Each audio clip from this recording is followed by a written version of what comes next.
Around Dodge City and in the territory on West, there's just one way to handle the killers and the spoilers, and that's with a U.S. Marshal and the smell of Gunsmoke.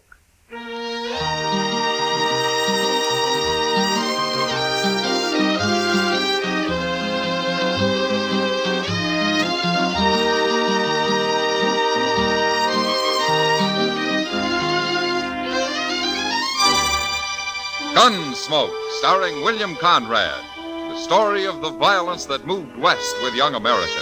The story of a man who moved with it. Matt Dillon, United States Marshal.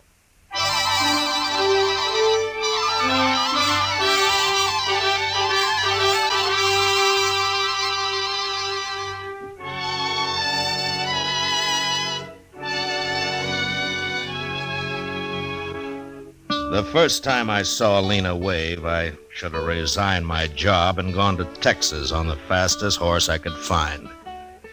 Handling a man is one thing, but trying to handle a woman is another.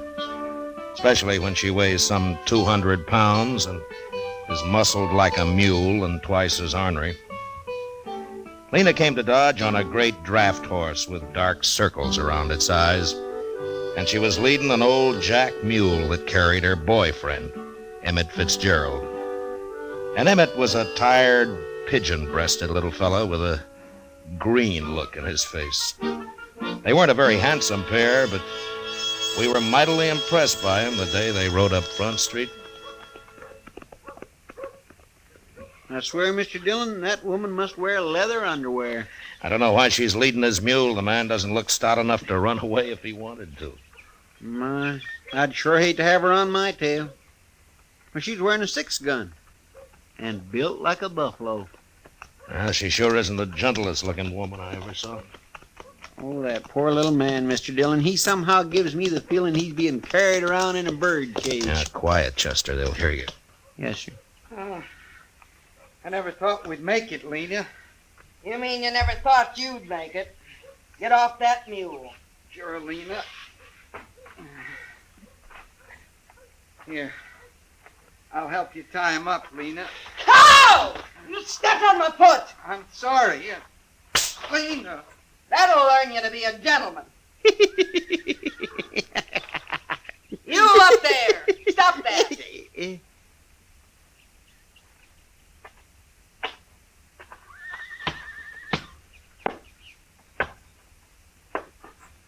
Who you laughing at? Why, nobody, ma'am. That's good. 'Cause if I got the notion you was laughing at me or my man, I'd open you up. Oh, no. Oh, mine, no. No, it was just something funny I heard the other day from a fella. What? What? What'd you hear that was so funny? Well, I was sitting there and he come around the end Think hard, mister. You remember, Mr. Dillon, you tell her, please. Dillon? Why, you must be the marshal here. Oh, that's right, ma'am. Well, now, Marshal, I'm proud to know you.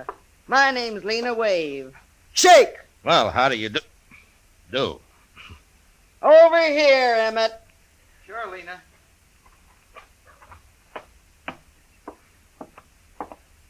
Marshal, this here's Emmett Fitzgerald. Emmett? Glad to know you, Marshal. Emmett's a gambling man. Oh, is that so? I want you to know he's honest, Marshal. Ain't you, Emmett? Sure, Lena. Say it.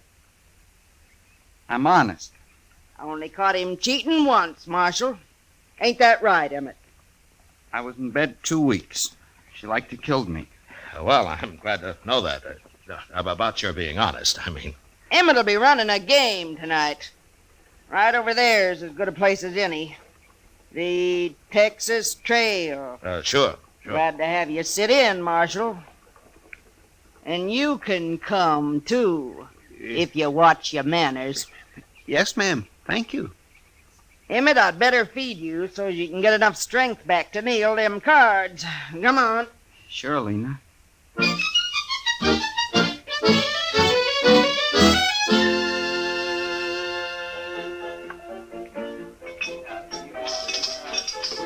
Chester's been in that game over there for 2 hours, Matt. He must be losing. Well, he usually does, Kitty. How anybody could concentrate with Lena hulking around, I don't know. She does keep an eye on things, doesn't she? You know, Matt, I feel kind of sorry for her. Oh, she can take care of herself. Oh, it isn't that. She's being so big and not very pretty. After all, she is a woman. That's not too easy to tell, Kitty. You think she's in love with Emmett? Well, now, Kitty, I tell you, I haven't worked that out yet. I'm sure been studying on it, though. Matt. Every woman needs a man of some kind. She's got one. Yeah. I feel sorry for him, too. Oh, Lena will take care of him. I know. But I'll bet he'd like to take care of Lena just once. After all, he's human. I tell you, that is not my hand. I had 3 aces. You accuse Emmett of cheating, and I'll shoot you dead. Excuse me, Kitty. I better go fish Chester out of that. That Emmett was dealing, wasn't he? I'll blow a hole in you, mister. Right now. All right, hold it, Lena. She's about to shoot me, Mr. Dillon. You bet I am. Lena, I don't know what it's like where you came from, but you shoot anybody around here and you're going to go to jail. You'd put a woman in jail? For shooting, I would. For fighting? What? This is what? When I hear he can put in jail for that, too, now. Now, here.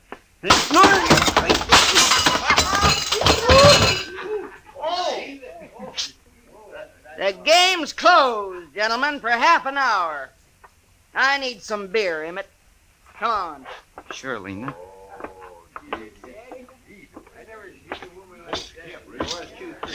He said, man, I don't care what this thing is. On me like that, it ain't fair. Here, Chester. Let me help you out. Come on. There. Well, are you all right? Why didn't you stop her, Mr. Dillon? She might have killed me. Well, I don't know, Chester. I never fought with a woman. Well, I have, and I don't want no more of it. You can't hit her. What can you do with her? Leave her alone. That's what I'm going to do. You know, Chester, Lena could get to be quite a problem. Well, she ain't going to be my problem. I'm getting out of here.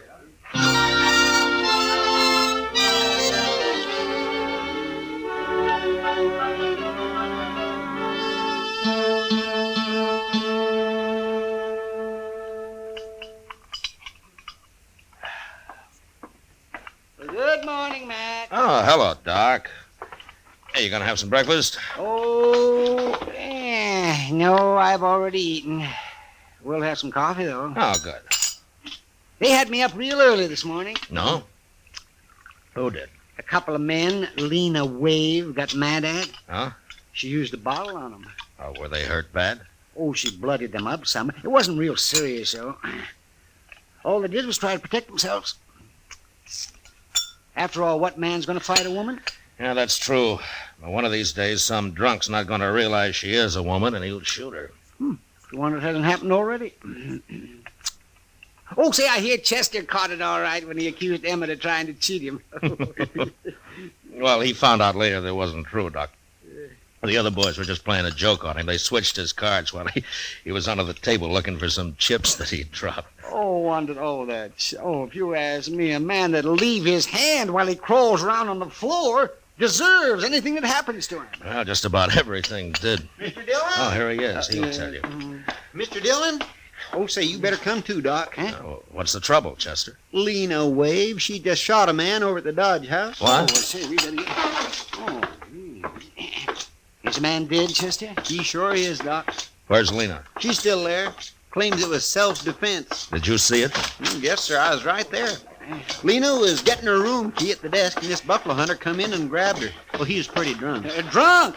At this hour of the morning he was drunk? Well, I guess he'd been up all night, Doc. Anyhow, he tried to kiss her. He must have been drunk. He got her gun hand behind her back, and then he pushed her up against the desk. Oh, she was swearing at him something terrible. Well, how did she shoot him, Chester? Well, sir, she just ooched around and squirmed herself along the desk till she'd rubbed her 6-gun around on the other side. Then she just pulled it out with her free hand and shot him in the belly. She did? Oh, my, she's quite a woman, ain't she? She sure is. She's waiting with Emmett right inside here, Mr. Dillon. Everybody else took cover. They're scared to death of her. Yeah, she... What are you here for, Doc? Eh? You can't do him no good. Well, I just come to take a look at him. Let's see. Oh, yes, he looks dead, all right.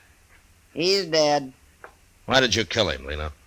Well, I had to protect myself, Marshal.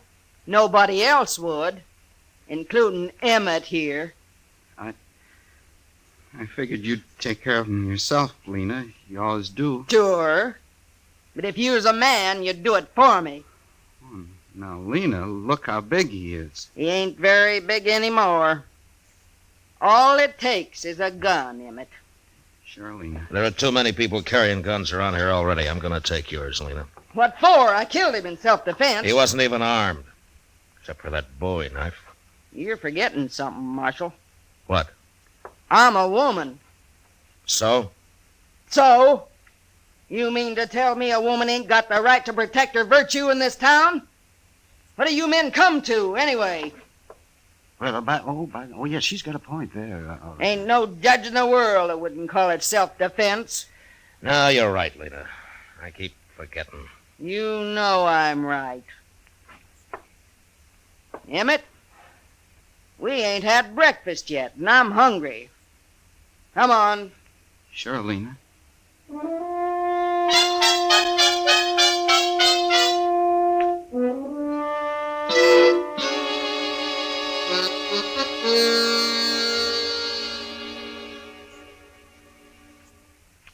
You know, I've been thinking, Mr. Dillon. Oh, what about, Chester?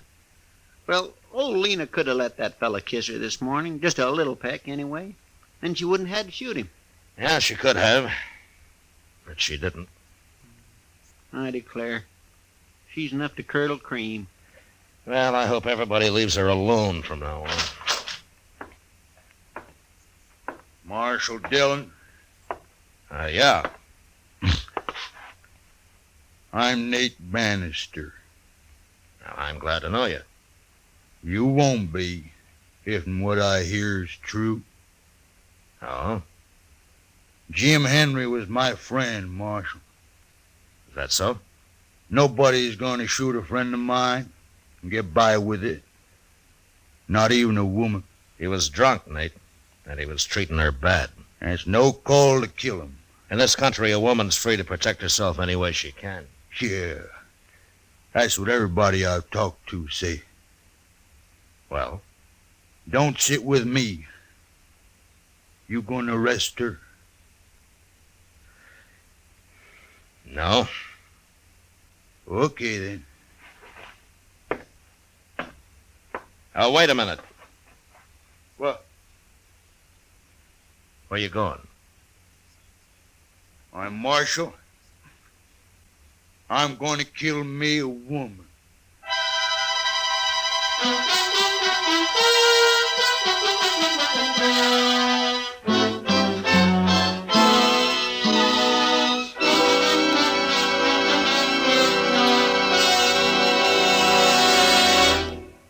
We will return for the second act of Gunsmoke in just a moment. But first, this Monday night on CBS Radio's Suspense, hear Jeff Chandler in Death at Skrikerud Pond. It's an exciting trial in which a young man faces death because of his decisions made as a member of a World War II underground. It's a fascinating study in suspense, and it's yours to hear this Monday night over most of these same stations at the Star's address. Monday, Suspense. Now the second act of Gunsmoke.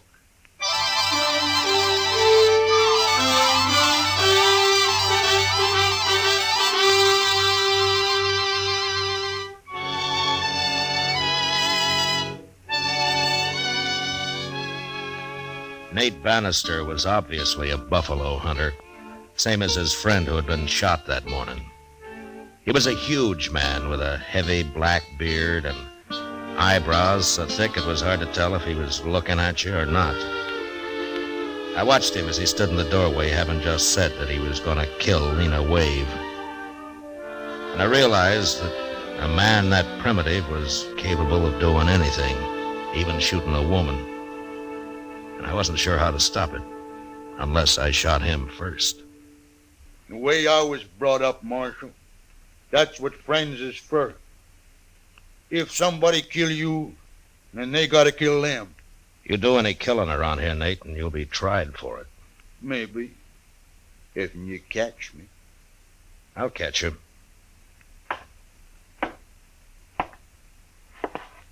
Why you gotta protect women, Marshal? Just 'cause they're so weak and puny? Is that Nate Bannister? Huh? You heard me.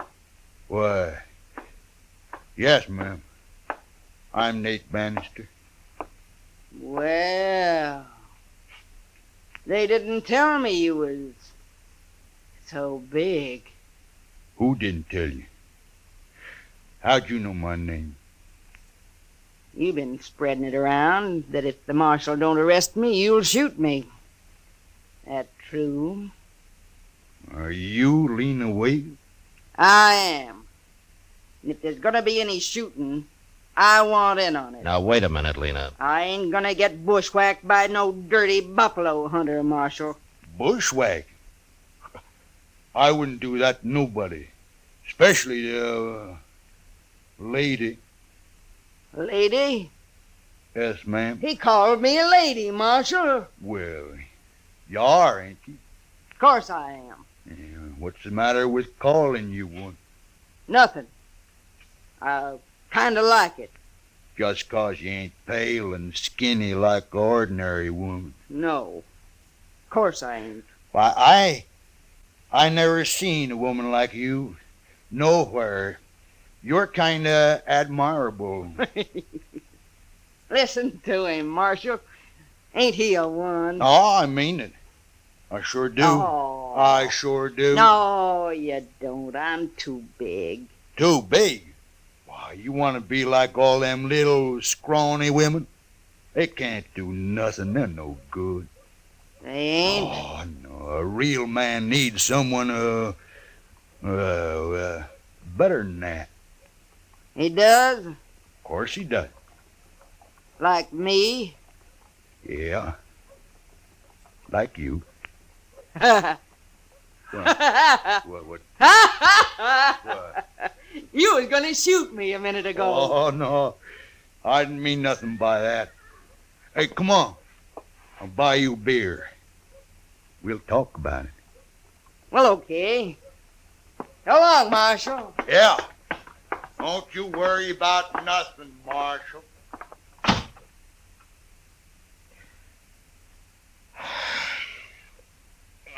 Chester!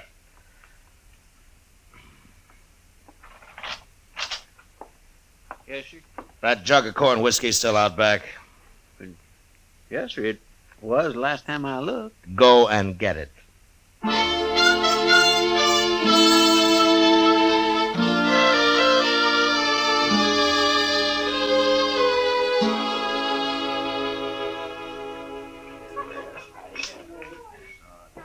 Those two make quite a couple, Matt.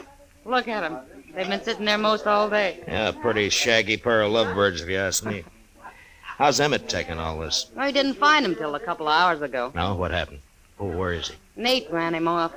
He probably had done more, but Lena wouldn't let him. You know, Matt, I think underneath she's real fond of that little Emmett. Yeah? She got a strange way of showing it. Women do sometimes. Well, it doesn't matter as long as she keeps out of trouble. She leads quite a life, doesn't she? Shoots a man in the morning and falls for his best friend in the afternoon. She might have shot both of them if Nate hadn't started sweet-talking her. Well, he made her feel like a woman, that's what. Oh, sure. Nothing wrong with that, is there? It probably saved his life. All right, mister. You get away from Look, her. Matt, it's Emmett. Yeah. You heard me. I thought you'd gone home. I ain't going home. Not without Lena, I ain't. Yes, you are. Lena and me is going to get married. I didn't say that. I ain't had time to tell you. I'm warning you, mister. Excuse me, Kitty. Yeah. I better stop this. Look, fella, I'm going to kiss her. Watch. No. Hold it, Emmett! Oh! All right, Emmett. Give me that derringer. Sure, Marshal. Chester, Yes, sir. Here I am, Mr. Dillon. Get Nate's gun before he comes to. All right, sir. I'll get it. All right, then take him over to Doc's, huh? He doesn't look too bad hurt. No, sir. He ain't. I'll take care of him. Em, Come on, Leslie. You and both. you shot him. I know. You shot him. Over me. Well, he was stealing you, Lena. And you went and shot him. I was kind of ashamed this morning when that other fella tried to kiss you. You're a man after all, Emmett. I couldn't stand losing you, Lena. Oh, I didn't care nothing about him. You didn't? No. I was just tired of not being treated like a woman. He called me a lady and kind of lost my head. That's all. Well, Emmett kind of lost his head, too, Lena. All right, Emmett. Come on. You're going to jail. No, Marshal, please. Come on. Get going, Emmett. All right. My husband goes to jail. So do I. Your husband? Of course. We've been married 10 years, Marshal. I always knew it wasn't a mistake. Well, he's still going to jail. Please, Marshal, don't take him. Of course I'll take him. He just shot a man, didn't he? He was only protecting his lawful wedded wife. You gotta let me go with him. Well, I can't leave him now. I've been waiting 10 years for him to treat me like a woman. Oh, please, Marshal. Look, Lena, there's been nothing but trouble since you hit Dodge. Please, Marshal. When Nate gets patched up, he'll be gunning for Emmett here. Emmett'll kill him next time. All right, Lena. Look, I'll tell you what I'll do. Get out of Dodge, both of you. Right now. You mean it? If you hurry. Oh, thank you, Marshal. Let's go, Emmett. Wait a minute. Huh? Take my arm. All right. Now, Lena. Come on. Sure, Emmett. Sure.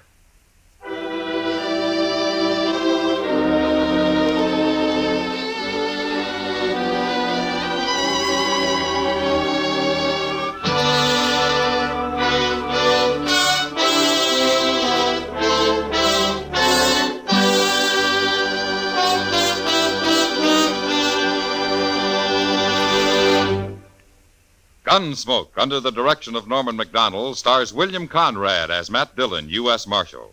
Tonight's story was specially written for Gunsmoke by John Meston, with music composed and conducted by Rex Corey.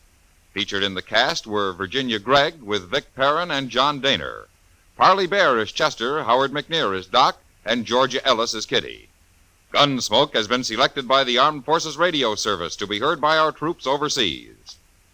Join us again next week as Matt Dillon, U.S. Marshal, fights to bring law and order out of the wild violence of the West in Gunsmoke.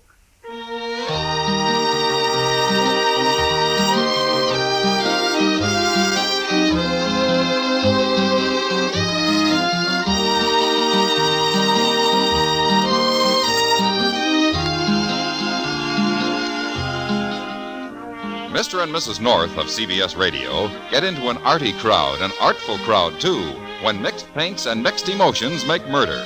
Here a collector's item, Ham and Jerry's latest thriller, leading them a merry chase mid works of art before they nab their killer.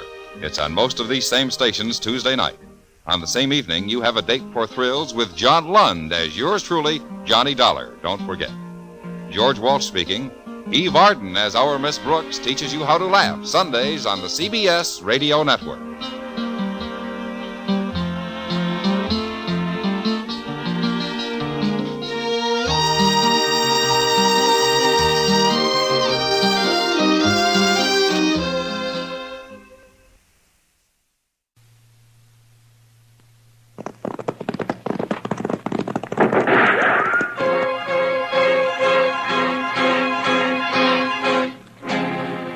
Around Dodge City and in the territory on west, there's just one way to handle the killers and the spoilers.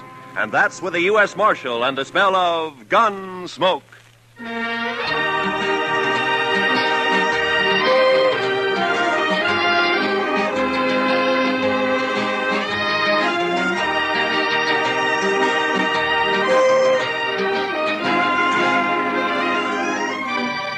Gunsmoke, starring William Conrad. The story of the violence that moved west with young America. The story of a man who moved with it. Matt Dillon, United States Marshal.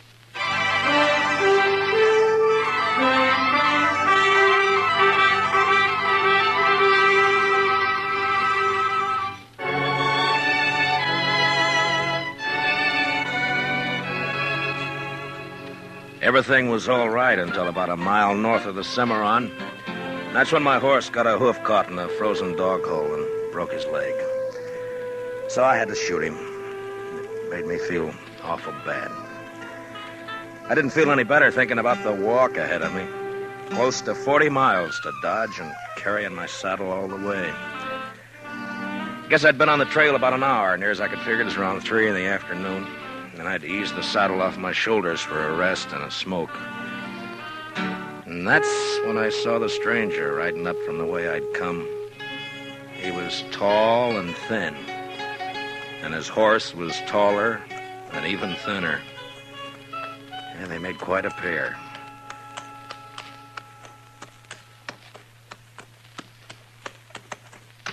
Hi. How are you? You lost? No. My horse busted his leg away back. I'm on my way to Dodge. Oh, it's your house, huh? I saw it. Yeah. On your way to Dodge, huh? Yeah, that's right.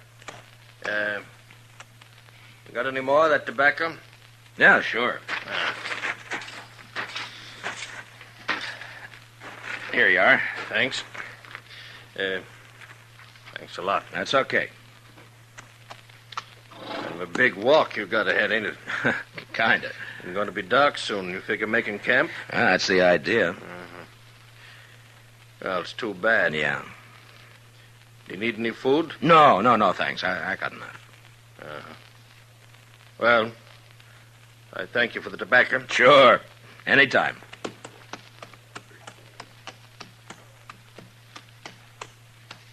Hey, Yeah? not saying this beast won't drop dead from the shock, but do you want to climb on behind?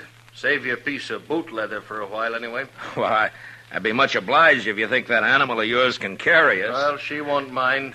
Should have been dead a long time ago, except she don't know it. She don't mind. Well, okay. Thanks. Here, will you hold my saddle till I get up, huh? Yeah, give it here. Yeah. Can you manage this saddle? Yeah, give it. Yeah, I got it. Now, let's go. There. You heading for Dodge, too? Not in particular. Just north. Uh-huh. This beast'll do about 10 knots with the wind behind her, but we ain't gonna get more than 5 with this load. You ain't in no hurry, are you?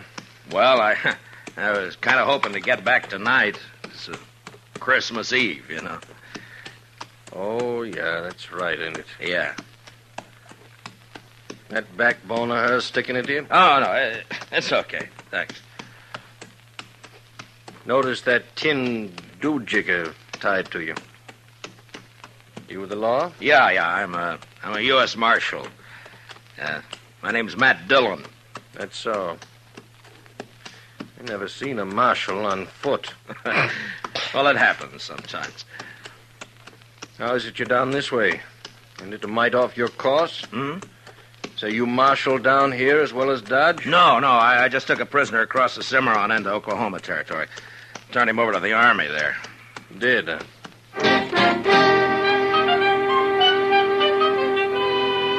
And then he shut up tight. We must have ridden a couple of miles without a word. I got to thinking about Dodge and Chester, Doc, and Kitty, and the rest of them. You know, there's something pretty special about any place at Christmas time. The backbone on the stranger's nag was just about to split me in two when He talked up. My name is Cowley. Oh? Amos Cowley. We better heave to a spell. She's breathing mighty hard. All right, hold up. Yes.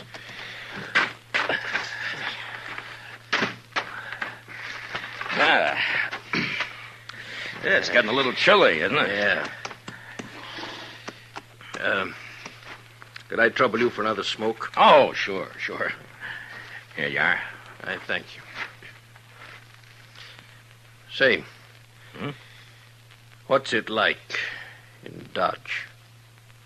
What? Dodge, what's it like? Oh, it's like any other town, I guess. Pretty big, huh? Well, yeah, I guess so.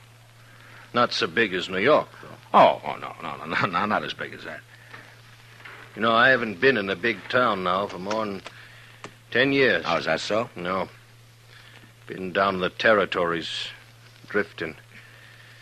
Thought I'd move up north this time. Maybe go back east. So you're from the east, huh? Some time back. Say, what's it like? What? Well, Dodge, any town. At Christmas. Same as it used to be? Well, I guess so. What do you do? Well, the same as most people, I guess. What most people do at Christmas. Well, that ain't saying a lot. What are the folks like? And what does it look like? I just kind of like to know. Well, I don't know. Well, there's Front Street. That's most of Dodge right now. Of course, it's getting bigger all the time. Do you have any kids? No, I'm not married. Yeah. Kids have fun Christmas. Yeah, they do. That's certain. In Dodge, they sometimes have a party for the kids a couple of days before Christmas. Kids like that. And then everybody gets feeling good, looking forward to Christmas Eve. Like last year.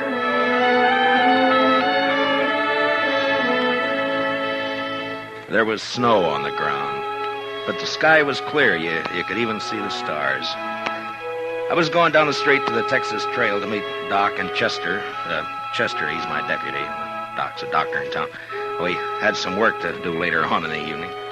You could see the light shining behind the curtained windows, and almost everybody had a sprig of holly berries hanging up. They got some from the east a couple of days earlier. I remember running into John Bumby. He's a kind of general handyman in Dodge. Never says much, but he sure had a lot to say that night. Oh, hello, Marshal. Oh, hi, John. A lovely night for Christmas Eve, isn't it? Yeah, it certainly is, John. Yeah. Pretty fine night. Peace on earth, goodwill to men. Mr. Dillon? Yeah, that's the way it should be, John. You know, Marshal, this is going to be quite a night for me. Yes, sir. Oh, is that so? Oh, yes, sir. Tonight, I'm asking Mrs. McNish to become Mrs. Bumby. What? Mm-hmm. What, John? I didn't know that. Oh, I know it's been a mighty fast secret, but I'm popping the question tonight. Well, I wish you a lot of luck, John. Hey, I'll tell you what. Come by to the Texas Trail later, and we'll have a drink on it. Oh, I will. I really will, Marshal. You're good and kind, Marshal. Good and kind. Merry Christmas, Marshal Dillon. Merry Christmas. Well, the same to you, John.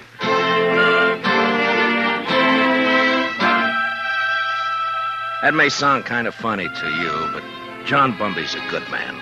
A little peculiar sometimes, but good as they come. And they don't make enough like him. Of course, most everybody in Dodge suspected Doc and Ms. McNish were sweet on each other. But it just goes to show you. I'll tell you about John and Ms. McNish a little later. So I went on down the street. You know, it's a funny thing about those words, Merry Christmas. Men say it to each other, and, well, it makes them feel kind of good. Yeah, I know what you mean. Used to be a seafaring man myself. When you're on the sea and it comes Christmas, things like that they can count a lot. Yeah. Well, we might as well get underway again, huh? Sure. All right. Hey, you want to take my saddle? Give it here. Okay. Give it to me. Okay. Come. I guess you'll miss it in Dodge tonight. Won't you? Well, if you could get a little more out of this nag of yours, we might make it tonight. No, there's not a chance. She'll be on her beam ends pretty quick. She's been on a long reach since sunup. Oh. Mighty bare country up this way. All right, depends on what you're used to, I suppose. Mighty bare where I've been, too. It's not like the sea. That's always different. How come you left it? I always heard a sailor doesn't ever get it out of his blood. The sea? I guess you can get it out of your blood, all right. You got the right reason you can. Yeah, I guess so. Hey, you trying to get something out of me? Well, no. Get what? I would just remark. You want to ride with me? I don't want any talk about the sea. Well, you brought it up. Get it.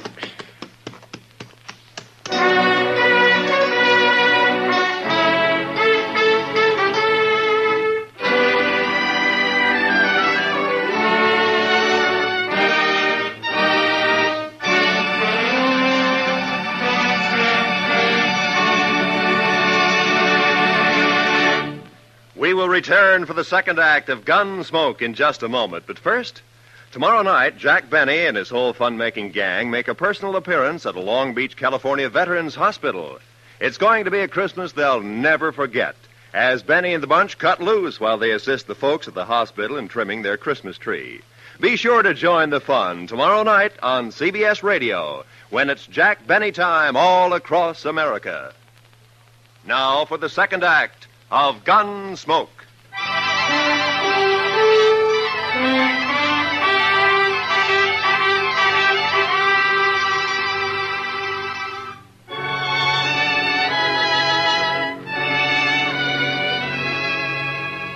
Amos Cowley sulked his way along the trail for the next while. And then it was almost like he couldn't stand the quiet. Or maybe he had things on his mind. He turned his head. Go on. What? Go on. Tell me some more. Oh, about Dodge? Yeah. Well, I don't know. Well, you try some more, huh? Well, they got a little pine tree in the Texas Trail. Tree? Yeah, come down a long way from the north. Kitty Russell, she's a hostess in the Texas Trail. Well, she got a lot of ribbon and gewgaws and made it look real nice. That was last Christmas. Have a star at the top? A star? Yeah. Yeah, I think so. It looked like a star, I guess. It sure looked pretty. And there was a difference in the place that day. Everybody was celebrating and feeling real good. The doors would swing open and somebody would come in and, maybe somebody you just knew to nod at, but because it was Christmas Eve, he'd come right up and say, hello. Oh, maybe that's a good reason, maybe not. I don't know. All right, I'll tell you. Anyhow, it was still kind of early.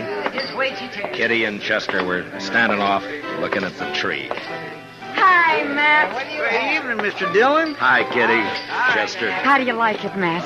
Christmas tree. That's Oh, that's real pretty. yours. Only tree but one in the whole town. Yeah, Kate's got one over the Alphaganza. Oh, well, I'll have to see it later. You're next. Where's Sam? I don't know. Maybe he started celebrating too soon. Oh. Doc's taking over the bar. Yeah, that's right. You want a drink, Kitty? Sure. Oh, right away. I'll get you a drink. I'll get you. You haven't forgotten anything, have you, Mr. Dillon? Forgotten? What, Chester? There.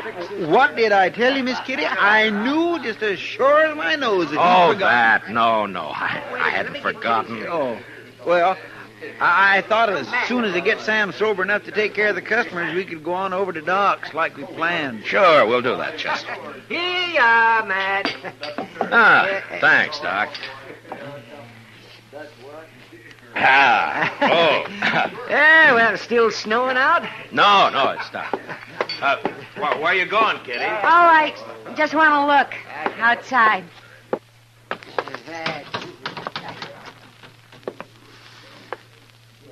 Ah, real pretty.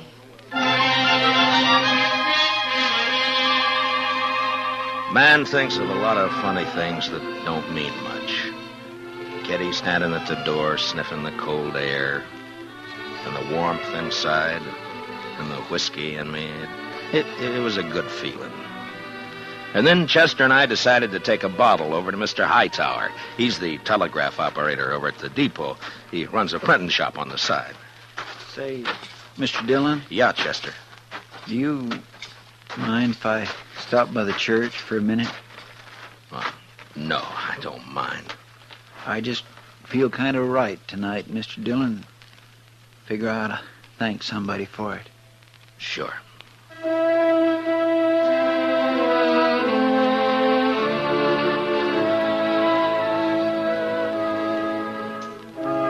So we stopped by the church. I've never been much of a man for church, I guess, but I went along with Chester. Wasn't anybody else there, just the two of us. Guess we sat for 10 minutes in that place. Chester a little way off with his head bowed. You know, there's a lot of peace in a church. Maybe it's the quiet. Maybe it's the good that people find in there. Now, whatever it was, it made a man feel glad about pretty much everything. I haven't been in a church since I don't know when. Oh, is that so? I heaved to. Well, she's becalmed again, mister. Okay.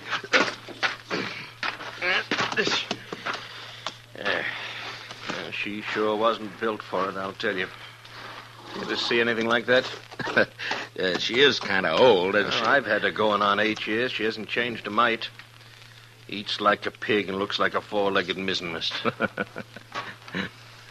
Smoke? Don't mind. Hey, what about that fella Hightower? Did you get that bottle to him?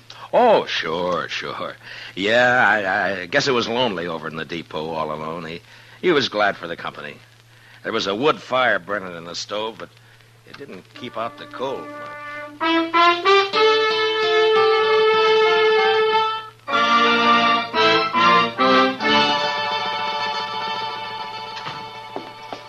Well, how are you, gents? Merry Christmas. Well, how's it going, Mr. Hightower? Oh, slow, Marshal, slow. Bit of excitement about an hour back, though. That so? Yeah, 9:15 got stuck between here and Hutchison. Lots of snow back there. They getting her out? Sure, they're trying, but I'm sure glad I'm not on it. It's going to be a cold night on that train. Well, it's kind of chilly in here, isn't it, Mr. Hightower? Any warmer, and I'm going to sleep. Well, say, we brought you over a bottle of Irish for company. Jameson's. Well, I declare I was just thinking about a tot before you boys come in. Now, that's real friendly. Will you have a drink with me? We sure will. Let's open her up, huh? A couple of glasses up on the shelf there, Chester. Get them down, will you?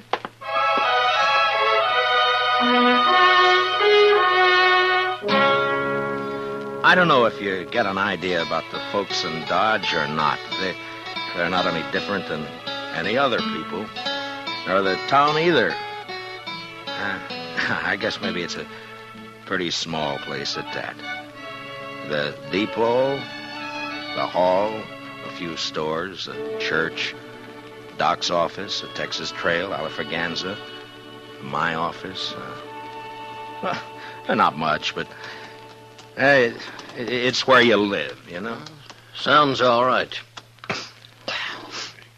I lived in a town once back east. Small.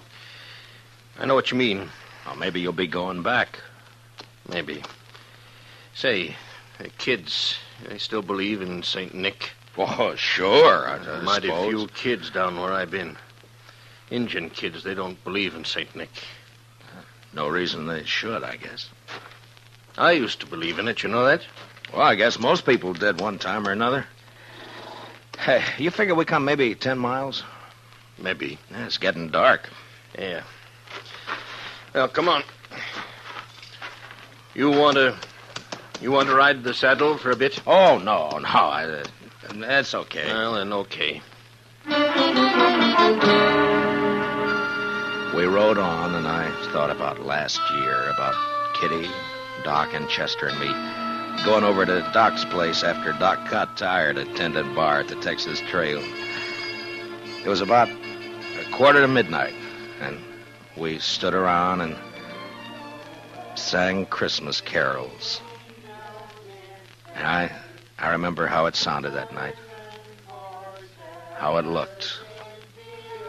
The glow in the stove in the middle of the room, and frosty windows.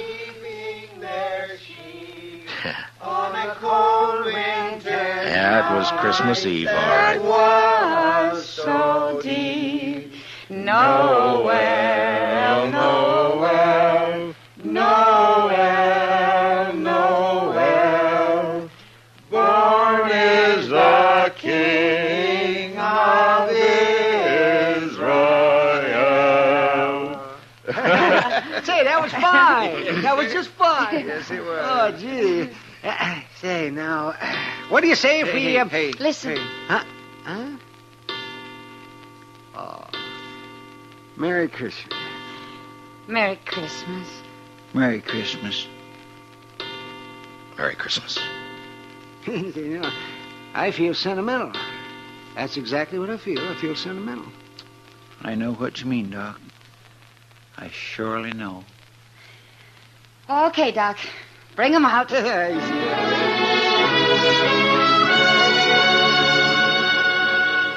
And I remember how Doc scuttled over to the bureau and brought out some packages.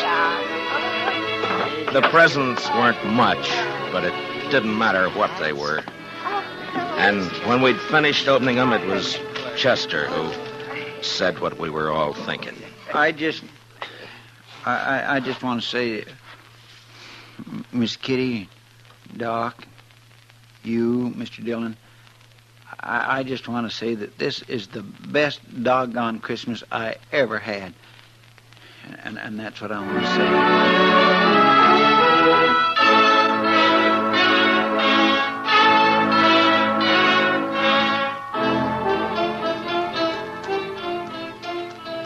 Say, you was going to tell me about that fella John was courting that woman. What was her name? Oh, yeah, Ms. McNish. That's right. Well, she said yes, and you've never seen two happier people in your whole life. Yeah, she's Ms. McNish Bumpy now. Oh, that's good. You know, you might settle for a bit in Dodge, or you could get work there. Sure would be fine if you could get back tonight, wouldn't it? Well, it can't be helped. I'd be a lot further away and a sight more tired if you hadn't come along. Yeah. Now, listen. How far do you figure before there's a place you might pick up a horse? Oh, I don't know, 15 miles or so, maybe. Oh, we're not going to make any 15 miles in this nag tonight, that's for sure. Oh, that's all right. Now, I tell you what. You go on alone, you see. Oh, no, forget it. it. You go on alone. She'd hold out with one man on her. And then you get a fresh horse and you ride into Dodge tonight. Well, thanks. That's very I'm kind. telling you, I want you to go. I'll be fine. I've walked before. Probably make it almost as quick as you. Look, it's real nice of you, Mr. Cowley, but no thanks. Now, Christmas don't mean nothing to me. You got friends waiting for you. Well, I'll see them tomorrow. You're a fool. Well, that may be. All of them nice folks. You're going to make them feel pretty bad. Look, I'll stay. If you want to go on along, thanks for the ride. Well, might as well make camp then. I guess so. And listen, you want to tell me some more about what you was telling me before we turn in? Well, sure. I take it kindly, mister. I'll get yourself settled. I got some stuff in my pack we can eat and maybe get a fire going. Then after we eat, you can tell me some more.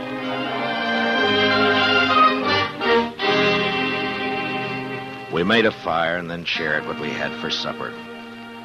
He seemed to soften up after that, and we talked for a couple or 3 hours. It was like he was starved for news of people, everyday things, and just plain company. And that's how we spent Christmas Eve together out on the plain.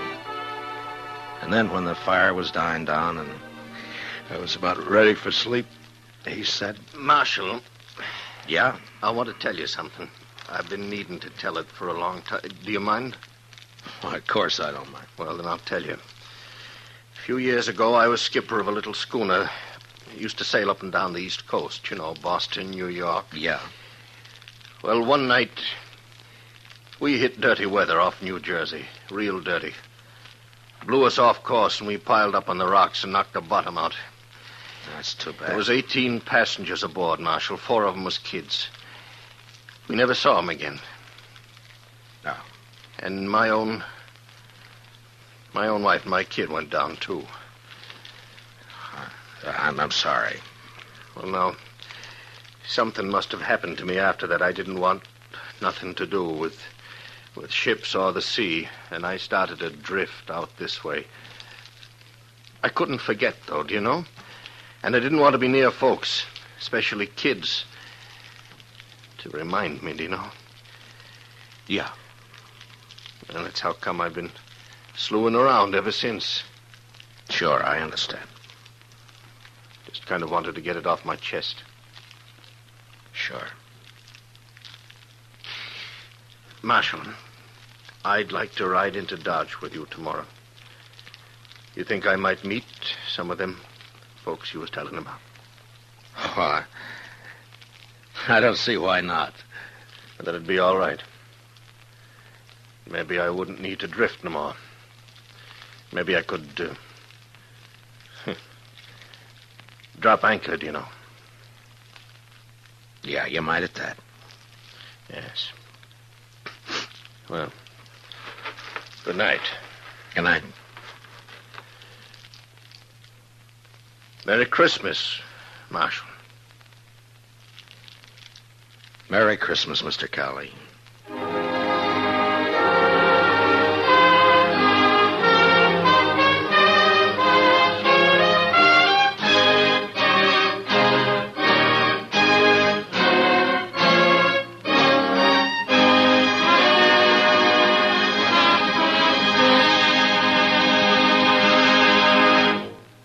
Gunsmoke, under the direction of Norman MacDonald, stars William Conrad as Matt Dillon, U.S. Marshal.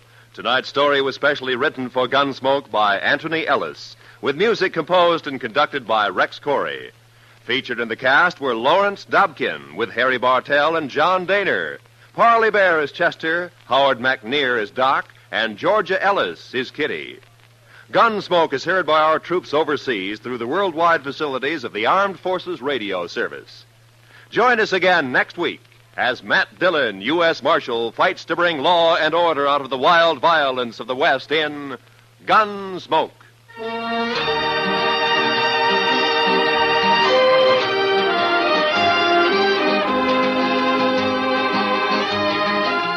Tomorrow night, Edgar Bergen's real-life daughter, Candy, pays him and you a visit on The Edgar Bergen Show with Charlie McCarthy. Candy and Charlie hit it off fine, but Edgar has cause to regret his hasty decision to invite his 6-year-old daughter into the show, especially when she starts throwing her voice. Sounds like fun tomorrow night on most of these same stations when CBS Radio presents The Edgar Bergen Show with Charlie McCarthy.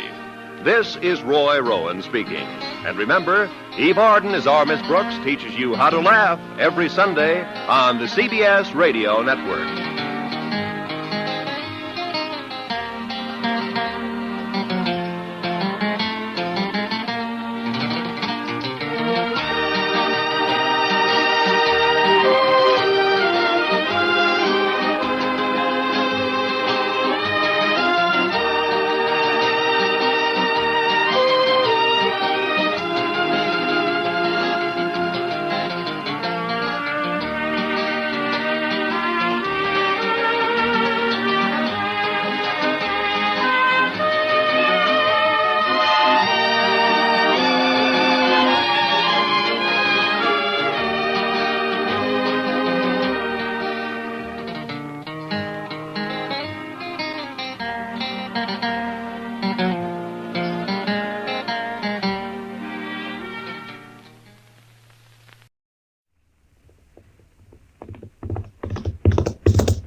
Around Dodge City and in the territory on West, there's just one way to handle the killers and the spoilers.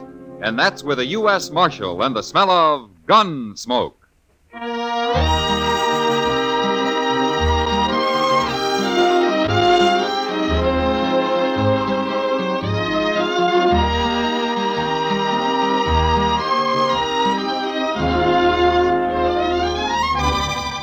Gunsmoke, starring William Conrad.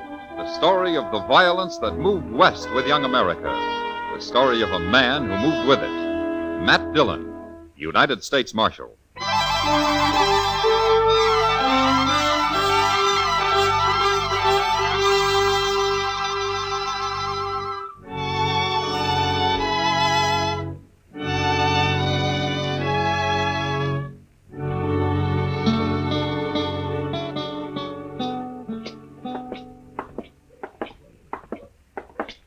Mr. Dillon, would you mind stopping at the Alfraganza here for a minute? Pretty early in the day, isn't it, Chester? Oh, I don't want a drink. No? No, the barkeep's holding some money for me. I won a little last night, and I didn't want to put it back into the game. Ah, but you want to get it now so you can put it back tonight. Is that it? Yes, sir, I'm afraid 'tis. Okay.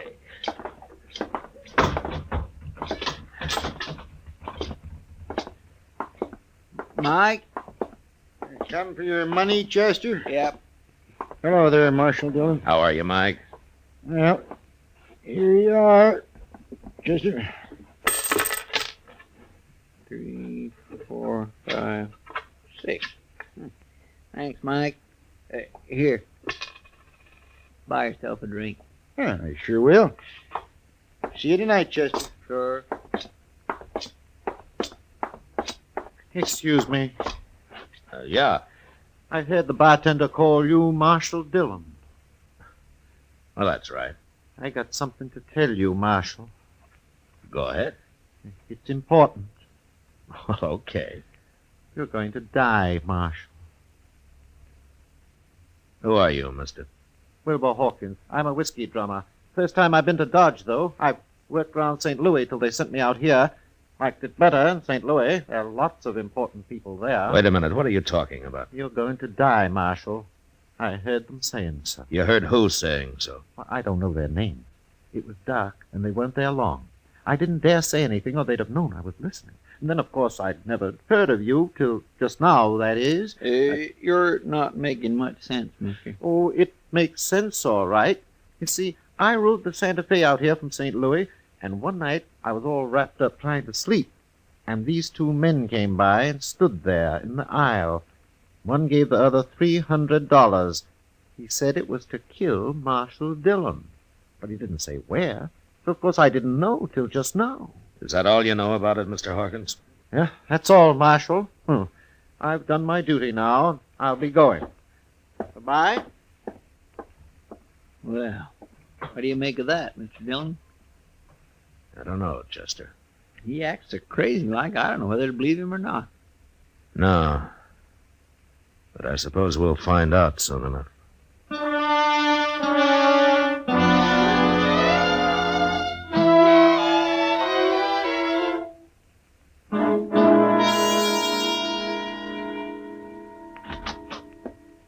The prisoner's sound asleep already, and it's only just got dark out, Mr. Dillon. Well, he's got nothing else to do till Tom Smith gets here. Is that who you're holding him for? I thought I told you, Chester. Yeah, but Tom Smith's sheriff of Tascosa, ain't he? Sure. Why? I thought this fellow was wanted in Abilene.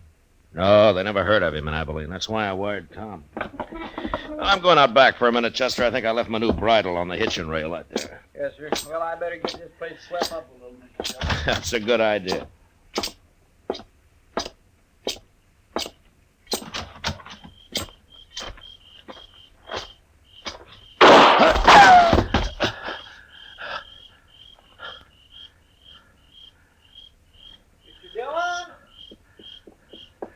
Stay there, Chester. Stay there.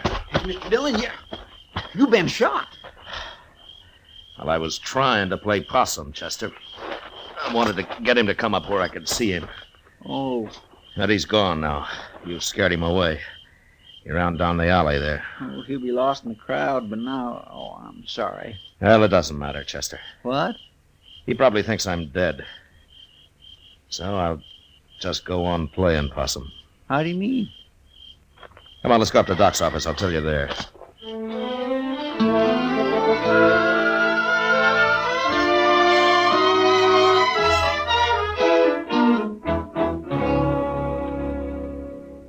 What'd you say that whiskey drummer's name is, Matt? Wilbur Hawkins, Doc, but you never heard of him. This is his first time in Dodge. Well, you think you'd have sense enough to have followed those two men to find out who they were. Yeah, he was probably scared to death, Doc. Yeah, and anyway, he kind of acts like he got hit by lightning somewhere. Even when he's standing still, he gives you the feeling that he's sort of walking sideways like a crab, if you know what I mean. No, I don't, but I'd sure think twice before asking you to explain, Chester. Well, what is it you have in mind to do now, Matt? Nothing, Doc. Nothing? No, Chester's going to do the work for a while. I'm just going to sit up here in your office and wait. Wait? Wait for what? Well, when Chester spreads the word around that I'm dead, whoever wants me that way is going to make his play. He'll come right out into the open and do whatever he's got planned. And then I'm going to give him a little surprise. Oh, Mr. Dillon, that's a wonderful idea. Now, why didn't I think of that? You better get going, Chester. I'm kind of anxious to meet this man. Him and his gunman. Yes, sir. But only one thing. Ain't the boys likely to run a little wild when they hear you're not around to keep the lid on things? Yeah, they might. But we'll have to take the chance. Okay, sir. I'll get started.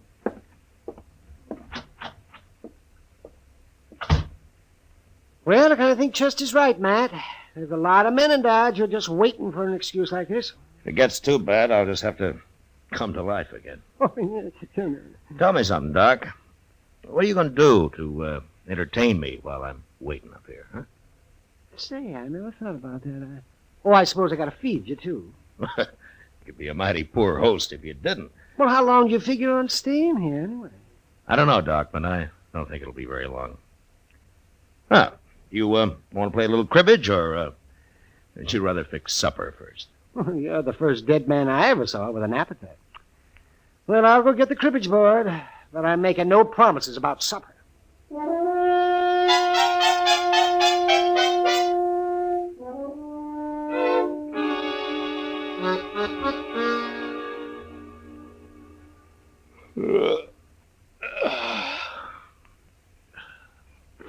Doc, what time's it getting to be? Let me see. Oh, it's nearly midnight, man. Yeah. How long are you going to wait up? Well, till something happens, I guess. Chester will let me know. Town seems quiet enough so far. Maybe nothing's going to happen. They didn't try to kill me just for the fun of it, Doc. No, I guess not, man.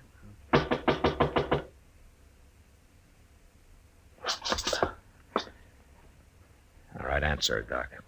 After I get to the back room. Maybe it's a patient. I'll be holding a gun on him anyway. I'm coming. Kitty, what are you doing here this time of night? I might tell you if you ask me in, Doc. Well, of course. Come in. Where's the corpse, Doc? What's that? The body. I expected to find him all laid out. Oh, you mean Matt? You, don't seem too upset about the corpse, Kitty. Oh, all that talk didn't fool me. Just didn't make sense, Chester running around telling everybody you've been killed. No, why not? I know Chester too well. If you were dead, he wouldn't be acting like that. No, I guess he wouldn't. Where is he, anyway?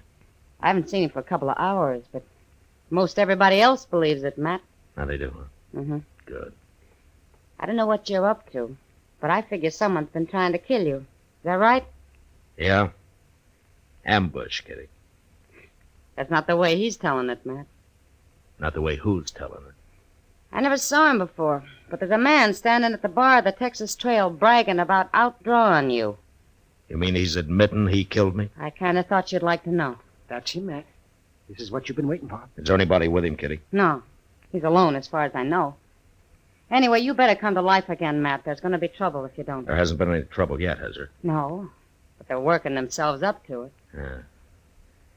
Well, maybe I better not wait any longer. But I'd like to take that gunman's employer along with me, though. You can find out who it is, Matt. Beat it out of him. You better come with me, Kitty, so you can point this man out. Yeah. And you take cover in case he wants to fight. Any man who's coward enough to shoot you in the dark isn't going to face you now, Matt. Yeah, maybe not, Doc, but you never know.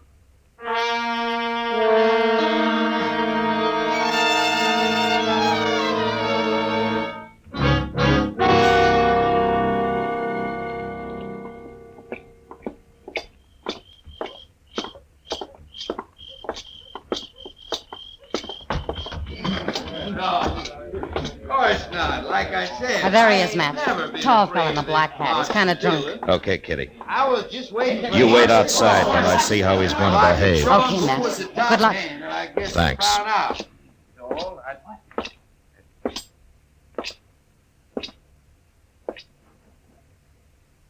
I'm Marshal Dillon, mister. Oh. Who are you? I'm Tom Rogers. I thought you was dead, Marshal. I changed my mind. What do you want? You've been bragging about shooting me. Just talk, Marshal. I didn't mean nothing by it. I was just talking. Mm-hmm. Kind of dangerous talk, don't you think? Everybody said you was dead. Well, I was waiting for you to come out of your hole, Rogers. You know, I don't like getting ambushed. Marshal, I never even seen you before. I didn't ambush you. All right, turn and face the bar while I take your gun. Go on. I ain't gonna try nothing. You got the wrong man, Marshal. Okay, you can turn around. You can't arrest a man just for talking. The jail's right across the street, Rogers. You lead the way. Well, it was just talk, I tell you. You can't prove nothing. Get going. Well, I swear I didn't try to kill you, Marshal. Straight ahead, Rogers. When we get there, you're going to do some more talking. I want to know who hired you. Nobody hired me. I ain't even got a job. Hey, Mr. Dillon, I want to Mr. Dillon, what are you doing out here? Who's this fella? His name's Rogers, Chester. He's been bragging about shooting me. I was just having a little fun. I ain't no gunman. It doesn't take much of a gunman to try to ambush a man. But I didn't do it, Marshal. I heard him talking about it, and I don't know why I started saying I'd done Mr. it. Dillon? Yeah, what, Chester? Mr. Dillon, I was on my way up to Doc's. I was coming to tell you something. Well? I've been over at the Alafraganza. I declare I just don't understand it.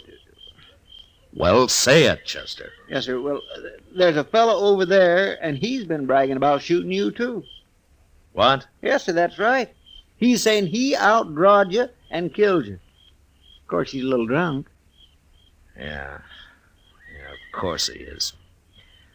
So it was Rogers here till I scared him sober. Sure, I've been drinking, Marshal. I wouldn't have talked like that if I'd been plumb sober. Here's your gun, Rogers. You turning me loose? It's like you say, Rogers. You're just a big talker. What about the fellow over at the Alafraganza? I don't even want to see him, Chester. He'll shut up fast enough when he hears I'm still around. And you go on back to the bar, Rogers, unless the men laugh you out of town. Yes, sir. I'm sure sorry I done it, Marshal. All right, get going. Sure, I'm going. I don't know what's the matter with me, Chester, not figuring this. I might have known there'd be at least a couple of drunks wanting the reputation for having killed me. Yes, sir. Doggone it.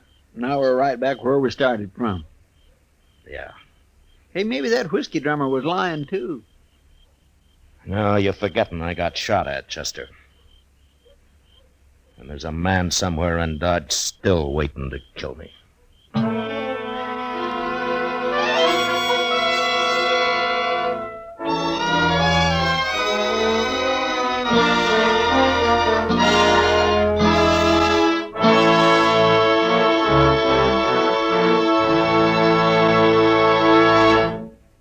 We will return for the second act of Gunsmoke in just a moment. But first, this Monday night on most of these same CBS radio stations, hear Ida Lupino and Edmund O'Brien in the stirring screenplay adaptation of The Star on the Lux Radio Theater.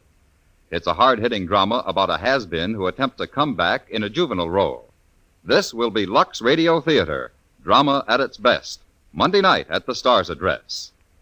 Now the second act of Gunsmoke.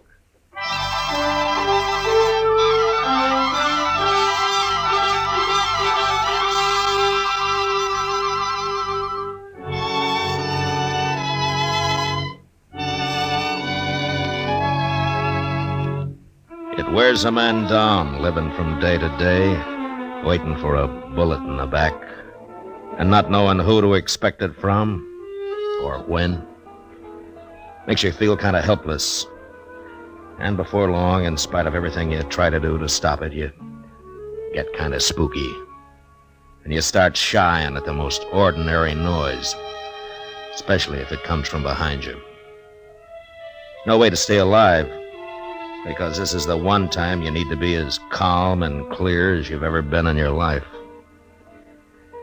Well, I had a week of it, and nothing happened. Until Chester came into the office one day with a telegram from Sheriff Tom Smith at Tascosa. I thought I'd better get right over here at this, Mr. Dillon. Might be important. Now, you told me it was from Tom Smith, Chester. Yes, sir. It is. Well, if you know that, how come you don't know what the message is?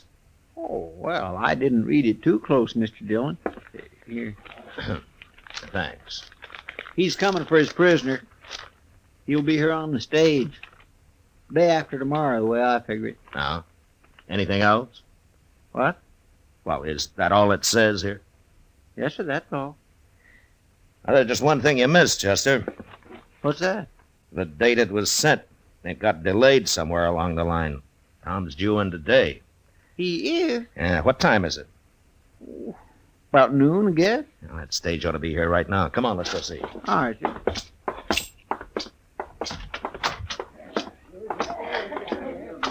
Well, there it is, Mr. Dillon. Must pulled in just a minute ago. I don't see no passengers, though. Well, that may be because they haven't got out yet, Chester.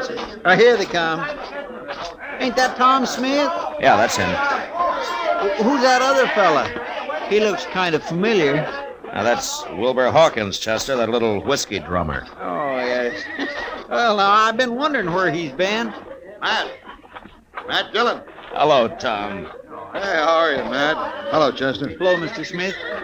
Well, I'm sure glad that trip's over.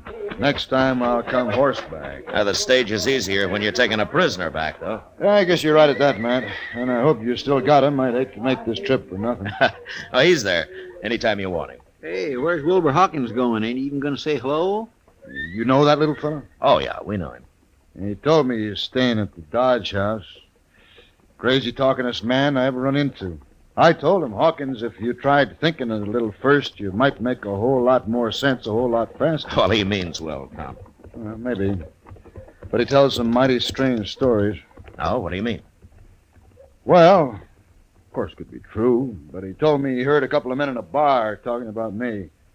He didn't know who they meant till I introduced myself on the stage, and he recognized my name. Well, what are you looking like that for, man? No. Go ahead, Tom. What did Hawkins hear?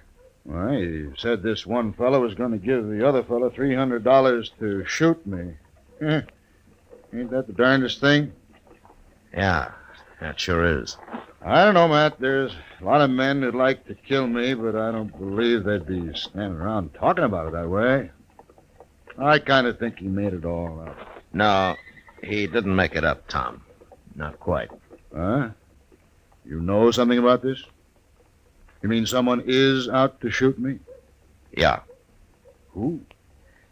I'll tell you about it on the way over to the Dodge House.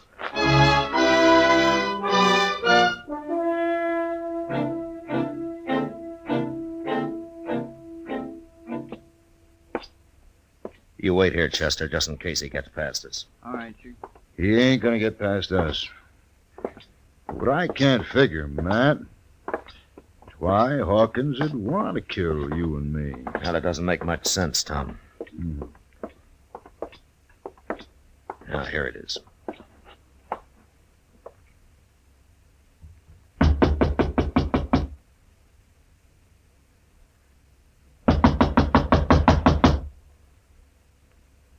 Who is it? It's Tom Smith and Matt Dillon, Hawkins. What are you doing here? We want to talk to you. Open up, Hawkins. Get out of the way. Yeah.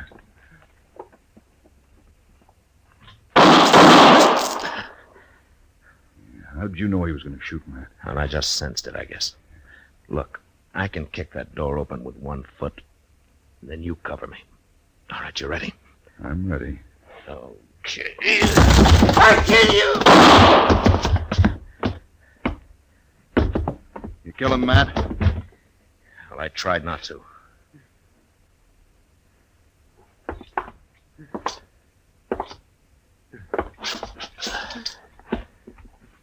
Hawkins. You hit me. Now, I'm going to die. I had to shoot Hawkins. But why did you want to kill us? Smith and me. A lot of people want to. I hear them saying. Nobody said nothing. You made all that up, Hawkins. You took a shot at me last week, didn't you, Hawkins? Didn't you? No, dying. I can't kill anybody now. Why? Why did you want to, Hawkins? Tell me. I killed other men. Important men. I told them about it first. And then I killed them. But why, Hawkins? I don't know. I had to. I had to do it. Die.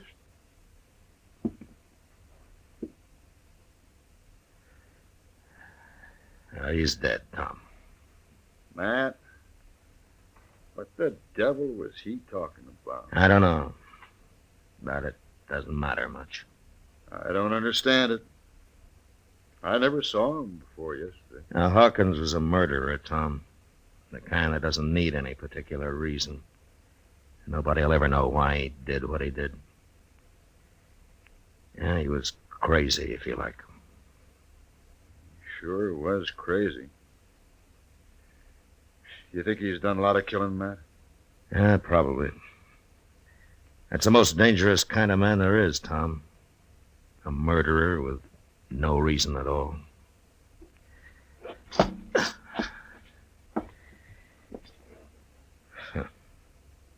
Innocent-looking little whiskey drummer.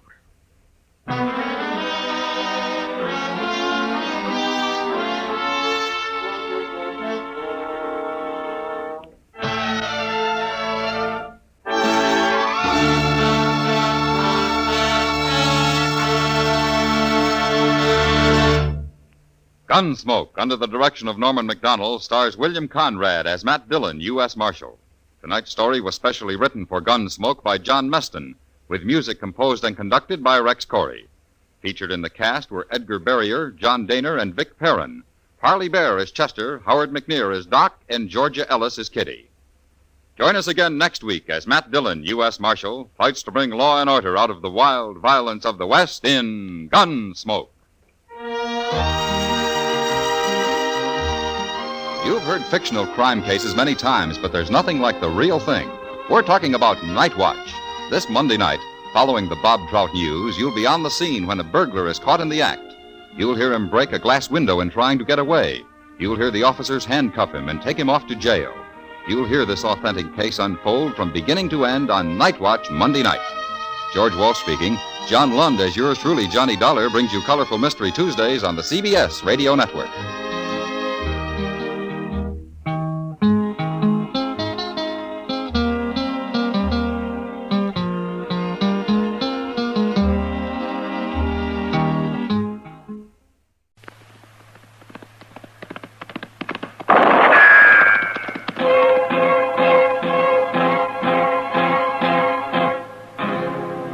Gunsmoke, brought to you by L&M Filters.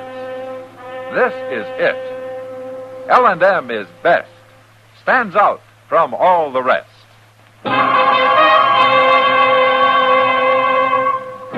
Around Dodge City and in the territory on West, there's just one way to handle the killers and the spoilers, and that's with a U.S. Marshal and the smell of Gunsmoke.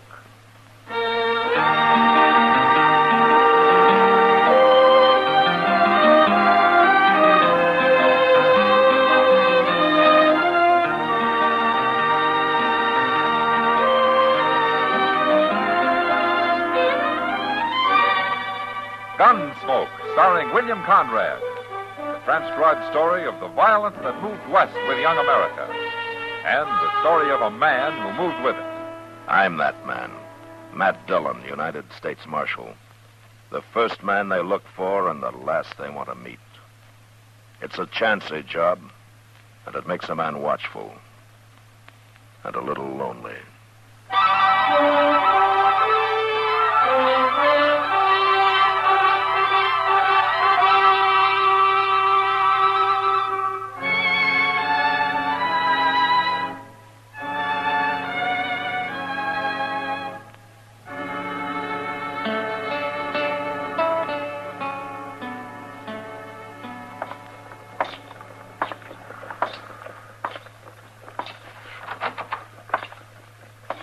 Morning, Mr. Dillon. Chester? Well, what you got there? A mail. I stopped by the depot after breakfast. Looks like it's mostly circulars. Yeah, it is. Them Pinkerton people sure keep themselves busy sending circulars around, don't they? If there weren't so many thieves and murderers, the Pinkertons wouldn't keep busy. No, that's a fact. Can I look through this batch? Let's get rid of those two prisoners first, huh? They're mighty surly this morning, Mr. Dillon. No? I'll bring them in. Yes, sir.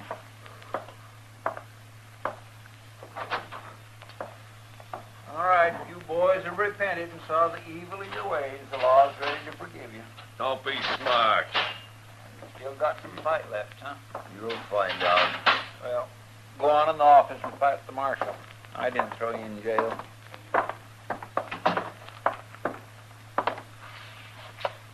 You're an awful rough lawman. Oh? You got a headache? There's no call to try to bust our skulls open with that gun of yours. What's your name, mister? You were too drunk to tell me last night. Jim Cando. Uh-huh. Yours? Lee Binders. How long you been in Dodge? We come on the Santa Fe yesterday. You planning to stay? I'm not so sure after the welcome you give us. Look, Cando, you were drunk and trying to pick a fight with everybody you saw. I probably saved you from getting killed. Or getting hanged. You didn't have to buffalo me. I wasn't doing nothing. What'd you throw me in jail for? For good luck. Huh? And because you're Cando's friend. That don't make sense. No? Maybe this does. Any more trouble out of either one of you, and I'm going to run you both out of Dodge. You sure keep a tight town, Marshal. Good. You've learned that much. Here. Here are your guns. Now take them and get out.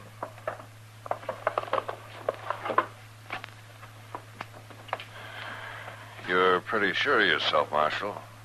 There are two of us, and your jailer ain't armed. I expect you're a killer, Cando, but you talk too much for a real gunman. Now go on, get out of here. Come on, Cando, I'm hungry.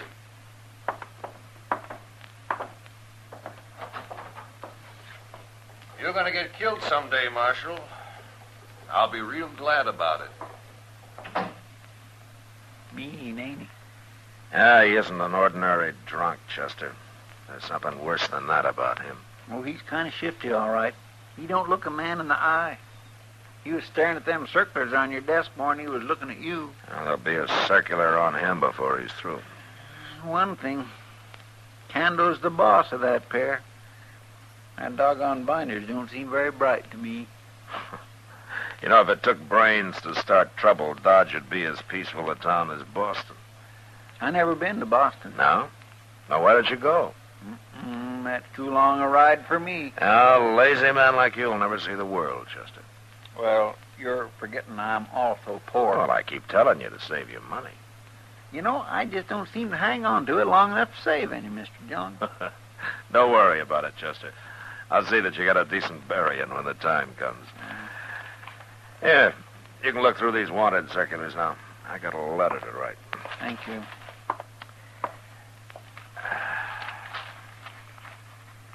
Oh, my. This is the one ugliest man I ever laid eyes on. This new one out on William Bonney. He wanted it. Whoa! What? Mr. Dillon! What's the matter, Chester? Oh, my goodness. Well, what is it? Here, take a look.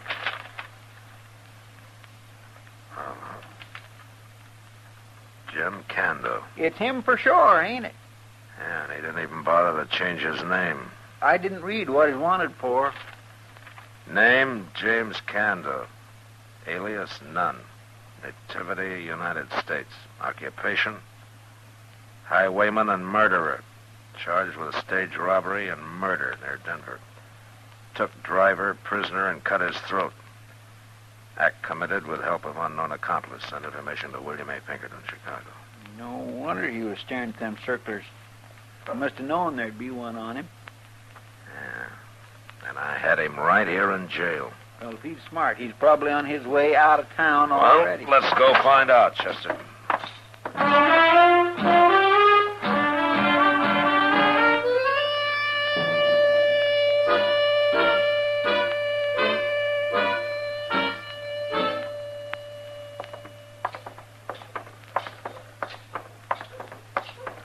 Will we try the depot next, Mr. Dillon? Yeah, there's no train for a couple of hours, Chester. Well, they were still in jail when the stage left, so they must have walked. We haven't looked everywhere. No, sir. But they sure skipped breakfast. Unless they're eating in their room somewhere. Wait a minute. What? They're coming out of the stable over there. Well, what's he got 2 horses for? Now, one of them's for Binders. He's probably picking up supplies. You stay here. Yes, sir.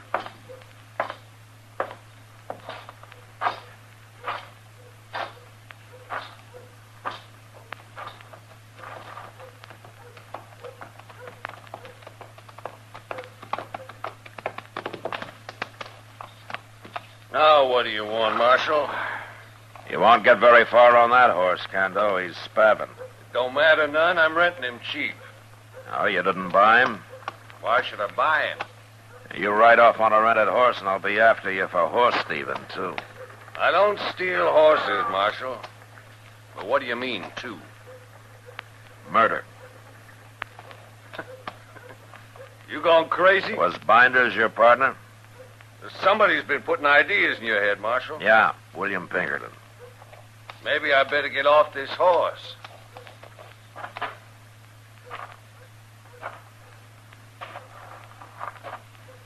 Now, what's this you're talking about, Marshal? I'm arresting you for murder, Kando. Marshal, why do you think I got off that horse? Down here on my feet. To try to bluff me? You think I'm bluffing? It's like I said in the office. You talk too much for a gunman. You're nothing but a cutthroat, Kando. Now I'll take that gun. Take it. What do I care? You can't keep me in jail. Chester. Yes, sir. Kando's changed his mind about leaving town. Take these horses back to the stable.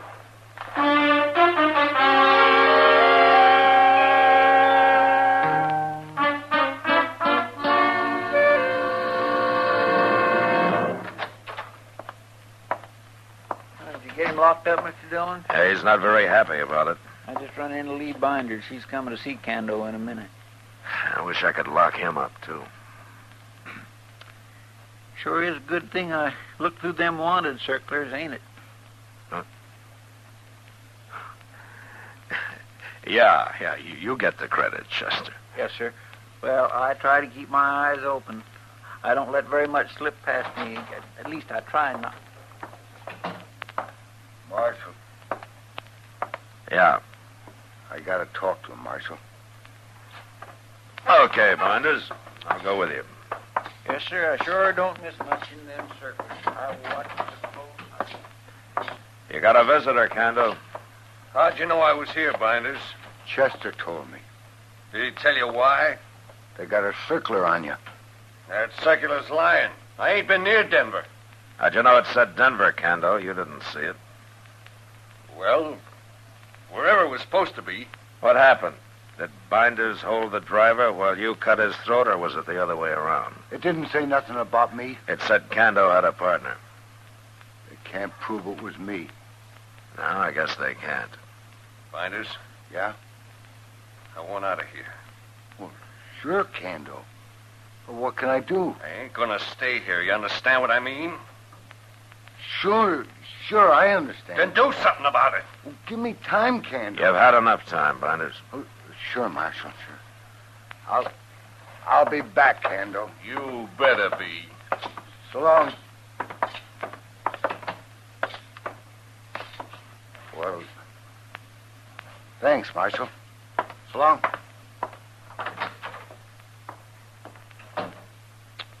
My Kendo sure sounded mad at him, Mr. Dillon. What I heard. He was threatening him, Chester. What about? He was telling Binders to get him out of jail or he'll start talking. You mean about Binders being his accomplice? Yeah. Well, you think he'll try to bust him out of jail?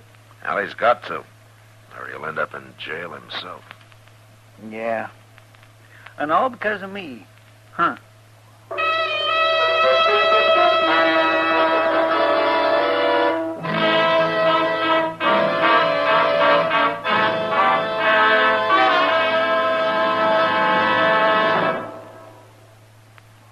This is it, L&M filters. It stands out from all the rest. Miracle tip, much more flavor. L&M's got everything. It's the best. Yes, L&M is best. Stands out from all the rest. L&M stands out for flavor. Flavor. Flavor. Flavor. The Miracle Tip draws easy. You enjoy all the taste. And notice how mild it is.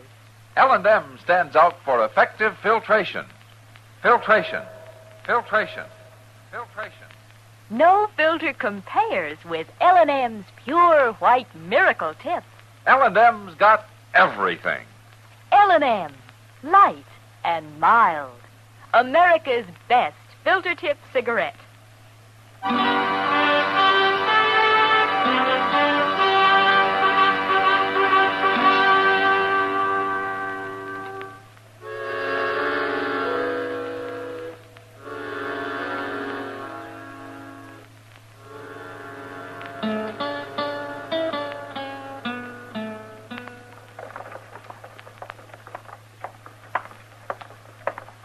I've been waiting long, Matt? No, that's okay, Doc. Well, a man came in with a bad tooth.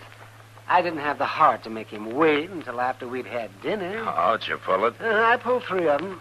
Oh, poor fellow. Oh, poor fella. No, he sat there and he drank a pint of Tanglefoot whiskey before he'd even let me look at him. Where are we going to eat? At Delmonico's? Yeah, that's good. Oh, it is. It's nice day, isn't it? Oh, did Candle get out of jail yet? No, not yet. Mm-hmm. Well, give him time. Binders has only had a couple of days to work on it. We're ready for him. How? I hired 2 shotgun guards to sit outside in front, one in back. Say, you're taking this real serious, aren't you, man? Just as serious as they are. They're playing for their lives, Doc. Both of them. Well, here we are. Yeah, go ahead. Thank you. Thank you. Ah, there's Kitty. Shall we join her? Sure. Hello, Kitty. You waiting for somebody? No, sit down. Thank you. Oh, my. You'll get a free meal for putting up with us, Kitty. You think I didn't have that in mind, Doc? You finished or you just starting? Oh, I'm having this coffee, Matt. Oh, that's not good for you. You should eat something, Kitty. I don't worry about getting sick. I'm a friend of the local doctor. No. I'm serious, Kitty. Honest. No. I had a big breakfast about 10 o'clock, Doc. Oh, well, that's all right. That will be all right. Where's Chester? He's at the jail, Kitty. One or the other of us stays there 24 hours a day now. Seems to me if you took the key to Candle's cell and threw it away, that's all you'd have to do. Take forever for somebody to saw him out. Well, I've hid the key. Even Chester doesn't know where it is. You don't trust Chester? No, I want to protect him, Kitty, if he's the one who's there when it happens. Oh, I see. I don't know why you go to so much trouble, Matt. Binders doesn't impress me as much of a man. No, both of them are more weasel than lion, Doc. Did I tell you how they killed that man in Colorado? Cut his throat. They ought to hang. Well, if he does raid the jail, Binders is going to need help. Say, that reminds me, Matt. What? You know Jack Haney? Jack Haney? He's in town. Binders was having a drink with him over at the Long Branch a while ago. He was? Uh-huh. Who's Jack Haney? He's a gunman, Doc. From Abilene. Oh, so that's the help Binders has been waiting for. Well, I'm going to go find out right now. He's probably got a room at the Dodge House, Matt. Well, I'll try it, Kitty. Order me a steak, Doc. If I don't get back, you can eat it.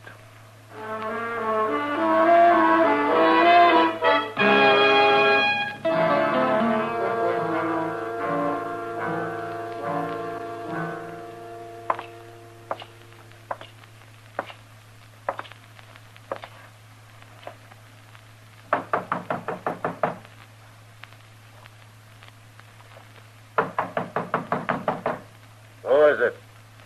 Marshal Dillon, Haney. Open up. Hello, Marshal. I didn't say to come in. What are you doing in Dodge, Haney? Something wrong, Marshal? There might be. I've never caused any trouble here. No, not yet. What are you here for now? Nothing, Marshal. Man needs a change of scenery now and then. I'll be going back to Abilene in a few days. Uh-huh. Lee Binders hire you? Who's Lee Binders? Don't lie to me, Haney. You know him. Okay, I know him. I had a drink with him. I know a lot of people. I said, did he hire you? What would he hire me for? I ought to run you out of town right now. But you won't. What?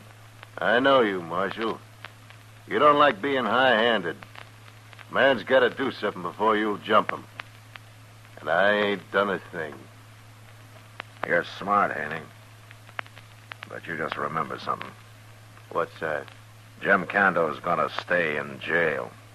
And if you try to get him out, you're going to get torn apart with buckshot. And that's a pretty bad way to die.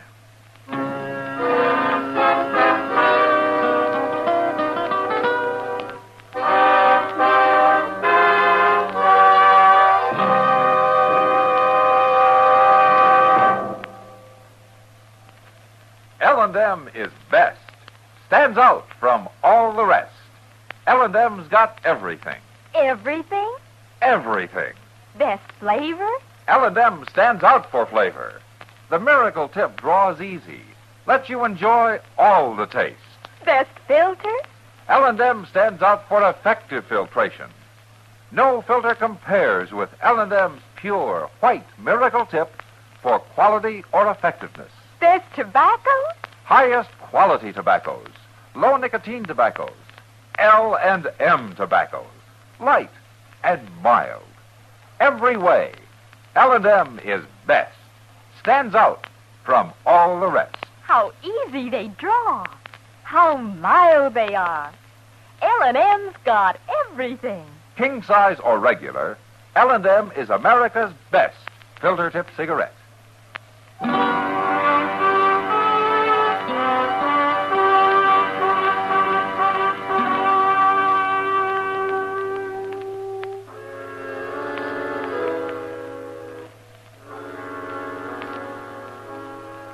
Talking to Jack Haney was a waste of time. But at least I learned for sure that he was working for Lee Binders. After that, there was nothing to do but wait. I heard from Pinkerton, and he said that it'd be a couple of weeks before he could send a man down after Cando. It turned out that there was a reward posted for him, $1,000. Well, that was fine. Unless you were a peace officer. The reward didn't include lawmen. A couple of days passed, and then one night I went down to the jail to spell Chester. I said hello to the two guards in front, and then I went inside. But the office was empty.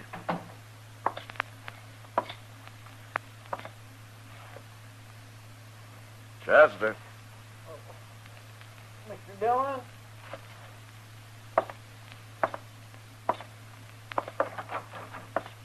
Don't move, Marshal. What?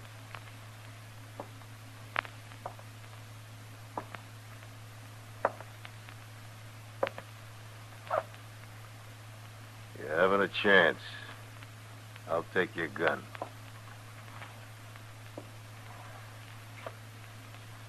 Okay, Binders. I got him. They made me answer you, Mr. Dillon. They'd have shot me if I hadn't. That's okay, Chester. I had to come back here anyway. Binders, I want to get out of this place. Don't get jumpy, Kando. Everything's going fine. I've been in this cell long enough. Calm down, I tell you. I'll calm down once I'm out of here. I'm doing everything I can. Now shut up. You said that once too often, Binders. For a man locked up in a cage, you talk mighty big. Get me out of here! You two quit arguing and we'll get this done.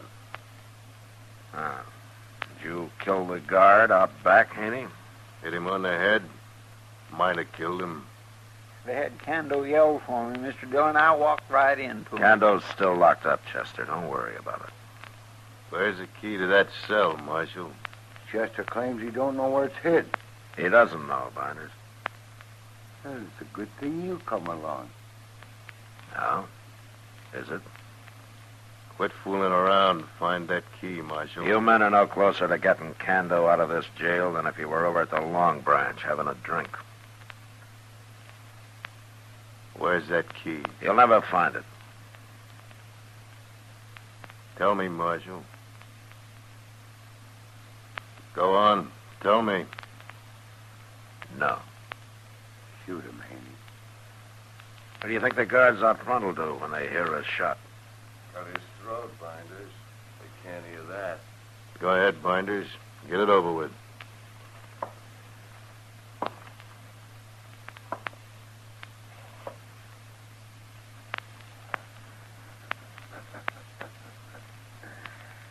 You're gonna find that key, Marshal? No. Then I'm gonna kill you. Don't be a fool. I'm the only man in the world knows where that key is. Wait, Binders. He's right. But I got an idea. What? There's a piece of rope back there. Go get it. Okay.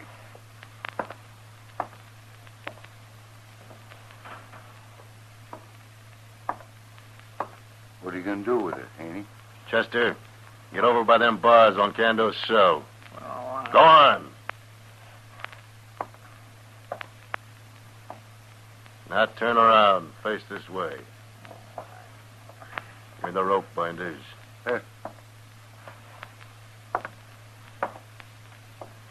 Here you are, Kando.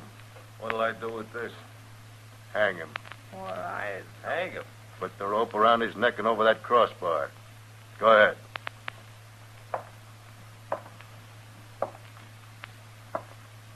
Well, Marshal, how do you like this?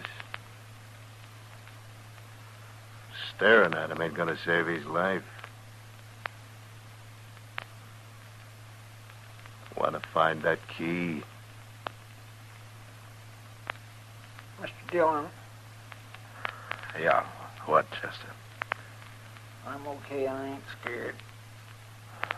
Good. I'm ready. Don't tell him nothing. You sure? I'm sure. Okay. Hang him, Kando. You heard him, Haney. It won't do you any good to hang him. Go on, Kando. Wait till I get a good hold on here. Okay. Here goes. Look out, Haney! Get in the other room! Stop! Guard! What's going on, Marshal? Watch that door.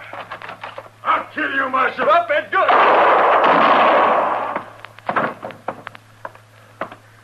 My scattergun tore him half in two. Give me your 6-gun. Yeah. Here. Yeah. I'm going in there after Binders. You men run around back and hurry. Come on, Jim.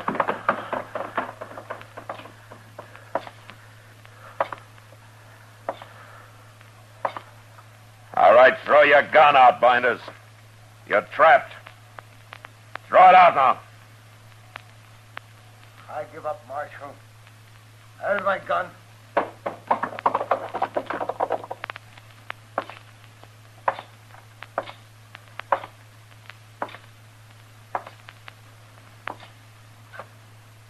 I give up. You okay, Chester? Yes, sir. He let me go as soon as you went through the door, Mr. Dillon. Oh, good. Oh, you took an awful chance jumping Haney that way. Well, he's dead now.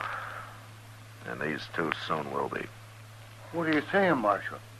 You still got nothing on me, except for this. Standoff. What? Tell binders here. Tell him what? You gonna hang alone? No. I sure ain't. Yeah, you see what I mean, binders? All right, lock him up, Chester. Yes, sir, but where's the key?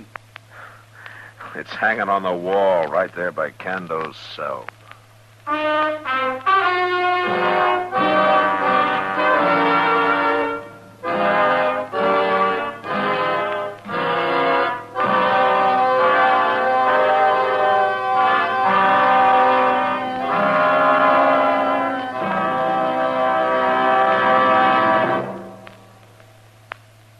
And now our star, William Conrad.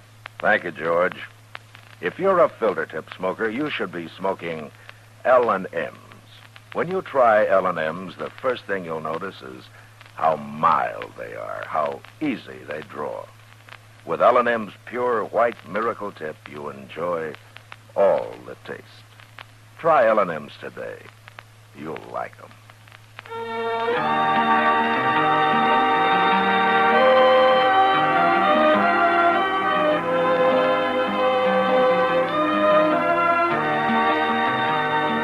Gunsmoke, produced and directed by Norman McDonald, stars William Conrad as Matt Dillon, U.S. Marshal. Our story was specially written for Gunsmoke by John Meston, with music composed and conducted by Rex Corey. Sound patterns by Tom Hanley and Ray Kemper. Featured in the cast were Paul Dubov, Clayton Post, James Nusser, and Joe Cranston. Parley Bear is Chester, Howard McNear is Doc, and Georgia Ellis is Kitty.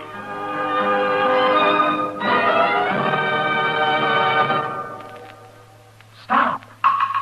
Start smoking with a smile, with Chesterfield, smiling all the while, with Chesterfield. Put a smile in your smoking, just give 'em a try.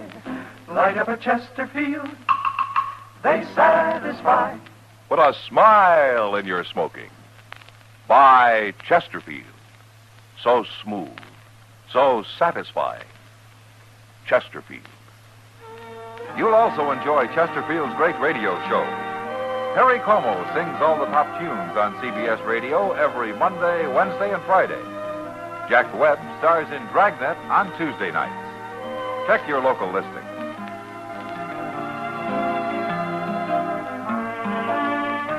Remember, listen again next week for another transcribed story of the Western frontier when Marshal Matt Dillon, Chester Proudfoot, Doc, and Kitty, together with all the other hard-living citizens of Dodge, will be with you once more. It's America growing west in the 1870s. It's drama. It's Gunsmoke. Brought to you by L&M Filters. This is the CBS Radio Network.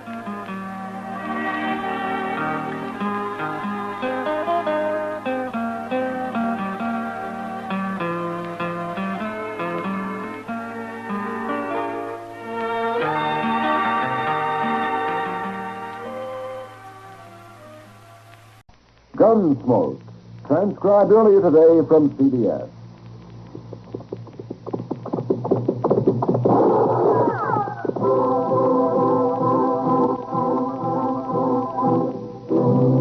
Around Dodge City and in the territory on West, there's just one way to handle the killers and the spoilers, and that's with the U.S. Marshal and the smell of Gunsmoke.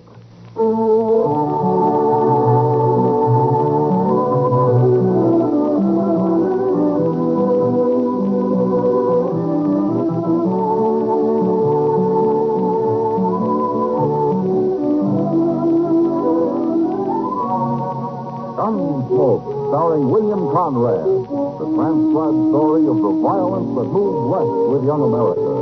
The story of a man who moved with it. Matt Dillon, United States Marshal.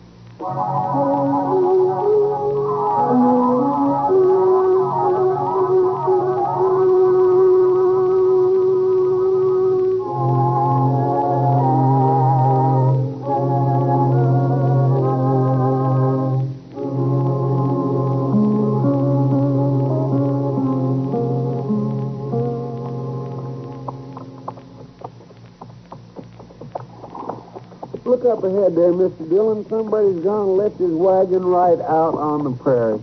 Oh, there's a man down in front of it, Chester.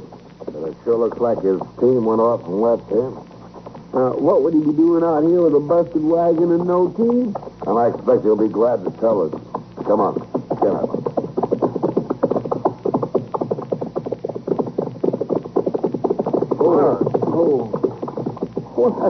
It's Mike Blocker. Yeah. Hello, Mike. Hello there. Oh, it's a poor fix for a man to be in the day before his wedding. Sure is. Well, it'll keep me sober, Marshal, and Matilda will appreciate that even if I don't make Dodge tonight. What happened, Mike? Where's your team? Oh, Chester, we hit a hole back there, and the whiffle tree busted, and that team... They just run off like they was glad to get shed of the whole dang thing. Well, it must have been quite a hole you hit to do this. No, not much. Look here, Marshal. The bar's been sawed half in two. Sure. It's them boys again. What boys? Them two crazy cowboys I hired on last fall. Plummer and Webb, you mean? Yeah. They've been funning me a lot lately. You mean this is just a joke? That's what they figured, I guess. Well, it ain't much of a joke to leave a man stranded on the prairie this way, especially when he's trying to get to town to be married. Now, this ain't so bad. Just yesterday, they cut the stinks on my saddle.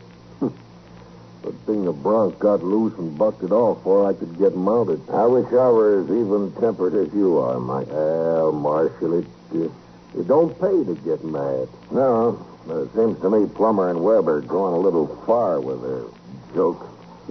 Don't they want you to get married? I don't know. I never asked them. Oh, where are they now? Oh, they rode into Dodge this morning. Said they'd see me at the wedding. I had to bring the wagon so that I could carry Matilda back to the ranch. Well, we'll find your team for you. Maybe we can rig up a whiffle tree of some sort. You can buy a new one in Dodge. Oh, I'd be beholden to you, Marshal. You'll get to town in time for a drink yet. We'll ride along with you to see what you do, Mike.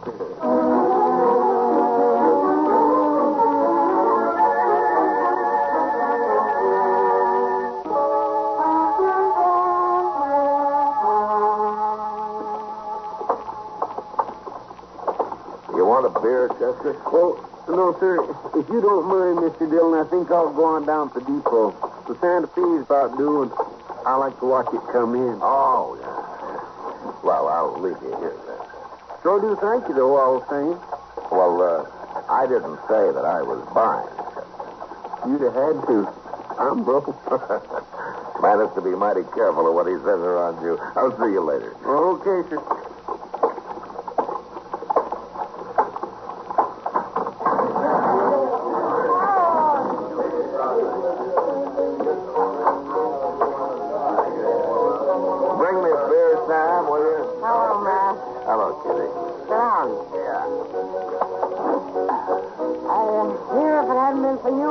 Mike Blocker never would have got to town today.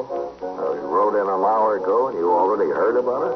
Matilda told me. Oh, yeah, that's right. I forgot about you and Matilda. She's the only lady in this town who is my friend. This is your beer. Oh, thanks, man. You going to the wedding, Kitty? She insists that I do. You're pretty close friends, aren't you? Pretty close, Matt. I guess it's partly so she can talk to me about things she wouldn't even dare mention to her nice friends. Now, they're no better than you are, Kitty. Maybe not. But there are more of them in the long run. That makes a difference. Why'd you want to know about Matilda and me? Well, I've been wondering if there's any reason why either of those cowboys who work for Mike Blocker wouldn't want that wedding to come off tomorrow. Plummer and Webb? Yeah, that's right. You must have some reason for wondering about it, man. Well, man's friends always treat him a little rough before he gets married, but these boys have carried it pretty far. It's jealousy, Matt. No? Which one? Plummer. He and Matilda used to see each other once in a while. Till she met Mike and fell in love with him. Yeah. Has Plummer threatened her? Or Mike? She's afraid of Mike in spite of his gentle temper. Yeah, he should be. But he told Matilda he'd make as much trouble as he could. What kind of trouble? Anything that'll embarrass her, I guess. Like a chivalry, but real unfriendly. Now, they started their chivalry a little early. They even tried to get Mike crippled up a couple of days ago. Oh, I didn't know about that. Well, nothing came of it, but I sure don't like to see anybody's wedding day spoiled. I think I'll look those two up and have a talk with them.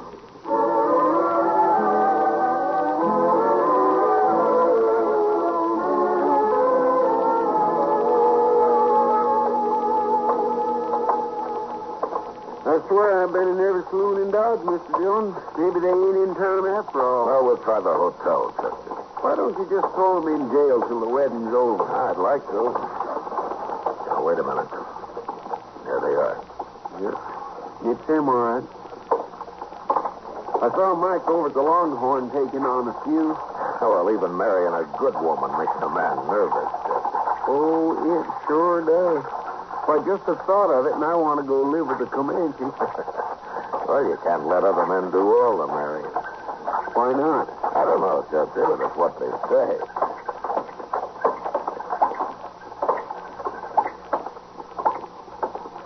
Hello, Plummer. All right. Hello, Marshal. What's on your mind, Marshal? I seen you come all the way across the plaza. Well, I wanted to talk to you about the wedding tomorrow. Oh? You ought to be talking to Mike Blocker. He's the one that's getting married. We ain't, are we, Webb? No, we ain't. Did you think we were? All right, that's enough. You're not dealing with Mike Blocker now. You're dealing with me, and my temper's a whole lot quicker than his. No offense, Marshal. Webb didn't mean nothing. No, I didn't mean nothing. We're just in kind of good spirits. On account of the wedding and all. Well, sure, you know how it is, Marshal. You call it good spirits to try to get a man hurt 2 days before his wedding? How? Cutting the cinch on his saddle? Oh. Mike told you. He did. He didn't seem to mind as much as you do, Marshal. Don't be fooled by that. If Mike ever does get mad, there's going to be trouble. And I'm telling you to leave him alone. Oh, we ain't going to do nothing. Maybe a little chivalry after the wedding, that's all. I don't want either one of you anywhere near that wedding. Oh, now, Marshal, we was invited. The invitation's off. You understand me? Oh, but Marshal... Shut up, Webb.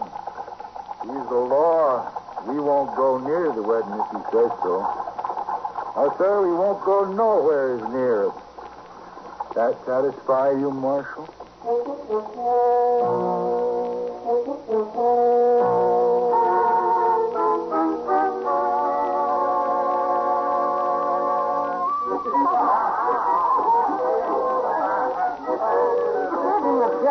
Beautiful, man. Now, being a bride sure does something to a woman, Kitty. It's the groom that really does things, too. Chester, you're jealous.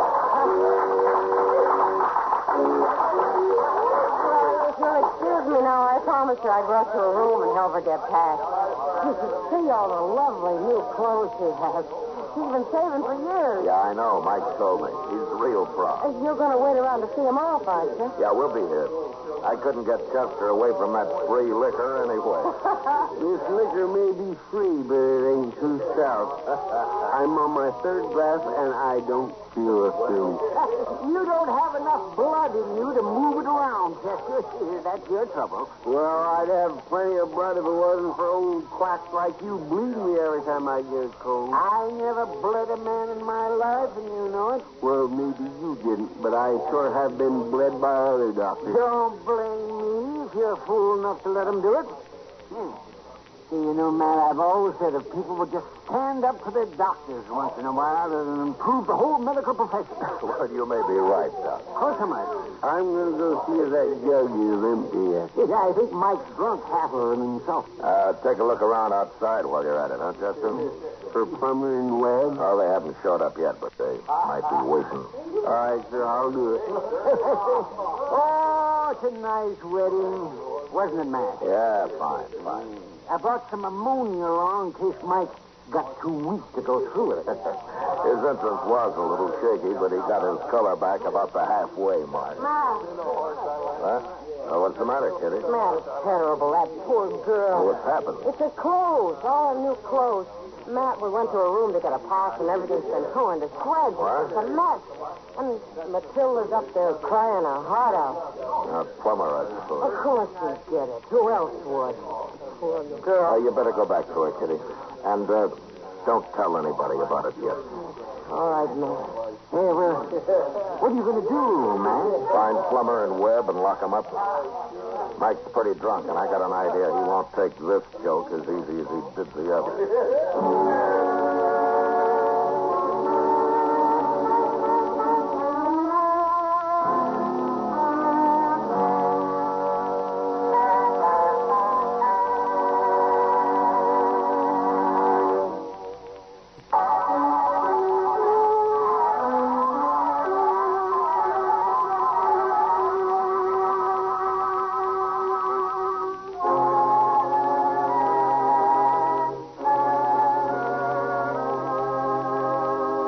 I found Chester outside, but there was no sign of Plummer and Webb. We figured they must have sneaked into Matilda's room during the wedding ceremony, and while she stood downstairs happily becoming Mike's bride, they were up there ripping her trousseau to pieces. Still, I was less worried about her than about Mike. It was one thing to plague him, but to practice this cruelty on Matilda might well be the last straw. Chester and I went from saloon to saloon, but Plummer and Webb seemed to have disappeared. They must have left town, Mr. Dillon. Yeah, the Oasis over there is the only place we haven't been into yet. Might as well have a look. It's making pretty bold calling this place the Oasis. Oh, why? It's the poorest saloon in town. A thirsty jackass wouldn't stop here to sniff a rain barrel. Yeah, not if he knew his way around, he wouldn't. Look at there. Even the door's busted off. Yeah, it sure is.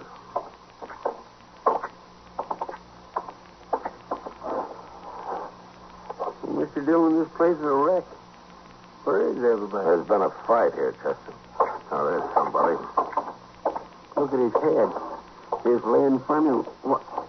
Well, that's Webb. Yeah.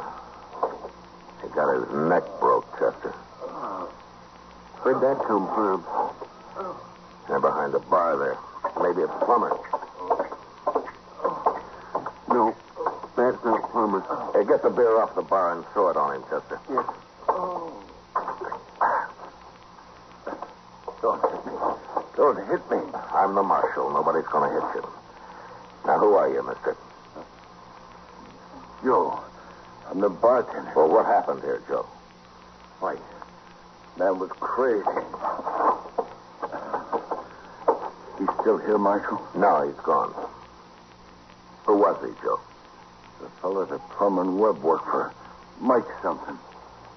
He was awful mad, Marshal. Awful drunk, too. Where'd Plummer go? I don't know. I tried to stop it, but they hit me. Knocked me out. Was anybody else in here? Just them, and then Mike come in. Joe Webb's lying on the other side of the bar. He's dead. Dead? Yeah. Do you see who killed him? He pulled a knife on Mike. He was going to use it, too. Somebody killed him, huh? Was it Mike? I got hit about that, Marshal. I didn't see no more. All right, Joe. You do something about Webb there, huh? Look what they done to my place. It's ruined. Who's going to pay for all this? I don't know, Joe, but I'll try to find out.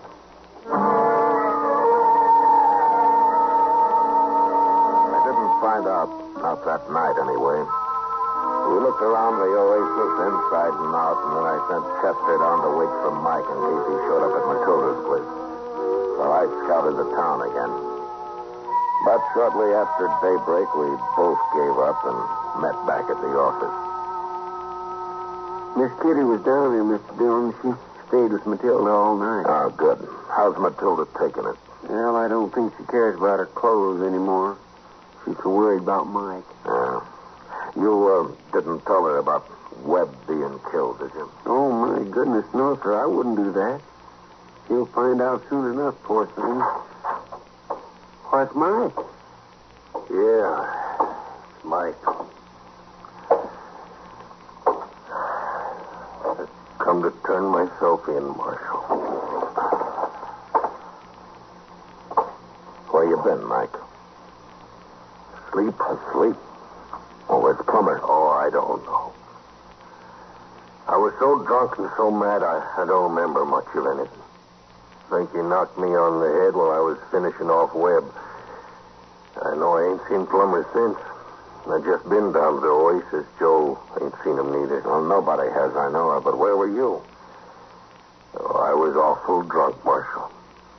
I must have got as far as Kelly's stable, crawled into a stall there. At least that's where I woke up this morning. Well, I'm going to have to lock you up, Mike. Yeah, that's why I come. Marshal, that was a bad thing they done to Matilda. Yeah, it was. But you shouldn't have killed anybody for it. Well, maybe. Lock him up, Chester. Yes, sir. I'll bring back some coffee.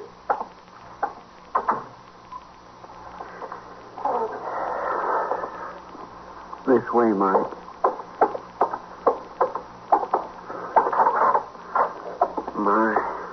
I sure am sorry to have to lock up a man like you, Mike. If you didn't, Chester, I'd just go find Plummer and kill him. There you are. Yeah. Mr. Dillon will be back directly. Then you can have some coffee. I don't want nothing.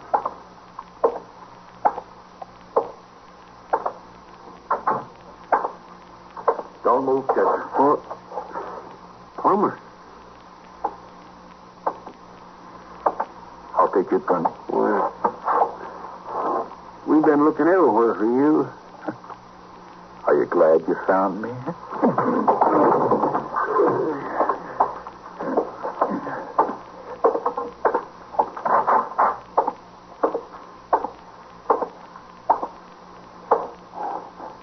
Morning, Mike. What are you doing here, Plummer? I come for you, Mike. I'm going to take you out back and kill you.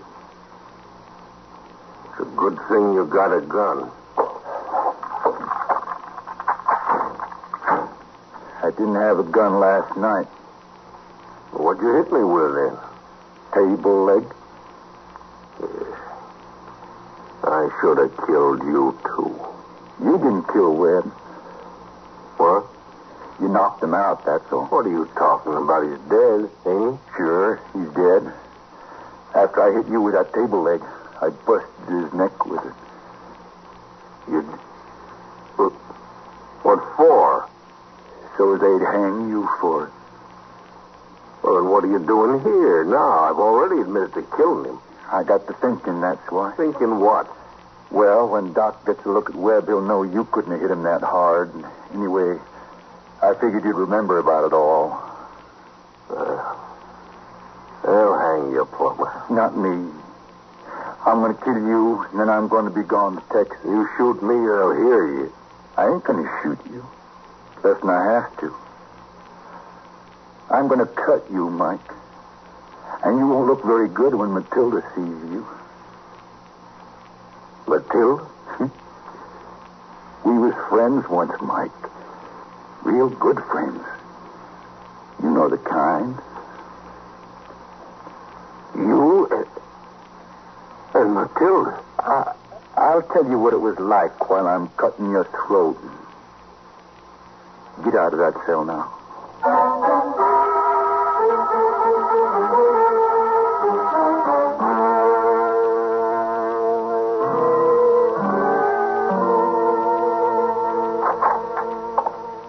Chester, I got Chester.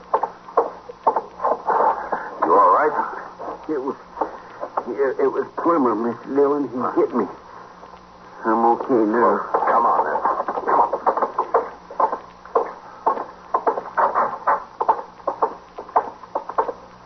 Mike's gone. Plummer must let him out. Let him out. Nothing. He's probably killed him. Let's look out back.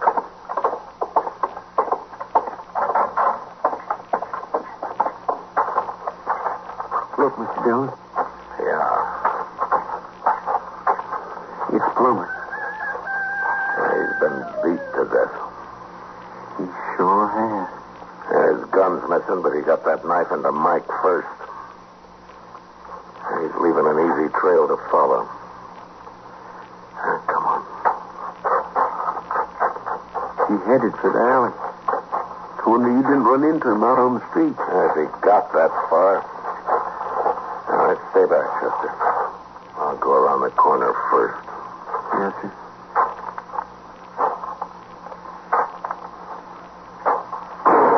No, Mike! I got him. All right, come on.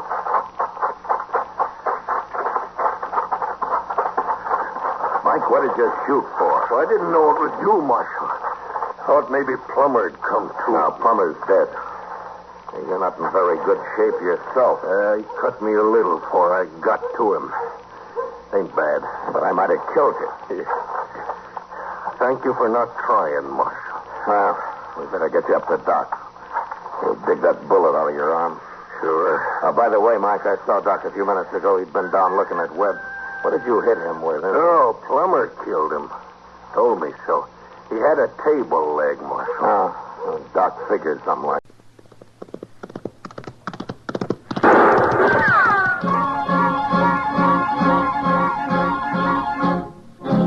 Around Dodge City and in the territory on West, there's just one way to handle the killers and the spoilers, and that's with a U.S. Marshal and the smell of Gunsmoke.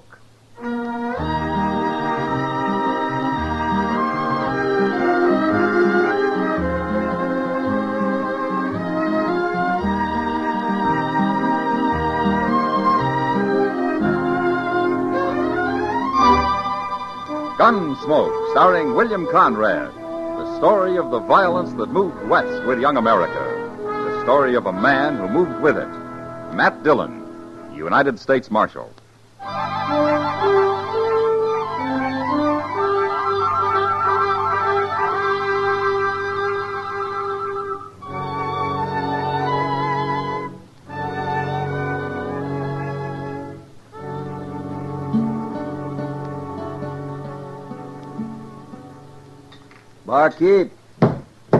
Barkeep, get down here.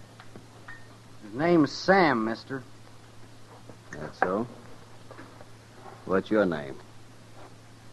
Neil Butler. Ain't you pretty young to be drinking so much hard liquor, Neil? I'm 19, but I've been around Dodge longer than you have. Kind of sassy for a kid, ain't you? Man enough to ride for Fate Ender. Fate Ender? You never heard of him? Maybe I have. Anybody that's ever been near a longhorn steer has heard of Fate Ender. Sure. He's a hard man to work for, though. How's that? Well, he eats one meal a day and don't drink or smoke. So he has a big advantage over the likes of me and you. Mm-hmm. Does he pay regular? You looking for a job, mister? It ain't mister, it's Lee Shin. Okay, Shin. And I'm looking for a drink, not a job. Sam! Hey, Sam! Yeah, about enough, Neil. You ain't my nursemaid. I'm buying a drink for me and Lee Shin here. I've been yelling for one long enough. Sometimes I'm hard of hearing. You know, I've seen barkeeps with their heads all busted open. Shin, huh? And where would you have seen that, Shin? Texas, maybe. Well, you ain't in Texas now. Lay off of him, Sam. He's new around here. Fetch them drinks. I just don't believe I will. Now, looky here. You don't pull much weight around here, do you, Neil? He's had enough, Shin, and don't you egg him on. He can take care of himself. Of course I can. Sam, you give me a drink or by heaven I'll blow a hole in you. Now, take it easy, kid. You don't think I will, huh? Well, you better not try. I'll try. All right, you hold it, mister. Watch him, Marshal. I ain't made a move. No, but you was about to. It'd have been too bad for you if I had, Bart. Never mind that. Throw some water on Neil there, Chester. Right, Mr. Dillon. You got any water, Sam? What kind of place you think I run? Well, give me some beer then. You paying for it? Mr. Dillon? Forget it, Chester. The kid's coming too anyway. You're a stranger in Dodge, mister. Supposing I am. Don't start any trouble, that's all. I ain't done a thing. I just been standing here. It's that mean-tempered barkeep started it. You want me to break a bottle over your head, Shin? See? Blast you, Sam. What'd you hit me with, anyway? The usual. If you try that again, I'll hit you twice. You sure sobered me some. Sobered you, did he? What were you doing drunk in the first place? Now, Mr. Render... Shut up, Neil. I can tell what's been going on here, and I don't like it. It's all right now, Mr. Render. You, going to arrest him, Marshal? No. I got nothing to arrest him for, Fate. Drunkenness?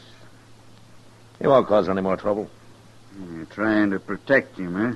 Well, it ain't going to work. He's sober now. Look at him. Sure, he's all right, Fate. I just had a little argument with him. Wasn't nothing. I'm not blaming you, Sam, but a man has to learn to hold his liquor, or not drink at all. It's a lot easier not to drink at all. The way you do, Fate. Maybe. But I remember the time I felt I'd come to the estate of man when I'd learned to drink 1 1/2 quarts of whiskey daily. That's a lot of whiskey. But I quit.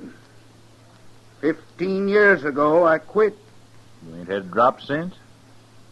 Only once. A friend of mine who was a candidate for office tempted me into a glass. I felt like I'd stolen a sheep. Well, you can't expect everybody to feel the same way, Fate. I don't, Marshal. But I recognize the weakness for liquor when I see it. And young Neil here's got to learn. Mr. Ender, I ain't been drunk in 2 weeks. Till today. 2 weeks? Neil, if you ain't man enough to stay away from it longer than that, you ain't man enough to work for me. You mean I'm fired? You'll draw your pay tomorrow morning. Good day, gentlemen. Mr. Ender. That old mosshead. He needs shooting. You'll start thinking about finding a job, Neil, not shooting somebody. Maybe I'm tired of working. Say, where'd that fella Shin go? It's plumb disappeared. Never mind about him. Look, Neil, they're looking for some help over at the OK Stables. Maybe it'd keep you in feed till you find something else, huh? Thanks, Marshal. But I got some thinking to do first.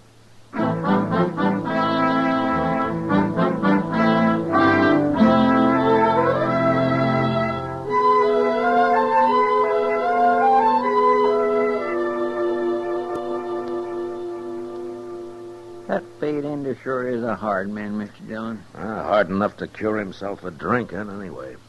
Yeah, but he needn't have been so mean with Neil the other day. He could have gave him a second chance. Oh, Neil can get another job. Yes, I know. But I don't cotton to a man being so self-righteous. I'll bet old Ender's made lots of mistakes in his time. People say he has. Only nobody's caught up with him yet. What do you mean? Well, back in Texas, he used to spread a mighty wide loop, Chester. I expect it was a long time before he paid money for any calves. Oh, well, I never heard he was a thief. Oh, he isn't. Not now. That was just after the war, when everybody was branding anything in sight. Cattle were running wild then, what with so few men to look after them. Yes, sir, I know. One of my brothers got caught at it. Oh? You never told me that, Chester. Well, it's something us proudfoots don't bring up very often, Mr. Dillon. No, of course not. No, sir. My brother wouldn't like it. What? Well, he's a banker now. A banker? Yes, sir. At a place called Pavo. That's over west of San Antone. Real dry country there. He likes it, but I sure don't. My goodness, the wind and the dust is just Matt! Hello, Doc. So you better come upstairs. Oh, what's the trouble? Fate Ender. He didn't want to see you, but I sneaked down anyway. He didn't want to see me about what? I just took a bullet out of his arm, Matt. What? And he's talking about killing the man that put it there. Who? He didn't say. Wait here, Chester. I didn't hear about no gunfight, Mr. Dillon. Neither did I. Is he hurt bad, Doc? I didn't even break the bone, Matt. It'll be a mite painful for a while. He's resting a little right now. That's how I got away. Well, I'm glad you did.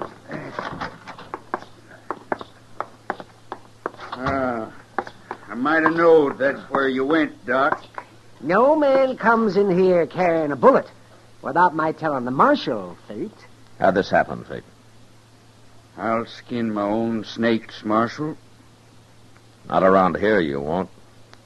I've killed men before, and I don't need no help to do it again. Somebody took a wild shot at you, is that it? Not so wild it didn't hit me. Well, maybe he wasn't trying to kill you. He didn't get close enough for any such trick shooting. Little coward. Oh. You think it was Neil, huh? Of course it was. And I'll kill him. I'll kill him sure, Marshal. Why do you think it was Neil, Fate? I know it was. Tried to kill me while I was crossing the Arkansas on my way into town. He was a quarter-mile off, behind a bluff. Just too bad for him he didn't hit my gun arm. Now, wait a minute. If he was behind the bluff, how do you know who it was? You're just complicating things, Marshal. I heard he threatened to kill me the other day when I fired him. All right, Fate. I'll find him, and if we can prove he did it, he'll go to jail. He won't go to jail if I find him first, Marshal. You won't stop me. I've lived too long to be killed by some hot-headed kid. You got a right to protect yourself, Fate. But murder's a hanging offense these days. And if you don't want to see me hung, you better move fast, Marshal.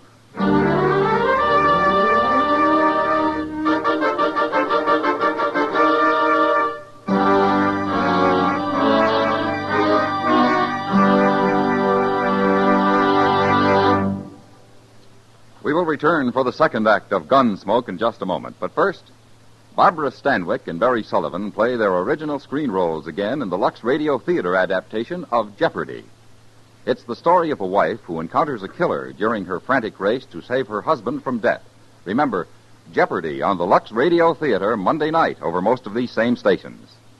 On the same evening, hear Victor Mature in The Girl in Car 32 on Suspense. Mature plays a cop who, chasing a jewel thief, finds love along the way. Hear Suspense, also Monday night at the Star's Address. Now the second act of Gunsmoke.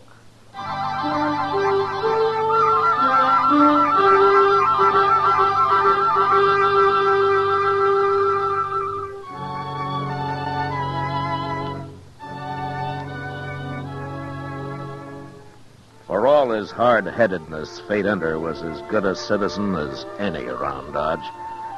And in some ways, a lot better. In any case, I didn't want to see him hung any more than I wanted to see young Neil shot. And since Fate wasn't the kind of a man you could argue with or throw in jail to cool off, I went looking for Neil. He wasn't at the OK stable, but a small boy there told us that he'd be right back. So Chester and I sat down in one of the stores and waited. Mr. Dillon, you don't think Neil's going to admit trying to stage an ambush, do you? Well, he'd be a fool if he did, Chester. And what are you going to do with him? I don't know. Maybe he'll do it by himself. Just What? like I told you before. Yeah, maybe this is him. Man deserves to die, Neil. It don't matter none who kills him. Hey, it's that fella Shin. Be quiet, Chester. Well, sometimes I think it'd be worth hanging for, even if I did get caught. That's more like it, kid. Don't you let nobody bluff you. He ain't all bluff. I've seen him. Neil, Fate Ender's like a Confederate dollar. Like 500 Confederate dollars, in fact. He's just that no good. Well, I don't know. But anyways, he sure didn't treat me fair. I shouldn't have talked so much about shooting him. Don't you worry, kid. They can't do nothing to you. They can't prove nothing at all. Of course they can't. What's there to prove, Neil? Marshal. Take your hand off that gun, Shin. Why, sure. Shouldn't jump out at a man like that, Marshal. Well, my being here wouldn't bother most men. What do you mean? I take it you've heard about Fate Ender getting shot. I heard. And he's saying I did it, too. Well? Don't tell him nothing, kid. You don't need no alibi. Suppose you stay out of this, Shin. Well, why should I? I'm the only friend Neil's got around Neil here. can talk for himself. Everybody's got a rope on the kid. It ain't That's fair. enough out of you. He's just trying to help me, Marshal. But he don't need to. I can prove I wasn't anywhere near there. Oh? Well, how do you know where it happened, Neil? A friend of mine met him on the way into town. Ender told him all about it, and he come straight off and told me. Ender says it was at noon, Marshal. You want to know where I was at noon? Yeah, where? At the Texas Trail, talking to Kitty. I'm going back there right now and get her to prove it before Ender finds me and tries to kill me. Now, wait a minute, Neil. Let him go. It won't do any good, kid. Of course it will. Darn fool, kid. Shin.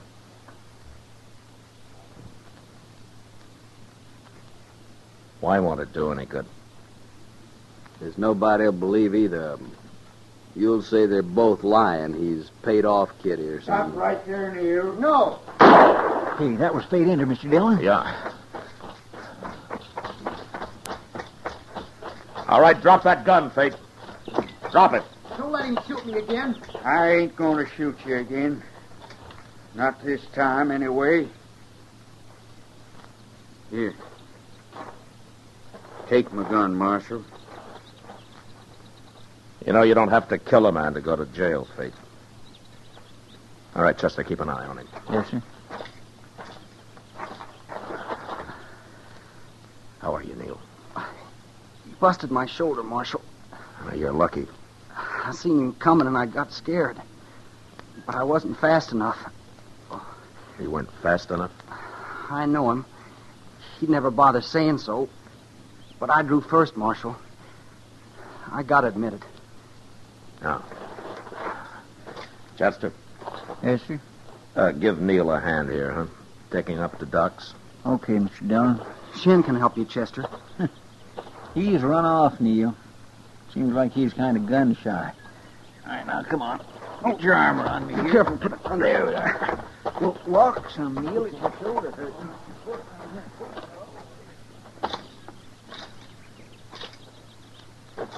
Tell me something, Fate. How come you didn't finish him off while you had the chance? Well, I would have. The first shot hadn't crippled him.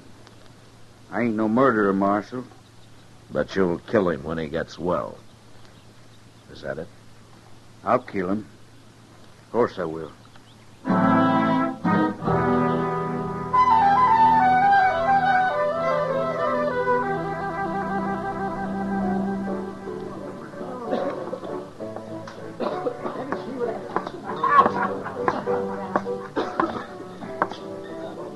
Hello, Matt. Hiya, Marshal. Kitty. Sam. I can tell you're not going to make any money off him today, Sam. Have a drink on the house, Marshal. No. Kitty's right, Sam. I didn't come here for pleasure. I heard about Fate Ender being shot. Is that what it is, Matt? Yeah. Kitty, young Neil claims that he was in here at noon talking to you. Yeah, he was, Matt. Funny thing is, he was talking about Fate most of the time. Sam was here, too. He heard him. Yeah, sure did. If what he was saying is true, Fate's about the sharpest dealer I ever heard of. Oh? What do you mean, Sam? Oh, it's just a story about Fate when he was still in Texas. Go on. You tell him, Kitty. Tell him. Well, seems Fate owed a man $500 when the war broke out. But he told him he'd keep it for him so he'd have something when he got out of the army. That was during the Confederacy, of course. So when the fellow came back to collect his money, Fate shoved a whole barrel of it at him and told him to help himself. Ain't that something, Marshal? Fate claimed the debt had been made in Confederate money, so that's what he paid off with. Pretty foxy of him, don't you think, Matt? 500 no good Confederate dollars. Kitty, did Neil say where he'd heard this story? Oh, that new friend of his, Shin. He told him. Why? Hey, it's a good story, Kitty. It's a real good story.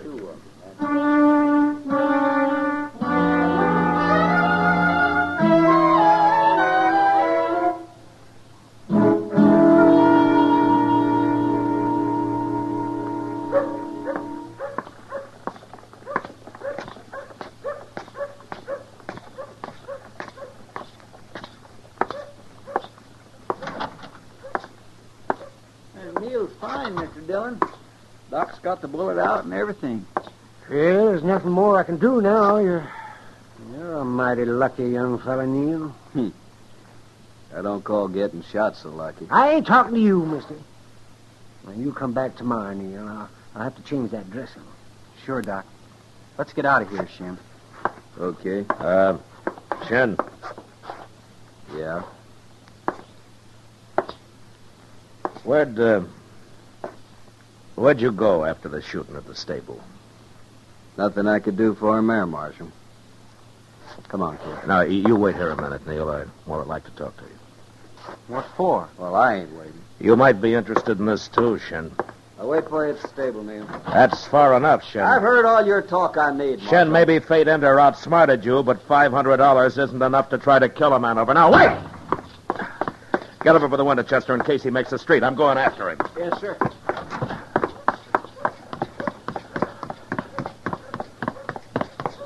Look at him, Mr. Dillon. Right there. What? I got him. What? Oh, did you shoot him, Chester? I didn't hear anything. No, sir. That chamber pot there. I dropped it right on his head. What? A bullseye, Mr. Dillon. Yeah. Well, he's your prisoner, Chester. Come on down and lock him up. Yes, sir. I'll be right there.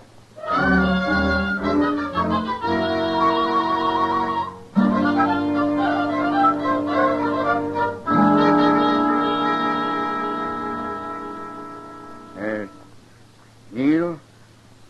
Yes, sir. Marshal here told me the whole story. Looks like we both made a mistake, Mr. Ender. Shin wasn't much of a friend, was he? Trying to hide behind you all the time. I took up with him when I was drunk. That's the whole trouble.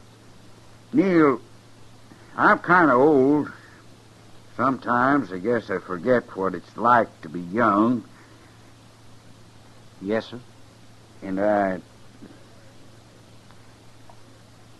Well, That's all right, Mr. Ender. No, it ain't all right. Maybe what he's trying to tell you, Neil, is that he went and paid Doc for fixing you up. He did? And Doc says it'll only be a couple of weeks before you can ride again. Couple of weeks is too long for a little wound like that. I won't have no namby-pambies riding for me. You hear? Yes, sir. I hear.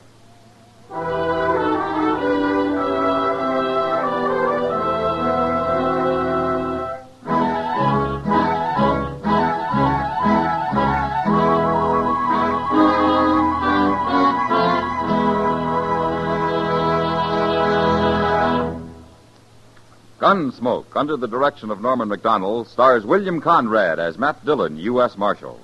Tonight's story was specially written for Gunsmoke by John Meston, with music composed and conducted by Rex Corey. Featured in the cast were Vic Perrin, James Ogg, Harry Bartell, and Barney Phillips. Harley Bear as Chester, Howard McNear as Doc, and Georgia Ellis as Kitty. Gunsmoke has been selected by the Armed Forces Radio Service to be heard by our troops overseas. Join us again next week as Matt Dillon, U.S. Marshal, fights to bring law and order out of the wild violence of the West in Gunsmoke.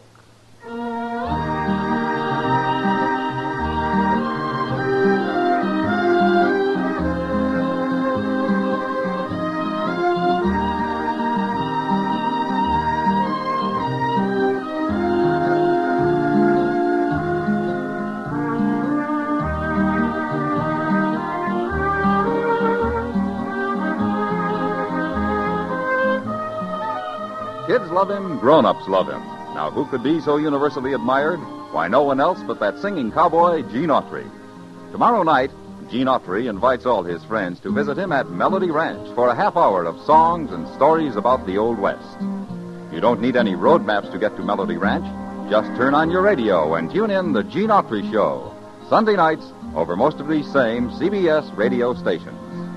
George Walsh speaking. Stay tuned now for Gangbusters, which follows in a few minutes over most of these same stations. For Mystery Mixed with Merriment, join Mr. and Mrs. North Tuesday evenings on the CBS Radio Network.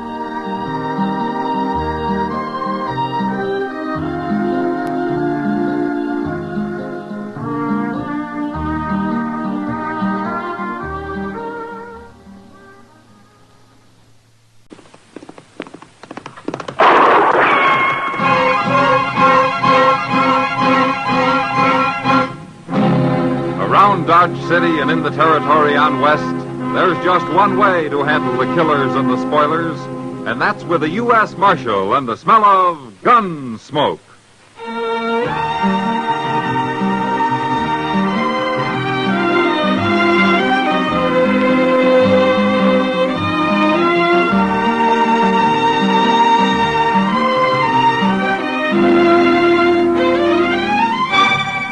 Gunsmoke, starring William Conrad.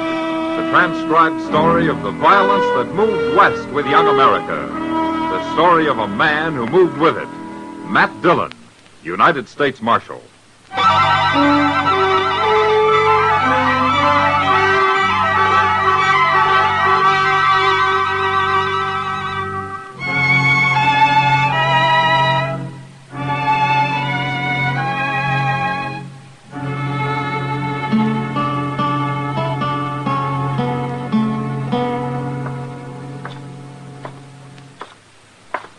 I sure do thank you for that breakfast, Mr. Dillon. Forget it, Chester. My steak, eggs, potatoes, and a glass of beer.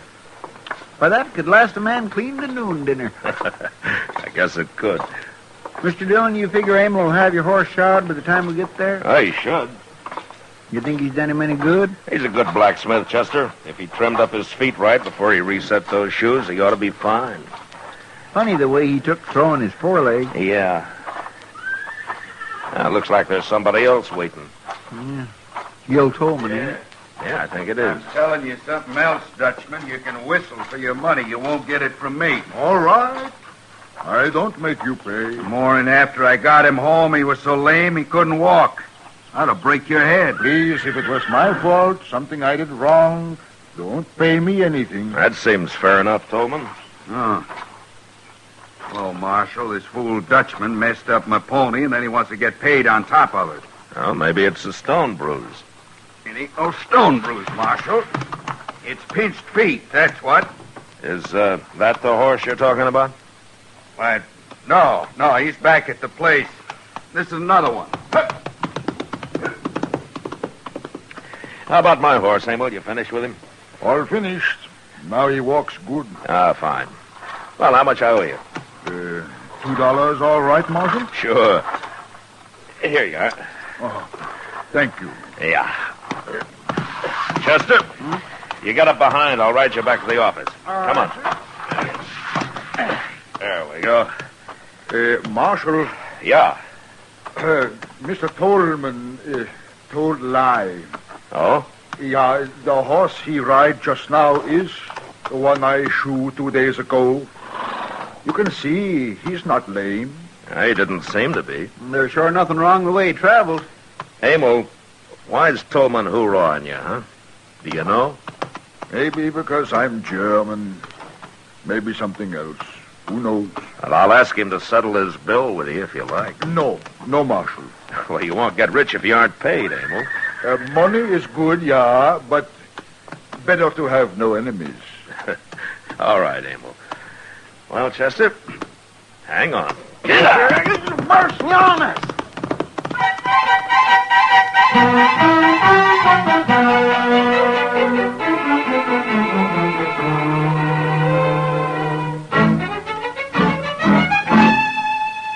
Mr. Dillon? What, Chester? Did you know that Lily Langtry's going to be here in a couple of weeks?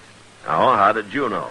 Mr. Hipple over at the Opera House told me. Oh. And in case I don't get to see her, he's going to let me have one of them big picture posters. He is? Yes, sir. The Jersey Lily. My, I sure would like to be tall hog at that trough.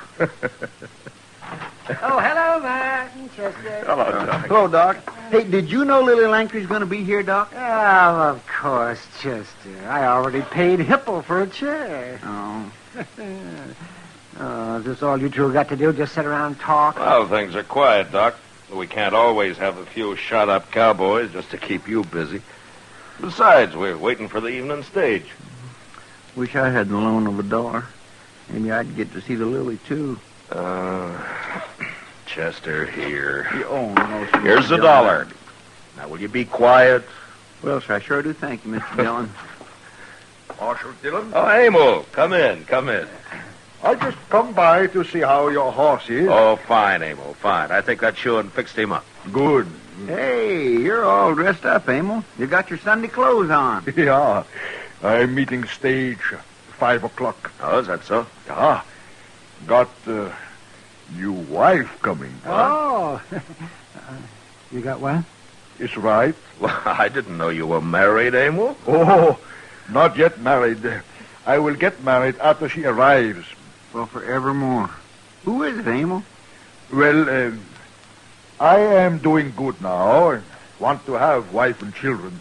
But girls here in Dodge don't want husband. They like better the Texas Trail and Longhorn. Well, there's a lot of excitement and money to be had working around a saloon. That's true. So I answer advertisement in St. Louis paper. You did what?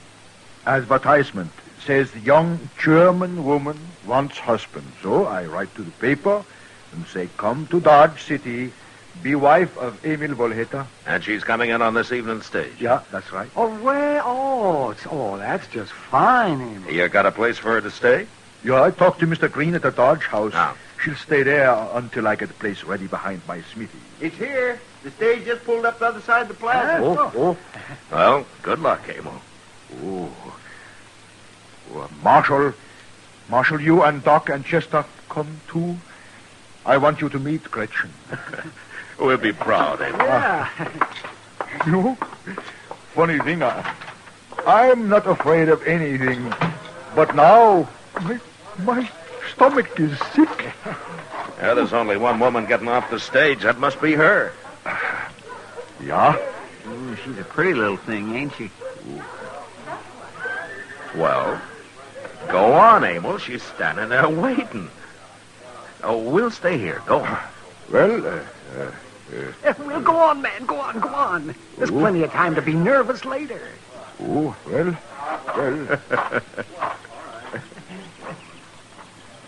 Gott. Guten Abend. Ich bin Emil Volheta. Ich bin fröhlich und glücklich, dass Sie gekommen sind. Herr Volheta? Ich hoffe, die Reise war nicht My, zu schwer. listen to that. Nein, ganz gar nichts. Ich bin erst heute her. Makes you wonder how they can understand each other, don't it, talking that way? Oh, Chester, for heaven's sake. Liebe Leute, ich werde Sie Ihnen... Oh, look, he's bringing her over here. Sprechen Sie Englisch, Fräulein Gretchen? Ja, natürlich. Ach, gut. Marshal Dillon, gentlemen, Miss Gretchen Schiller. How do you do, gentlemen? How do? How do you do, ma'am? Welcome to Dodge, Miss Schiller. Thank you, Marshal. I hope you'll be happy here. You've certainly got a fine man. I know much about him already. We have written. Now, Marshal, I will take Gretchen to the hotel. Kommen Sie. Wir gehen jetzt. Gretchen, mal her.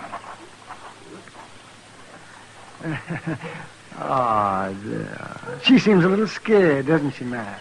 Now, Doc, she took a chance on coming out here. Yeah, well, so did Emil. Getting married to a mail-order bride like buying a pig in a poke. You can't be sure till it's too late. Oh, come on, Matt. This is an excuse for some sort of a celebration. I'll buy you a glass of rye. Hey, you too, Chester. All right, Doc, since you're buying. You know, I was just thinking, she's so little and Emil's so big, I hope he don't take it into his mind to beat her none. Emil's about the gentlest man I've ever known, Chester. And besides, Chester, men don't always beat their wives. My pa did. well. Sam, set out some glasses and a bottle of rye whiskey. And then when the stage comes in a few minutes ago, I see where he gets himself a gal bought out of a newspaper. Gil Tolman One again, of them Mr. Dillon. foreigners is all we need around here. Now there's two. We ought to tar and feather the both of them and send them on their way. Doc, you and Chester wait here. Tar and feathers is too good for foreigners that are trying to take over the town. Yes, sir. You're right. Tolman, how drunk are you? I ain't at all. You talk like a man that's been drinking. Ain't a man allowed to say what he thinks around Dodge no more, Marshal? Not when he's thinking that way, Tolman. This is between Woolhader and me. Has nothing to do with the law. It's got a lot to do with me, Tolman. Now you drink up and get out. And you take Spooner and Willie here with you. Just a minute. Now you listen to me. All of you. Woolhader's trying to mind his own business. And if there's any trouble, I'll know who started it. And he'll go to jail. You saying you're going to lock me up? Tolman, if Emil Woolhader ever gets mad enough, he'll kill you with his bare hands. Now leave him and his girl alone. Girl. Why, she's probably nothing but a little...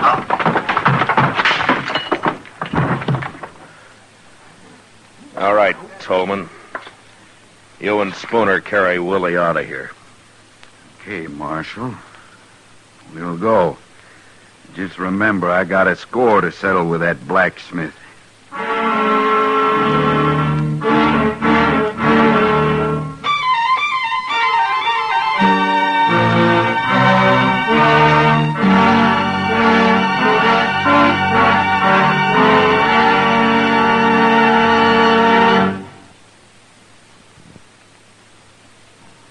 We will return for the second act of Gunsmoke in just a moment. But first... Later tonight, CBS Radio's Gangbusters again recreates a dramatic, spine-tingling, factual history of the pursuit and apprehension of some of the world's most dangerous criminals. Tonight's program reveals the story of a strange stick-up gang which comes to no good end in the case of the close-knit family. It's another story based on actual police files, telling the truth about criminals and crime. Don't miss the case of the close-knit family on Gangbusters over most of these same stations later tonight. Now the second act of Gunsmoke.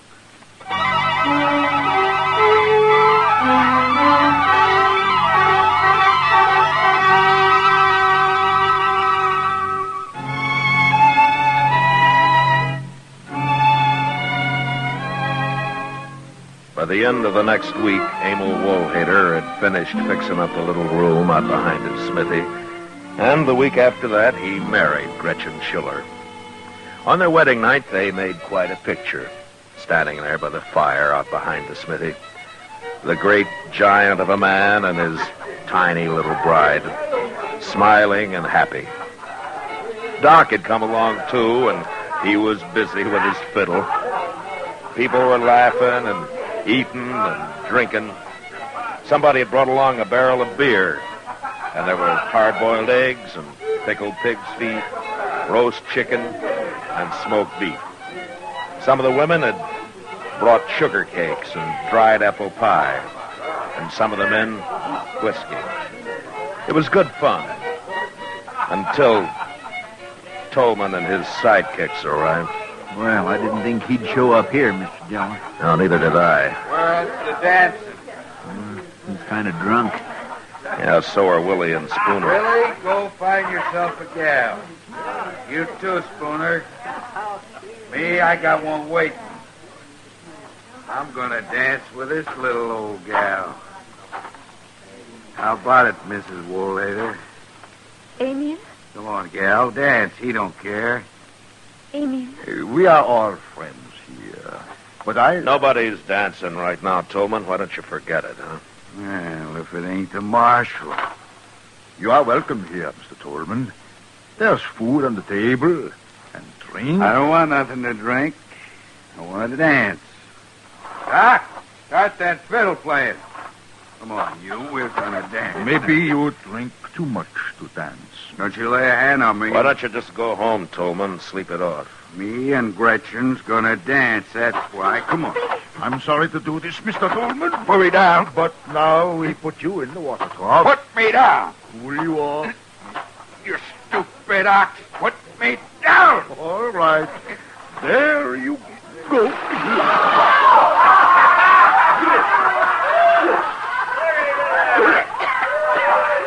Well, that'll quiet him some, Abel. Better than hurting him, I think. You filthy Dutchman. I'll pay you back for that. Come on, Willie. Spooner, let's go. Everybody, have fun. No troubles on wedding night of Gretchen and Abel.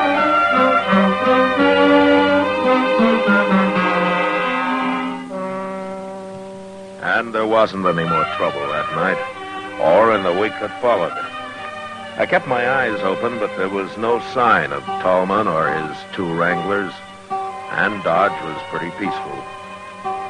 Then late one night, trouble did come, but not the way I'd expected it. I'd fallen asleep on a cot in the office. Mr. Dillon? Mr. Dillon. What? Wake up, Mr. What? Dillon. What's the matter? What's the matter, Chuck? There's a fire. What? It's the blacksmith shop. I come as quick as I could. Well, is it bad, Yes, Chester? A bunch of the men are out there now. Where's Emil? I don't know. Nobody's seen him. How about Gretchen? Miss Kitty's with her. She's pretty upset. Oh. By the time we got bucket lines going, the place is just about burned to the ground. Well, how did it start, do you know? No, sir, I don't. But a shack like that flares up pretty quick. They didn't have time to get anything out, beds or tables or the like. Well, there doesn't seem to be much left but a pile of coals. No, sir, there ain't. Oh, there's Miss Kitty. Over there. And Gretchen. Yeah. Oh, Matt. Ms. Woolhater. Kitty.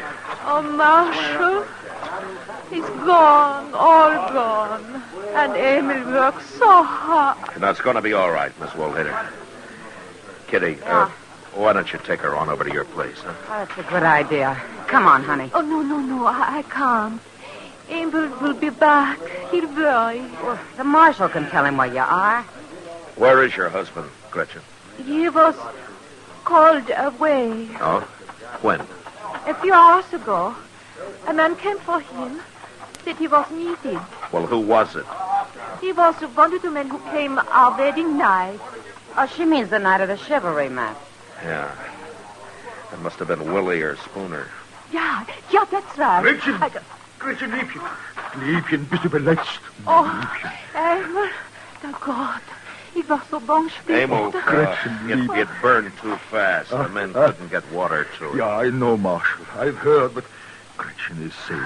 Yeah. That is important. I'm going to take her with me, Mr. Woolhater. You're very kind, Miss Kitty.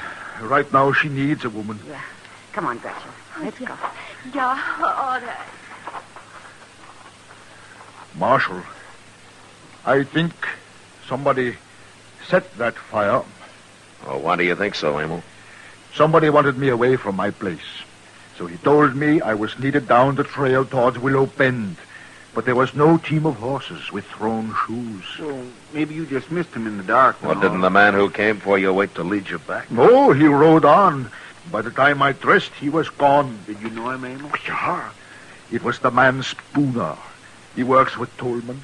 No, he works for Tolman. Yeah, and Tolman's just mean enough to do it. He is. Look, Emil, if you'll say that Tolman did it, I'll have him in jail by morning. No, Marshal. No, this I settle myself. I won't have any killing, Emil. No. There will be no killing, Marshal, but for the first time, I am getting very angry. Not so much for me, but for little Gretchen. Oh, what are you going to do? I will wait. And when I see Tolman, I will teach him lesson.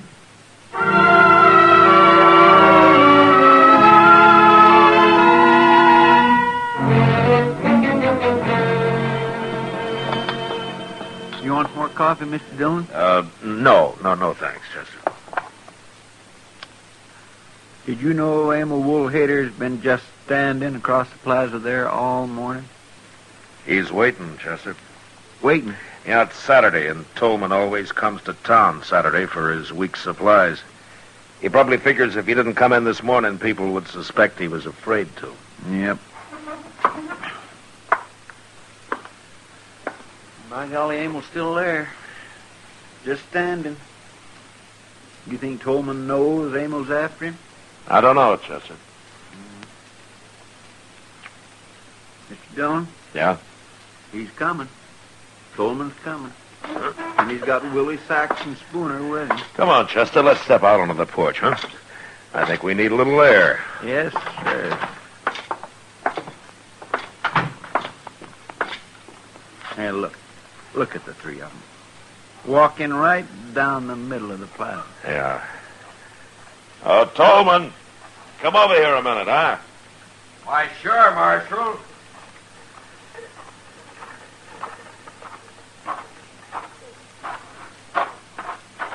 What do you want?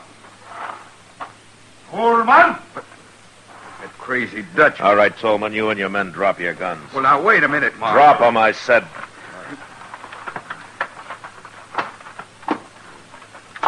That's better. Now, gentlemen, I think the blacksmith wants to talk with you. What? Mr. Tolman. I don't mind when you don't pay me for work. I don't mind when you're a little drunk. But when you do something to upset my wife, I mind very much. What are you talking about? I'm going to fight you, Tolman, and hurt you.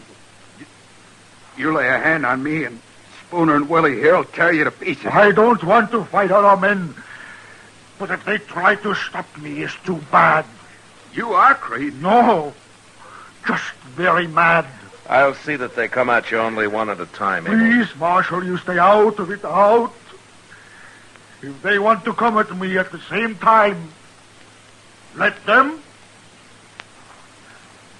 Boys, get the Dutchman.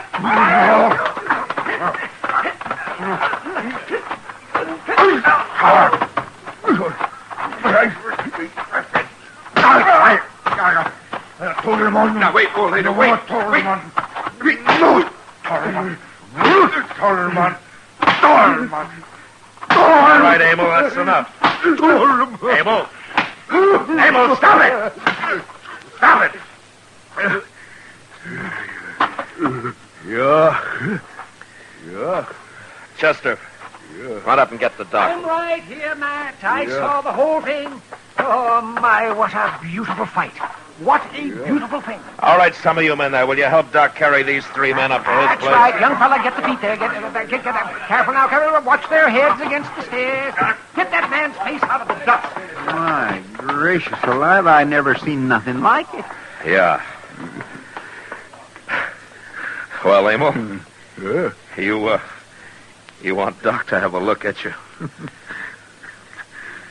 No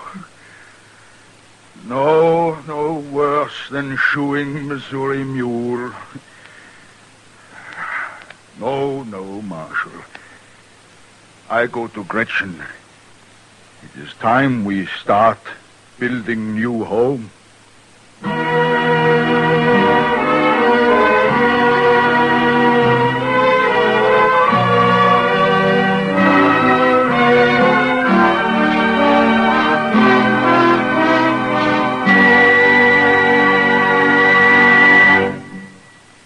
Gunsmoke, transcribed under the direction of Norman MacDonald, stars William Conrad as Matt Dillon, U.S. Marshal. Tonight's story was specially written for Gunsmoke by Mr. MacDonald, with music composed and conducted by Rex Corey. Featured in the cast were John Daner, Gene Bates, Vic Perrin, and Luke Krugman. Harley Bear as Chester, Howard McNear as Doc, and Georgia Ellis as Kitty. George Walsh speaking. Join us again next week as Matt Dillon, U.S. Marshal, fights to bring law and order out of the wild violence of the West in Gunsmoke. When rustlers are on the loose, Gene Autry isn't long getting on their trail tomorrow night on most of these same CBS stations. Don't miss Gene's adventure titled Maisie's Boys, and a hard lot you'll find them, too. It's the Gene Autry Show with songs by the Melody Ranchers and Adventure 2 tomorrow night at the Star's address. Stay tuned now for Gangbusters, which follows immediately over most of these same stations.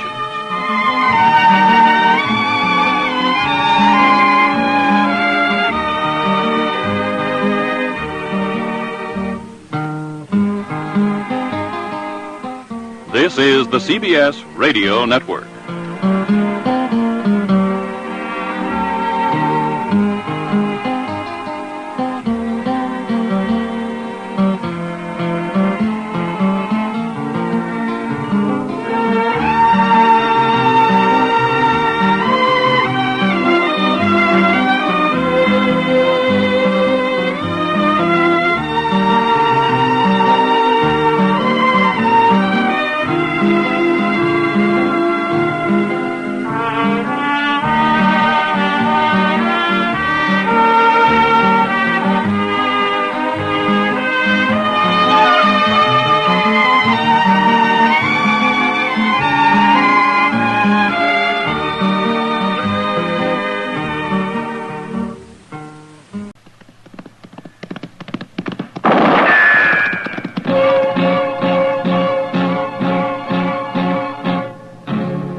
Gunsmoke, brought to you by L&M Filters.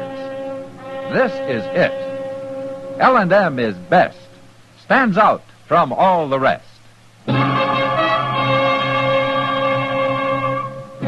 Around Dodge City and in the territory on West, there's just one way to handle the killers and the spoilers, and that's with a U.S. Marshal and the smell of Gunsmoke.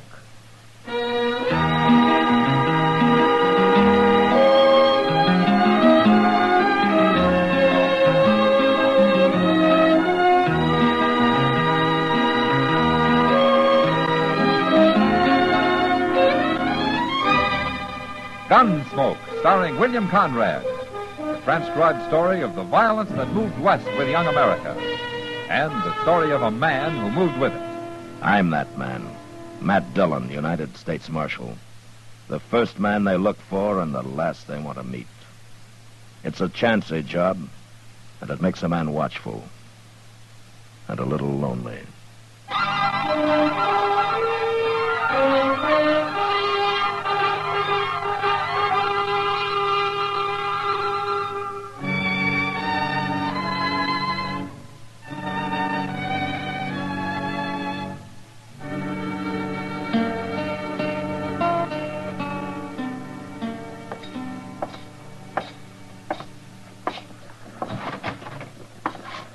Marshal Dillon, come in, Marshal, come in. Hello, Teeters. You got time to give me a haircut? You're the only customer I've had in an hour, Marshal. Oh. You hang your coat and your gun belt right over there. I'll get things ready for you. Okay. Say, I haven't seen you around town lately, Marshal. Well, I've been over in Abilene for a week. I just got back late last night. Oh, must have come in on the midnight Santa Fe, huh? Yeah, that's right. I wish I could get out of Dodge once in a while. Well, not the way I have to do it, you wouldn't. Maybe you're right, Marshal. Maybe you're right. Hey, this is a new chair you got, isn't it? Yes, sir. The finest barber's chair west of St. Louis. That's pretty fancy. Here, try it. Ah. Comfortable?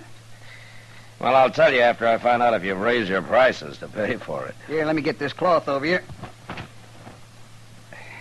Here you are. Haircut's still a quarter, Marshal. What about shaves? The price of a shave's gone up a dime, Marshal. A dime? Now, Marshal, you wouldn't stand in the way of progress for the sake of a dime, would you? Yeah, but whose progress? Anyway, you don't need a shave, not today. That's a good thing. Say, Marshal, you know Mabel over at the Long Branch? Yeah? Well, last Wednesday night... Oh, take a chair, stranger. I'll be with you in a few minutes. Last Wednesday night... A few minutes. Yeah, that's right. You're next, right in line. Barber. What? I ain't next. Why, of course you are. Nobody's ahead of you. I said I ain't next. You mean you won't wait? That's right. Oh, I sure won't you wait. will. I work fast. It won't be longer than 10 minutes at the most. Now, you just sit down. I I'll want be... to shave. I want to right now. You can cut his hair later. What? You heard me. Now, look, mister, you don't know who you're... Shut up, Teeters. Get out of that chair, mister. Take this sheet off of me, Teeters. All right. There.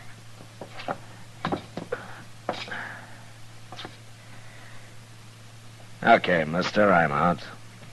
Then move. I want to sit down. You don't understand. I don't understand what. I didn't get out of that chair so as you could have it. You're going to be troublesome, ain't you? I am. And there isn't much you can do about it. Isn't there? You don't see very well, mister. What? I'm not wearing a gun. It's hanging on the wall over there. You going to shoot an unarmed man in front of a witness? Go get your gun. Put it on. No. Do it. You licked, mister. How you going to make me do it? Shoot me? Put your gun on. I don't like killings, but if you don't turn around and walk out that door, I'm going to half-kill you with my fists. Now get moving. All right. You got me this time, but next time you'll be wearing a gun. It'll be some different then.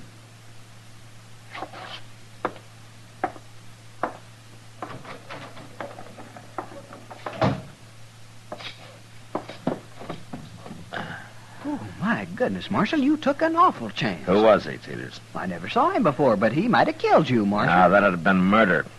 You can get hung for murder. Now, quit shaking. Let's get this haircut over with. He won't be back.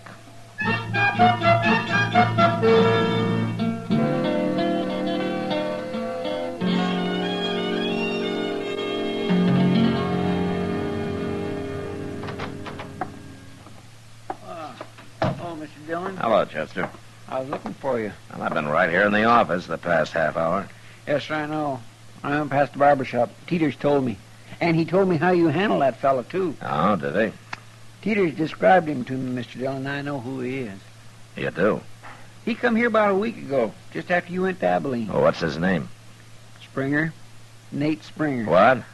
Yes, sir, that's right, Mr. Dillon. You sure that was Nate Springer? I couldn't have been nobody else. Why? You said you don't know him? I've heard about him. You have? Where? All over. Nate Springer's got quite a reputation. Was a gunman, you mean? Yeah, he's a gunman. They say he's the most nerveless gunman that ever lived. He's all ice. Bat Masterson told me once that out in Arizona, a man got the drop on him and Springer started to laugh. The man asked him what he was laughing about, and Springer said he'd never had before, and he didn't want to die without seeing what it was like. Oh, forevermore. What happened? It's kind of hard to shoot a man who's enjoying his first laugh. Yeah. My. Well, I'll be darned. What do you suppose he's doing in Dodge? Springer's a killer. A paid killer. That's all he's ever done anywhere. Then why don't you go arrest him? Well, he's not wanted that I know of. There are no circulars out on him. Well, but you can't wait till he kills somebody. No. And I can't put him in jail till he does.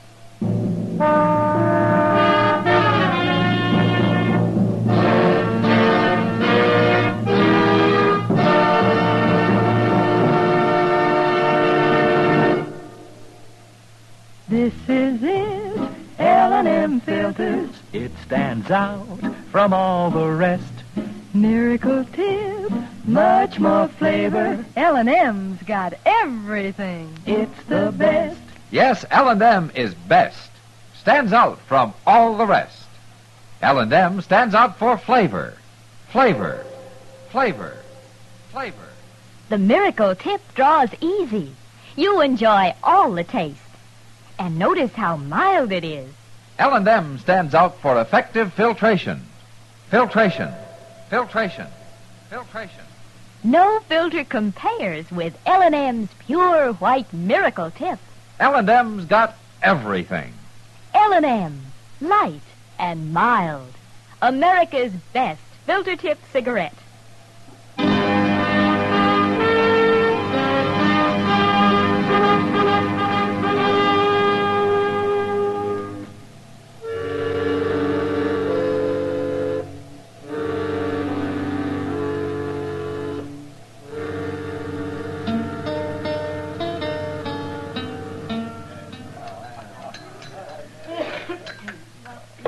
Oh, my. You got time for another cup of coffee, Matt? Well, I'll take time, Doc. That's good.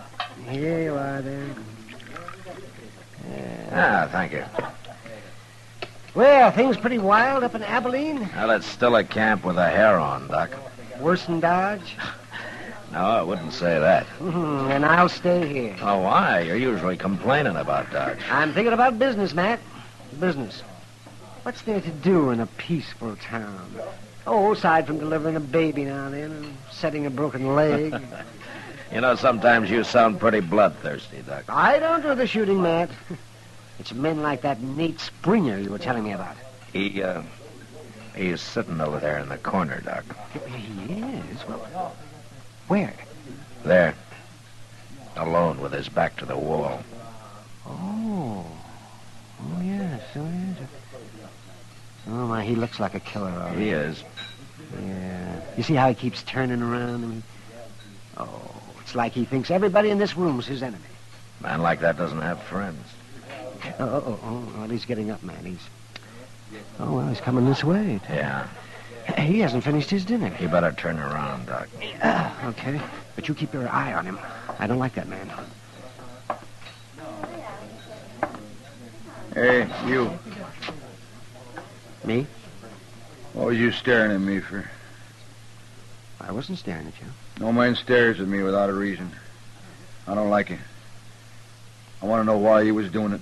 Oh, now look here, mister. You're getting yourself all upset over nothing. Well, you ruin your dinner working yourself up this Tell way. me why you was staring at me. I'll put a hole in you. I'll do it. Well, you're awful jumpy for a big gunman. Tell me, I said. Hold it, Springer. You getting into this, mister? I am. Who are you, anyway? Matt Dillon. Dillon? That's right. I knew I'd run into you sooner or later. Oh, why? My line of work, there's always some lawman wanting to interfere. Sure. And it'll happen here, Springer. You kill anybody. Fair fight's fair fight, ain't it? Not when you're paid to pick a fight with a man. Like I said, Marshal, I knew I'd run into you. Springer, when I find out who you're after, I can probably find out who's paying you. And I'll jail you and him both. You're going to lose a lot of sleep trying to find out, Marshal. I can stand it. You're the one that needs sleep, Springer, a lot of it. Without any bad dreams.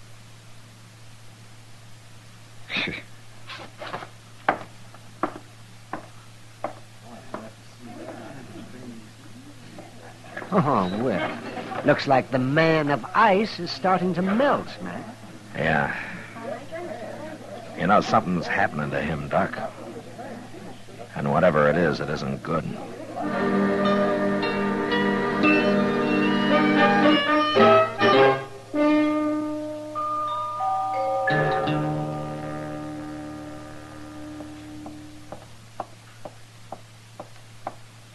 Kitty. Huh?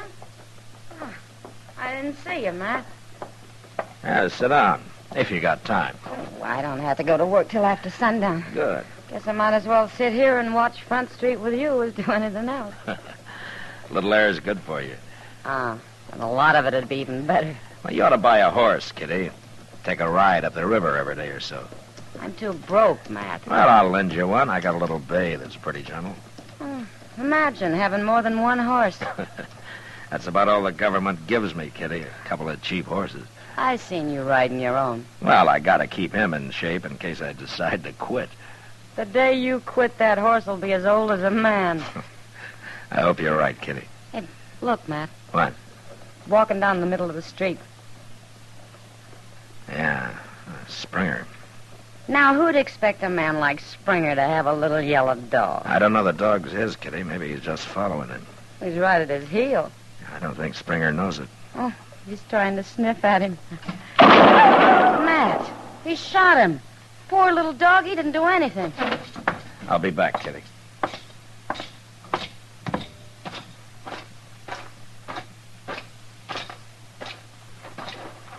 Well, what do you want, Marshal? It's just a dog. Did you think he was going to bite you, Springer? It might have. How do I know? I don't know what it was. Could have been anything. Or anybody. I knew it wasn't a man. But you just said Who it. cares what I said? That dog shouldn't have been sniffing around. Not around you, that's for sure. Well? Why don't you go get a drink, Springer? I think you need one. I don't drink, Marshal. Never. Huh? You don't have any vices, do you? Marshal.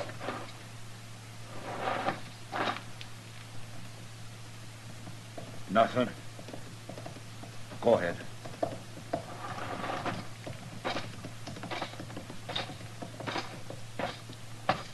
Matt, is he crazy or something? I don't know, Kitty. Well, he's the meanest man I ever saw. He didn't shoot that dog out of meanness. No? Why then? He's jumpy. Well, if he's that jumpy, nobody need worry about him. He's more dangerous now than the way everybody tells me he used to be. What do you mean? Suppose instead of a dog sniffing at his heel, it had been a man who just happened to bump into him. I'd hate to be the man. He'd probably get killed. That's right. Then Springer shouldn't be carrying a gun, Matt. Yeah, I know. Well, why don't you take it off him or run him out of town? If I did that, whoever's paying him would just hire another gunman, Kitty. The only way to stop this killing is to find out who that is. Well, I hope you do, before it's too late.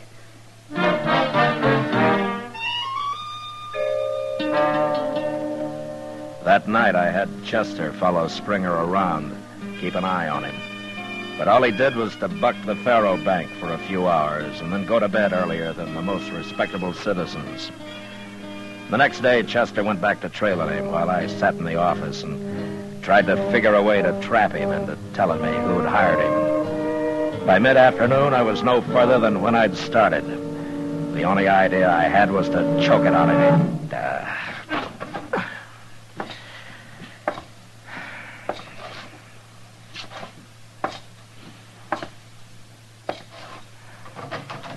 Hey, Mr. Dillon? Yeah, what is it, Chester? That doggone Nate Springer, he almost shot a girl over there. What? A girl over at the Alphaganza. What do you mean he almost shot her? Well, sir, he stayed in his room all morning till just before noon. Never mind that. What about the girl? That's what I'm getting to. And then just after noon, he went over to the Alphaganza and started gambling. He was sitting at a table in the corner with his back against one of them wooden windows. Uh-huh. Well, one of the girls that works there, well, I guess she needed some air, so she slipped in behind Springer's chair and started pushing on that shutter. It's a wonder she got that far. He was raking in a pot. But when he heard her, I never seen a man move so fast, Mr. Dillon. Why, that poor girl near fainted the way he jumped around at her. She's lucky she didn't get shot. He had his 6-gun stuck right in her face. He was within a hair of letting go of that hammer. And then when he saw who it was, oh, he started cussing her something fierce. Well, he's getting worse. He's going to kill somebody, sure, acting that way. Yeah. And it won't even be the one he come here to kill. Oh, fancy him about to shoot a woman. Well, I guess I can't wait any longer, Chester. What you going to do? I'm going to try to shame him first. If that doesn't make him talk, I'm going to have to run him out of town.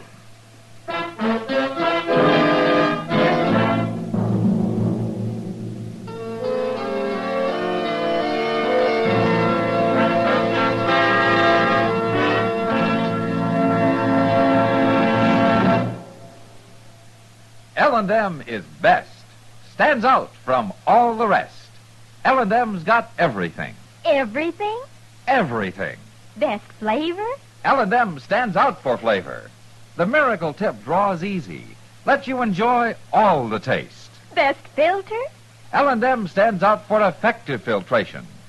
No filter compares with L&M's pure white miracle tip for quality or effectiveness. Best tobacco? Highest quality tobaccos. Low nicotine tobaccos. L&M tobaccos. Light and mild. Every way, L&M is best. Stands out from all the rest. How easy they draw. How mild they are. L&M's got everything. King size or regular, L&M is America's best filter tip cigarette.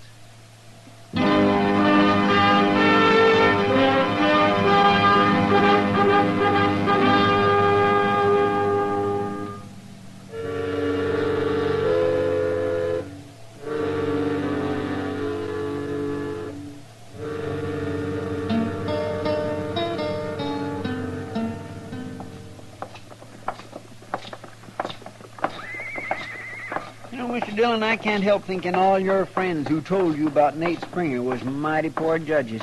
He's about the uncoolest gunman I ever saw. I agree about that, Chester. Who told you about him last? I don't remember. Been 2 or 3 years. Well, maybe it was just a lot of rumor. You know how talk gets started sometimes. Wyatt Earp was the first man who told me about him. Oh? Look, when we get inside here, you go to the bar and stay there, huh? Yes, sir.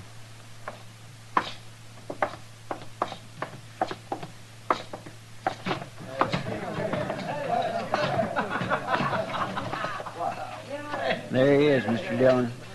I see him. All right, sir.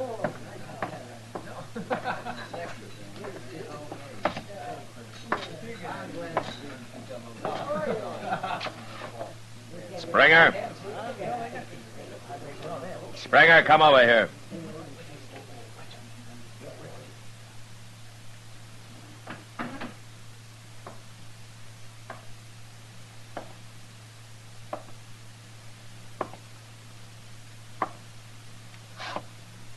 You're interrupting my game, Marshal. Your game's over, Springer, for good. What does that mean? Get out of Dodge. What? If you've been paid in advance, you better give him his money back. You're not going to earn it. You're saying I ain't? It's an hour to sundown. You'll be out of town before dark. It's a long time since a man's talked to me like that, Marshal. How long's it been since a dog scared you into shooting him? Or since you drew on a woman, huh? You lost your nerve, Springer. You ain't gonna kill anybody. Shut up. Yeah, I'll shut up. If you tell me who hired you. No. Then who are you supposed to kill? I won't tell you. Okay, I didn't think you would. But you'll be out before dark, Springer. And don't ever come back. Ever.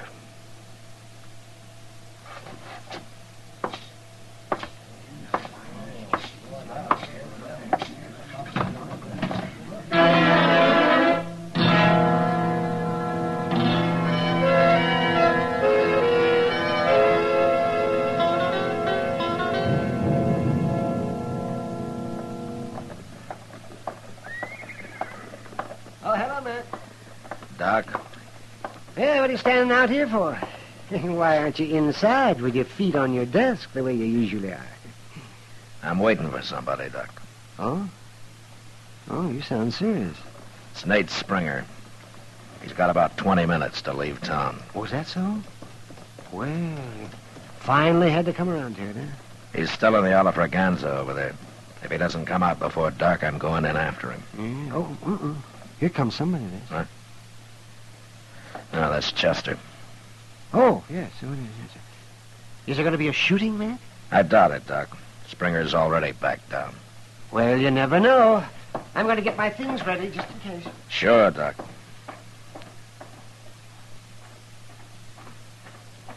Hey, Mr. Dillon, I thought I'd better come tell you. What, Chester? Springer's been bellied up to that bar for the last half hour. He has? He's been taking on one glass after another. Doc was right. You never know. What? He's getting ready to use his gun, Chester. And I'm going over and stop him. Hey, look. You just come out. Yeah. He's headed this way. You stay here.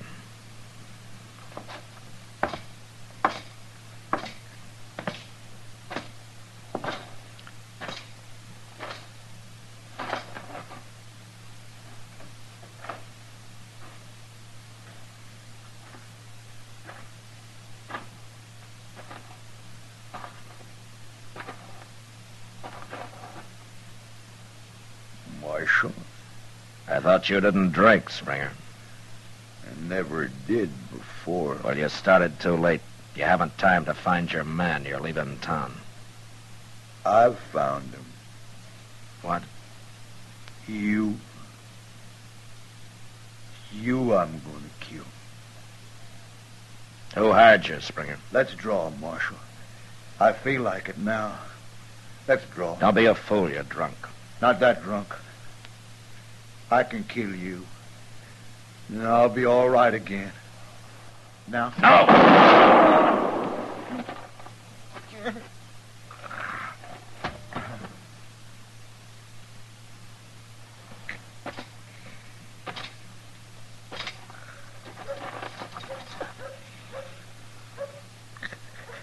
You shouldn't have tried it, Springer. I had to. Why? Yuma prison. 2 years. I come out scared.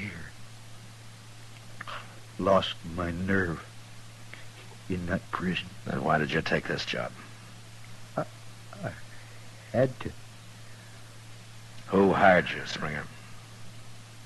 I did, Marshal. I hired me.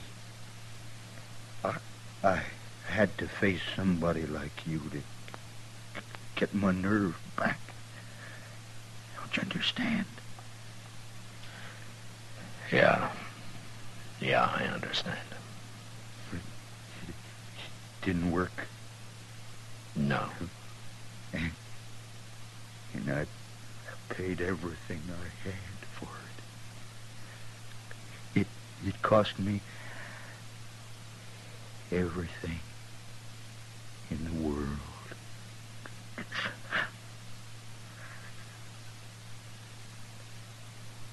Springer.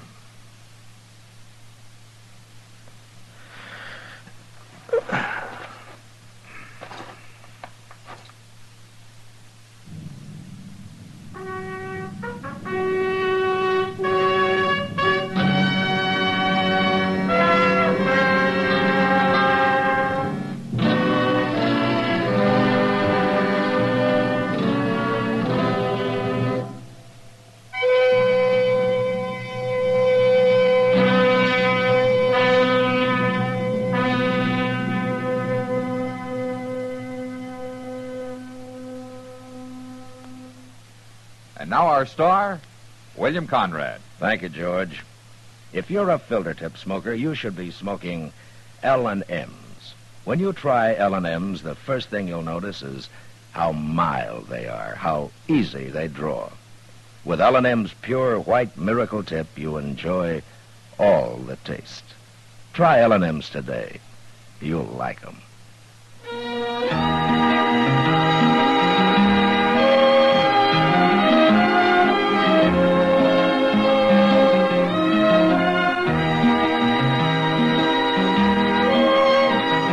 Gunsmoke, produced and directed by Norman McDonald, stars William Conrad as Matt Dillon, U.S. Marshal.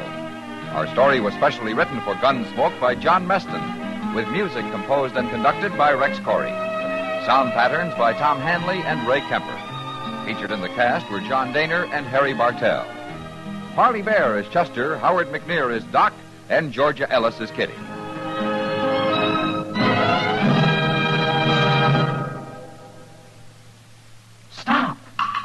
Start smoking with a smile, with Chesterfield, smiling all the while, with Chesterfield. Put a smile in your smoking, just give 'em a try. Light up a Chesterfield, they satisfy. Put a smile in your smoking. Buy Chesterfield. So smooth, so satisfying. Chesterfield.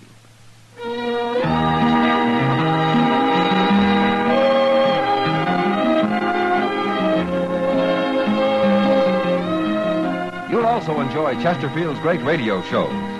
Perry Como sings all the top tunes on CBS Radio every Monday, Wednesday, and Friday. Jack Webb stars in Dragnet on Tuesday nights. Check your local listings. Remember, listen again next week for another transcribed story of the Western frontier when Marshal Matt Dillon, Chester Proudfoot, Doc, and Kitty, together with all the other hard-living citizens of Dodge, will be with you once more. It's America growing west in the 1870s. It's drama. It's Gunsmoke. Brought to you by L&M Filters.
Dodge City and in the territory on West, there's just one way to handle the killers and the spoilers, and that's with a U.S. Marshal and the smell of Gunsmoke.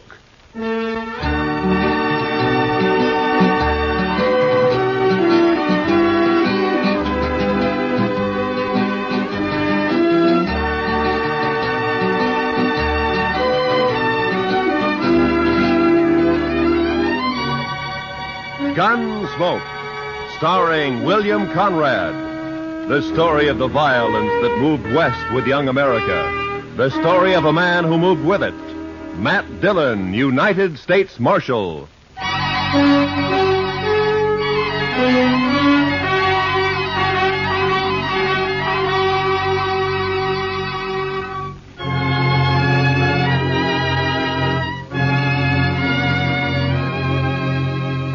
It was over 100 miles back to Dodge, but I figured I could make it easy in a day and a half.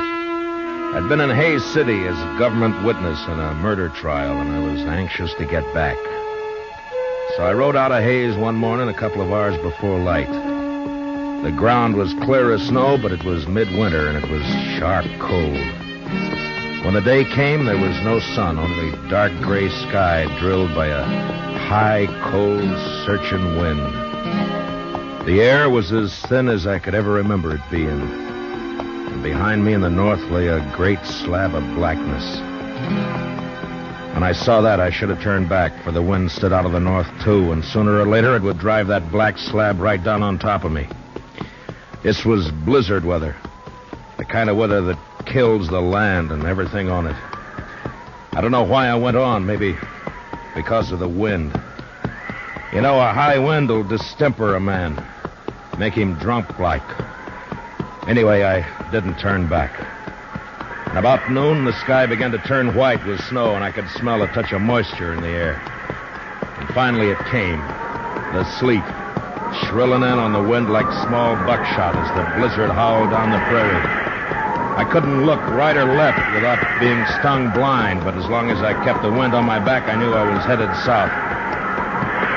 2 hours of this, and I could feel my horse slowing down and weakening under me. My own body stiffened with the cold. Men died when they got caught in a thing like this. They died easy. Another hour passed, and my horse was carrying his head close to the ground. I figured he'd stumble soon, so I kicked my feet out of the stirrups and braced myself against the horn. By now, the wind had really gotten into me. And when I saw the blur of a ranch house up ahead, I thought maybe it was a trick. But a few minutes later, we rounded a corner of the place and stood at last in the lee of the storm. I slid down and got up to the door and pounded on it. And I waited. Then I pounded again. Then the door came open, and a figure stood in the light. Who are you? Bring him in, Alvy. Any man out in that weather's been made harmless. Get inside. Out of the way, Alvy, you fool. All right, stranger. Hands in the air. High. That's better. Unload him, Alvy.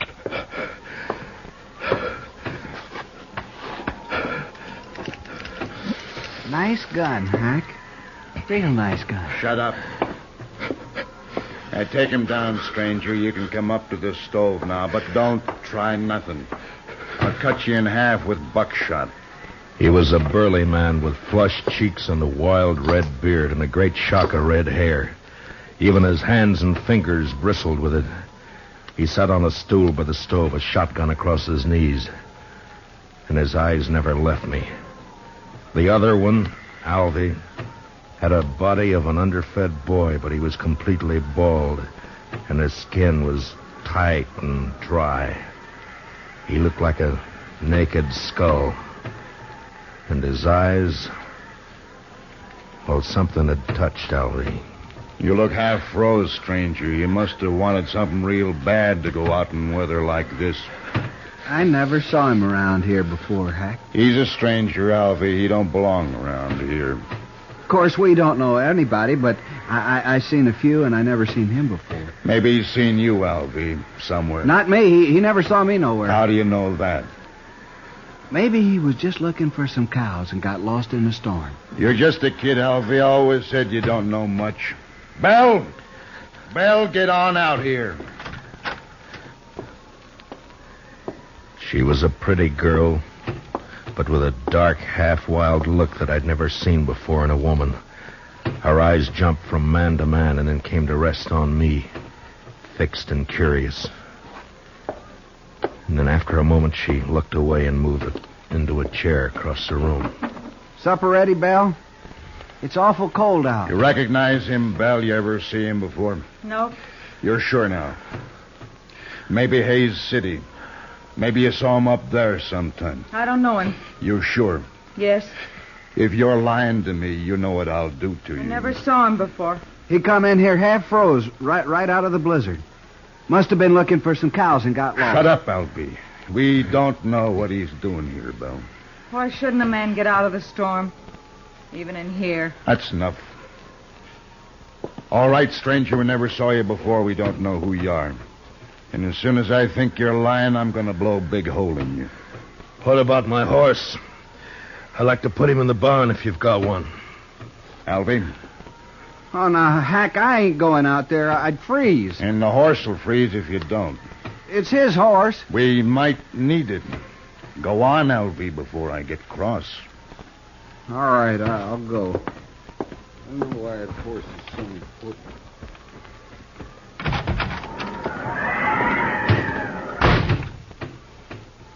Alvy's a good boy. He'll put your horse up. Thank you. Supper's about ready. Leave it. I want to talk to our friend here first. Maybe we won't have to feed him. Potatoes will get mealy. They better not, that's all. I'm right curious about you, mister. I've noticed that. I'll blow your guts all over the wall. You make fun of me. Don't get me mad, mister. I got the shotgun. The meat'll be boiled to shreds if we don't eat soon.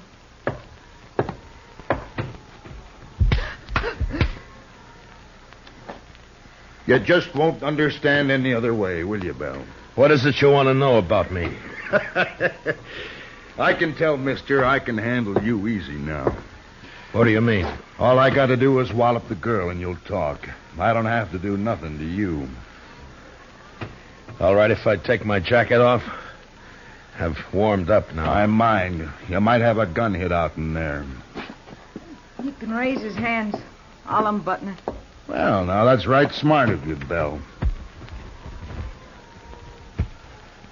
Oh, I'll hide it. No, leave it be. Belle. Come over here, Belle. Drop the jacket, Belle. Now hold out your other hand. Now open it, Belle. Open your hand. That's real bad what you did, Belle. Real bad. You know what I'm going to do? I'm going to put you outside for a spell out in the weather. After supper, after you've cleaned up supper, you can be thinking about it till then.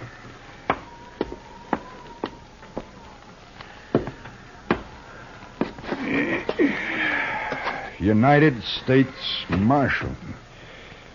You're in bad company, Marshal. You shouldn't have come here. Oh? It looks to me like I sort of struck gold coming here. Now, why do you talk like that, Marshal? I still got the shotgun. Let me hit that stove. Seems like it's getting colder and colder. You didn't see any sign of nobody outside, did you, Alvy? What? Who? Somebody might have come along to cover the marshal here, it's all. Marshal? What marshal? Me. I'm a marshal, Alvy. Shoot him, Hack. Shoot him. Shut up and answer me. Was there sign of another horse, footprints, anything like that? Oh, I didn't see nothing. Maybe you didn't look. Would I have walked in here the way I did if I'd been after you people? Maybe your head got muddled with the cold. Where'd you ride from, Marshal? Hayes City. Left there this morning. It was a fool thing to do with a blizzard coming up. Maybe. Or did you think you could get the jump on us easier in a storm? Was that it, Marshal? Yeah. You knew we'd be trying to keep cozy in here. I'm curious, Hack. What are you and Alvy on the run for? Don't you tell him, Hack. I don't trust him at all. Alvy, it'd be mighty dull without you, boy. Don't laugh at me, Hack. Now stop it. I don't like laughing. You know that, Hack. And don't you do it no more. I got ways. Yeah, I seen you and your ways. But don't try 'em on me, Alvy. Maybe I won't. Look, Alvy, now you don't understand. It's all right to tell the marshal about us. He ain't going nowhere. No? No, of course not. We'll kill him, Alvy. We'll kill him and bury him somewhere.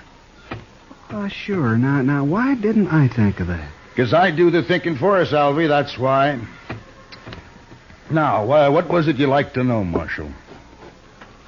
Stop playing games, Hack. Me and Alvy are wanted for murder.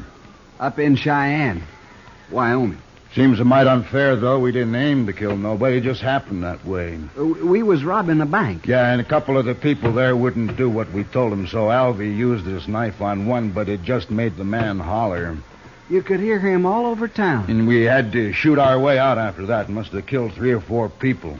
I know I killed 2. Worst of it was, Marshal, all we wanted just then was some money. We didn't care about killing anybody. But you know how it is, Marshal, when you're robbing a bank and all. Yeah, sure. No, I don't suppose you do it that. Anyway, we're wanted for murder, and we didn't even get any money. Nary a dollar. So we rode out here and lighted for a spell. I see. What about Belle? And whose place is this, anyway? It's my place, now that Pa's gone.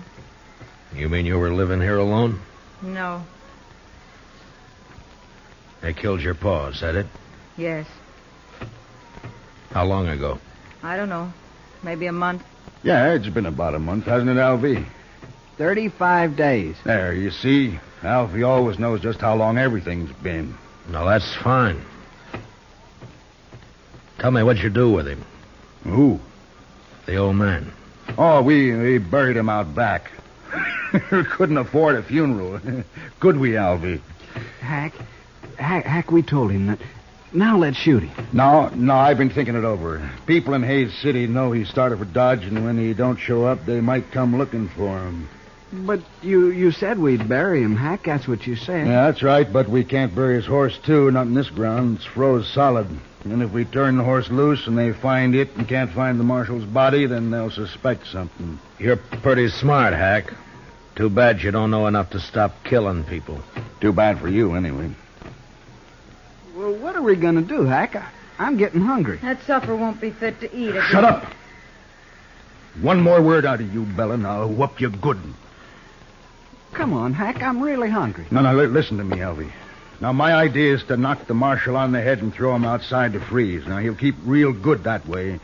And when the storm breaks, we can carry him off 20 miles or so and dump him on the ground. Look like he got throwed and hit his head and froze. Oh, that's fine, Hack. That's just fine. Then we'll break his horse's leg, make it easier for them to find him. You just don't care about anything, do you, Hack? Just me. Sometimes, Alvy. Sure.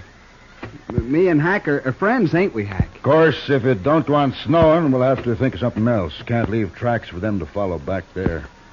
Oh, Hack, ain't we going to kill him now? Well, sure we are, Alvy. I didn't mean that. Let me hit him, huh? You keep the gun on him, and I'll get up behind and hit him. There was a branding iron around here somewhere. I'll hit him with that. Hack, you've sunk pretty far, but I'm sort of wondering just how far. What do you mean? I'm wondering if you're low enough to kill a man before he's been fed. Here it is, Hack. Here, see? I found it. Leave it be, Alvy. We're going to eat first.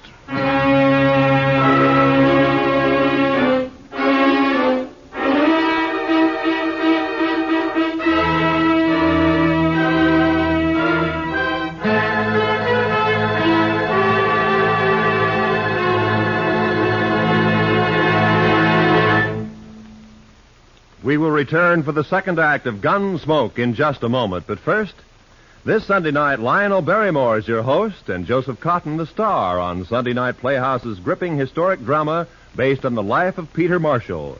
Hear how a Scottish immigrant lad rose to the position of chaplain of the United States Senate. A story you'll agree is far more fascinating than fiction. Remember, it's tomorrow night when Lionel Barrymore introduces another Sunday Night Playhouse on most of these same CBS radio stations. Now for the second act of Gunsmoke.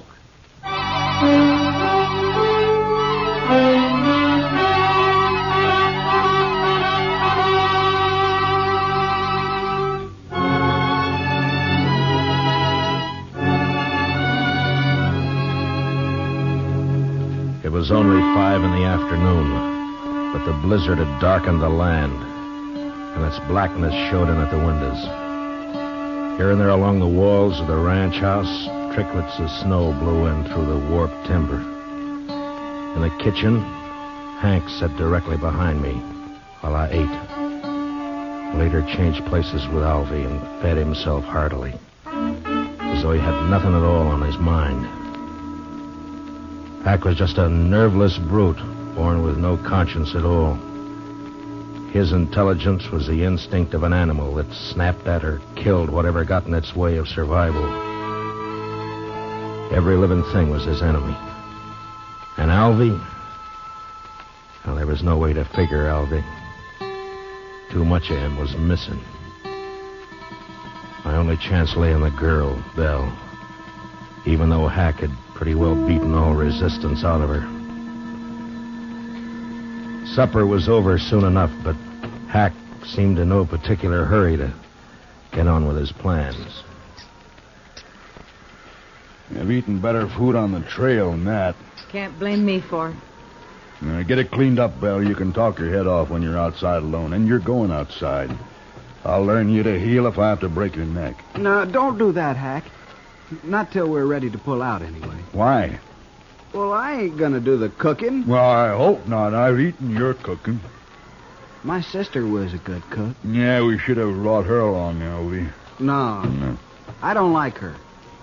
Where are you from, anyway? Which, me or Alvy? Well, you to start with. Wyoming, place called Crowheart. I didn't stay there long, though. What about you, Alvy? Now, where were you born, Alvy? I never did know. Republican River. That's not a place, you fool. Well, that's what they told me. Republican River. They always lived in a wagon, my ma and pa. Had a lot of kids, too. Of course, most of them died. I'm about the only one that made out any good at all. And you did fine, Alvy, fine. Give me the shotgun. All right, Marshal, let's get back by the stove while Belle cleans this mess up. Shall we hit him and throw him out to freeze up now, Hack? Not yet. I want to punish Belle first. You know, someday you're going to get caught without that shotgun, Hack. Somebody's going to tear you apart. That's fair enough, Marshal. Give me a fair chance at you then, huh? Barehanded? No. Oh, you're bigger than I am, Hack. Might be fun for you. I don't know nothing about fun. I ain't gonna kill you because it's fun. Oh, come on, Hack. I want to go to bed. Belle, come out here.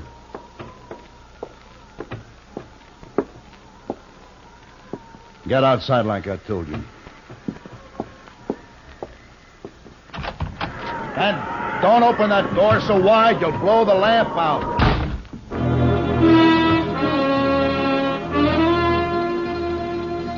Belle had walked through the room and out the door without a glance at any of us.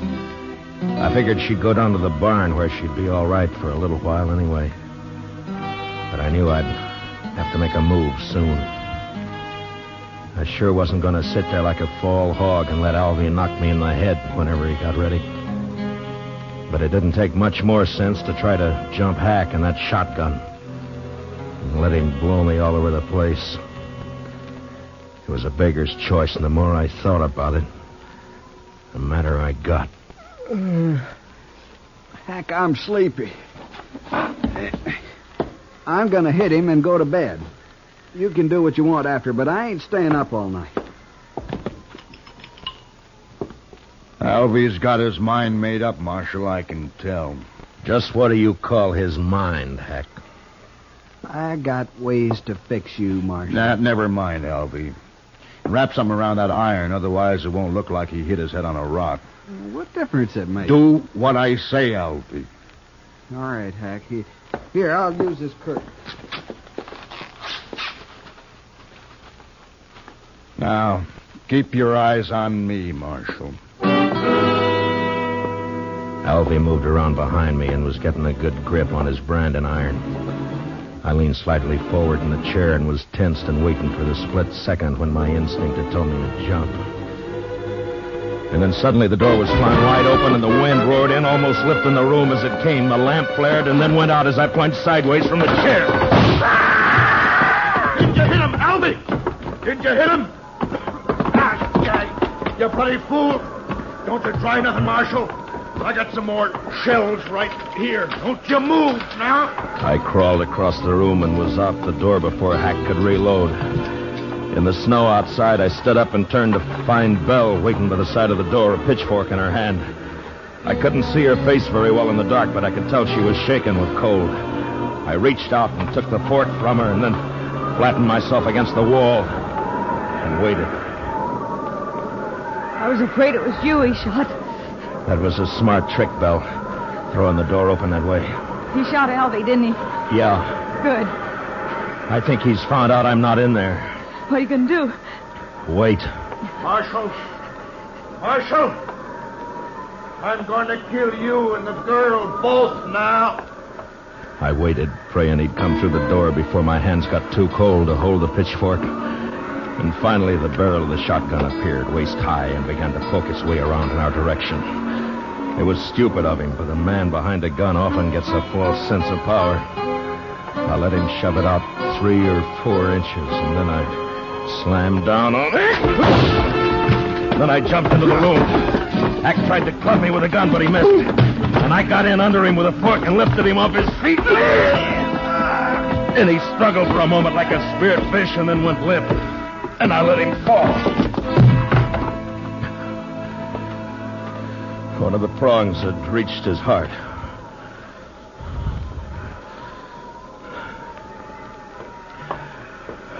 Did you get him, Marshal? Is he dead?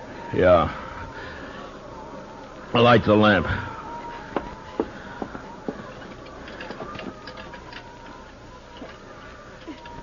I can't do it, Marshal. My fingers are too stiff. Here, I'll do it.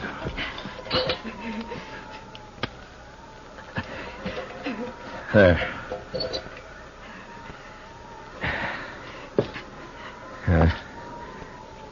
Quite a mess in here. Why don't you wait in the kitchen, Belle? I'm all right, Marshal. But I can't help you much till I get warmed up some. Well, then, you stay by the stove, huh? I'll lug these people outside. Thank you, Marshal.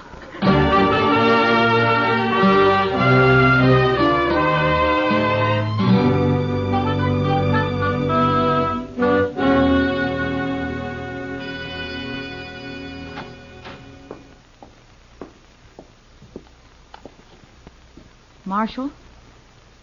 Marshal Dillon. What? Oh. Morning, Belle. Come on out in the kitchen, Marshal. It's warm there, and I got some hot coffee waiting. That sounds good. Say, it looks like the storm's lifted. It has. The wind's gone, but it's mighty cold out. Well, I don't mind the cold. It's that wind that breaks a man down.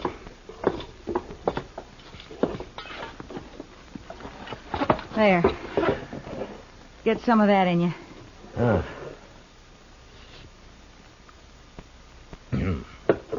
you make mighty good coffee, Belle. Tell me something, Marshal. Hmm? Tell me the truth now. Oh, sure, Belle. What is it? Are you married? I'd make a poor husband, Belle, for any woman. Why? Well, in my profession, it's too chancy. Thank you, Marshal. Thanks for putting it that way. Now, Belle, I didn't mean... Forget it. I'm leaving this place, Marshal. What? As soon as you go, I've packed what I need and I'm clearing off. Where'll you go? I got 3 horses. I'll ride up to Hayes City and sell them. Then what? I'll buy some pretty clothes and I'll find a place. Won't be hard after this. I wish I could help you, Belle. You have. Oh, but I mean... I can take care of myself, Marshal. I just want to get away from here, that's all. Sure. I'll stop at the nearest ranch and tell the men to come over here and take care of Hack and Alfie as soon as it warms up. Whatever you like, Marshal. Well, goodbye, Belle. Goodbye, Marshal. Look me up in Hayes City next time you're there. Sure. Sure I will. But, Belle, don't let all this make you bitter. There are a lot of good men in the world. So they say. So long, Marshal.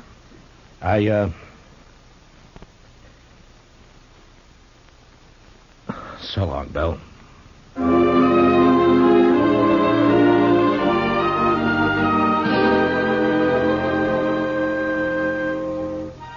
A few minutes later, I'd saddled up and was on the trail to Dodge. The sky was low and a slate gray all over, but there was no wind. The blizzard had gone, leaving the land still and white and bitter cold. There wasn't a sign of life anywhere. It was like riding through a vast tomb. I found myself feeling like a trespasser, as though something had gone wrong. And I wasn't supposed to be there at all.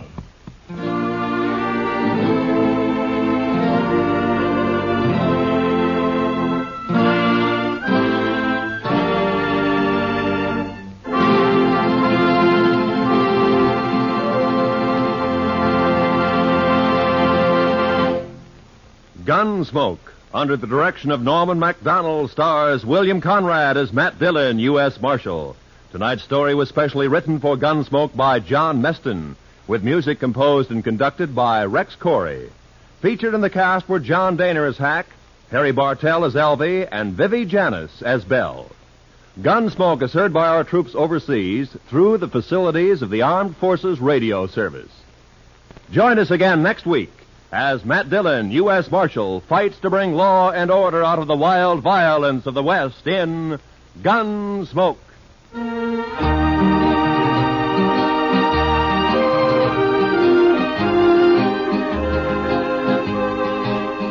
Starts this Monday, a new run for Road of Life, returning to CBS Radio to join the rest of your daytime listening favorites at the Star's address.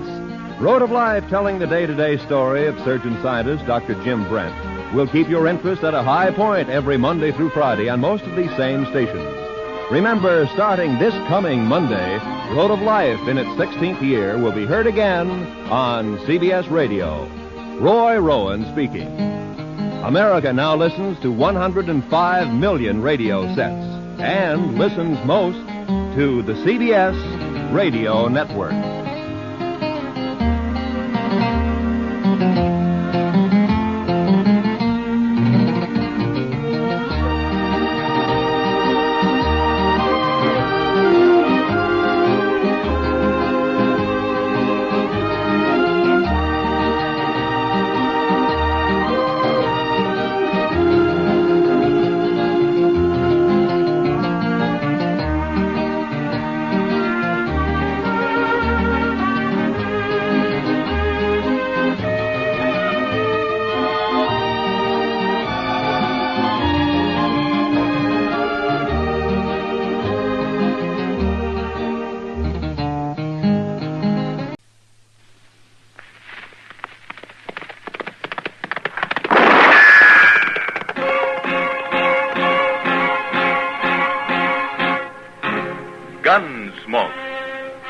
you by L&M Builders with the Miracle Tip. King size, regular, both at the same low price. Around Dodge City and in the territory on West, there's just one way to handle the killers and the spoilers, and that's with a U.S. Marshal and the smell of Gunsmoke.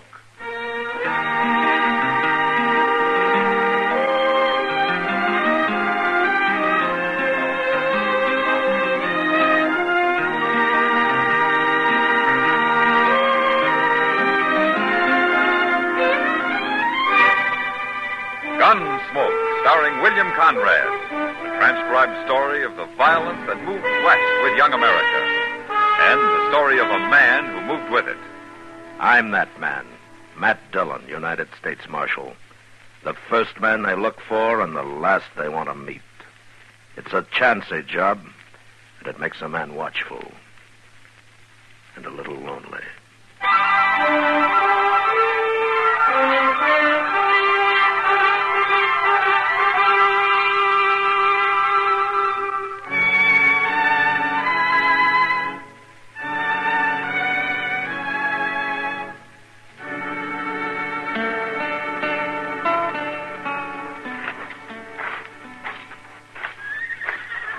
Say, look in the window over there. In the restroom, Mr. Dillon. What? Doc's got himself a girl. But, well, I'll be...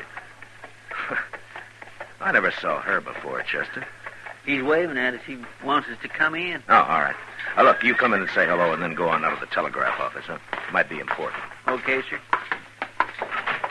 That girl must be a real good friend, Mr. Dillon, if Doc's buying her dinner. Yeah, if he is. He better be. Hey, she ain't half ugly. I wouldn't put it exactly that way to her. Hello there, Matt. Chester. Hello, Doc. Well, Abby, this is Marshal Dillon. And Chester Proudfoot. Abby Twilling. How do you do, gentlemen? Miss Twilling. How do you do? Sit down. Well, thank you, Doc. Well, I'll be back directly, Doc. I got to go across to the depot. There's a telegraph waiting for Mr. Dillon. I'll be here, Chester. Okay, sir. I'll hurry. Doc's been telling me about you, Marshal. Oh? Oh, now, don't look at me like that now, man. And she wants to know all about Dodge. And I've been trying to tell her what to expect. Well, in Dodge, you can expect almost anything, Miss Twilling. So I hear. But Abby's seen her share of violence, Matt. She was a nurse in the war. Oh? Well, that's how I met Doc. We worked in the same hospital for nearly a year. Oh, best doggone nurse I ever saw. Yeah, I'm trying to talk her into settling down here. Oh, Dodge could use somebody like her. Are you moving on, Miss Twilling? Why, I haven't any plans, Marshal. I've been working in St. Louis, but it's lonely, and I got restless and decided to ride the Santa Fe as far west as it goes. I'm on sort of a vacation, you might say. Somebody on the train mentioned my name, and she looked me up right off. Well, it's been a long time, Doc. Oh, yeah, too long. Oh, you stay here, Abby. We'll keep you busy. Oh, yes, and who knows, maybe we'll even find you a husband. My, I'm sorry. Oh, that's all right, Doc. You see, my husband was killed in the war, Marshal, the first year. That's why I went into nursing. Oh, I see. Well, I think I'd better get back to the hotel. I'll take you, Abby. Yes. You're going to wait here for Chester, Matt? Oh, he's coming now. It is a pleasure to meet you, Miss Twilling. Thank you, Marshal. Good night. Good night. I'll see you later, Doc. Sure, Matt. This way, Abby. Well, Chester. Miss Twilling, Doc. Well, I got it, Mr. Dillon. Here you are. Oh, thanks, Chester. Sit down while I read it. Who's it from? Oh, it's from Wyatt Earp out in Arizona. It is? Is he coming here? No. No, it says, Coney Thorne released from state prison last week. I hear he's looking for you, so you better go on wearing that gun a while longer. Good luck, W. Earp. Who's Coney Thorne, Mr. Dillon? What's he want of you? Well, I expect he wants to kill me, Chester. What? What for? Well, I arrested him out in Arizona a long time ago. He was one of the suspects in the stage holdup. So I had to bring him in, even though I thought he had nothing to do with it. Well, then why'd he go to prison? Well, I wasn't on the jury, Chester. And anyway, I left that part of the country before he was tried. I heard later that he was sent to prison. Well, you didn't have nothing to do with it. Now, I arrested him. And according to this telegram, he thinks I had a lot to do with it. And he's really coming here, huh? Coney Thorne wasn't a bad man, Chester. But prison may have changed him some. Yeah, he'll probably be here next week sometime.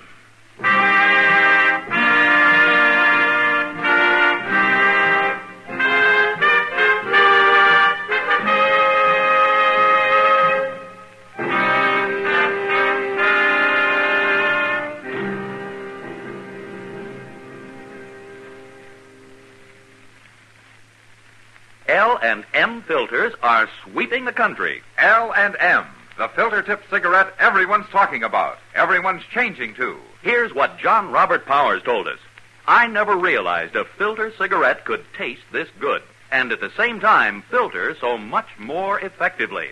I'm convinced this is it. And Patricia Morrison says, I changed to L&M filters, and I'm so glad I did.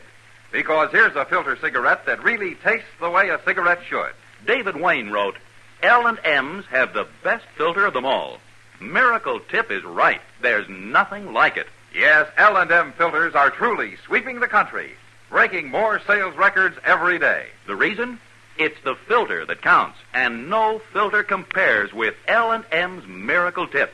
Notice how easy it draws. You get much more flavor, much less nicotine. Yes. This is it. L&M filters. This is it. Something new. Now 2 sizes. L&M filters. New king size and regular too. This is it. L&M filters. L&M filters with the Miracle Tip.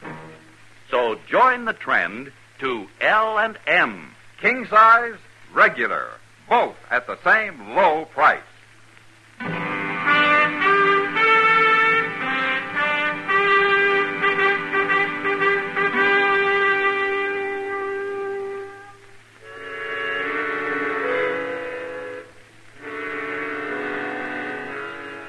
There were a lot of things I didn't like about being a lawman, and having to face a man who was out purely for revenge was one of them. It didn't matter what his reasons were. When Coney Thorne arrived, I'd have had to shoot it out with him.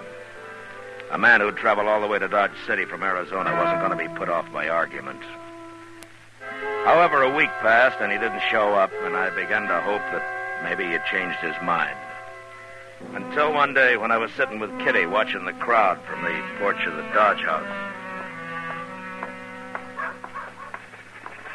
Well, must be supper time. Here comes the noon stage. The way he's driving those horses, he shouldn't be late.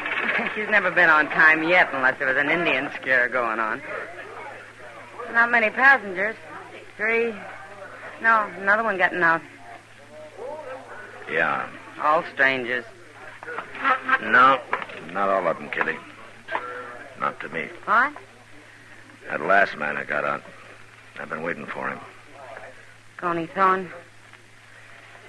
Well, I might as well get this over with right now. Look, Kitty, you better go inside, huh? Yeah, I sure will. Good luck, Matt. Yeah.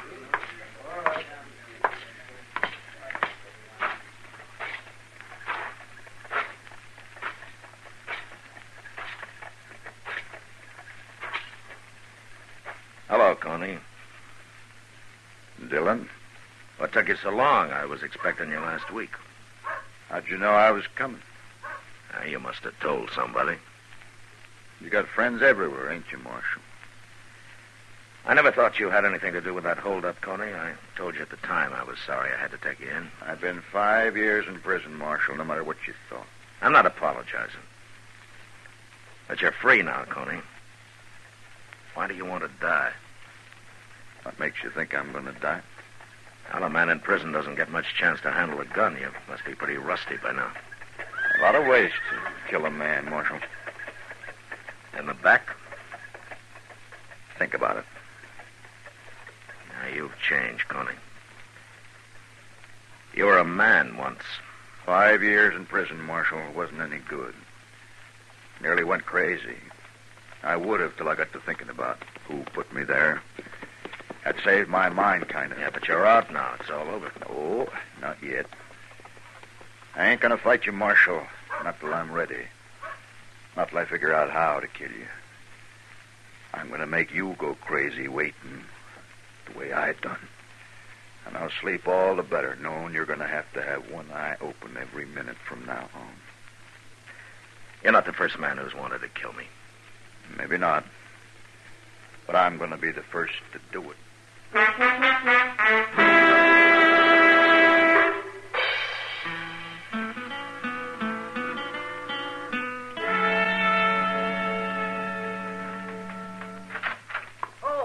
Oh, good morning, man.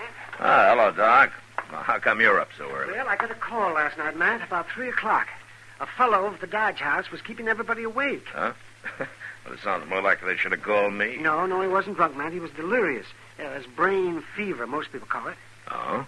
Well, I couldn't leave him there alone, so I got Abby Twilling to take a room next to his. The first chance you got, you put her to work, huh? Well, a man that sick has to have care, Matt.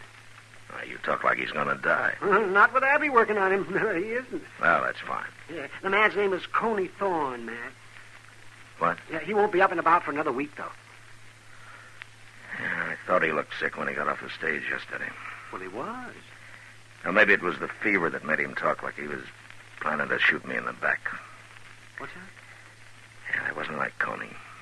He was never that kind of a man. Good morning, Mr. Dillon. Doc. Oh, good morning, Chester. Oh, where'd you get that mail at this hour? It ain't mail, Doc. It's a telegraph here, Mr. Dillon. Yeah, sometimes I wish they'd never invented the telegraph. And maybe it's Washington, Matt, offering you a raise. If they'd send me last month's check by mail, I'd be satisfied.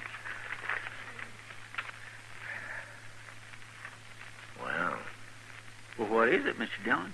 It's from a U.S. Marshal in Phoenix. He says if Coney Thorne has left Arizona, he's broken his parole. And if he turns up here looking for me, to arrest him. I didn't know he was on parole. No, neither did I. But they're willing to pay the expense of sending him back under escort. You going all the way to Arizona with him, Mr. Dillon? No, of course not. I'll hire somebody. Well, you can't put that man in jail, Matt. Well, why not? He's too sick. And I won't have Abby nursing a man in jail. It's bad enough in the hotel. Well, as long as he can't run away. He'll be in bed for a week. And if you don't tell him about this, he won't run anyway. Okay, Doc. I'll leave him alone.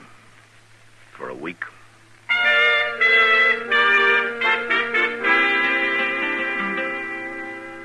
I kept track of Coney's progress through Doc. And the rest of Dodge did, too. Everybody in town knew he'd come there to shoot me, and it seemed like they were all waiting for him to get well and try it. And there were a number of men who would have been right happy if he'd done it. I waited for over a week, and he was still in bed. So finally, I went over to the hotel to have a talk with him.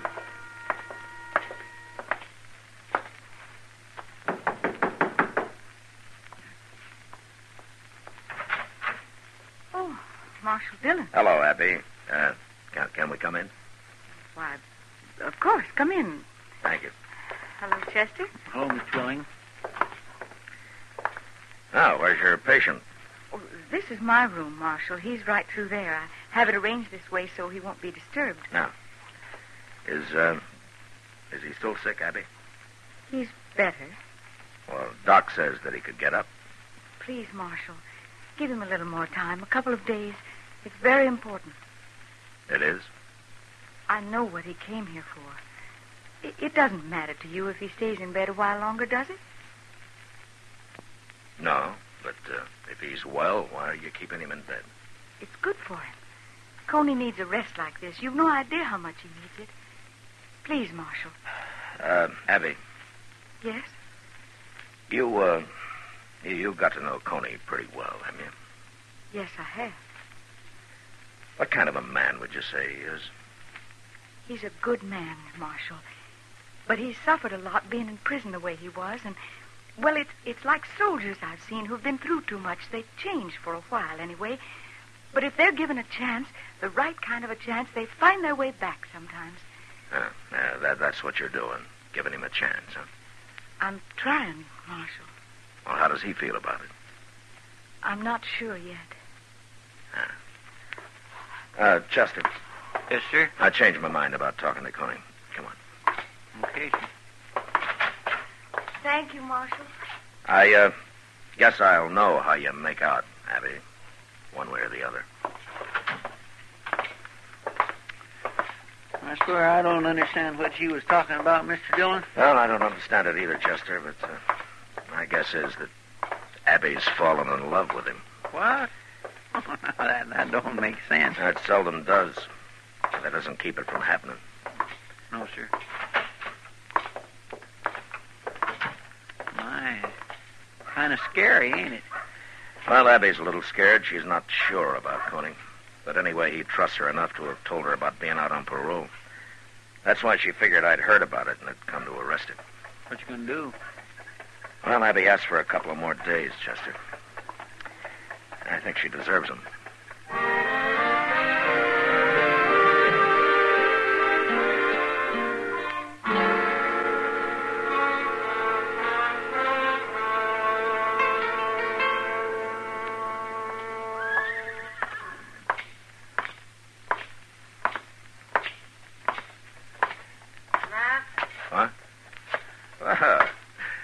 Evening, Kitty.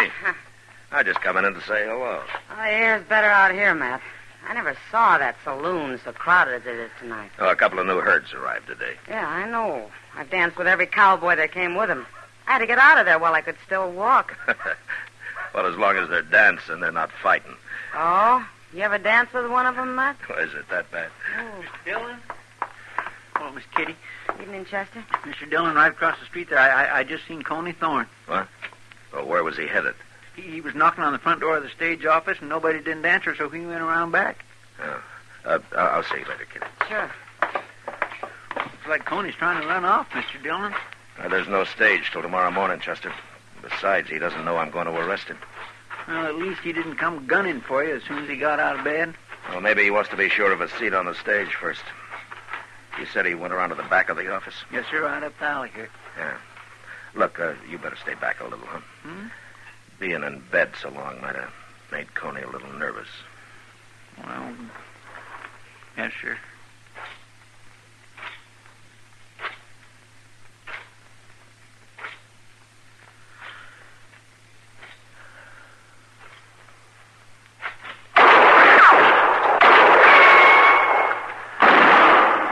Chester!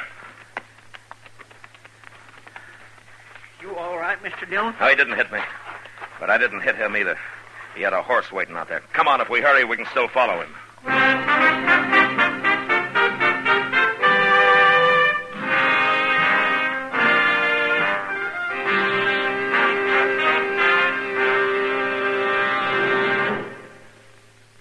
This is it, L&M filters. This is it, something new. Now 2 sizes. L&M filters, new king size and regular too. This is it, L&M filters. L&M filters with the miracle tip. L&M filters are sweeping the country, breaking more sales records every day. The reason? It's the filter that counts. And no filter compares with L&M's Miracle Tip for quality or effectiveness. And notice how easy it draws. You get much more flavor, much less nicotine. Effective filtration. Our statement of quality goes unchallenged.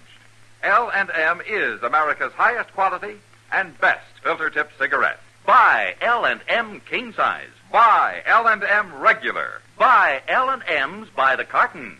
King size, regular, both at the same low price. L&M, light and mild.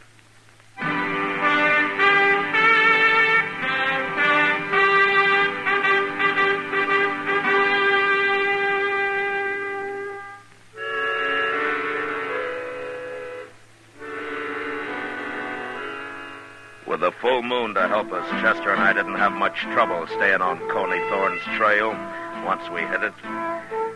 We pulled up now and then and listened, and we could hear his horse running hard, not too far ahead of us. But he didn't run long. Coney had made a poor choice of the mount that he'd stolen and had sold on him within an hour. We found the horse standing riderless with his head down, his legs weak and quivering.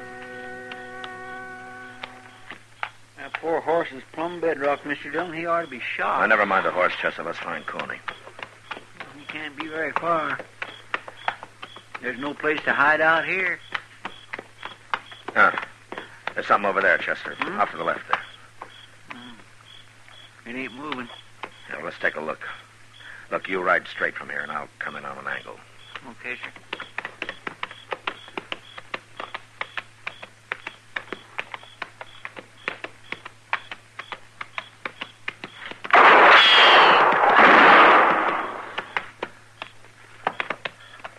All right, ride in, Chester, but be careful.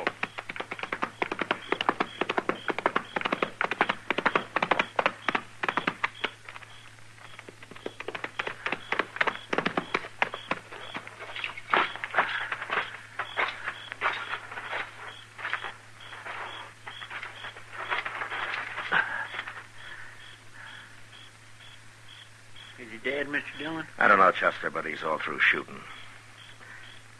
Yeah, Chester. Yes, sir. Been down here, take a look.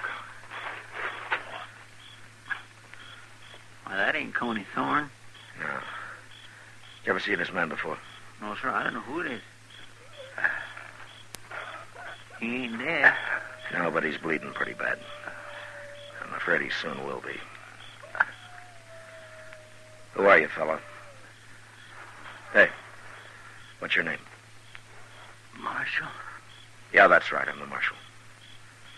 Now, why did you try to shoot me back in Dodge tonight? Can't do nothing to me now. No harm in talking. Heard that fellow was going to shoot you. That Coney Thorne? I don't know his name. I don't know nothing about him. Well, then what's he got to do with your trying to shoot me?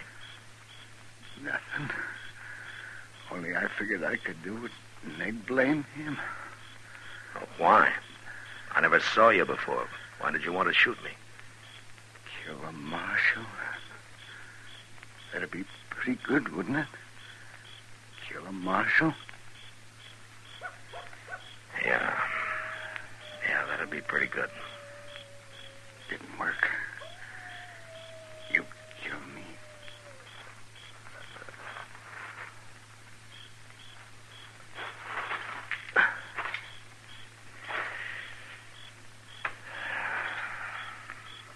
He's dead, ain't he? Yeah, he's dead. A darn fool. What good would shooting you have done him?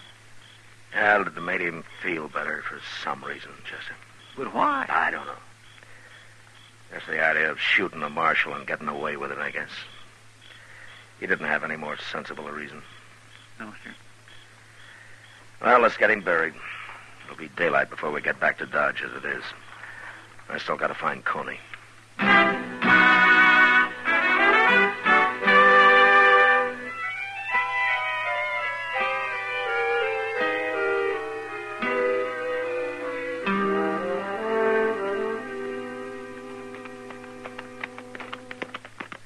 There's the stage. Mr. Dillon is just about to leave. We got back just in time. Why would Coney be taking the stage? He hasn't finished his business here yet. No, but he was trying to get in the office when I seen him last night. By heaven, there he is. Yes, sir, and Abby, too. Now, what are they up to? Now, let's ask him.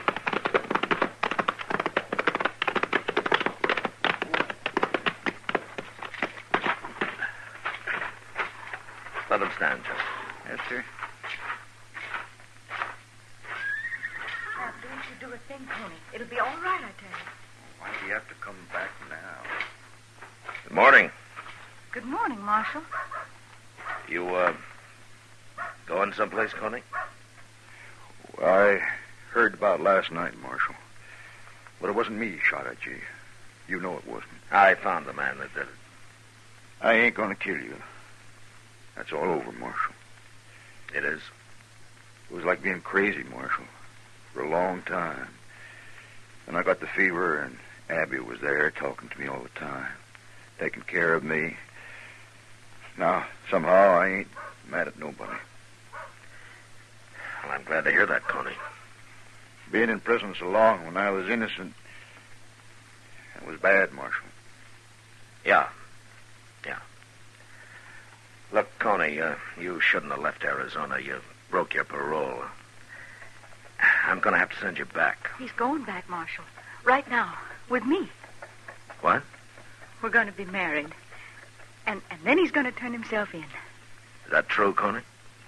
I'll get another year. But Abby says it's the only way.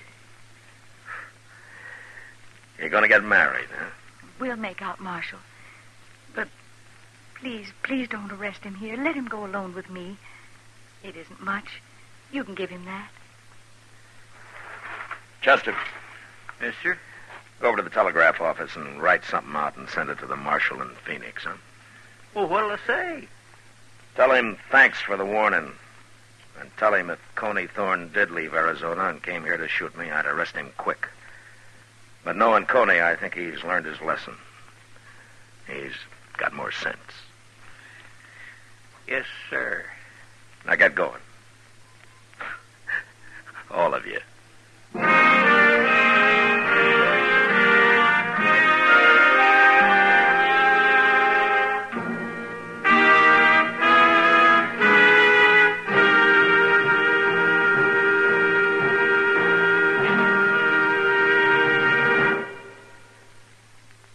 And now our star, William Conrad. Thank you. If you're a filter tip smoker, you should be smoking L&M's. Everyone agrees L&M's are just what the doctor ordered. The first filter that really does the job and a real good taste to go with it. Maybe you'll prefer L&M's king size, as I do. But either size, I know you'll like 'em, and I know you'll stick with 'em. L&M's. Try 'em.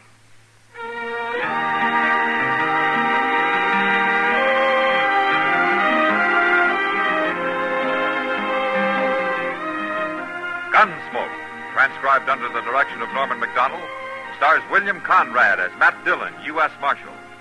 Tonight's story was specially written for Gunsmoke by John Meston, with music composed and conducted by Rex Corey. Featured in the cast were John Daner, Vivi Janis, and James Nusser. Harley Bear as Chester, Howard McNear as Doc, and Georgia Ellis as Kitty.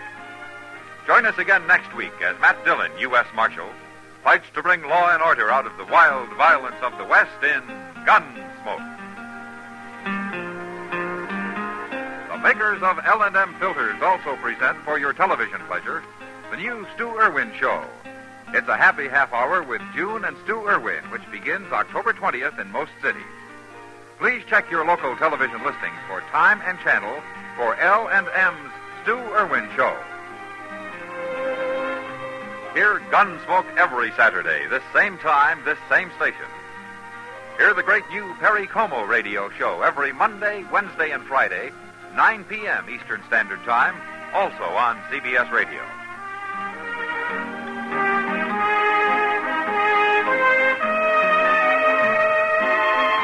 This is the CBS Radio Network.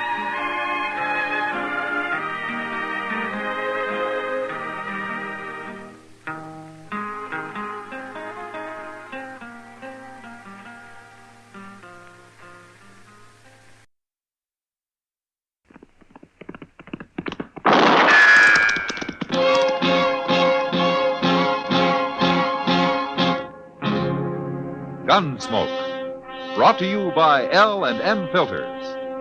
This is it. L&M is best, stands out from all the rest.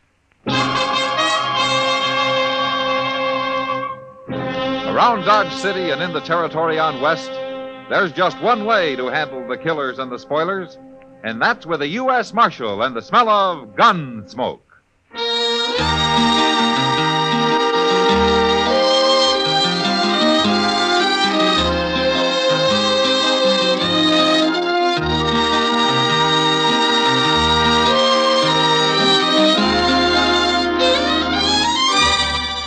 Gunsmoke, starring William Conrad. The transcribed story of the violence that moved west with young America. And the story of a man who moved with it. I'm that man. Matt Dillon, United States Marshal.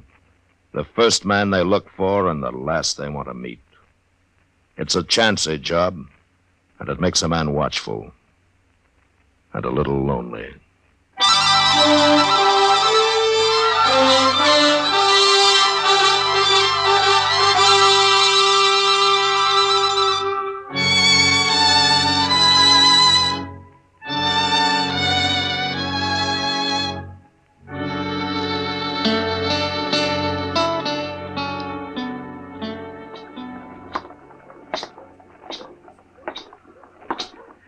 Morning, Doc. Chester. Hello, Matt. Hey, we've been waiting for you, Mr. Dillon. Oh, is there something wrong? Yes, sir, it's Mr. Dobie. He's at the desk in the hotel there. He's real upset about something. He wants to see you. All right. You both wait here for me, huh? I'll be right out. Yes, sir. All right.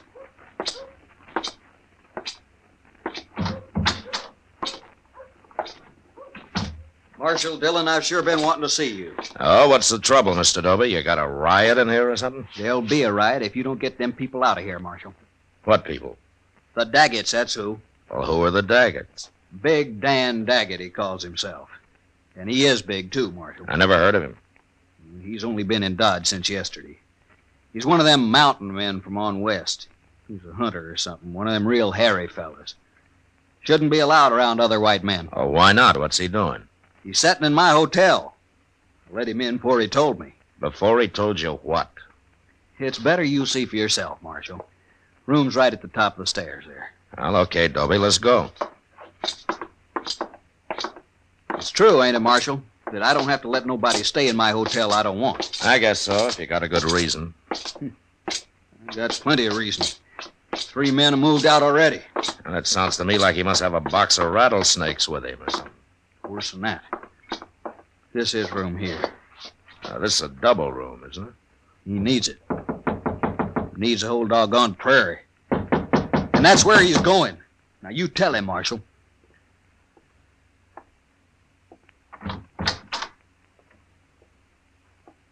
Hello? I got the U.S. Marshal with me this time, Daggett. Oh? I'm Marshal Dillon, Daggett. Dobie wanted me to come over here and meet you. Come on in. Well, you were right about his being big, Dobie. Man can't help being big. It's no offense. It's all right. There've been times I wished I was smaller. Not that I can't move as fast as any man. I'm easier to see is the only bad part. Tell me, Daggett, what's the trouble between you and Dobie here? It ain't my trouble, Marshal. All right, Dobie, I guess you better explain. There's nothing wrong here that I can see. It ain't him. It's his wife. What? He don't like my wife 'cause she's an Indian, Marshal. That's a lie. What I care if she's an Indian. I don't understand. Where is she, Daggett? In the other room? Well, bring her in here. Dobie, you know what I could do to you with the fingers of this one hand? Just the fingers. Don't forget I got the Marshal with me. I use the other hand on him. He starts ordering me around, too. Now, wait a minute. This kind of talk isn't doing any good. You're probably pretty good with that gun, Marshal. But I've killed mountain lion with this knife. I ain't afraid of anything alive and not many ghosts. Ghosts? You even talk like a savage. All right, that's enough, Dobie. Daggett, I didn't come here for a fight. I came to see what all the trouble's about. Now, if it's something that has to do with your wife, tell me. It has to do with Dobie, not with my wife. That's a lie. Dan? There she is. Look, Marshal. If it is me they are talking about, Dan, why didn't you call me? It's nothing to do with you. They was trying to order me around. At least he was, Dobie there. I only told you to get her in here so the Marshal could see her. Well, now he's seen her. Now, what's all the fuss about? You're playing dumb, ain't you, Daggett? Wait a minute. I don't think he is. Tell me something. Where did you and Miss Daggett meet? Near Denver. Near Denver? I'm a mountain man, Marshal. Never been on the prairie before. What were you doing near Denver, Miss Daggett? I was sent there 4 years ago to complete my education. My father was a chief, Marshal. A chief? What chief? His name was Yellow Horse. Yellow Horse? That's worse. That's the worst yet. I don't understand either of you men. What are you talking about? Well, Dobie could tell that your wife was a Kiowa by the way she dressed. Well, she got to come from some tribe, don't she? Yeah, but being the daughter of Yellow Horse makes it even worse. Why? 2 years ago, the Kiowas killed some 18 settlers on raids through the country near here. Yellow Horse led them until he was killed. You never told me that. Is that true? I only heard my father was dead. They told me nothing else. Well, what difference does it make anyway? You wasn't on them raids. The feeling's still high against Kiowas around here, Daggett, but you're right. She had nothing to do with them. A Kiowa's a Kiowa, and we won't stand for him in Dodge. Oh, don't be a fool, Dobie. How can you blame her for what somebody else did? I blame that whole tribe, and especially her father. And I won't stand for her being here. She's probably as murdering as he was. Dobie. All right, hold it, Daggett. I'd like to apologize to Miss Daggett for bothering her. Apologize? Let's get out of here, Dobie. Now. No. You come here to throw him out, and you're going to do it. Dobie, I guess I'm a little like Dan Daggett here. I don't like taking orders very well either. All right, Marshal. If the law won't help me... The law won't help you. And don't you try anything else. Now, come on, we're getting out of here.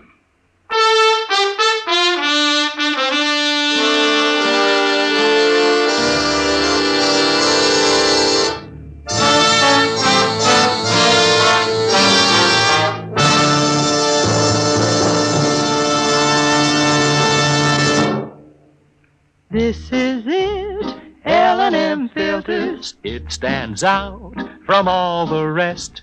Miracle tip, much more flavor. L&M's got everything. It's the best. Yes, L&M is best. Stands out from all the rest. L&M stands out for flavor. Flavor. Flavor. Flavor. The miracle tip draws easy. You enjoy all the taste. L&M stands out for effective filtration. Filtration. Filtration. Filtration. No filter compares with L&M's pure white miracle tip. L&M's got everything. It's America's best filter tip cigarette.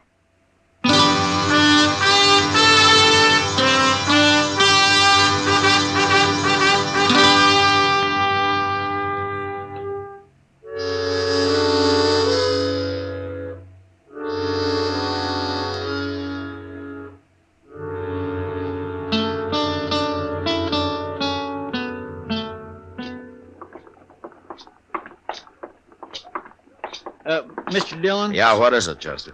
Well, would you mind stopping in Mr. Jones's store here? It won't take but a minute or two. Oh? You going to spend your betting money on clothes again? Oh, no, sir. I mean, well, you see, Mr. Dillon, I need a little string tie.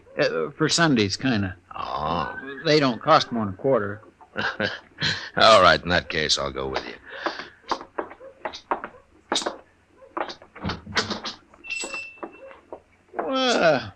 There's Miss Kitty. Hi, Miss Kitty. Hello, Chester. The ties is hanging back over there, Mr. Dillon. I won't be long. All right, Chester.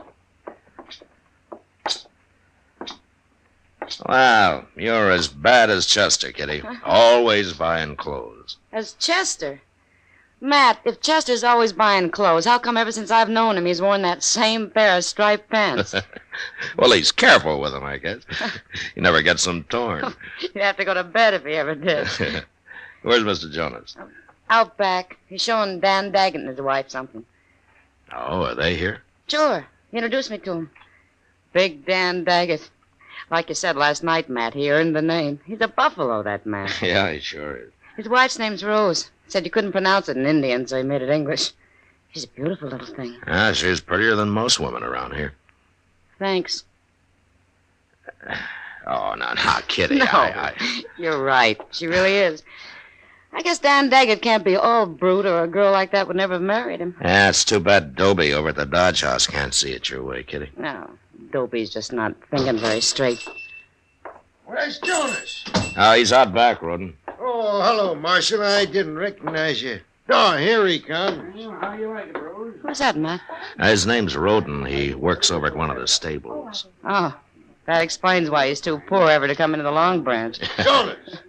Hey, Jonas! I'll be right with you, Rawdon. Well, I'm in a hurry. Won't be but a minute. Well, I ain't waiting while you sell beads to her. Hey, wait a minute. What's she doing in here anyway? You stay here, Kitty. She's got as much right to be here as you have, Rawdon. Kiowa woman, you gone crazy? Well, no. Then throw her out of here, or I will. The woman is my wife, mister. Your wife?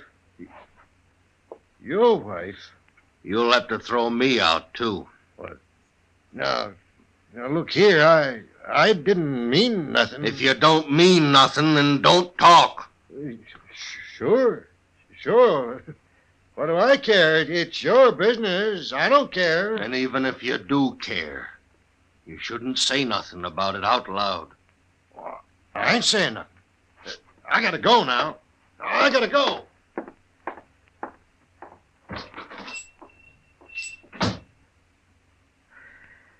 Well, it looks like you handled that pretty well, Daggett. Can't fight every man in the world.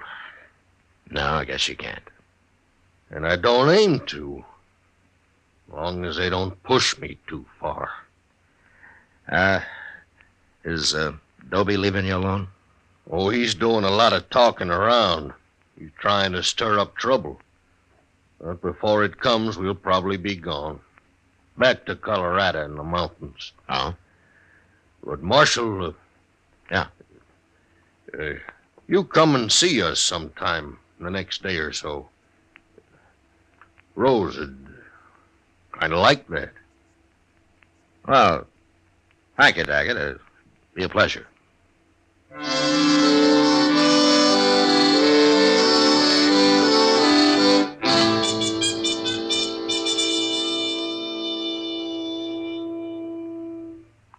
Where's Doc at this morning, Mr. Dillon? I've been up to his office twice, and he ain't there. Well, he was called out to the Duke place last night, Chester. Oh, somebody sick? Well, Doc doesn't get many social calls, you know. I was calling on him social. Huh? Oh, well, he'll appreciate that, I'm sure. Well, I think I'll go up to the Dodge House and make a call on Jim Dobie. Oh. More trouble, Mr. Dillon? Well, there will be if somebody doesn't stop him.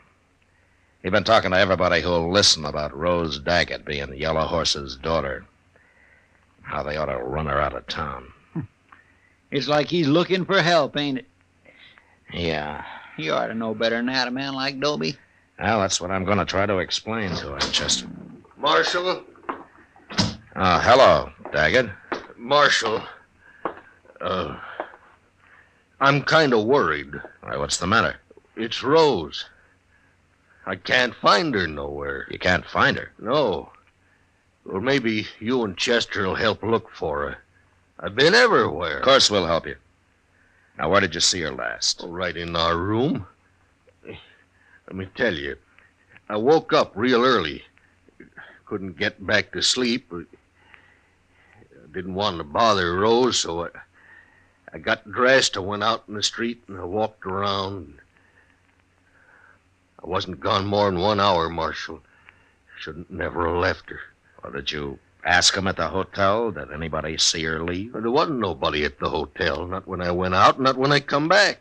Nobody could have seen her. Well, where could she have gone to that hour in the morning? She wouldn't have gone nowheres, Chester, not Rose. What I can't understand. Well, all right, let's start looking for her. Oh, come on. I guess we'll start with a hotel. Sure do want to thank you for this, Marshal. You too, Chester. Oh, we'll find her, don't you worry. Hey, there. Yeah, it sure is. Look, he's got somebody with him. That's Rose. That's Rose in that buggy. Rose? Rose, what are you doing there? Hello, Dan. Well, get down. Here, I'll take you. You'll have to carry me, Dan. Where you been? What happened to your feet? Chester. What, Doc? Do me a favor. Take this buggy, will you? Sure will. Let me get down here. And you. You must be Daggett. Yeah. Take Rose into the marshal's office. She shouldn't be on the street out here. We'll go.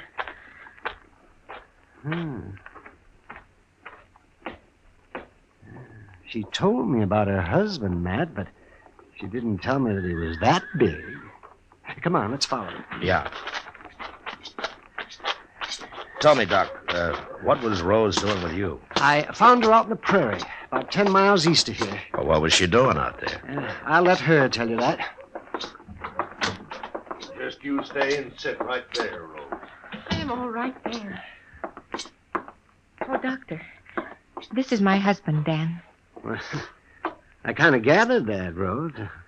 Glad to know you, Dan. Yeah. Good thing you come along, Doc. You feel up to telling the whole story, Rose? Mm-hmm. I expect the marshal here will be interested, too. Yes, all right. Good. And then I want you to come up to my office with me. Yes, Doctor. Has she been hurt, Doc? Go ahead, Rose. Tell me. Well, early this morning, I woke up when somebody tied a bandana over my face. Never should have left you alone. Oh, that is foolish talk, Dan. It was not your fault. Go on, Rose. Well, it was two men. They never said a word the whole time. They never talked once. But they carried me out the back way. And then they tied me onto a horse and led it way out into the prairie. They finally stopped and took me off and untied me. And then they took my shoes away. And they rode off. Finally got the blindfold off, and I walked and walked till I saw the doctor's buggy coming. I could not have walked much farther. Rose. Rose? Now, wait a minute, Dan. Rose, you never saw these men. No. And you never heard their voices. No, but I heard them walk. Everybody has a different walk. Well, did you recognize either of them from hearing them walk? No. It was not Dobie or that man in the store. We'll find them, Rose. We'll sit on the street. We'll listen until we find them. When we do, I'll cut them. I'll cut them awful before I kill them. No, Daggett. You let Rose find them if she can, and then I'll take them. They're mine, Marshal. They're just as much mine as Rose is mine. I wouldn't let nobody else in the world touch them but me. That'd be murder. Is that what you call it? Rose, Doc wants you in his office. You go along now. And then we'll start listening. It's as good a way to hunt as any.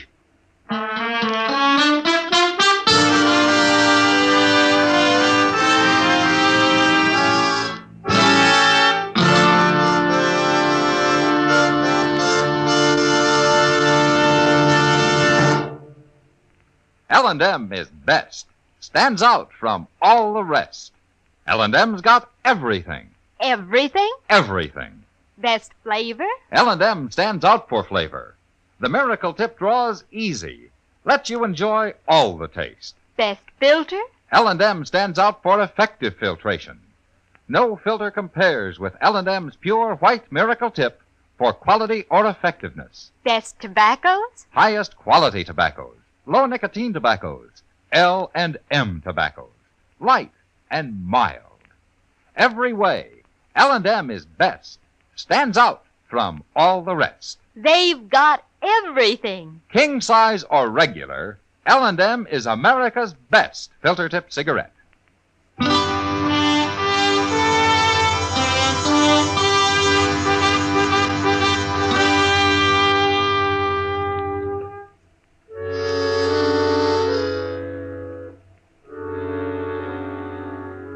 For the next few days, the Daggetts took up their post on the boardwalk halfway down Front Street. Rose would sit there for hours, her head down, her eyes half closed, listening to the footsteps of hundreds of men as they passed. And Daggett would stand at her side, his bowie knife in his belt, waiting with animal patience for a sign from his wife. But it didn't come. And I began to hope that for his sake the kidnappers had left the country and nothing had happened. And then the morning of the third day, Chester and I were loafing around on the porch of the general store. Yeah. Where's the Daggetts this morning, Mr. Dillon? They ain't over there where they usually are. Well, I guess they haven't started yet, Chester. I swear every man in Dodge must have walked past there by now. All but two, maybe.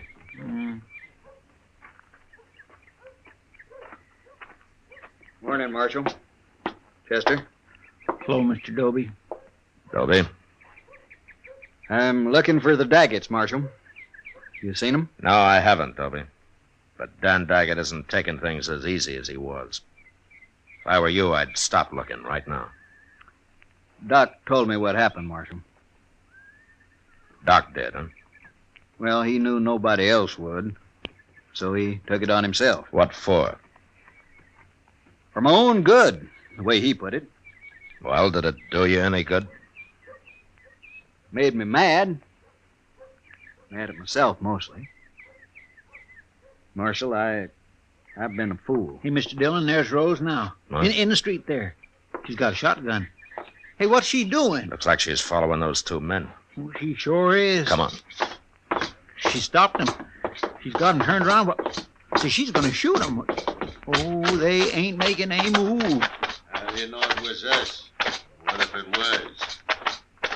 Guess you ain't learned nothing. Maybe we'll have to do it again. Don't shoot, Rose. I'll take him.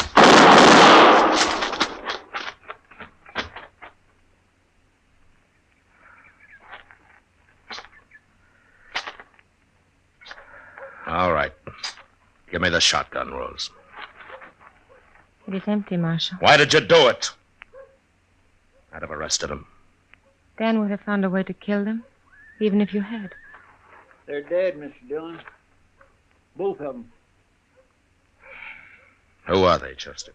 I never saw them before in my life. A couple of strangers, I guess. Rose! I'll go get somebody to give me a hand. Rose! Was that them? Why didn't you tell me? What'd you run away for?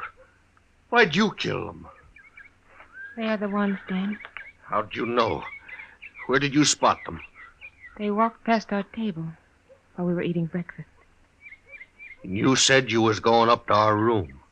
I did go. Long enough to get the shotgun. Why didn't you tell me? Why'd you have to kill him?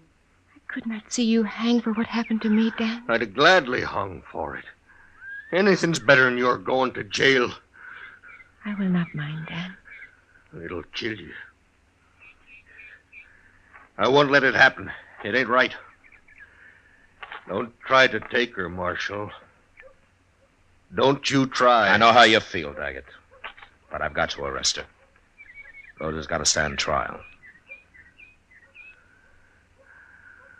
What'll they do to her?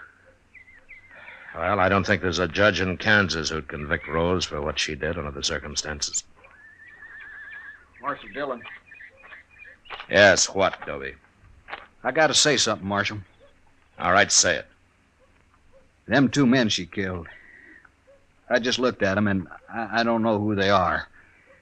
But I've seen them. So? I seen them the other day when I was talking the way I was. They heard me. They was listening.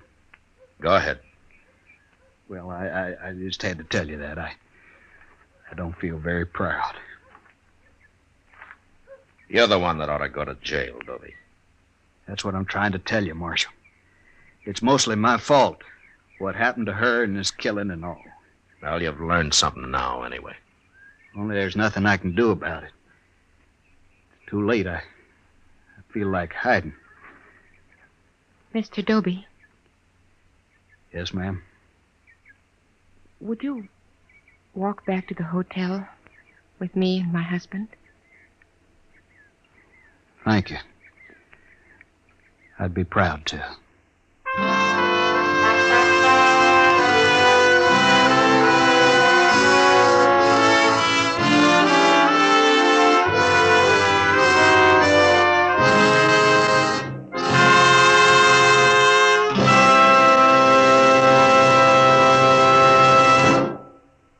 Now our star, William Conrad. Thank you, George. Today, there's one filter cigarette that stands out from all the rest. L&M stands out for flavor, for effective filtration, for highest quality tobacco.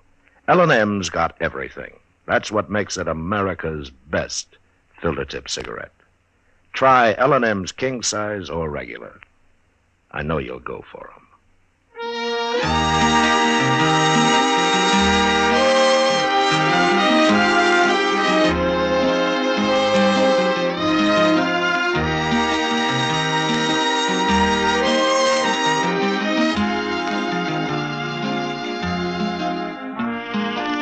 Gunsmoke, produced and directed by Norman McDonald, stars William Conrad as Matt Dillon, U.S. Marshal.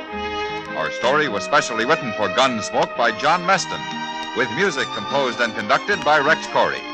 Sound patterns by Tom Hanley and Ray Kemper. Featured in the cast were Lawrence Dobkin, Harry Bartell, Lillian Baeff, Clayton Post, and Joe Duval. Parley Bear as Chester, Howard McNear as Doc, and Georgia Ellis as Kitty.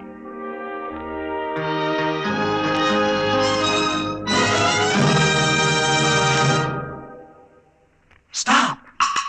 Start smoking with a smile, with Chesterfield, smiling all the while, with Chesterfield. Put a smile in your smoking, just give 'em a try. Light up a Chesterfield, they satisfy. Put a smile in your smoking. Next time you buy cigarettes, stop. Remember this.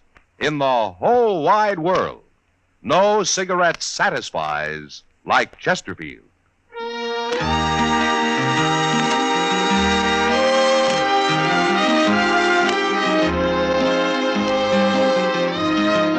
Listen to Chesterfield's two great radio shows every week. The Perry Como Show every Monday, Wednesday, and Friday, and Dragnet Tuesday nights on another network.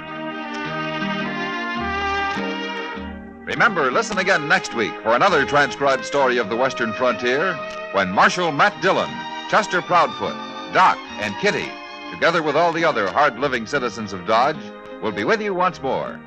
It's America growing west in the 1870s. It's drama.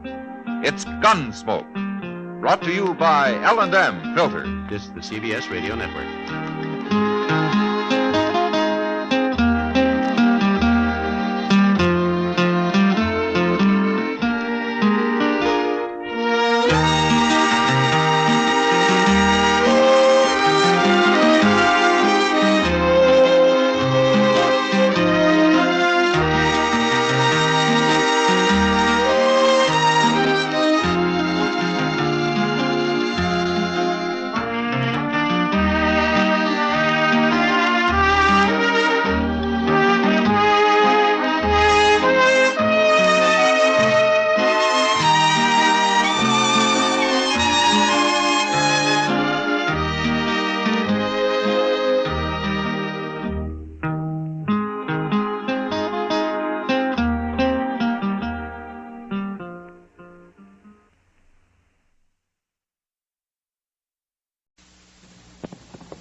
Around Dodge City and in the territory on West, there's just one way to handle the killers and the spoilers, and that's with a U.S. Marshal and the smell of Gunsmoke.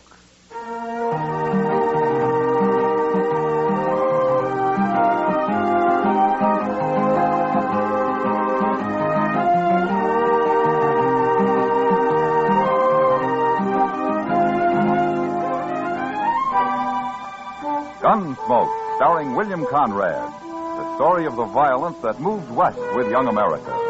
The story of a man who moved with it. Matt Dillon, United States Marshal.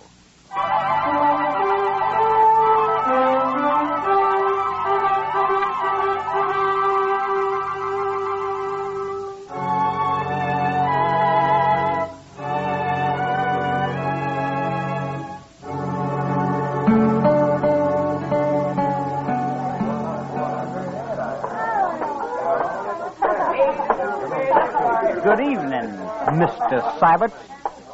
Oh, hello. Hello, Henry. Have a drink? No, thank you, sir. Well, what do you come into a saloon for if you ain't going to drink? No offense, Mr. Syberts. I just don't feel like a drink. Well, man's free to do what he feels like, Henry. Up to a point, he is, sir.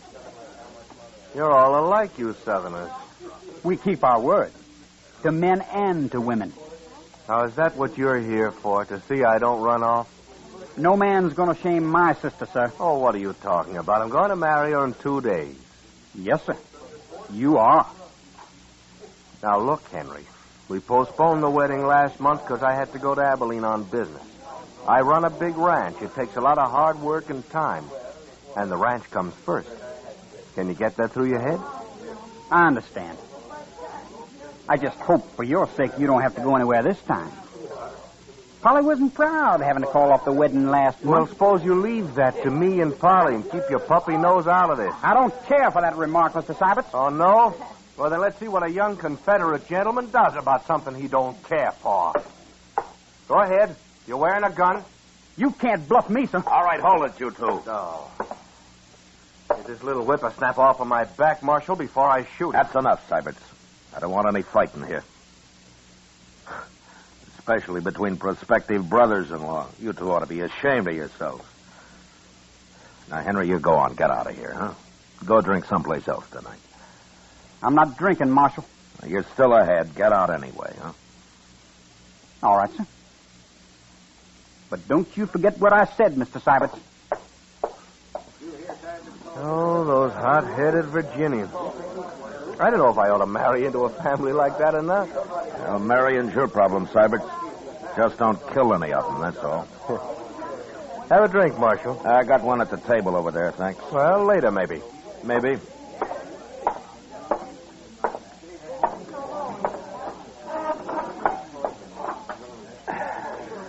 You sure stopped that just in time, Matt. Yeah. That kid wouldn't have had a chance against Nat Sybert. No, but he'd have tried it anyway. They're going to make a real happy family. Now, they'll get along. Syberts and Polly, anyhow.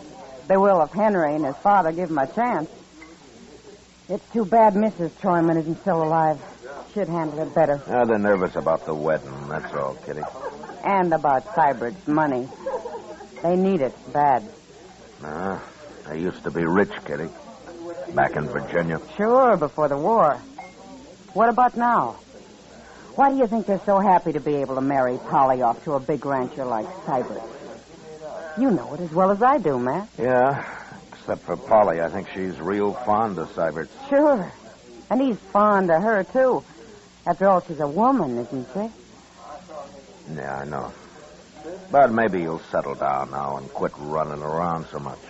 I hope so, for her sake. When's the wedding, Matt? Day after tomorrow? Yeah, that's what they say. You're going, aren't you? Yeah, I suppose I'll go. I love weddings. Oh, great heavens, Kitty. I nearly forgot. What? I saw Polly on the street the other day, and she asked me to tell you that you'd be welcome at the wedding if you want to come. She did? Well, I've only met her at the store and around. Seems she likes you. Anyway, that's what she said. Well, gee, Matt. You think I should? Well, you were invited by the bride. I don't know why not. Well, maybe I better think it over. She's got enough trouble as it is. But anyway, I feel kind of good, her asking me. They're just people, Kitty. Like anybody else.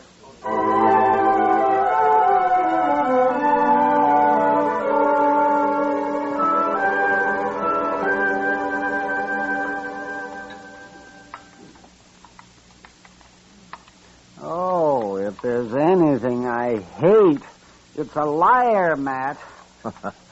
What's the trouble now, Doc? These eggs. The cook swore they were fresh, and I know darn well they've been put down in water glass. Why don't you raise some chickens, Doc? I would. But it'd just create a whole new class of thieves. Chicken thieves. You're in for a bad day, Doc. You started feeling this way. I'd sooner trust Crazy Beulah over there than most people I know around here. Crazy Beulah? Oh, yeah. I haven't seen her in a long time. You know, that's the funny thing about her, Matt. She's still sort of pretty. After you look in her eyes, she is. You know, Now, Doc, I can't help feeling sorry for her. Well, I know, but there's nothing anyone can do to help her. No, I guess not. She came to see me a couple of weeks ago. Had the ague. No? And she paid my fee, too. And if Crazy Beulah can pay up, you'd think the more prosperous citizens around here could, too. Oh, I sometimes wonder about these people, man. Really, I do. Maybe you charge too much, Doc. If I charged nothing, they'd still cheat me somehow. Good morning, Mr. Dillon. Chester, how Hi, are Doc. you? Chester. Hey, looky here at this. Read it. No? If Nat Syberts marries that Troyman girl, there'll be a killing. I'm warning the law to stop it before it's too late. No, there's no signature. Where'd you get this, Chester? It was under the office door when I opened up this morning. What do you make of it? Let me see it, Matt. Here, Doc. Oh, it's printed.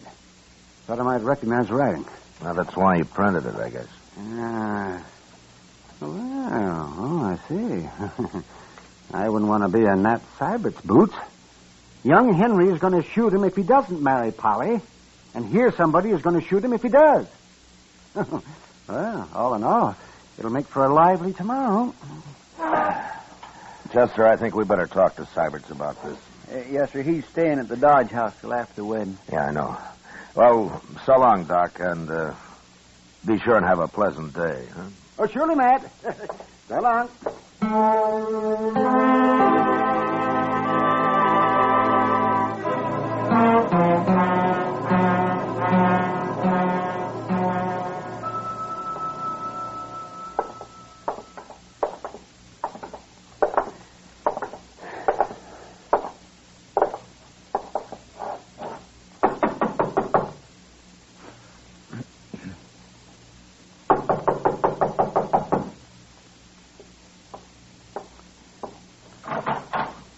Well, Marshal, Chester. Oh, Mr. Syberts? I'd like to talk to you, Syberts. Why, sure, Marshal. Come in. Thank you. Chester found this note at the jail this morning, Syberts. What in the... Who wrote this? And I thought maybe you could tell me. No, I've got no idea, Marshal. Oh, can you think of anybody who doesn't want you to get married, Syberts? He was there last night, Marshal. Sure don't look like it. Yeah, I know, but I was thinking of somebody else, some enemy of yours who maybe wants to cause trouble. No. I've got enemies, sure. What man hasn't? But they don't have nothing to do with me and Polly. What'd they care if I get married? Well, say, maybe it's just a joke somebody's playing on you. Mighty poor joke under the circumstances. Yeah, I suppose it would be. Old man told me to stay away from women a long time ago. I should have listened to him. It's a little late now, isn't it, Syberts? Yeah. If you got any ideas, let me know, huh? Anyway, we'll be at the wedding. We'll do what we can. And I'll be wearing a gun, too, Marshal. You can count on that.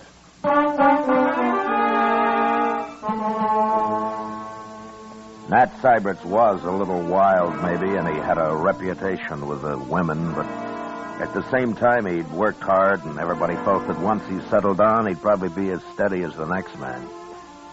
In any case, I didn't like the idea of a groom having to wear a 6-gun at his wedding, and even less the fact that a shooting might take place in a church. So I went out to see the Troymans. Polly came to the door and ushered me into the front room where her father and Henry were sitting. Can we fetch you something, Marshal? Glass of bourbon? No, thank you, Mr. Troyman. It wouldn't be very good bourbon, I'm afraid. Prices up, money's down. Things haven't been easy lately. Not for this family, anyway. Please, Father. Polly, I hate to bother you this way, but, well, it's important. Nothing's happened to Matt. If he's run off, I'll... Quiet, Henry. Now let the marshal speak. No, he's all right, Polly. I just want to know if you can think of anybody who'd try to put a stop to the wedding tomorrow. Try to stop it? That's right, Henry. But, Marshal, I don't understand. Well, somebody's threatened to, Polly. I don't know who it could be, and neither does Nat Syberts. I talked to him about it, too. This is mighty strange, sir. It sure is. Is this true, Marshal? And it looks that way, Polly. But who'd not want us to get married? Polly, when you took up with Nat Syberts, was there anyone else who might have been jealous about it? Uncommonly jealous, I mean. Enough to start trouble tomorrow? No, Marshal, there wasn't. Say, what about Red Withers? Oh, Red Withers and I broke off 2 months before that, Henry. Besides, he's gone to Los Animas. And there wasn't anyone else? No. Not unless she was sneaking out at night, like. Father, another word like that out of you and Leave a baby, Dad. Marshal, have you thought that maybe Nat Sybert himself might have started this? He didn't. How do you know he didn't? He ran out once before. Henry, He's not that kind of a man, Henry, that's why. Now, let's not get all upset about this. Polly, I promise you that Chester and I'll be there tomorrow, and we'll see that nothing goes wrong. Thank you, Marshal. I'll be there, too. Don't forget that. Sure, Henry. But don't come wearing a gun. Why not? Because I'll take it off you if you do. You're too ready to use it. Is there anything I can do, Marshal? Well, I'll let you know if there is, Mr. Troyman. I'm sorry I had to trouble you with this, Polly. I understand, Marshal, and I thank you kindly. I'll see you to the door. Thanks.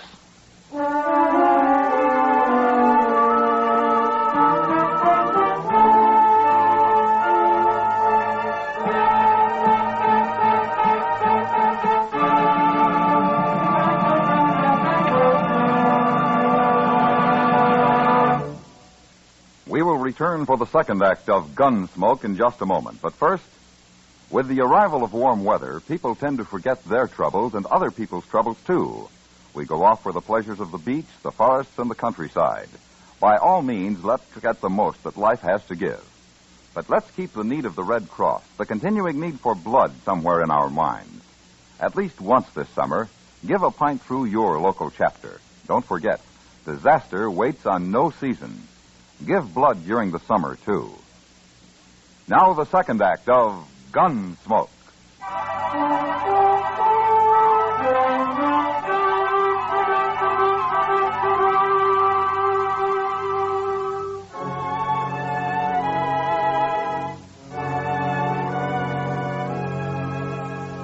The next day was the wedding day, and Chester and I waited outside the church till Polly and Nat Syberts had arrived. Then we went inside and took up our positions on the far right and the left of the altar, facing the congregation. We were wearing our guns under our coats, and nobody seemed to take much notice of us. As soon as the ceremony began, I had a feeling that nothing would happen. And as it neared the end, I signaled to Chester, and we slipped quietly out to the church entrance. Their two had given and pledged their troth either to other, and have declared the same by giving him the seal of gold and by joining his hands, I pronounce All I could see in there was a lot of real friendly faces, Mr. Dillon. Yeah. There's nobody outside here. That's Mr. Sybert's buggy right there, isn't it? Mm-hmm. He's driving Polly out to the ranch right after the ceremony, Chester. She didn't want a celebration of any kind. Well, it looks like there won't be any trouble after all. I sure hope not. On their wedding day and all. That's over. They'll be coming out now. Yes, sir. We'll stay close to them till they drive off. It could happen right out here, you know. Yes, sir. I'll watch whichever way you're not watching. How will you know which way I'm watching unless you spend your time watching me, Chester? What? Oh, well, no, I didn't exactly mean to. Oh, looky, here they come. Oh, my, don't they look proud?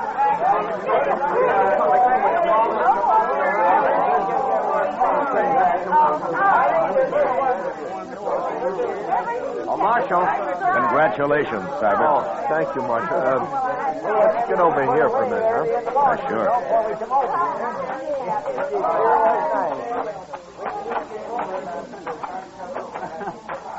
Well, I guess that warning wasn't much to worry about after all. It looks that way. You got nothing but friends here, as far as I can That see. sure unsettles a man, though, a note like that. I think you can forget about it now, Sybert. I'll forget it when I find out who wrote it, Marshal. Look, that's what I wanted to ask you. What? If you learn anything about it, let me know. You promise me that? What would you do if I did find out? Oh, I'd kill him. That's what I thought. Look, Seibert, you're married now, and you got more than yourself to think about. I'm a peace officer. I'm paid for it. It's my job. And if I find out who wrote that note, I'll run him out of the country. And I'll try to keep you from finding out who it was. I'm not a boy, Marshal. I'm not sure I appreciate your trying to protect me. Well, what about Polly? Polly? Yeah. Yeah. Think I see what you mean, Marshal. You're just not used to being married, Cyrus. No. But go on. Start getting used to it. Polly's looking for you over there. Thank you, Marshal. Sure.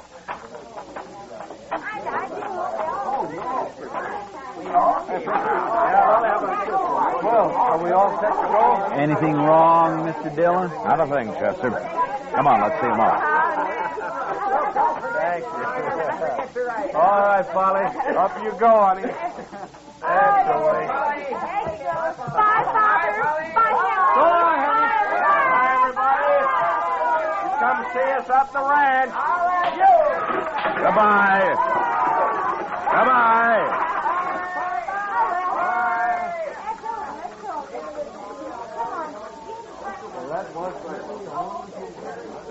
Oh, my goodness, Mr. Dillon. What, Chester? Oh, I'm just like an old woman at a wedding.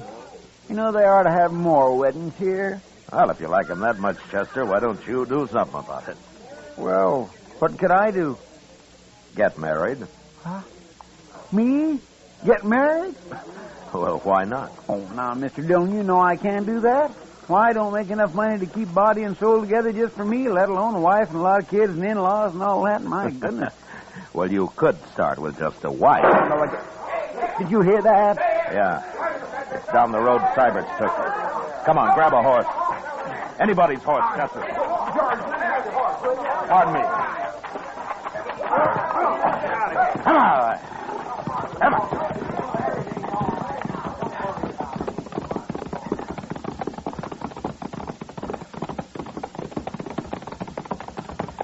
There's the buggy. Just past the bridge. I don't see nobody else. Ease up, Chester, so we don't scare the horse. Yes.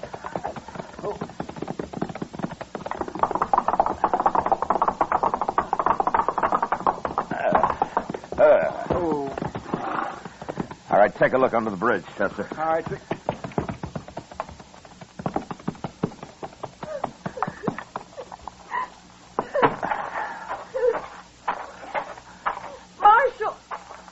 Marshal, they shot him. Is he dead, Polly? He's breathing.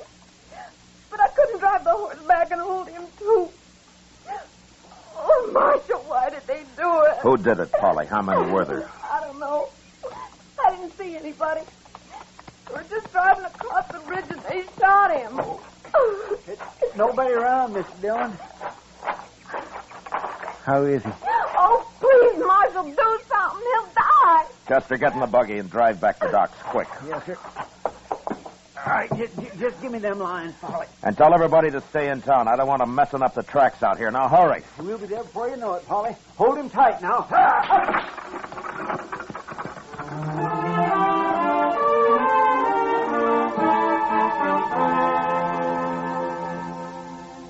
As soon as the buggy had gone and the dust had settled, I looked around. Everywhere, but could see no one. Then I walked back and followed Chester's horse tracks down off the wagon road. His were the only marks on that side of the bridge, so I crossed over to the other side. And there I found the footprints of what must have been either a child or a woman. They led off in the direction of a small cabin about 300 yards away. And I followed them, gun in hand, at a slow trot. When it was clear that whoever it was had gone straight to the cabin, I left his trail and approached the door from a right angle.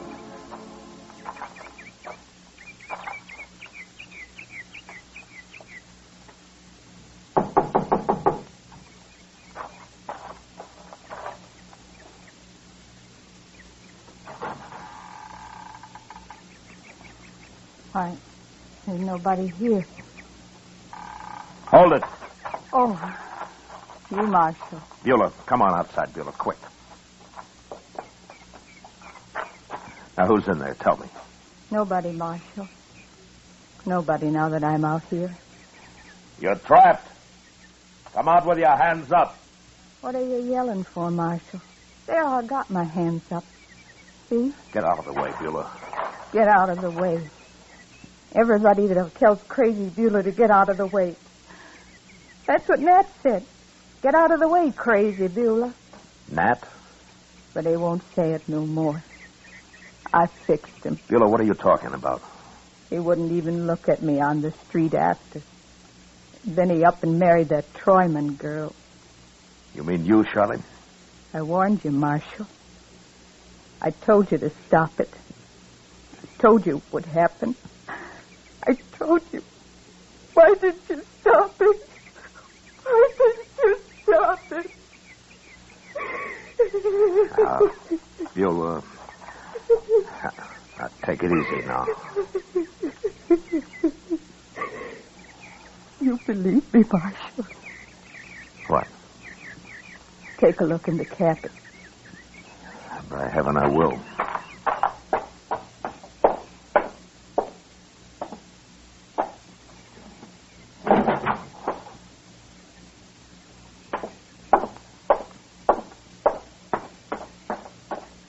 What's this all about, Beulah? There's nobody in there.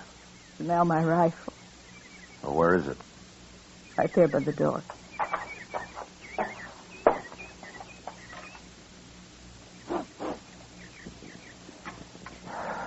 Yeah, it's been fired, all right.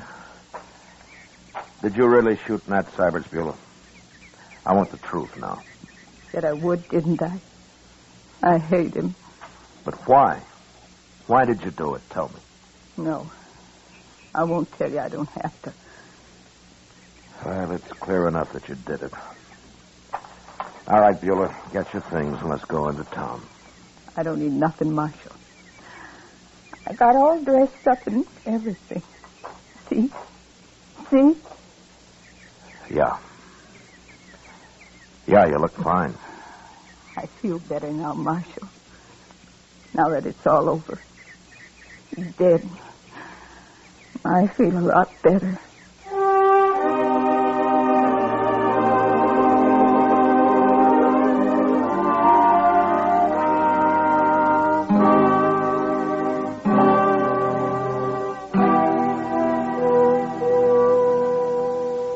Give her anything she wants, Chester. See that she's comfortable. Yes, sir, I will. It sure beats all, though, don't it? Yeah. Well, I'm going up to Doc's. Maybe Syberts can talk now. Well, you better hurry. Polly'll be back there in a minute. All right.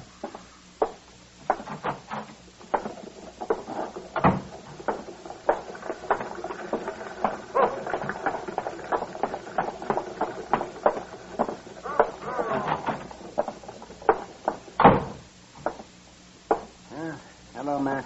How is he, Doc? I can't tell yet, but don't wear him out. No. Hello, Syberts. Marshal? I guess we should have stayed with you a little longer, huh? I don't even know where it came from, Marshal. He was under the bridge there, I guess. Got me right in the back. It wasn't a he, Syberts. It was a she. A woman? Crazy Beulah. I just locked her up. What? How do you know it was her, Marshal? I trailed her to her cabin, and she admitted it. Did she say why she did it? She said you wouldn't look at her on the street. Told her to get out of the way or something. Doesn't matter much. Unless you want to tell me. Well, just that I got drunk one night, Marshal, and she kind of chased after me ever since, and I tried to keep out of her way. I see. Well, what are you going to tell Polly? If I live. If you live. I don't know, Marshal. Might even tell her the truth.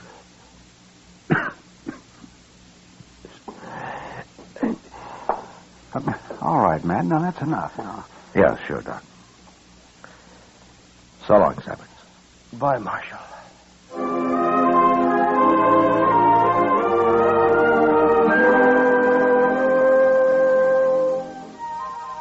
2 days later, Doc announced that Nat Syberts would live. And the next day, they moved him up to the Troyman house where Polly could nurse him. I never did know if he told Polly what it was all about. Maybe he didn't have to. Crazy Beulah never asked about him, never mentioned his name again. For her, it was all over and done with. And then finally, somebody remembered that she had people in St. Louis. And once I located them, I put her on a train and sent her off. She seemed quite happy about the trip. And more normal than I'd ever seen her.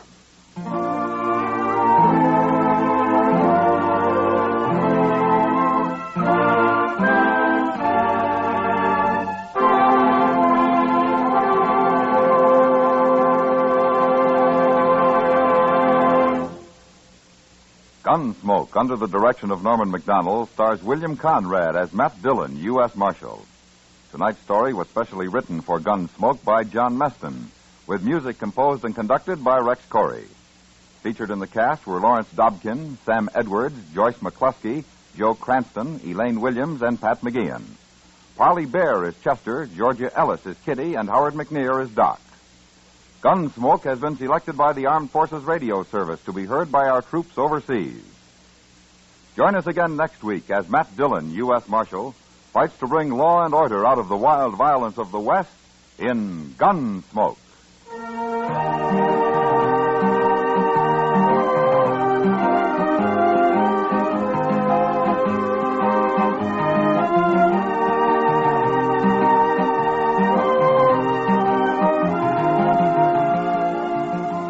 Beginning next week, Gunsmoke will be heard a half hour earlier over most of these same stations. Remember, Gunsmoke, a half hour earlier beginning next week. Every Sunday evening, listen for a new drama of escape at the Star's Address. This is George Wall speaking. Sunday nights, Dick Powell is rough, tough Richard Diamond, private detective on the CBS Radio Network.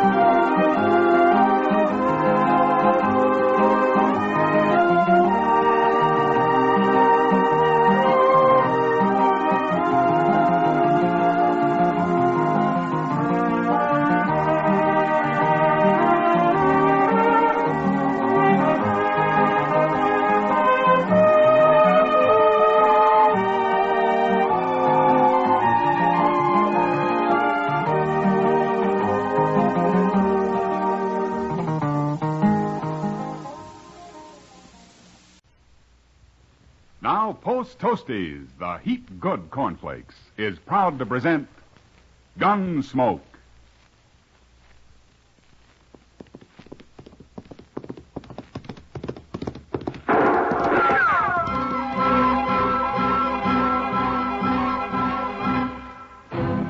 Around Dodge City and in the territory on West, there's just one way to handle the killers and the spoilers, and that's with a U.S. Marshal and the smell of gun smoke.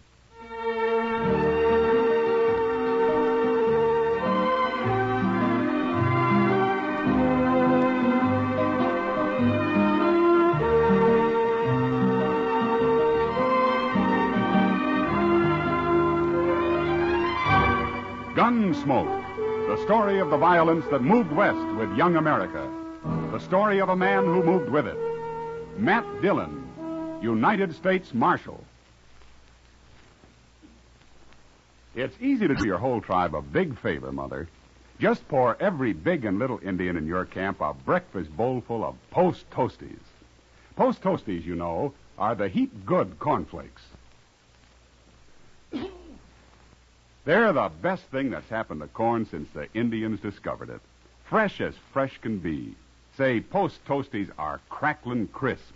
Sweet kernel corn flavor, toasted. That's Post Toasties. Post Toasties are packed with nourishment, too. A bowl of Post Toasties with sugar and milk helps your big braves and little Indians start the day right. Get Post Toasties soon.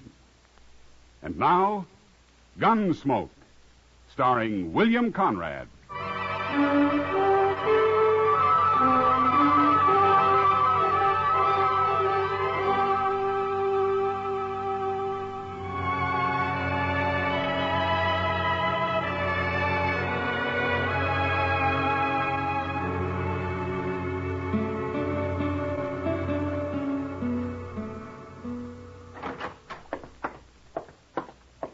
Fella here looking for you, Mr. Dillon. Oh, hello. My name is Brandt, Marshal. I and my son got a ranch up in the South Fork of the Solomon. Well, what can I do for you, Mr. Brandt? Well, I ain't no ways responsible, you understand. It's been kind of put on me, you might say. Oh? What has? Well, Marshal, the Indians started it. They was riding for horses just a couple of days ago. And they'd have got them, and probably me, too, but for this kid they had along. A kid? Yeah, and he tried to come in ahead of the rest of the Indians, and he showed himself too soon as what happened. My son saw him in time to warn me, and we put up a standoff fight, and them Arapahoes didn't get a single horse. Well, what's the trouble, then? We got the kid. He's still there, wilder than a deer. He got shot in the leg a little. We brought him into the house after. I want to know what to do with him, Marshal. Ah. Well, how old's the boy, Mr. Brandt? Hard to say. I bet he's 12 or under. That's pretty young to be on a raiding party. Yeah, it sure is. But he's awful wild. He's tried to kill me twice already. Well, then why don't you turn him over to a reservation somewhere? They'll take care of him. Well, I can't do that, Marshal. They wouldn't have him. Why not? Well, he ain't an Indian. He's a white boy. A white boy? Sure acts like an Indian, though. I think he's been living with them Arapahoes a long time. That's what I think. Well, I don't know what I can do about it, Mr. Brandt. One thing is sure, Marshal. I can't keep him no more. And it don't seem right, for a white boy to go back living among them Arapahoes. No. So you got to come up there with me and do something about him. But Mr. Brandt, I'm a U.S. Marshal. I'm hired to keep the peace, not to play nursemaid to orphans. Yeah. You're the only man I've heard of around here that I thought might help that boy. Well, if you want, you want. I'll just run him off into the prairie, I guess. All right. All right, Mr. Brandt. We'll ride back with you in the morning.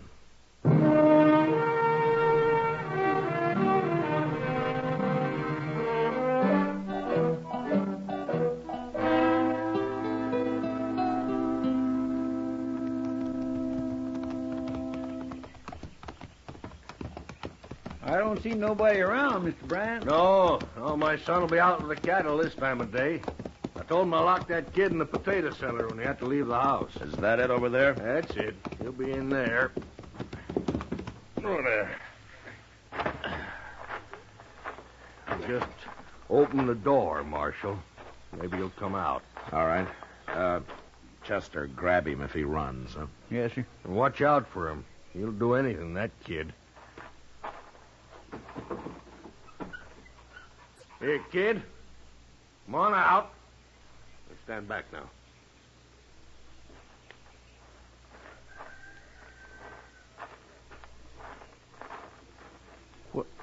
Well, look at him. You'd hardly know he was a white boy, Mr. Dillon. Hello, son. You've come to kill me, haven't you? Oh, my goodness. Nobody's going to kill you, son. We're here to help you, that's all. You look pretty weak to me. Is it that hole in your leg, or haven't they been feeding you? He won't eat, Marshal. At least he wouldn't when I left. You been eating, kid? No. See what I mean? It's easier to be tortured on an empty stomach. Oh, now, son, nobody's going to torture you. Nobody's going to kill you. I'd just like to have a look at that leg, where you got hit. I'm all right. Come on, let's go in the house and see for sure, huh? No. Well, he's fainted. I got him. Oh, the poor little kid. Why haven't you done anything about this bullet in his leg, Brent? I tried, Marshal. He wouldn't let me near it. Tried to bite me. Well, he can't fight now. Come on, show me where to put him.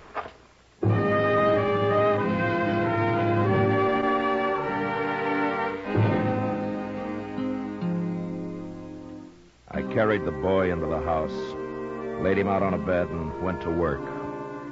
He came to in the middle of it, but he didn't move a muscle or utter a sound. The bullet wasn't buried very deep. I dug it out, cleaned the wound as best I could. When it was over, I got some strong tea down him, and then he went to sleep. A couple of hours later, I noticed he'd waked up, and I went over to the bed. You fixed my leg. Sure, of course I did. Why? Well, you might have died if I hadn't. A wound like that gets infected. Arapahoes don't care if their prisoners die. Well, you're not a prisoner here. Yes, I am. Look, what's your name, anyway? Yorkie? Well, is that all? It's all I remember. Is that what the Arapahoes told you? Yes. They won't give me another name till I'm a brave. Yorkie's a white man's name. Where are your parents? Killed in a raid, they told me. I've been Arapaho ever since. What was your father's name, do you know? I was too young. Well, then how come you remember English so well? An old man of the tribe makes me talk every day. Don't know where he learned, but he says it'll come to use later when I'm a brave. In our wars against the white man. You're a white man, Yorkie. Yes, but I live with the Arapahoes. Well, you did, but you're back among your own people now. You gotta learn to live a different life. No. Wait, you mean you want to go back with the Indians? First, I have to make a big coup. Make a big coup? What for? I'll be killed if I don't. What are you talking about? I allowed myself to be seen and expose the raiding party. So I'll be killed if I don't make a coup and return with a scalp or some horses. You? A kid like you? Unless you kill me first. Oh, Yorkie, if I was going to kill you, why did I take that bullet out of your leg? I don't know. Well, nobody's going to kill you. Now, you just get that out of your head. And you're not going to kill anybody either, or steal any horses, so forget about it. If I make a big coup, my mistake on the raid will be forgiven. And I'll be the youngest brave in the whole tribe. Well, we'll argue about that later. But what were you doing on this raid in the first place? A white boy must prove himself many times. It's harder than for an Indian. That's why they let me come. Oh, I see. Yeah, you've got quite a problem, haven't you, Yorkie? But right now, why don't you go back to sleep for a while, huh? I'll have some soup for you when you wake up.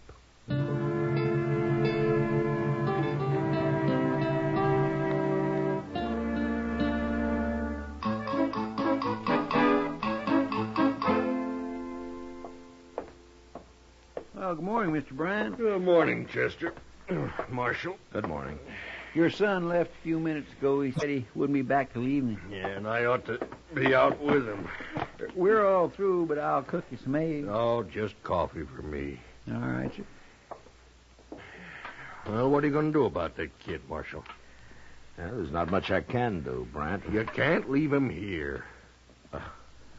Well, I didn't bring him here. Here you are. Marshal, I'm serious.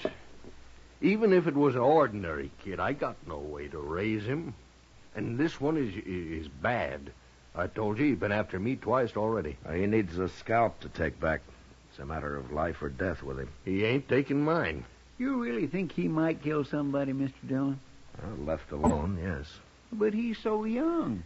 Well, I heard Billy the Kid killed a man when he was 12. Age doesn't seem to matter much. Well, can't you talk him out of it? Show him it's wrong? Well, I've tried, but Yorkie thinks like an Indian. He doesn't know anything about the white man's world. Yeah. How's he feeling this morning, anyway? Well, I'd hoped his fever would be down, but it isn't. He needs a doctor, that's what. Yeah. By the way, Brant, is this one of your guns? Where'd you get it? Yorkie had it when I went in there this morning, but he was too weak to use it. Well, I told you he's a bad one, Marshal. He'll kill someone yet. All Yorkie understands right now is kill or be killed, Brent. If you got a wagon, we'll take him into Dodge.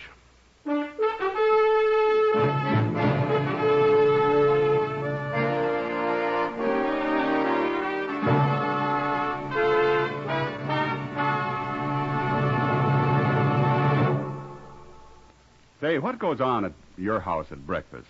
Well, you can take it from me. The best thing that can go on your breakfast table is Post Toasties. Yes, sir, Post Toasties, the heat good cornflakes. Those golden crisp cornflakes are the best thing that's happened to corn since the Indians discovered it. You know how to prove it? Well, just pour out breakfast bowlfuls of Post Toasties for your whole tribe. Then watch how they enjoy 'em. Post Toasties are crisp and tasty. From the first bite down to the last spoonful, that sweet kernel corn flavor makes your breakfast. So always ask for Post Toasties, the heat good cornflakes. Post Toasties, heat good cornflakes. The best thing that's happened to corn since the Indians discovered it. Heat good cornflakes. Post Toasties, heat good cornflakes. Remember, Post Toasties is one of the famous triple wrap Post cereals, guaranteed fresh or triple your money back. Now back to Gunsmoke.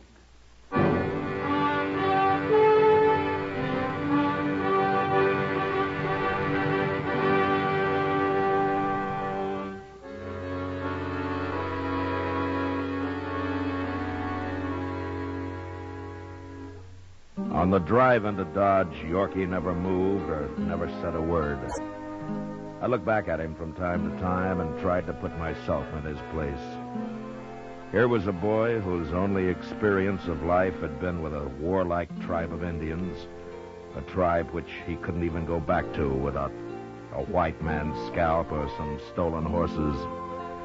Now, this in itself would be a problem for a grown man. But little Yorkie also felt himself a prisoner, sooner or later to be killed.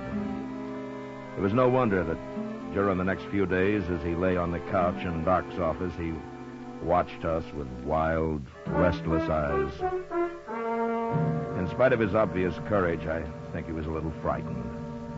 And when Doc was suddenly called out on a case in the country for several days, I had an idea. And I sent Chester to find Kitty. You want me to nurse him? Is that it, Matt? Well, partly, but also I thought maybe you could talk to him a little. It's hard for him to trust a man. I know. Chester told me about it. Yeah, he'll be well enough pretty soon to get into trouble. Bad trouble. I'll do what I can. Where is he, in the front room? Yeah, on Doc's couch. And, Kitty, try to get him to eat something, huh? I haven't had much luck. All right. But you stay here. Yeah, sure.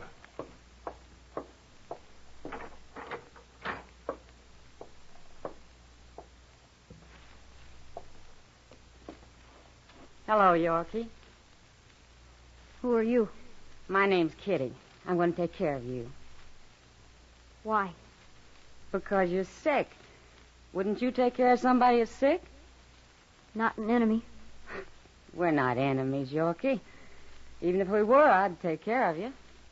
Prisoners get well by themselves, or they die. Not around me, they don't. Anyway, you're not a prisoner. You can leave any time you want to. Is that the truth? Of course it is. Unless you do something wrong, like killing or stealing. But let's not talk about all that. I want to know about you. All sorts of things. What it was like with the Arapahoes, or what you remember about when you were younger. I won't tell any secrets. I don't want to know any secrets, Yorkie. But maybe you can tell me. Well, did you have a mother in the tribe? Tell me about that. I'm a white boy. They've never let me have a mother. Anyway, I was big enough I didn't need one. Did you ever want one, Yorkie? I don't know. I guess so, sometimes. It's better to have a mother. Mine was killed in a raid when they found me. I know. Do you remember her at all? No. Sometimes I think I do. Sometimes when I'm asleep, that is. What do you remember about it, then? I don't know. Just a feeling, I guess. Sort of like being warm. Is that what it's like? Yeah.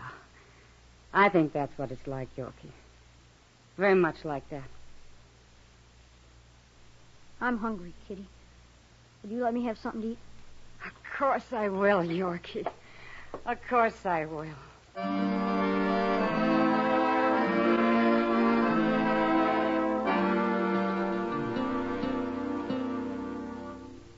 Kitty spent as much time with Yorkie as she could manage.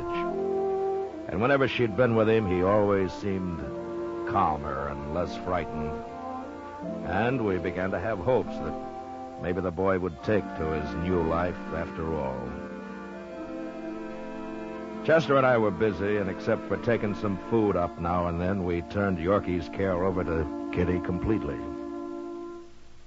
When'll Doc be back, Mr. Dillon? Oh, I forgot to tell you, Chester. He sent word he'd have to be out there another day. I guess Miss Taylor's been mighty sick. You think maybe Yorkie could just live with Doc? I don't know what to do with him, Chester. We sure got to do something. Yeah. Where's Yorkie? Well, he's upstairs, Kitty. Have you been up there today? Have you seen him? No, I thought you were with him. I couldn't get here till now. Yorkie's gone, Matt. What? I'll go take a look. I've already searched the place. He isn't there. Well, let's look in the street, Chester. Maybe somebody's seen him. You better find him. That's all I can say. Yeah, we'll find him, Kitty. Don't worry. Maybe he's got hold of a gun. I hope not. Anyway, if he's as smart as I think he is, he'll locate a horse to get away on first. Maybe a couple of them. Doggone it. Just when I was beginning to think he was going to settle down a little. You never know. But I still got faith in that kid somehow, Chester. Here, let's cross over to Moss Grimmick's stable there, huh? All right, sir.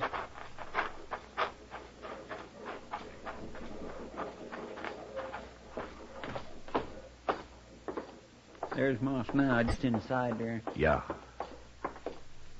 Moss? Oh, Marshal, Chester. Oh, Moss. Yeah, I was going to come see you, Marshal. Oh? That kid you brought in the other day, I caught him trying to steal one of my horses. You got Yorkie? Is that his name? Where is he, Moss? Back here. He put up quite a fight for a sick boy, Marshal. A little wildcat. I had to tie him up finally. I throwed him in the saddle room there. He's sure a mean one.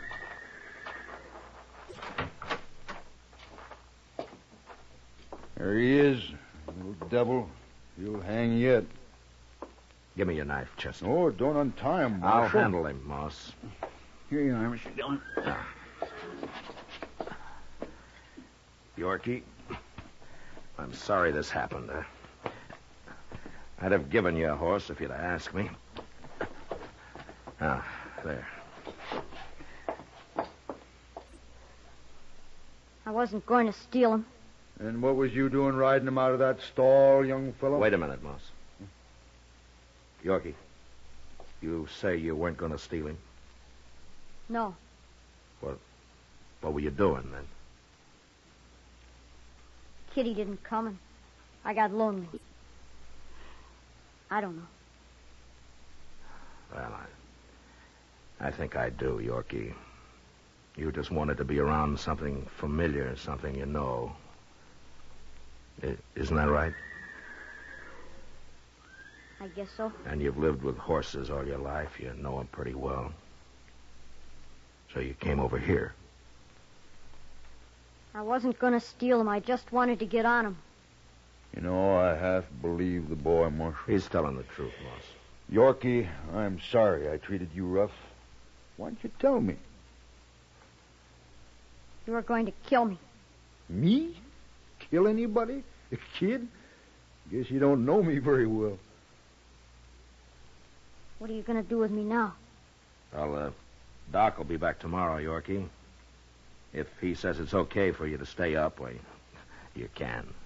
And meantime, Kitty will be there. All right.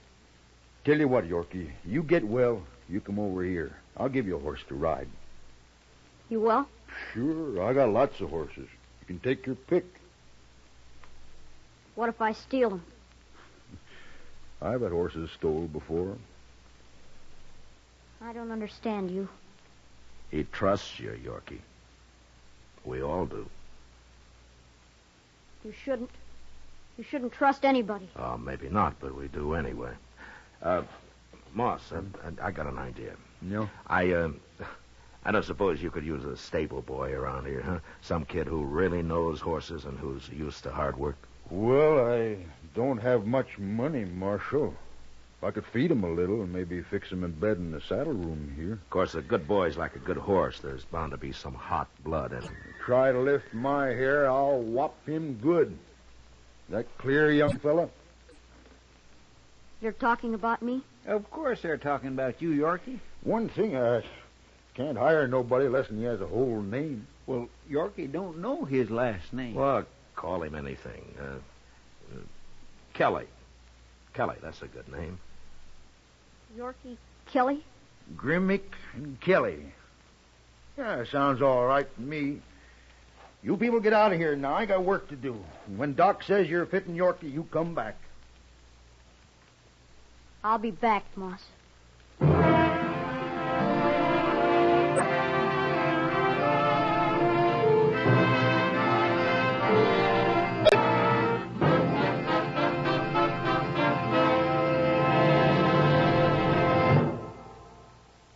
In just a moment, we'll tell you about next week's adventure on Gunsmoke.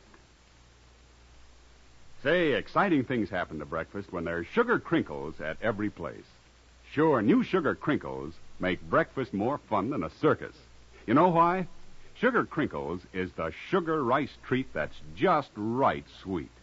Not too sweet, the way some sugar-coated cereals seem to be, and not like others that aren't sweet enough.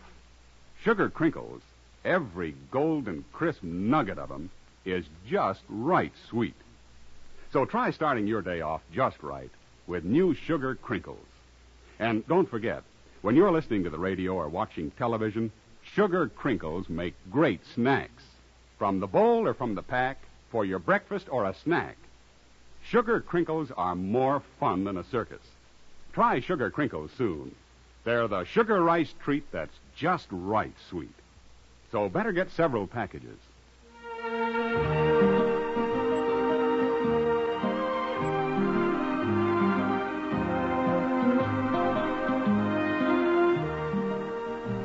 Gunsmoke, under the direction of Norman MacDonald, stars William Conrad as Matt Dillon, U.S. Marshal. Tonight's story was especially written for Gunsmoke by John Meston, with music composed and conducted by Rex Corey. Featured in the cast were Richard Beals, Larry Dobkin, and John Daner. Parley Bear is Chester, and Georgia Ellis is Kitty. Ken Peters speaking.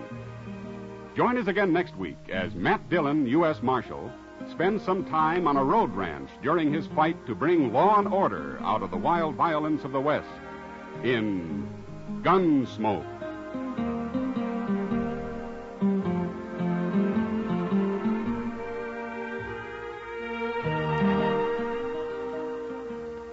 Listen next week at this time when Gunsmoke will be brought to you by Sugar Crinkles, the sugar rice treat that's just right sweet.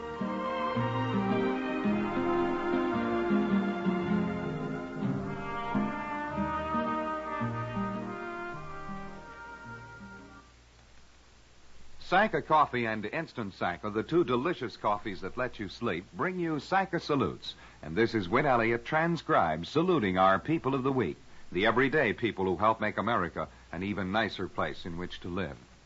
This is for all fathers listening in. Got a question for you, Dad. Suppose you got a hurry call from home saying that a certain stork, which had been hovering around your house for weeks, finally had started coming in for a landing. Can you imagine yourself stopping for anything?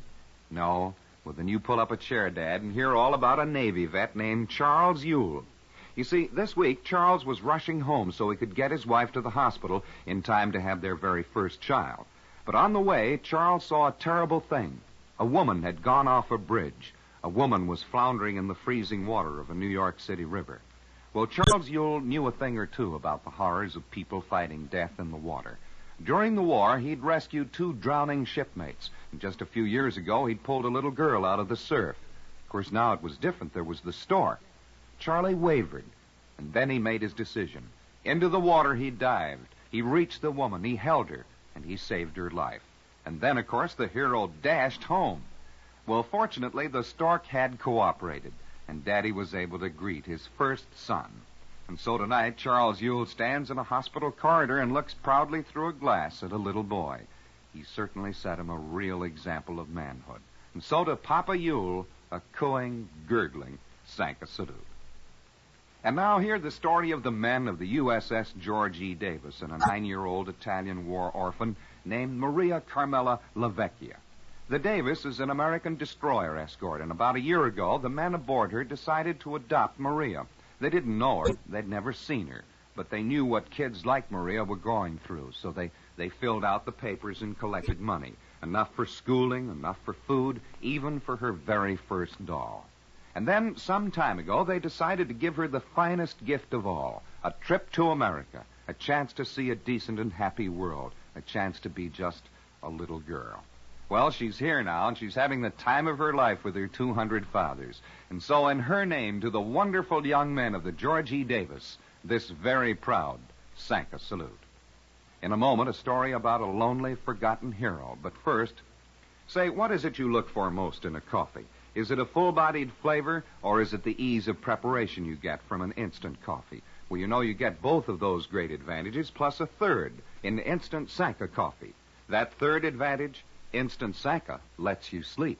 Yes, the only coffee in the world that gives you all 3 advantages is the new Instant Sanka coffee. Taste it made hot and black and good and strong, and you'll know right off it has the extra rich flavor you want. Instant Sanka is made instantly right in the cup, whether you're making 1 cup or a dozen, and it lets you sleep because 97% of the sleep-disturbing caffeine has been removed. Yes, drink Instant Sanka whenever you please, and it won't keep you awake. And now you can buy Instant Sanka in the big new economy size jar and save money. So drink Instant Sanka, the only coffee that combines extra rich flavor with instant ease and lets you sleep. Say, would you have done what Mr. Orville Ratliff did down in Louisville this week, and when it was all over, would you feel the way he does? Well, Mr. Ratliff was a bystander when a car crashed and the gas tank exploded. He didn't know the man inside the car. The whole thing wasn't his affair. But he went into those flames, and he pulled out the man, and he saved his life. The result, Orville Ratliff went to the hospital severely burned, in terrible pain. The other man, fortunately, was hardly hurt at all. And up to the middle of this week, at least, do you know how many visitors this hero has had? 0. Not 1. He might be bitter, this brave but lonely man, but he isn't. He says when the pain allows him to talk, I'd do it again. How about somebody going in and saying Orville Ratliff for you and me, and say to him, for you and me, here, sir, is a Sanka salute. I'll be back next week when Sanka Coffee and Instant Sanka, both delicious and both caffeine-free, will again present Sanka salutes. In the meantime, this is Win Elliott suggesting you try Sanka. You'll love it, and you'll sleep. This is the CBS Radio Network.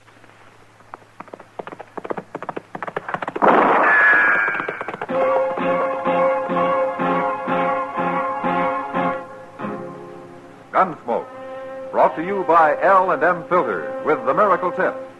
King size, regular, both at the same low price. Around Dodge City and in the territory on West, there's just one way to handle the killers and the spoilers, and that's with a U.S. Marshal and the smell of Gunsmoke.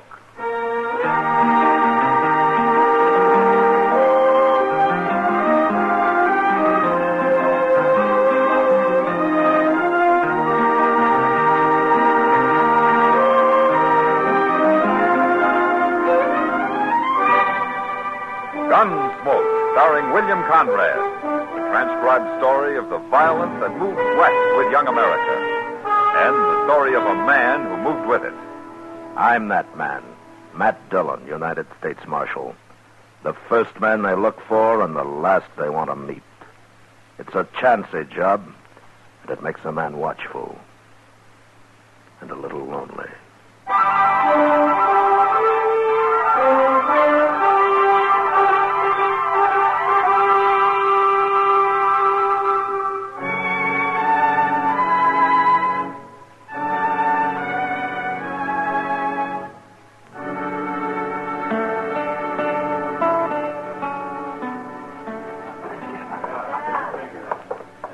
Out this way, Dave.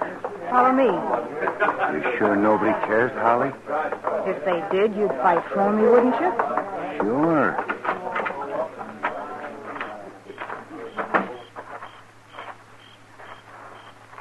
Around here in the alley. Nobody will see us. Sure.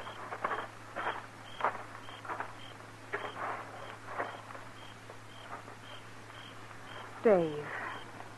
Holly, you're awful pretty. Am I, Dave?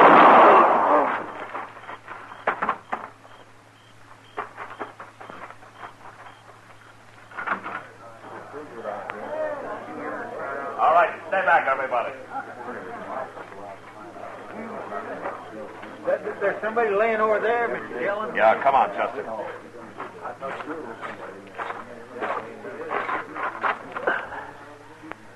That's Dave Thorpe, Chester. Want me to have a look around, Mr. Dillon? Whoever did it ran down the alley into the street. You're just one of the crowd out there by now. Is Dave dead? No, he's breathing. I saw Doc in the saloon there. What's he doing? He's coming. Well, go keep that crowd back, huh? Yes, sir. I will. Dave. All right. Hey, let me through. Dave. Let me through here, please. Yeah. Hey, Dave, can you talk? Let's see. Dave Thorpe, huh? Somebody shot him, Matt. Yeah. Let me see here. Oh, yes, he got shot all right. Who did it, Matt? Well, if you can bring him to, maybe we'll find out. No, not this man. He's bleeding to death, Matt. There's nothing I can do to stop it. Can you tell how it happened, Doc? I mean, where the bullet went in? Oh, you don't need a doctor for that, Matt. His gun's still in his holster. Well, maybe somebody outdrew him. Oh, yeah, I didn't think about that. Let me see here. It couldn't have been much of a fight, Matt. He was shot in the back. And the bullet came out right here. Where he's bleeding. Can you get him to talk, Doc? Oh, he's too far gone, Matt. Well, there's nothing anybody can do for him now. That makes a man feel pretty helpless. To stand here and watch somebody bleed to death. Yeah. Probably doesn't even know who shot him. Yeah, maybe not. But he'd know who might want to. Every time there's a new moon, somebody gets murdered around here. We'll get through. Oh, here comes his brother. What happened, Marshal? How is he? He's unconscious, Joe. He's dying. You done all you can for him, Doc. There isn't anything I can do, Joe. The bullet went through his lung. Marshal, I can't understand it. Who'd shoot him down like this? Well, I was hoping you might have an idea, Joe. My brother ain't got an enemy in the whole country. Never heard a man say a word against him. Thorpe? Huh? Your brother's dead. Well, it ain't right, Marshal. It just ain't right. Not Dave. Joe, listen to me. Think hard now, will you? Somebody shot him. What? Somebody was his enemy. No, nobody I know. Not unless it was some murdering riffraff just killed him to be killing. You got to find out who did it, Marshal. Well, I'd like to. You Joe. better do it. Nobody's gonna murder my brother and get by with it. It's a mighty poor thing when a decent man like Dave can get shot down, nobody does nothing about it. I figure to do everything I can, I don't Joe. care if you got to take Dodge City apart, Marshal. You better find that killer.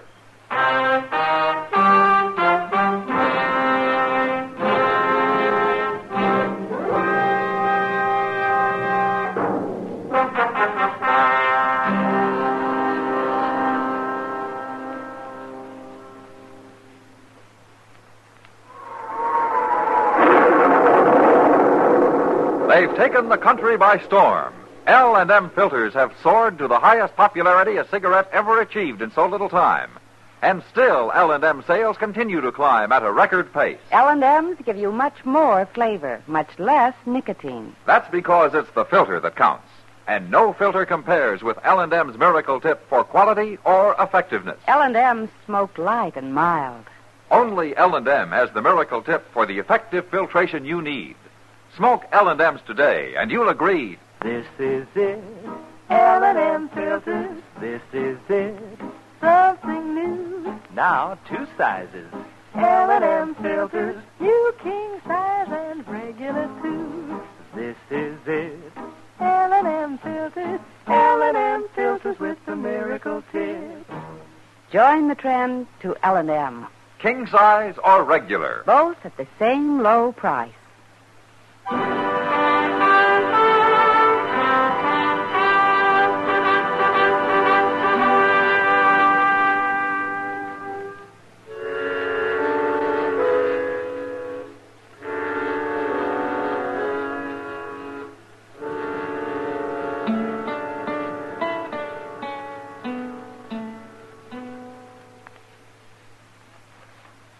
Empty cells out back, Mr. Dillon. I sure do wish we could fill one of them. Well, it's not likely, Chester. Not tonight, anyway. I sure didn't care much about the way Joe Thorpe was going on about you not doing nothing. What do you expect of a man? Well, he was upset about his brother, Chester. They've always been pretty close. Well, there's no cause for him talking the way he was. Oh, he'll get over it. Master, I guess you're right. Joe'll have to run their hide-buying business all by himself now, won't he? He'll manage. He can always hire somebody to help him if he needs it. Yes. Well, it's Miss Kitty. Well, come in, Kitty. Come in. Matt, this is Holly Fanshawe. How do you do, Holly? Marshal. And Chester Proudfoot. I'm pleased to know you, Miss Holly. Thank you, Chester. Holly's kind of new in Dodge, Matt. Yeah, I've seen her around. She was afraid to come here and talk to you alone, so I came with her. Well, there's nothing to be afraid of, Holly. What's the trouble? You tell him, Kitty. I'll tell him part of it, but I want him to hear the rest from you. Well, all right. After the shooting tonight, Holly came to see me, Matt. She was pretty scared, but I told her you wouldn't let anything happen to her. No, of course not. Well, it seems she was at the bar drinking with Dave Thorpe a little earlier. And he had a kind of argument with a cowpuncher from that XT outfit that came in the other day. The Texan said Dave jogged his elbow or something silly like that. Oh? Well, how mad were they? Mad enough. Oh, what do you mean, Holly? He killed him, Marshal. What? That cowpuncher, he killed Dave Thorpe. Well, how do you know? I was there. You were there? Dave and I went outside in the alley just to get a little air, and suddenly this cowboy shot him. He must have been waiting or something. You recognized him? Real plain, Marshal. It was him, all right. Well, how come he let you go? I don't know. He must have got scared or something. But he shot Dave, and then he ran off. I got scared, and I ran, too. She wasn't going to tell you, Matt, till I talked her into it. She's afraid that cowboy or some of his friends will get after her. No, nobody will bother you, Holly. I promise you that. Do you know this man's name? They was calling him Fly Hoyt there at the bar, Marshal. Fly Hoyt? I knew an old lady down on the Brazos called something like that, Mr. Dillon.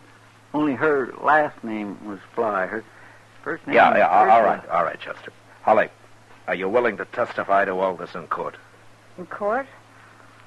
Oh, I'd be awful scared, Marshal. But you'll do it, huh? Kitty says it's my duty. Good. Now, don't you worry about anything. Chester and I'll ride out to the XT camp in the morning and bring this Fly Hoyt in. There won't be any trouble. And, thanks for coming here, Holly. Sure, Marshal.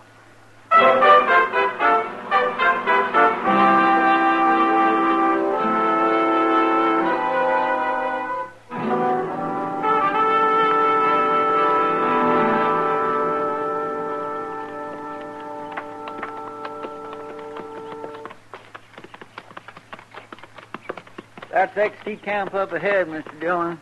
You been out here, Chester? That's where I rode by it a couple of days ago. They gave me a cup of coffee at the wagon. It looks like they're expecting us. By golly, it sure does. I don't like the way all them men's lined up. Maybe I was wrong last night about there not being any trouble. That's the trail boss, that big fellow there. His name's Jim Cavanaugh. You don't know Fly Hoyt, do you? No, sir, I don't. I didn't meet him. Hey, they don't look very friendly, Mr. Dillon. No, they sure don't. Chester. Huh? Let's leave our horses here and walk up, huh? All right.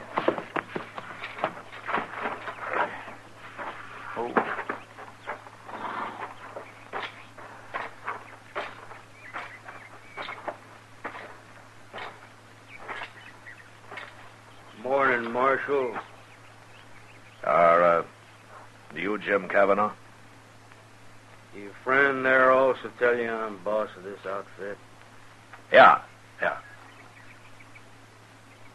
I got 20 men here, Marshal, not counting me. So you better climb into your saddles and ride right on back to Dodge. You know what I came for? That gal Holly got to talking last night late. A couple of my boys was there when she did. And you ain't taking Fly Hoyt, Marshal. You and your men are ready to kill me if I try, is that it? Kansas law don't mean nothing to us Texans, Marshal. Does Fly Hoyt admit killing that man last night? Fly ain't said nothing about it one way or t'other. We don't find it polite to inquire into a man's personal business. Do you find murder polite? Marshal, you get sassy, we'll bury you right where you're standing. And then we'll drive a couple thousand longhorn cattle over your grave and nobody'll ever find you. Which one of your men is Fly Hoyt? Reckon you don't hear good. I want to talk to him. Which one is he? Don't pay him no mind, Fly. Why, is he too much of a coward to talk? No man calls me a coward.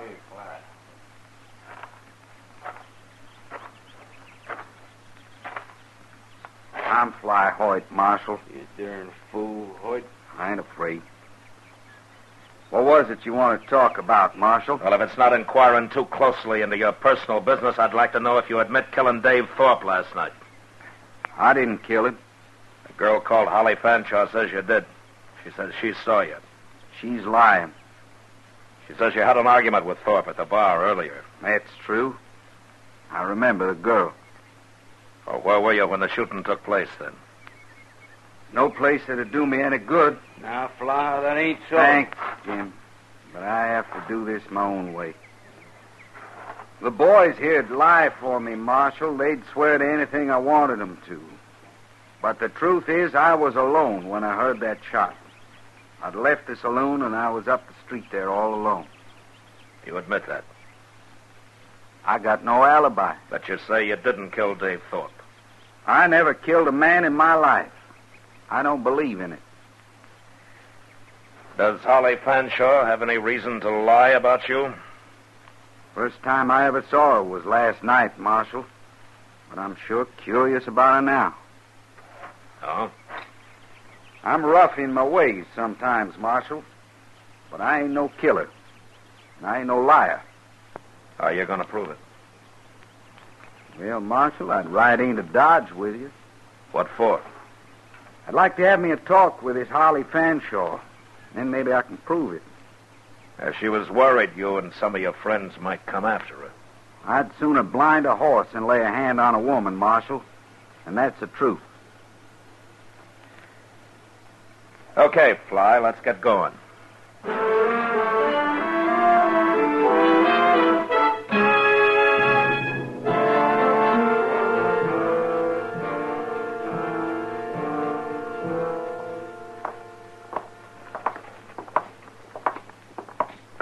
Where'd Holly be this time of day, Marshal? She's probably still in her room, Fly.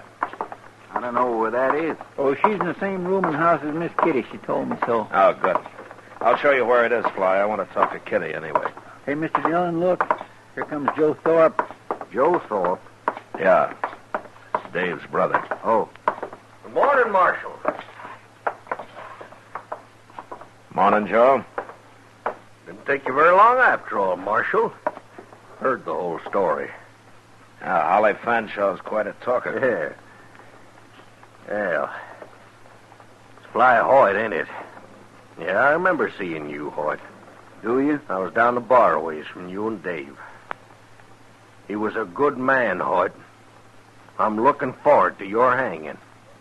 I'm still wearing a gun, mister. Marshal, how come you didn't disarm him? I haven't arrested him, Joe. What? He says he didn't do it. Who cares what he says? The girl saw him. Yeah, I know. Fly's here now to talk to her about that. What do you mean? He wants to know why she said it was him. Well, of course it was him. She saw him. Girl's got no reason to lie about it. Marshal, she witnessed the killing. She's identified the killer. That's good enough for me. Well, it's not for me. Okay, Marshal. Okay, then. You won't enforce the law here. I'll do it. What do you mean by that? My brother had plenty of friends here in Dodge. I'll get them all together. We'll come after him. We'll take on his whole outfit if we have to. You try that and I'll throw you in jail. I mean, when I say you arrest this man, Marshal, there's going to be trouble. I'm not arresting him, and I'm ready for your trouble. Well, you're going to get it, all right.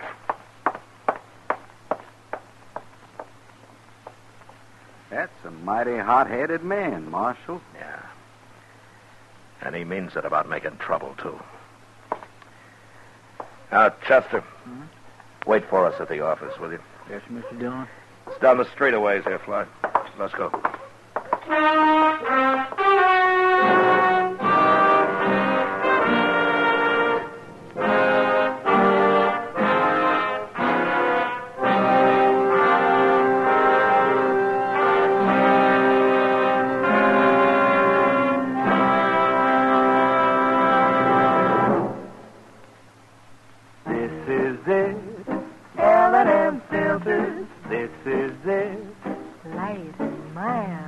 Much more flavor, L&M filters, much less nicotine, light and mild.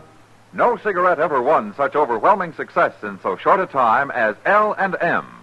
Never before have smokers spoken so enthusiastically. Janet Blair said, "I think L&Ms are the greatest thing ever to happen to a filter-tip smoker." David Wayne wrote, L&Ms have the best filter of them all. Miracle Tip is right. There's nothing like it. Socialite sportswoman Mrs. Laddie Sanford said, "Marvelous filter, exceptional cigarette. Wish I'd tried L&M sooner." Always remember, it's the filter that counts. And no filter compares with L&M's Miracle Tip for quality or effectiveness. Our statement of quality goes unchallenged. L&M is America's highest quality and best filter cigarette. Join the trend to L&M. L&M, king size or regular. And both at the same low price.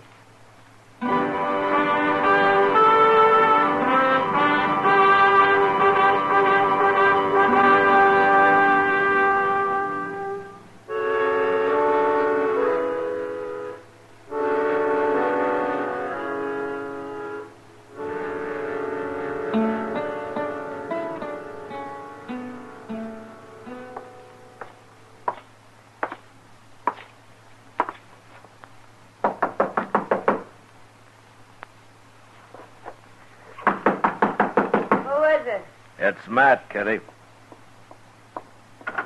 Well, this is a surprise. Come on in, Matt. Oh, thank you.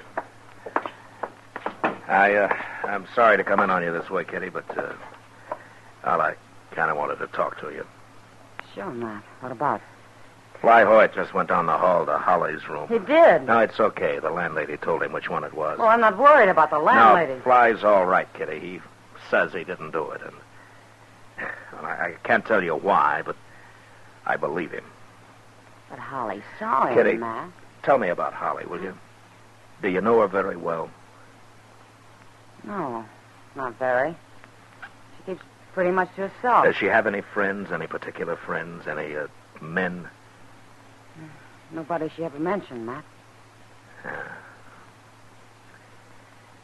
What was she doing with Dave Thorpe, I wonder? You do? No, you know what I... Matt. Yeah. You stay here, Kitty. No, I'm coming with you. That's her room, Matt. Here. Hey, you stay in the hall. All right, I'll take that gun, Fly. Is she dead, Matt? Don't look at her, Kitty. Oh, Matt. What's the matter with you, Fly? Nobody shot you. I got hit, Marshal. As soon as I opened the door, somebody hit me. Knocked me out for a minute. Lying won't help you this time, mister. I ain't lying. I come to and I seen her laying there. And then you come in. Who hit you? Holly? No, Marshal. Somebody was hiding behind the door. I heard him move, but I never even seen him. There's no closet in this room. Where's he hiding now, on the wall? The window's open. Maybe somebody was here. Well, he's gone now. My gun, Marshal. Did he use that? That's been fired. Smart. He killed her with it and then put it back in my holster. Who did? I don't believe a word you're saying. You're Miss Kitty, ain't you? I seen you last night. We're not talking about me. I wouldn't shoot a woman, Miss Kitty. I wouldn't shoot a man either unless I had to. Somebody's sure trying his best to get me hung. Well, I don't know. Kitty, keep everybody out of here, will you? Yeah. I'll send Chester and a couple of men for Holly. Fly, you stay with me. You arresting me? Here's your gun, Fly. Thank you, Marshal.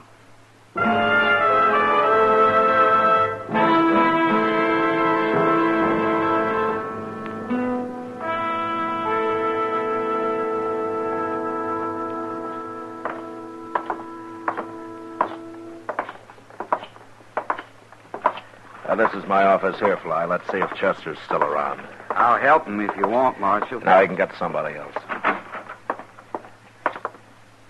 Well, what are you doing here, Joe? Waiting for you. I want to talk to you, Marshal. Okay. Chester, Holly Fanshaw's been killed over in her room. Killed? How'd she get killed? She was shot. Go get Doc, will you?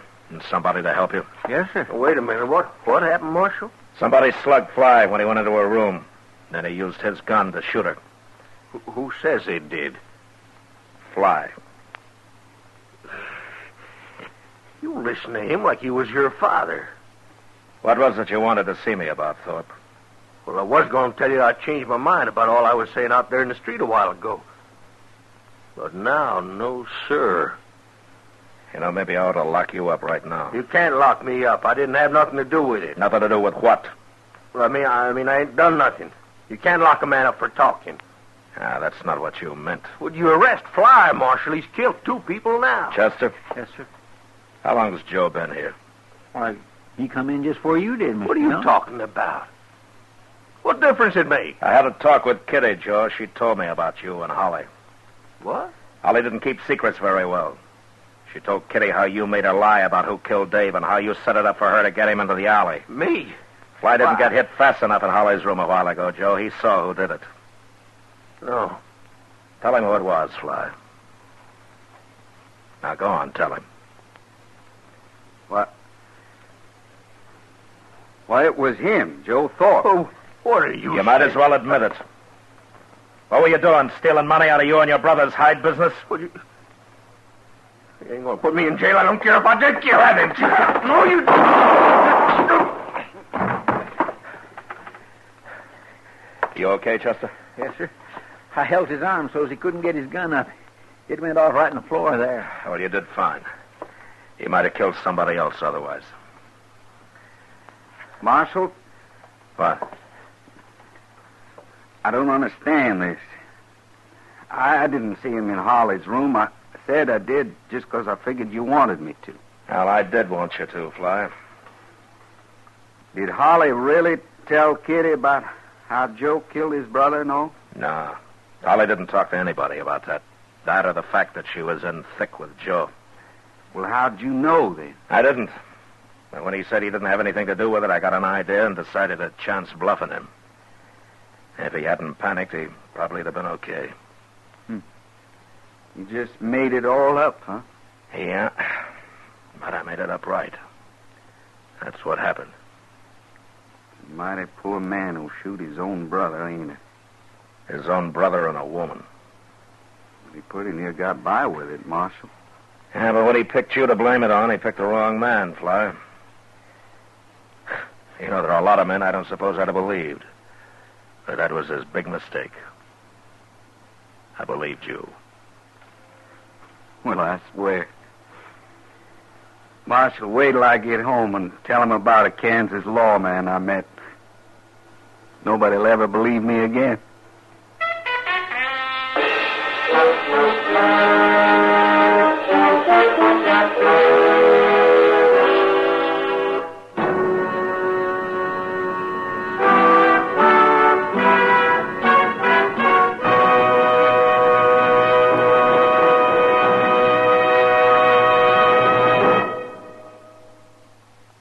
star, William Conrad. Friends, the fact that L&M filters are sweeping the country is one good reason why I'd like to talk to you filter smokers who haven't tried them yet. L&M's Miracle Tip is the first filter that really does the job, and you'll like the way it draws. Beside that, L&M's give you a really good-tasting smoke. They're just what the doctor ordered. L&M's, king size and regular, both at the same low price. Try L&M's today.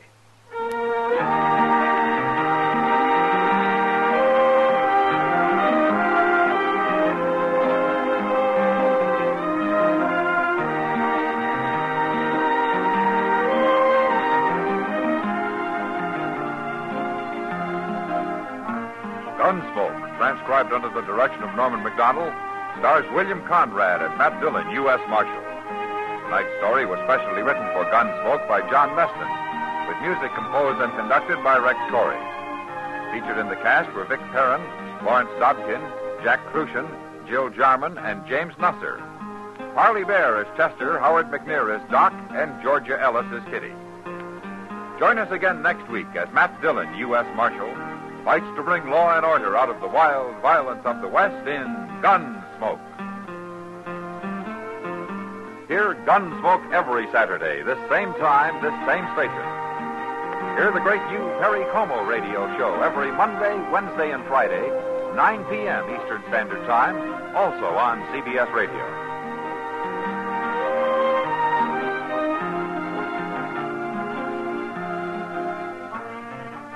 This is the CBS Radio Network.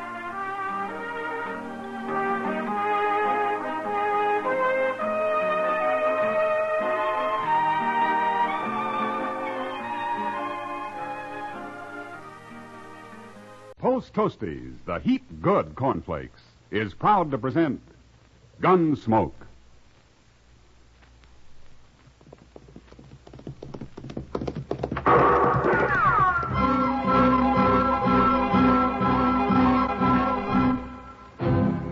Around Dodge City and in the territory on west, there's just one way to handle the killers and the spoilers, and that's with a U.S. Marshal and the smell of Gunsmoke.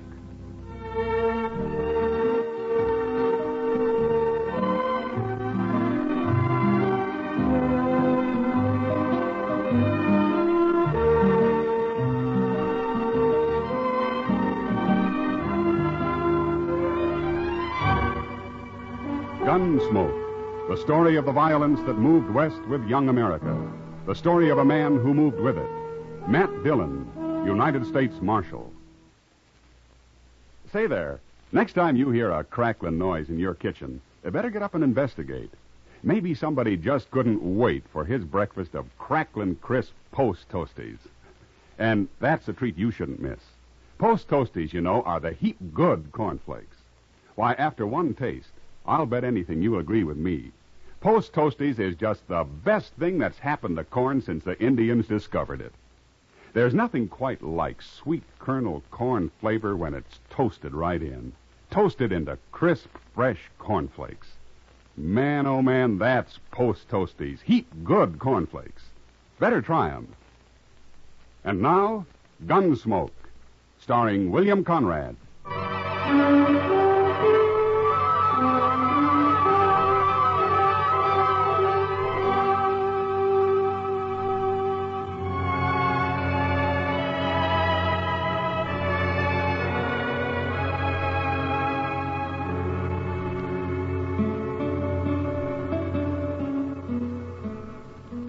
This ain't much of a room, Quarter. Take a look out the window. It ain't much of a town. Wouldn't need a whole lot more dust down there. You couldn't see Dodge at all. That'd be an improvement. But things will work out. They always have, haven't they? You got a short memory, Quarter. Didn't work out so good up in Deadwood. Well, at least we didn't get shot. Now, things will go better here. I hope so. What kind of lawman they got here, I wonder? Well, we'll soon find out. Ought to be along any minute now.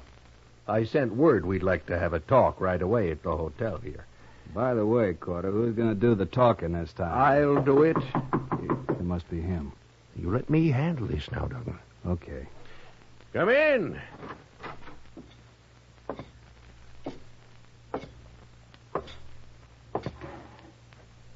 My name's Matt Dillon. Well, I'm Ben Corder, Marshal. This is my partner, Harry Duggan. Hello. Good night, Marshal. You asked me to come here. You said it was urgent. Oh, it is, Marshal, it is. You see, Duggan and me, we're business partners. And whenever we come to a new town, like Dodge here, we like to get to know whoever's running the place. That way we figure there won't be any misunderstanding later on. Well, what is your business, gentlemen? We're gamblers. Oh? What do you want of me? Dodge is an open town. We make money gambling, Marshal. Sometimes a lot of money. We just want you to know in advance that you'll get your share of it.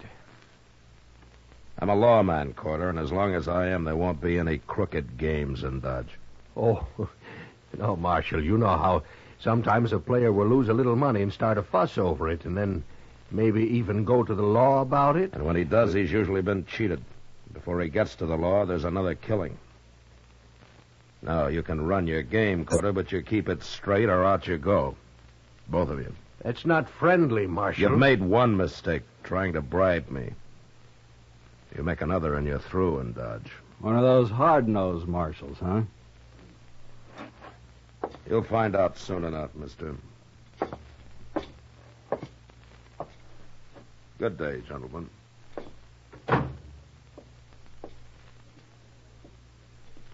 You handled him great, Corder. Just great. No, don't be a fool. He's no better than anybody else. And I got an idea we can persuade him yet.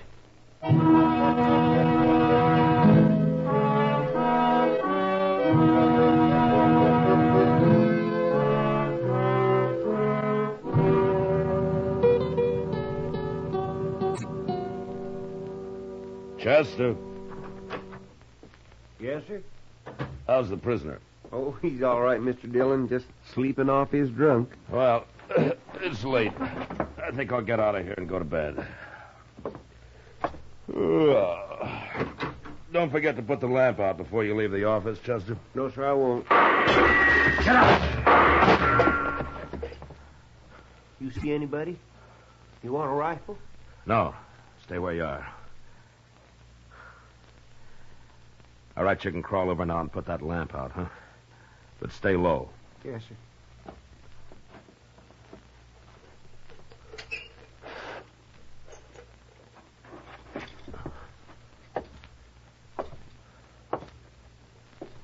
Well, he's through. Ain't we going after him, Mr. Dillon? Now, he had a rifle, Chester, and he was in the alley just across the street. That's mighty poor shooting if he wanted to hit me. What do you mean? I think he was trying to scare me. To show me how they treat the law where he comes from. Oh, them two gamblers, huh? Yeah, maybe. But I can't be sure. Well, I'm going to take a rifle and go out the back way.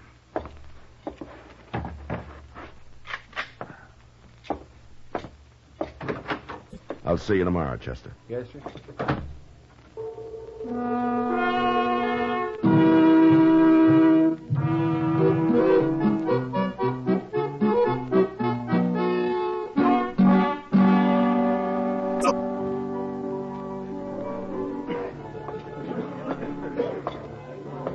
Hello, Matt. Good evening, Kitty.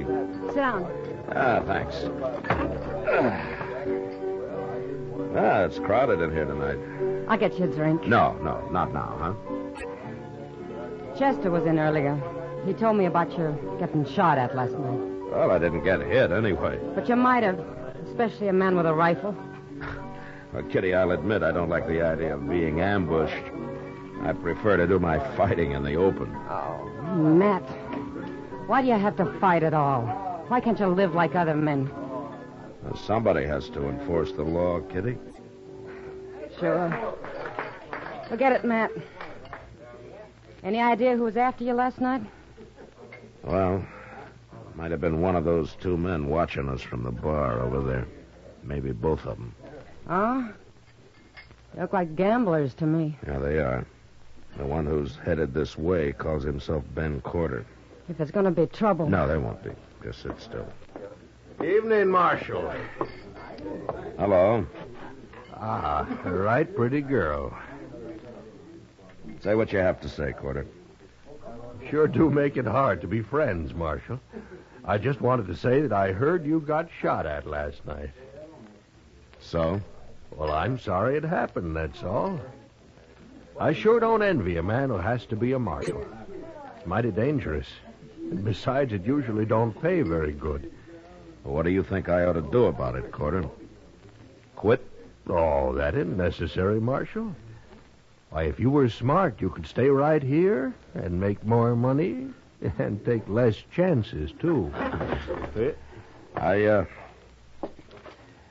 didn't know for sure it was you, Corder. But I know it now. What do you mean? There's a stage out of Dodge in half an hour. You and Duggan are going to be on it. Oh, no, we're opening our new game across the street tonight. I'll take your gun, Corder. Now, wait a minute, Marshal. You can't do that. Yes, I can do it. Oh, no, you won't.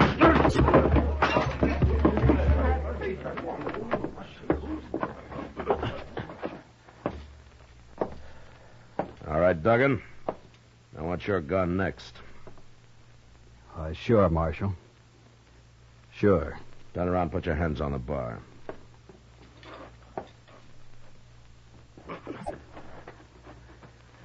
All right, now go pick up your partner. You're riding the stage north tonight. Now get going, Duggan, and don't ever come back, either one of you.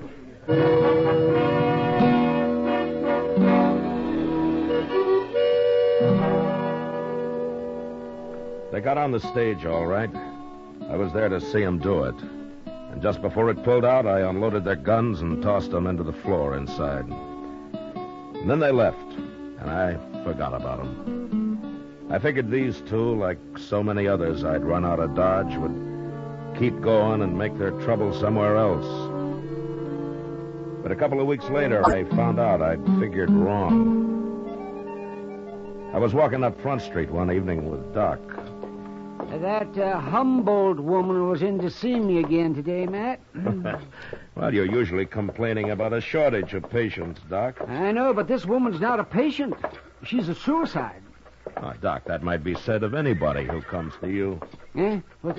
Oh, no, I'm going to remember that, ain't I? Mr. Dillon? Oh, hello, Doc. Oh, hello, Chester. Say, they're right inside the Alfregans there, Mr. Dillon. I just saw them. No? Who'd you see, Chester? Them gamblers, Carter and Duggan, and they got somebody else with them, some stranger. Oh, no. I'll see you later, Doc. Sure, Matt. Yeah.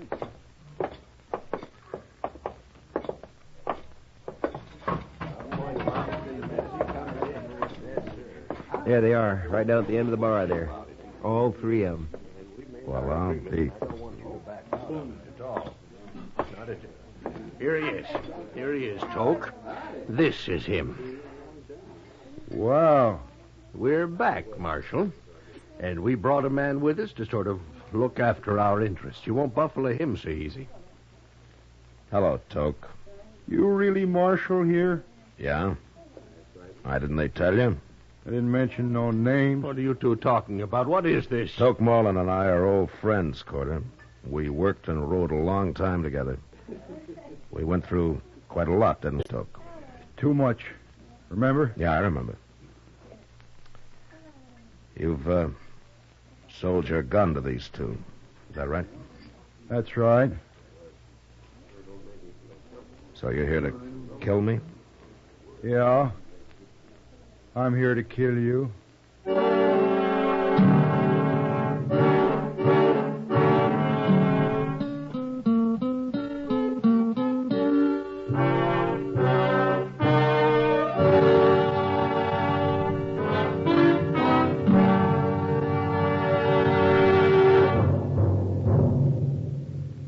Say, how are morning appetites at your house?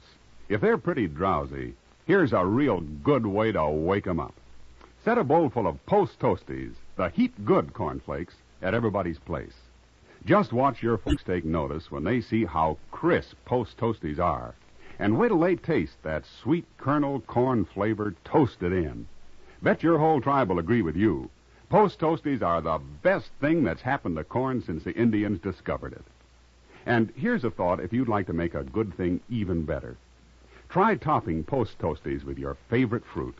You'll find that's a mighty good way to start the day. Fact is, it's a downright delicious way. So next time you shop, be sure to ask for Post Toasties. They're the heap good cornflakes. You'll see. Post Toasties heap good cornflakes. The best thing that's happened to corn since the Indians discovered it. Heap good cornflakes. Post Toasties heap good cornflakes. Now back to Gunsmoke.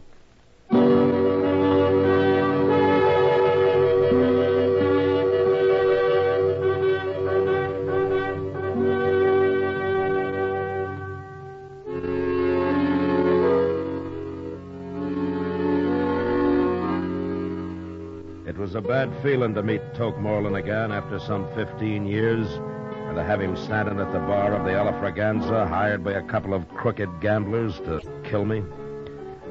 Toke and I had run horses together over in New Mexico, until the night we rode into Silver City and got taken by a drunken mob and beaten half to death. It didn't matter who they were after or why. The next day, when they found out that we weren't the men they wanted, it was too late. Something had gone wrong inside Toke. And as soon as he was able, he rode off without a word. I never saw him again. Until now. How long you been a marshal? Long time, Toke. I never figured lawman for much. I want to talk to you, Toke. Come on over to the table. Oh, no, you don't, Marshal. Shut up, no, you... Quarter. Come on, Toke. Sit down. Is this your profession now? Shooting people? Oh, I gamble a little. Why do you do it, Toke? I don't like people much. Not after what happened in Silver City. You recovered from that beating? We both did. We were young. It was a long time ago. Maybe my memory is better than yours. No, that isn't it. We both changed after that, Toke. We sure did. But we changed in different ways. You hate everybody. I just hate mobs. I guess that's one reason I became a lawman. There was a lawman helping them that night in Silver City. He was the sheriff. There are good sheriffs and bad. Like marshals. I suppose. It's kind of too bad you're a marshal, Matt. You're going to go through with this anyway, is that it? I'll never back off from a fight. What if I won't fight you? You don't have to. I get paid anyway. But you'll have to leave Dodge. You think I'll do that? No. But I'll give you 24 hours to think it over anyway. All right. That gives you 24 hours, too. I don't change. Talk's nothing to me. Money is, huh? It adds to the pleasure. You'd, enjoy shooting me? You ain't Matt Dillon. You're a U.S. Marshal. No, Toke, you're stupid. You don't think. Maybe, but I'm a pretty good gunman. Yeah, sure. Matt, you can let Corder and Duggan run their game here, or you can quit. It's a crooked game. There'd be fights. Men would die. No, I got a job, too, Toke. 24 hours, Marshal. Okay. 24 hours.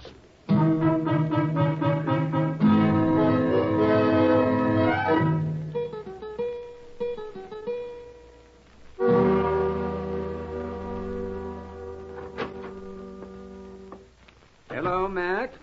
Chester? Hello, Doc. Doc? You're looking mighty glum today, Matt. Am I? You should be. Why? Well, I've been over to the Dodge House. Mr. Reisling's down with the gout again. And there's a lot of talk, Matt. I know you must have your reasons, but people are sure wondering what those two gamblers are doing back in town again. Well, that'll all be settled tonight, Doc. Well, I'm glad to hear it. Don't go to bed early, huh? We might need you. Yeah? A fight, man? Why, you didn't have any trouble with them before. Why, you... Oh, that other fella they brought with them. Yeah, that one. Ain't there no way at all to stop him, Mr. Dillon? I've been trying to think, Chester. If there's anything in this world I hate, it's a paid gunman. I got no use for a man that can be bought for money. Money's important to Toke, but I don't see how... You know where Toke is now? Well, he was in the Texas Trail a little while ago. Good. I'll be back later.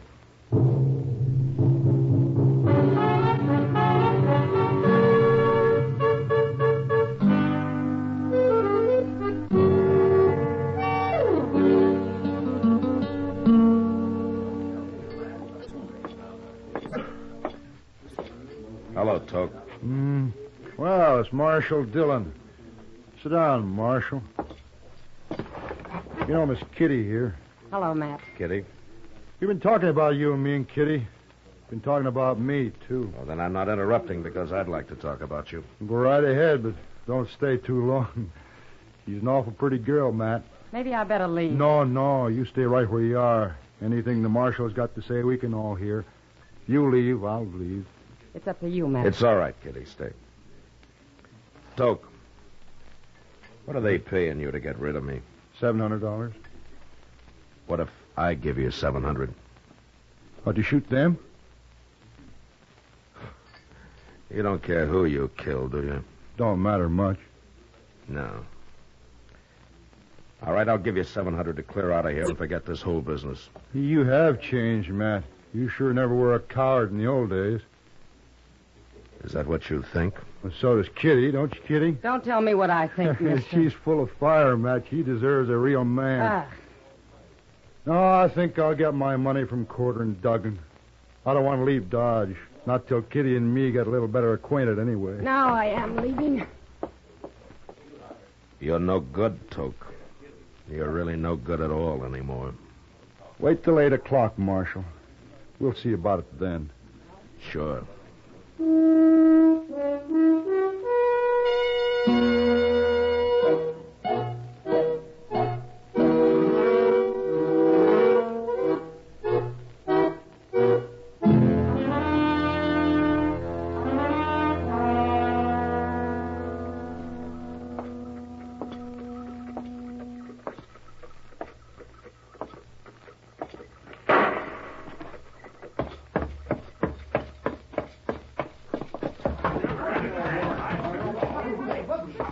I saw it, Mr. Dillon. I was just coming for you.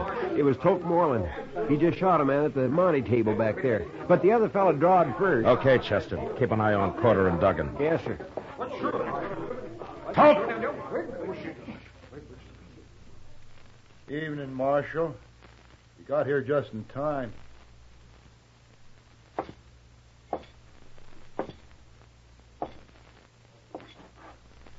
Did you kill that man, Toke? I killed him. Why? Well, he objected to the deal, tried to pull a gun. It was self-defense. But that don't matter none. A crooked deal always leads to killing. That's why I'm running your friends out of Dodge. You ain't running us out of Dodge, Marshal. Go on, Toke, show him. I told you once, Corder, I'll run this play. Keep out of it. Well, sure, Toke, sure. I didn't mean nothing. Shut up! Right, but...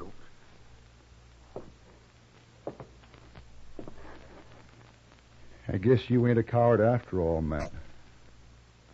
Now get out of Dodge. And take them with you. No. I'm going to try to kill me another lawman first. Okay, Toke. So long. So long, Marshal.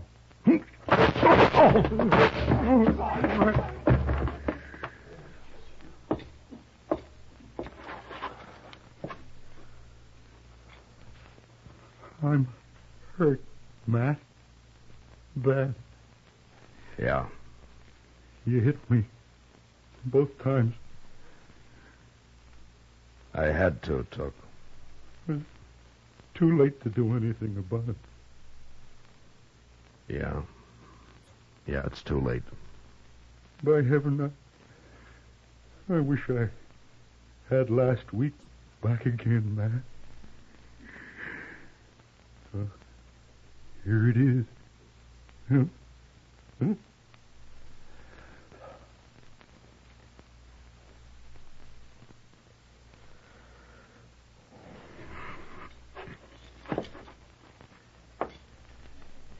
Corder. Duggan. Get out of here. Any way you can, but fast. Sure. And if you come back with another gunman, I won't wait to shoot him. Now get away from me.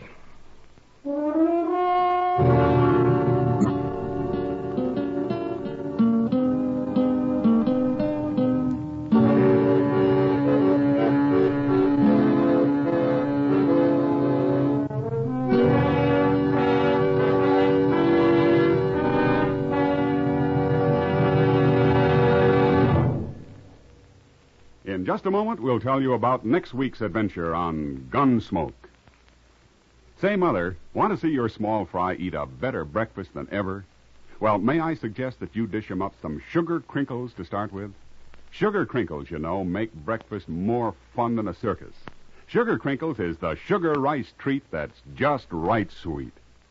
It's high time to forget the sugar-coated cereals that seem too sweet to you and those others that don't seem sweet enough to the kids. Just pour out crisp, golden sugar crinkles and see how just right sweet a sugar-coated cereal can be. Just right sweet. Be sure to get several packages of sugar crinkles, because they're great for snacks, too. Kids love them that way. Kids love them anyway. Try sugar crinkles, and you will, too. For your breakfast or a snack, you love sugar crinkles. Sugar crinkles can't be beat. Sugar rice treat that's just right sweet. With milk for the breakfast joy. As a snack from the pack, oh boy! Can't be beat, just right sweet. Sugar crinkles good to eat.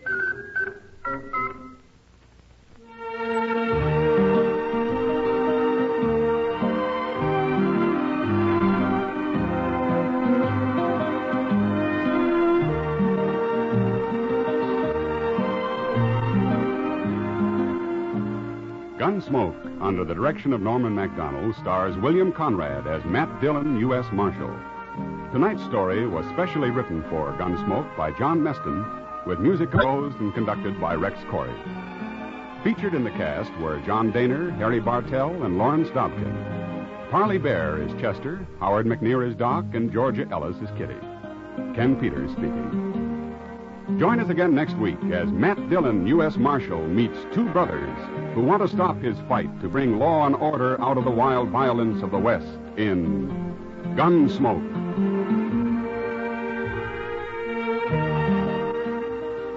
Listen next week at this time when Gunsmoke will be brought to you by Sugar Crinkles, the sugar rice treat that's just right sweet.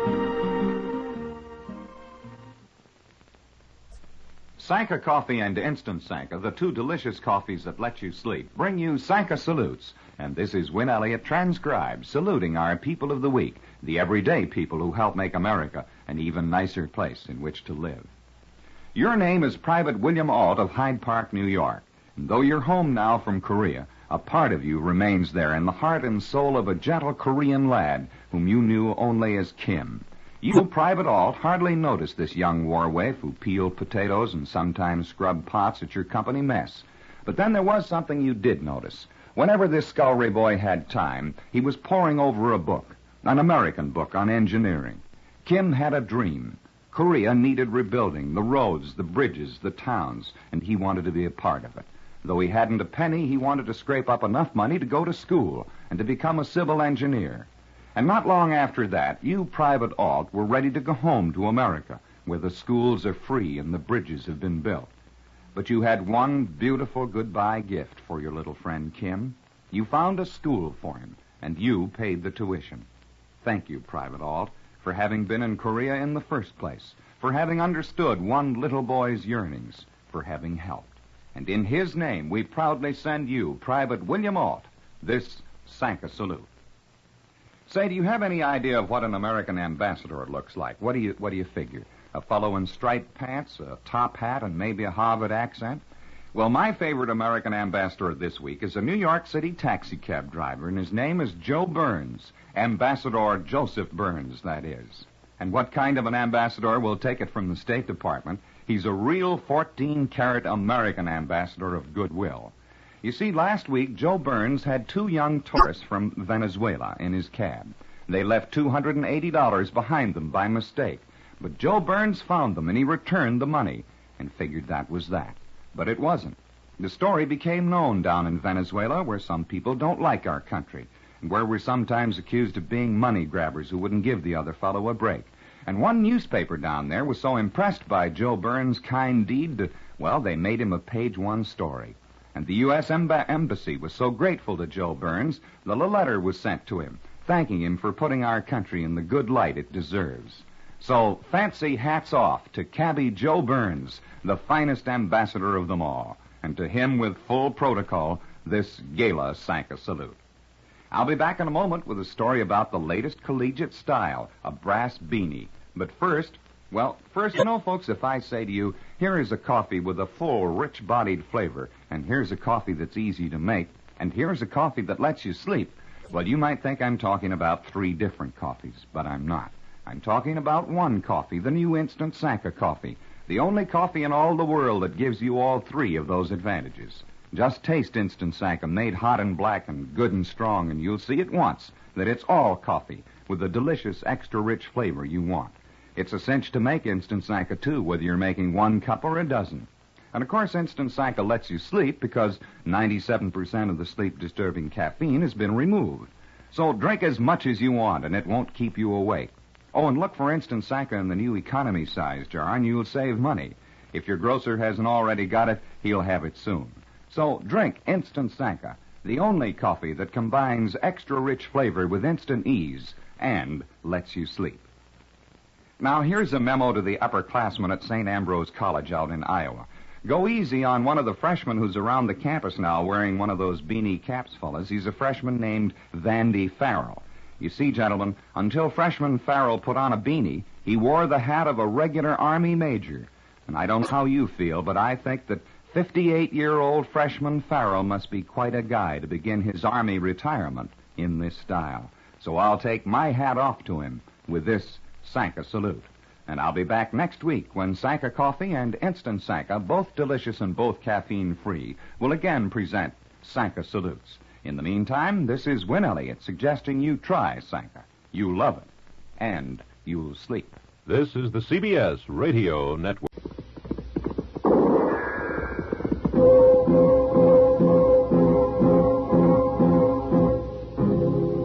Gunsmoke, brought to you by L&N Filters.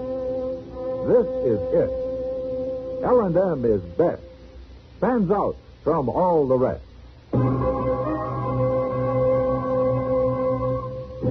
Around Dodge City and in the territory on West, there's just one way to handle the killers and the spoilers, and that's with a U.S. Marshal and the smell of Gunsmoke.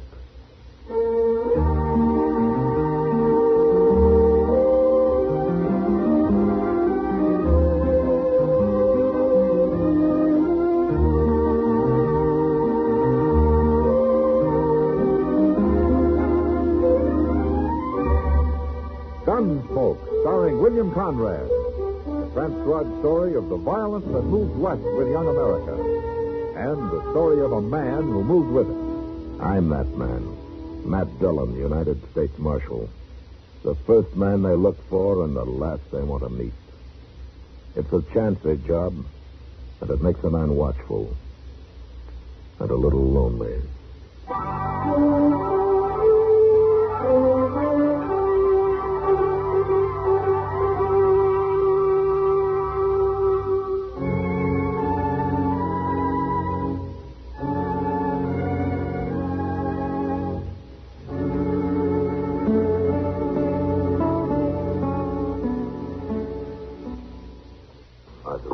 Justice? No, sir, but I've been waiting here with Doc. I thought you might want me for something. No, but there's somebody up the street that wants you. Wants me? Yeah, Peter said he came in a barber shop and asked where the marshal's office was. He mentioned your name. Oh. Then you didn't see him, huh? I didn't talk to him, but I saw him getting back on his horse. He headed for the OK stable. Oh, I wonder who he is. Some stranger. I never saw him before. What do you look like? Well, he's built kind of like a stork. All legs. Got reddish hair with a white streak running right down the middle. Oh, built like a stork and looks like a skunk. Looks like a skunk. Well, you sure have some handsome friends, Chester. Mr. Dillon? Yeah. You sure about that white streak in his hair? Well, he took his hat off to swat a horsefly. I couldn't miss it. Oh, my goodness. What's wrong? It's him. He couldn't be nobody else. Hey, you look scared, Chester. Is this man after you? Don't tell him where I'm at, Mr. Dillon. Tell him I went to Wyoming or somewhere. Doc, I'll get my stuff together, and then I'll hide in your office till it gets dark. Now, wait a minute, Chester. If you're in trouble, I'll help you. You can't help me. I'll go hole up out on the prairie somewhere till he leaves. I gotta get out of here. Huh. Well, what do you make of that? Well, you know, he must be in trouble, man. I never saw Chester act that way before. No. Look, Doc, let's go down and wait for him in your office, huh? Maybe we can get some sense out of him there.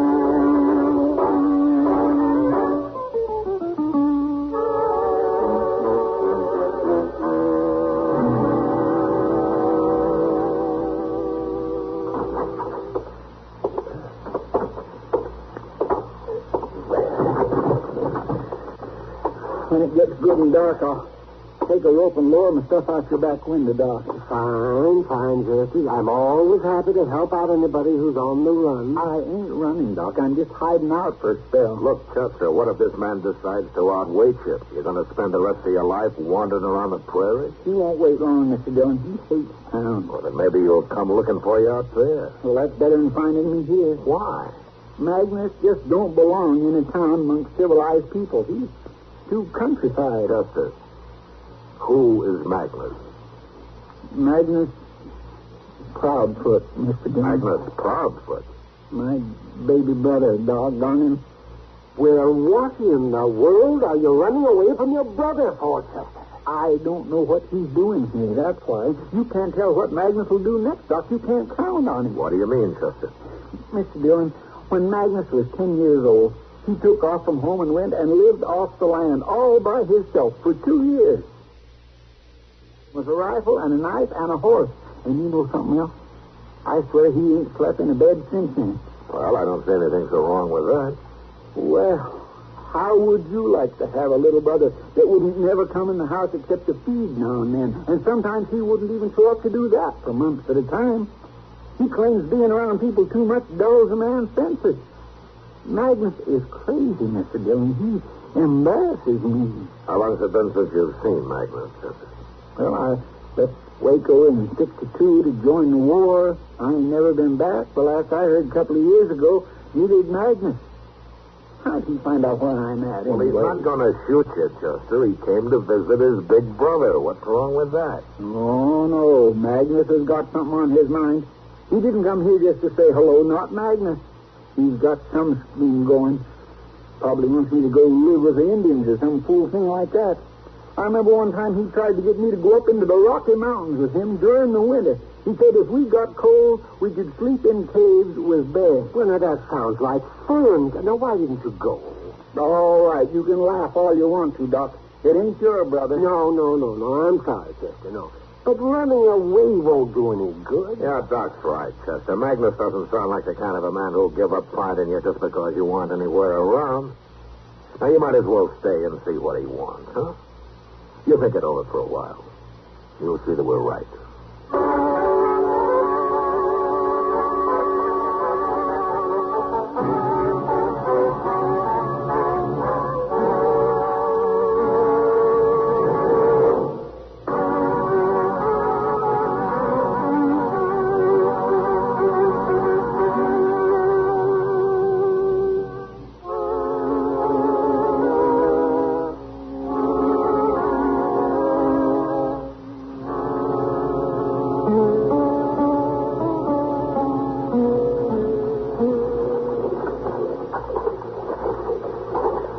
Anywhere else, Chester, he must still be in the stable here with his horse. He always did like horses better than people. All right, the door's open. Let's take a look, huh? Well, I don't see nobody, Mr. Dillon. Let's go, huh? Now, wait a minute, Chester. Holler for him. Oh, no. Go ahead. He might be in the back there where it's dark. Well, go ahead. Magnus. See, he ain't here, Mr. Dillon. Now, wait a minute. Now, look. There he comes. Yeah.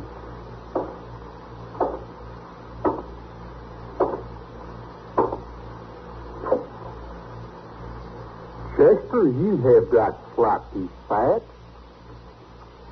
Oh, Magnus. Soft living done it.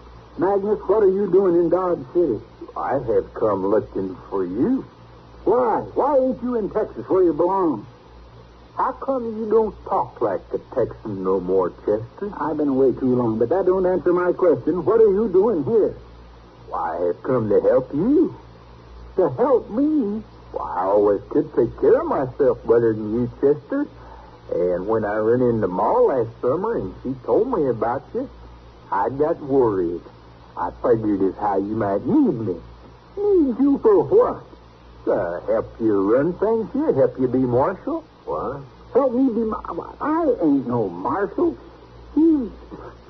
Oh, I forgot. Magnus, this is Marshal Dillon. How do you do, Magnus?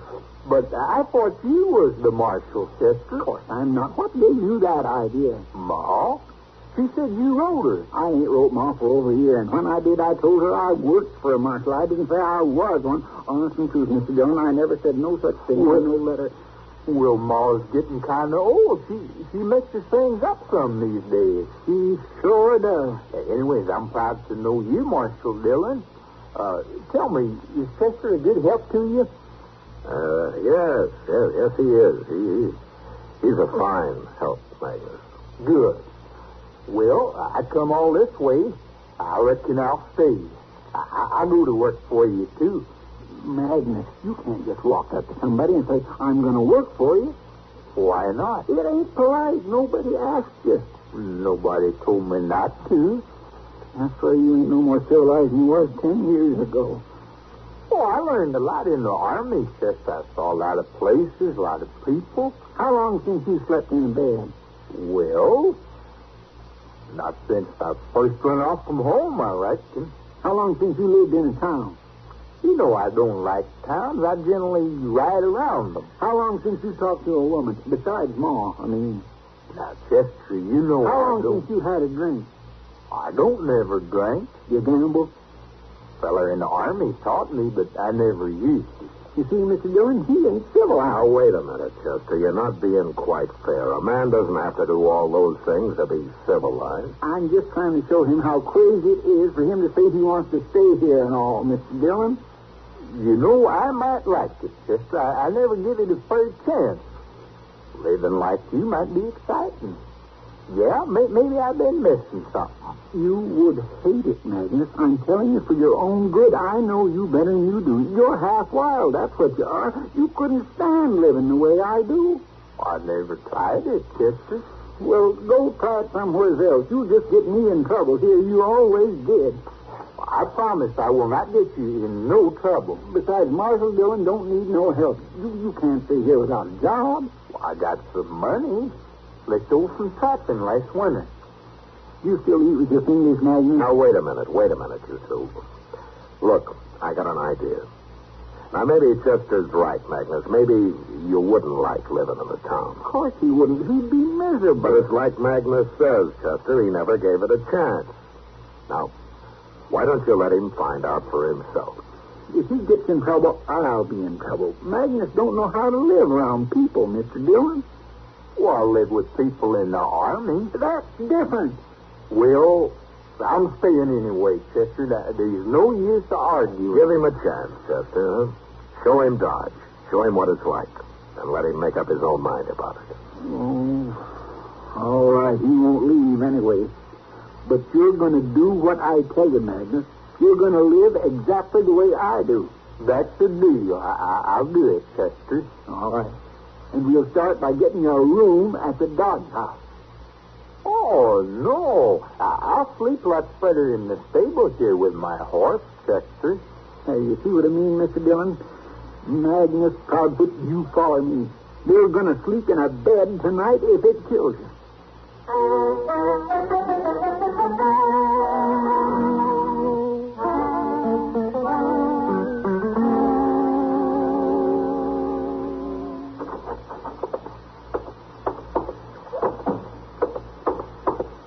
Morning, Mr. Dillon. Oh, hello, Chester.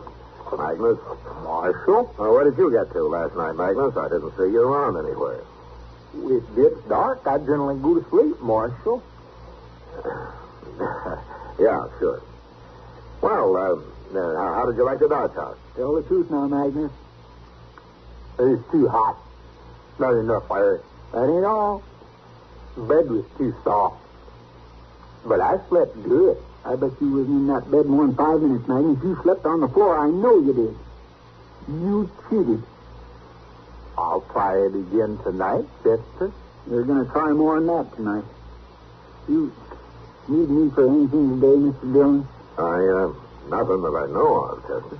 Then I think I'll spend the afternoon at the Long Branch playing cards. Gambling, Magnus.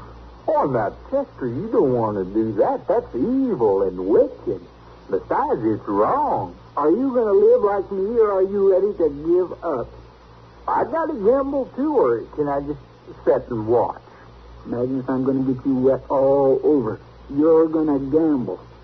Well, I'll go see to my horse now. Okay, but you wait at the stable for me. I'll pick you up there. I'll wait.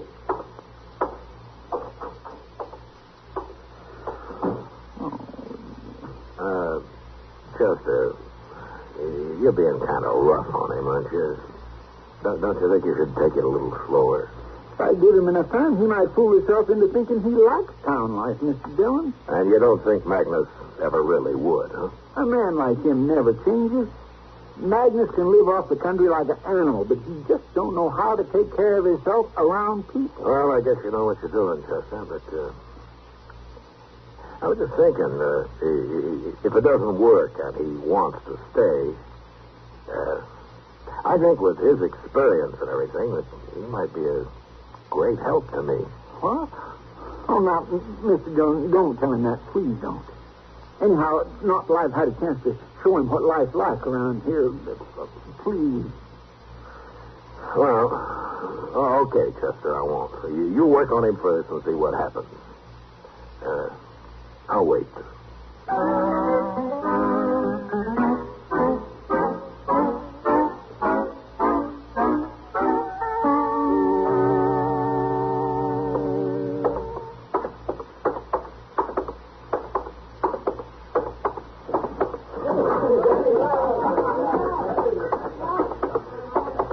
I think I'll have a beer, Sam.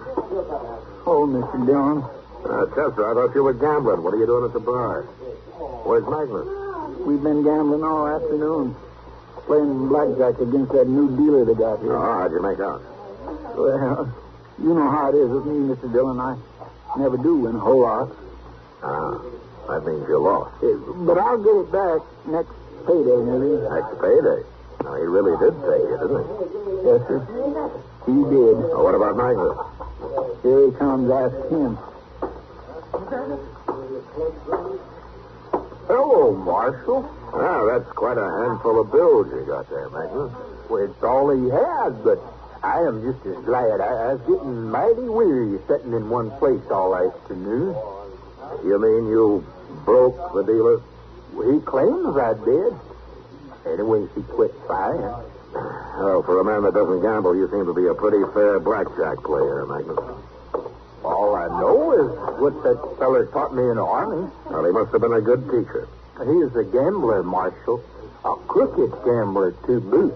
What? That's why he taught me, Chester, to show me what happens when you gamble. Wait a minute, Magnus. You mean the dealer you were playing against today was crooked? Well, ain't most of them, Marshal. That's what this feller told me. Magnus, I just figured something. You couldn't have won unless you were playing crooked, too.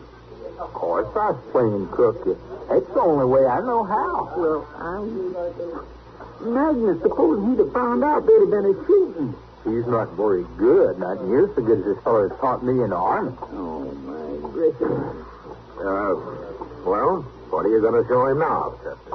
I don't know. Hello, Matt.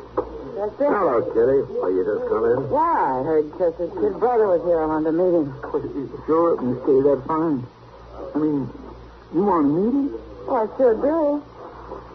Magnus, this is Miss Kitty, a real live woman, Magnus. How do you do, Magnus? Well? That's for married women, Magnus. I'm still a miss. Oh, I don't get around women much. Well, it's not too late to start, but you have something against us. I'm generally off in the country somewhere alone. So you don't see many women, is that it? I don't see none at all. What do you do, Magnus? Hunt and trap? Mostly. Sometimes I just travel around looking. Where, Texas? I've been all over, Miss Kitty. I've been most everywhere. I'll bet you've never been to Canada. Last winter, I was trapping up there. You never told me you was in Canada, Magnus. You never asked me. You like Canada, Miss Kitty? I never got that far north, Magnus. Is it pretty? It's awful big. It's pretty, too. It's cold. Sometimes the trees crack.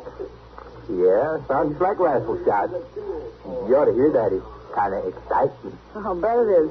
Spooky, too, huh? The first time it is, you get used to it. But that awful cold, Magnus. I don't think I'd ever get used to that. Well, it's no worse than a blizzard on the prairie. And besides, you get more shelter in them big trees up there. In the snow, it's real deep. That's the best shelter. It's awful warm when you get way down deep in the snow there. Like one time when I was coming back from my trap line. All right, that's enough, Magnus. That's enough. It's supper time. We got to go eat. Well, that's mean. Let him finish the story, Chester. I'm sorry, Miss Kitty, but well, we've got to eat sometime. Oh, Miss Kitty, ma'am, have you ate yet? No, I haven't. I'd be right proud to buy you a bait. Supper? Chester and Marshal Dillon will be there. Well, I'd love to come, Magnus. Thank you. Oh, my goodness, my nerves won't stand. No, wait a minute, Kitty. Let me buy a drink all the way around before we go, huh? Well, I never drank. Yeah. Well, I kind of think maybe Chester will need one before the night's out.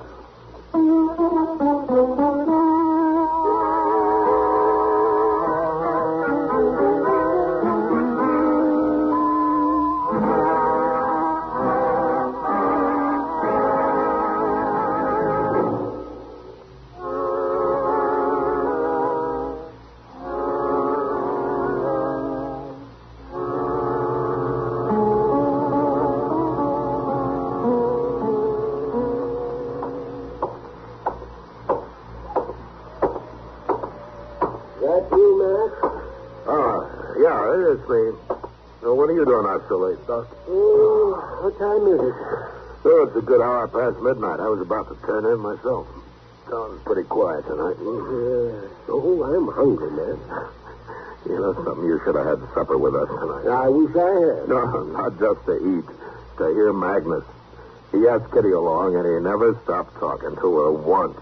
I thought he was woman shot. Yeah, well, so did Chester. I'm sorry I missed it. Where is he now? I don't know. Chester took him off somewhere. Oh, Chester's going to get into trouble. Yeah. Wait a minute. What's this coming here? What's it? Oh, it's a man carrying somebody. It's Magnus, man. Yeah. Why, that's Chester he's got. Oh, what happened, Magnus? Is Chester hurt? He ain't hurt, Marshal. He didn't knock. Well, what's the matter with him, Magnus? Oh, he got sleepy. What? Well, Marshal, after supper, Chester said we was going to have to do some drinking. He said we was going to have 3-4 drinks in every saloon in town. I didn't want to do it, but, well, you know how he's been talking. Yeah, I know. How far did you get, Magnus? Well, I made all of them. But like I say, Chester, he got sleepy the last few, and I carried him along so he wouldn't be disappointed about it tomorrow. You carried him along like that? It's the only way I could, Marshal. Follow me, Magnus. We'll put him to bed. Well, his room ain't down that way, Marshal. That's the jail. Well, we'll lock him in the cell and put him on the floor, Magnus. He might roll out of bed and get hurt otherwise. Besides, I always lock up men that get that, sleepy.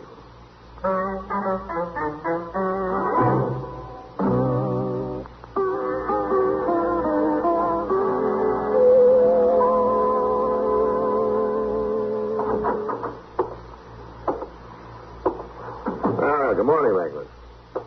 Where's Chester, Marshal? Oh, he's out back washing up. I turned him loose a while ago. Well, how's he feeling? Well, he says he feels fine. Says he can't imagine why he fainted that way. Never done it before, he said. It's soft living, like I told him. Oh. Hello, Magnus. I come by to see if you'd like to get some coffee, Chester. Oh, I could use some. You look pretty good this morning, Magnus. I cheated again, Chester. I slept on the floor last night. Oh, that's why, huh? It's no use, Chester. I've been thinking, I just ain't fitting for town life. I'm going to leave. What? I'm going to leave. I'm better off out there in the open. Well, now, wait, Magnus. You can't leave. Well, you told me so yourself. Well, I didn't know then. I didn't know about you. Magnus, you're better off in a town than I am. Thanks, Chester, but I know where I belong. No, now, you can't leave now, can you, Mr. Dillon? Well, it's up to him, Chester, but if he wants to stay, why, I'll give him a job of some kind. We could use him. There, you see, Magnus? No, I tried it. You have to try everything once, but it just ain't for me. Well, why not? You get along fine here. What's wrong with it? Well, it's all right for you, Chester, but for me, it just ain't exciting enough. Not exciting enough? Well, what's exciting about living on the ground like an animal? You'd have to try that to find out, Chester. You want to come with me now? No, of course I don't. I couldn't stand it. I guess we're just different, Magnus. Now, there's nothing wrong with being different, Chester. Guess you've both learned that by now. Yes, sir. I sure have. But, Magnus, you don't have to leave today. You can stay till after New Year's. You got to. Why? Well, because I want you to. You're my little brother, ain't you? Well, Magnus, I'm kindly proud of you. Okay, Chester, but I'm getting out of that blasted hotel. I'm going to move back in with my horse. All right, that's fine, Magnus. Of course you are. And, look, I'll come help you get your stuff. We'll tote it over together.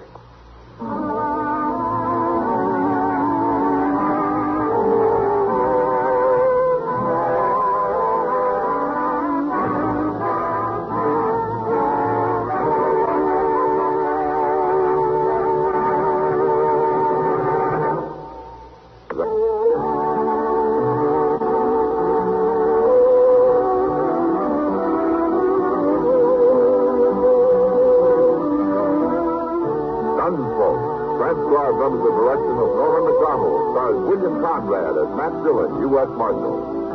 Tonight's story was specially written for Gunsmoke by John Meston, with music composed and conducted by Rex Corey. Sound pattern by Tom Hanley and Ray Kemper. Bob Easton played Magnus.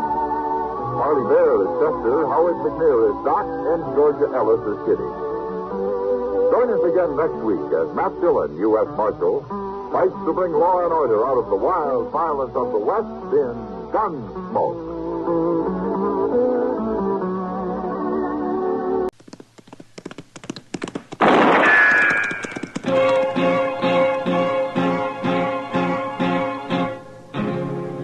Gunsmoke, brought to you by L&M Filters. This is it. L&M is best, stands out from all the rest. Around Dodge City and in the territory on West, there's just one way to handle the killers and the spoilers, and that's with a U.S. Marshal and the smell of gun smoke.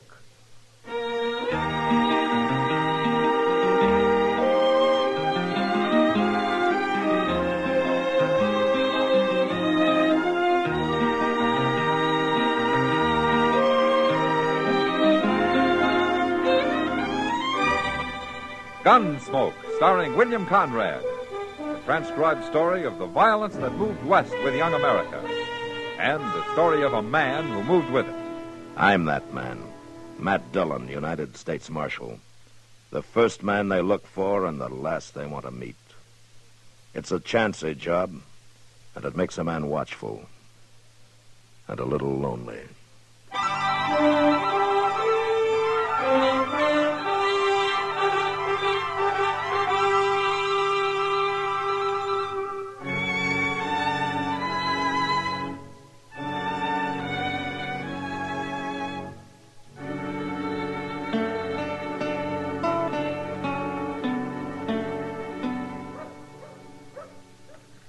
What time's that stage supposed to be here, Chester? Oh, sometime this afternoon, Doc. They ain't quite sure. You mean they're not sure it'll come at all? Now, that ain't what I said. I said they ain't sure when. Oh. Well, I've heard of stages that don't come at all. Gracious, you ain't very cheery today, Doc. What's the matter, lose a couple of cash patients last night? No, I didn't lose any patience last night. I lost $50 at Faro. Ah, well, what's $50 to a rich man like you? Oh, yes, which if you and everybody else paid your bills once in a while, I'd be a rich man. Hey, there she comes, Doc. Oh. Golly, I hope Mr. Dillon's on it. You mean you're waiting here and you don't even know he's coming? He'll be there. And with Big Jim Kelly, too. Kelly? Who's that? For pity's sake, you sure are ignorant, Doc. Ignorant of what? Thieves and murderers and scallywags? Big Jim Kelly is wanted for burning down a hotel in Wichita. Yeah, arson. Arson? No, Doc, I said he's wanted for burning down a Never hotel. mind. Oh, but there he is. He's coming. Hello, Matt. He's all alone. Maybe he shot him to save the price of the stage fare, Chester. Oh, Doc, Mr. Dillon wouldn't do that. Hello, Doc. Chester. How are you, Matt? Hey, where's Big Jim Kelly, Mr. Dillon? I don't know, Chester. You didn't catch him? Well, I got close enough to put salt on his tail, but he got away. Well, how in the world did that happen? Well, he outsmarted me, Chester. Well, what's new in Dodge, anyway? Well, Doc lost $50 at Faro last night. Oh, that's not new, Chester. Besides, it's perfectly legal. Oh, you mean has there been any trouble, huh? No, sir. It's been real quiet, Mr. Dillon. Except last night when Cassidy got beat up. Cassidy? Who would beat him up? I hadn't heard of that, Chester. Why, Cassidy's the mildest mannered man I ever saw. Even in his cups. And he's been in his cups for 10 solid years now, that I know of. What happened, Chester? Oh, that gambler, Bill Clell. Oh, he come here since you left, Mr. Dillon. He brought a girl with him named Flora. What about Clell and Cassidy? Well, nobody's seen it, but Clell admits beating him up. Well, why? He says Cassidy walked up to him, tried to club him with a bottle. Oh, I don't believe that. Cassidy wouldn't attack a wood fence. Is he hurt much, Chester? He don't look very good, but he'll be all right, Mr. Dillon. Say, man, I don't believe this Clell. There's something wrong with his story. Well, I'll go by there tonight and have a talk with him, Doc.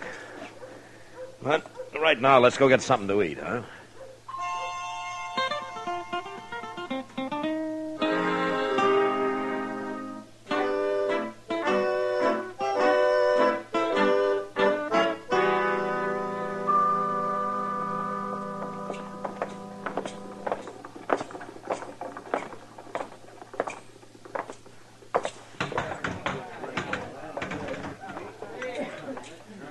Well, do you see Clell anywhere, Chester?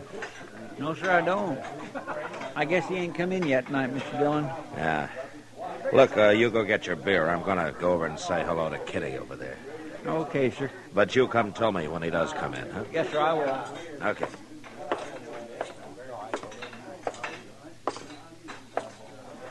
Well, evening, Kitty. Hello, Matt. I hear you came back empty-handed. Oh? How did you know that? Everybody knows it.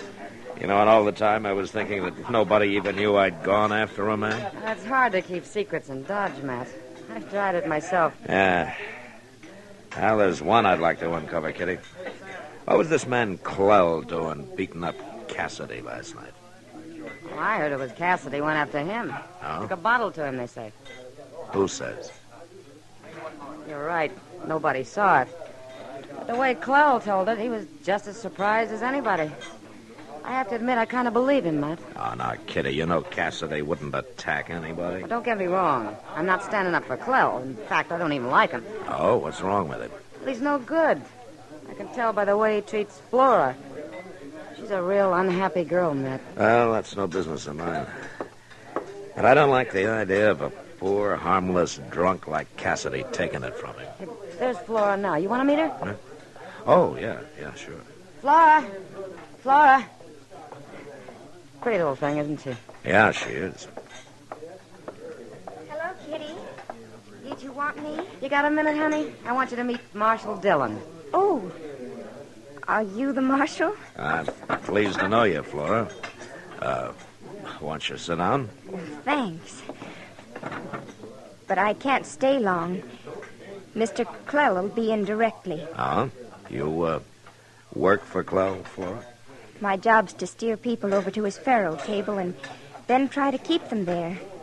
You know. Yeah. How long have you known Clell? All my life, I guess. What? Oh, he sort of adopted me when I was 5, when my mother died. I'm only 18 now, Marshal. Well, that's mighty young. You look a little older than that. I wish I was 10 years older.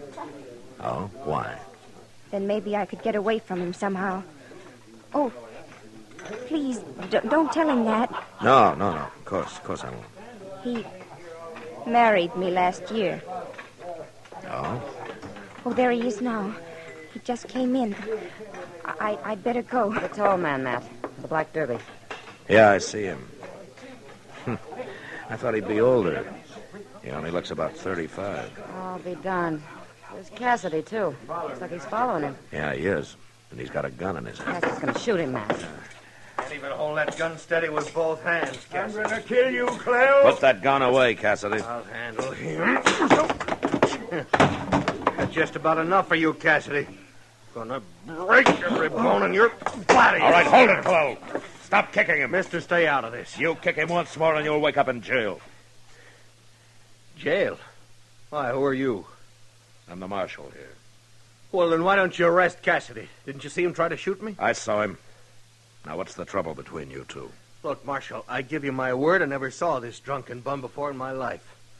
Took a bottle to me last night. This time he's got a gun. There must be something behind this, Clell. Cassidy's one of the most peaceful men in Dodge. Well, I swear it. I never saw him before.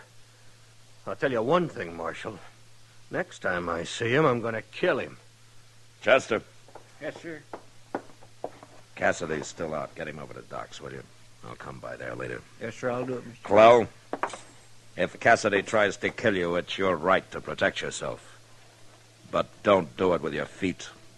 Cassidy's friends might not like it. And I'm one of them.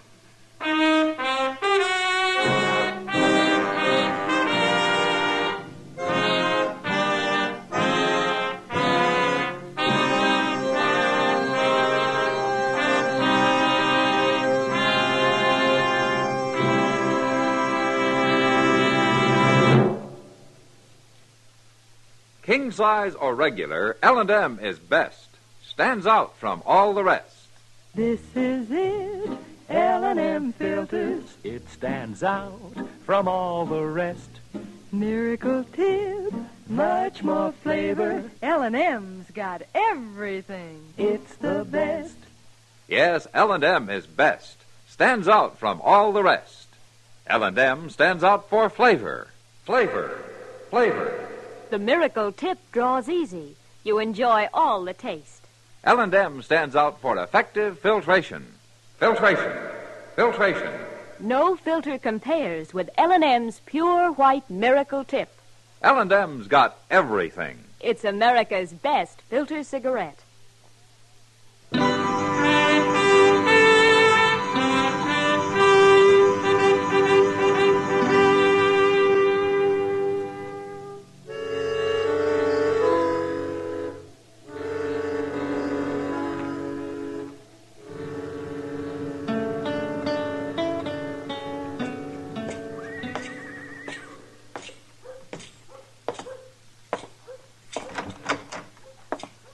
Come in, Matt. Hello, Doc. Oh, how you feeling, Cassidy? I'm okay, Marshal. Oh, you're so full of booze you don't know how you feel, Cassidy. I told you you've got 2 broken ribs. That don't matter. I've had worse. Cassidy, what are you after Clell for? Why did you try to shoot him tonight? 13 years of hard drinking's lovely to think about. It's bad on the aim, Marshal. I had to hold that gun in both hands. He hit me before I get it off. Why were you trying to shoot him? I don't like his face. Doc, will you do something for me? Sure, yes, Cassidy. What is it? Make me sober. What? I mean real sober. Oh, I ain't going to quit forever, but I want to get sober for a spell. Well, I'm sorry, Cassidy. Medicine has no idea how to treat a man who drinks like you. No idea at all. There's nothing you can do? Nothing. If you want to get sober, you'll have to do it yourself. How? Stop stop drinking. Okay, I'll do it. If Marshal will help me. Me help you? Lock me up in jail, Marshal, and don't let me out for about a week. I can't drink that way. You'll do it, won't you? Well, ordinarily, I'd do anything I could to help you, Cassidy, but, no, not this time. Why not? Because you want to get sober so you can kill a man. Then I'll do it without your help. Oh, don't worry, Matt. He'll never stay sober long enough to do any harm. I never saw a man like him stop drinking yet. You never saw a man had a reason like I have, Doc. What is your reason, Cassidy? I'll tell you later, Marshal. When you come to hang me.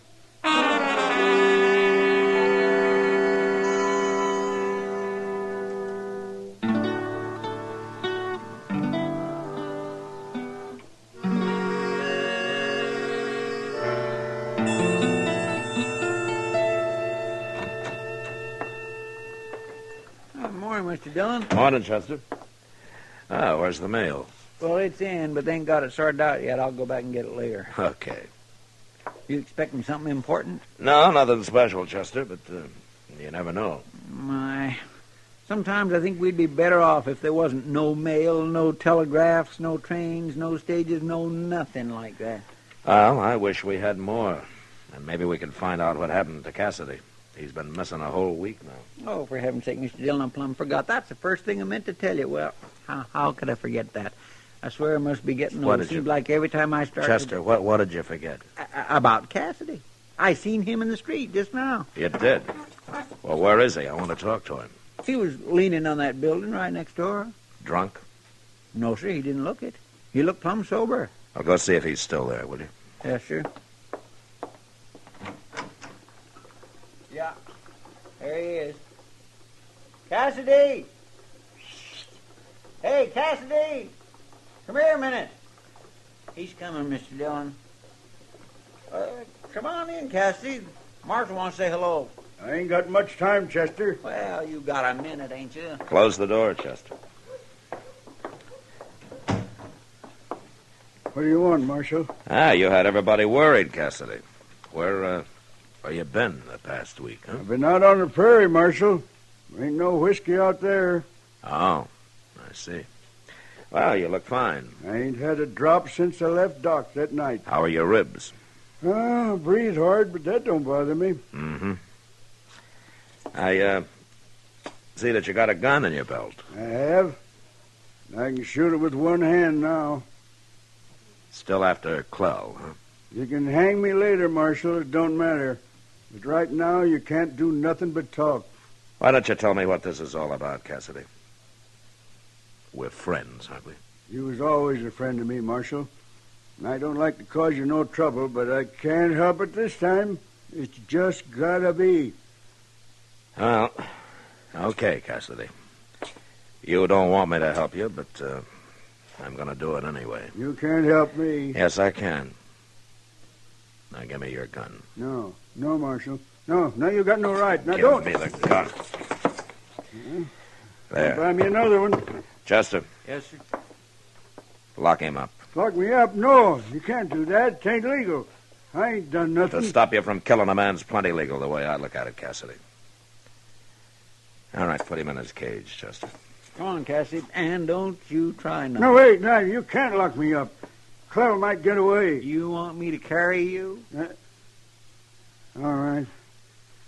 All right, I'll tell you, Marshal. I'll tell you. Leave him be, Chester.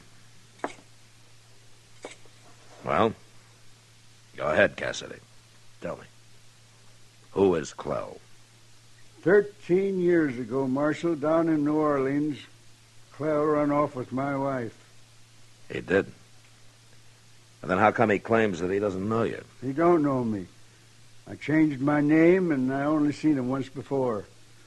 My wife told me she was leaving, and I watched them get on the riverboat. Clell, my wife, my little girl. Your little girl? Flora was only 5 then. Flora? You mean Flora's your daughter? She don't remember me. I don't want her ever to know that, now the way I am. Promise you won't tell her? No, of course I won't. But Clell's married to Flora now. What happened to your wife? Yeah, they got married, but later I heard she ran off. She had to get away from him. I think she's dead, Marshal. I think she killed herself. Look, Cassidy, shooting Clell isn't going to help anything now. I ain't going to kill him because of me, Marshal. I'm doing it for Flora. Yeah, I can tell. She wants to get away from him, too. Yeah, I know she does. I'm going to do it, Marshal. I don't mind hanging. I'm going to help Flora. Clell's done a lot to you, Cassidy, but there's nothing in the world I know of that justifies murder. I don't hold with killing people either, Marshal, but I'm going to do it. Cassidy, listen to me. If I get Flora away from Clell, would you be satisfied? How are you going to do that? Will you leave him alone if I do? I told you it's for Flora I'm thinking about. The other thing, that's too long past. I buried that in 1,000 whiskey bottles, Marshal. Okay, I'll see what I can do. Do you have any money, Cassidy? If I didn't work down then, I couldn't drink. How much have you got? No, about $50. All right, give it to me. What? I said give it to me. Oh. Well, here it is, Marshal. That's all I got. It's enough. Now, look, I want you to lay low, Cassidy. Stay out of sight for a while. Will you do that? I'll do it. But I'll be watching. This better not take too long, Marshal. Chester. Yes, sir. Go find Kitty, will you? Tell her to get Flora over to her room and be sure that Clell doesn't know where she is. Okay, Mr. Dillon. Tell Kitty I'll meet him there in about an hour. Oh, and you better hang around outside somewhere, huh? In case Clell gets interested and shows up.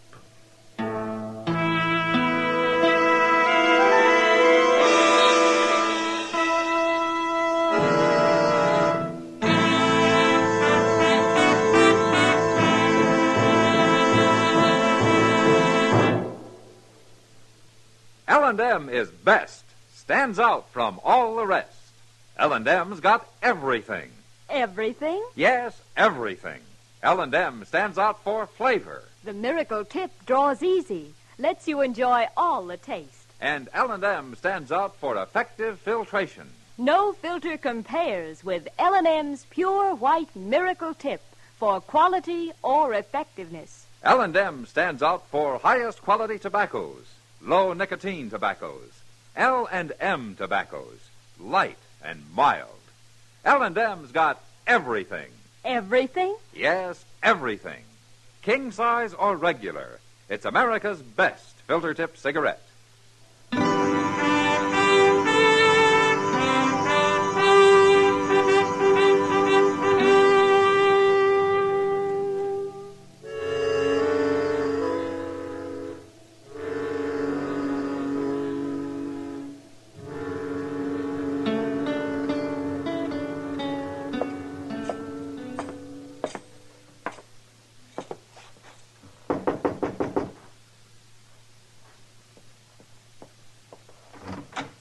She's here, Matt.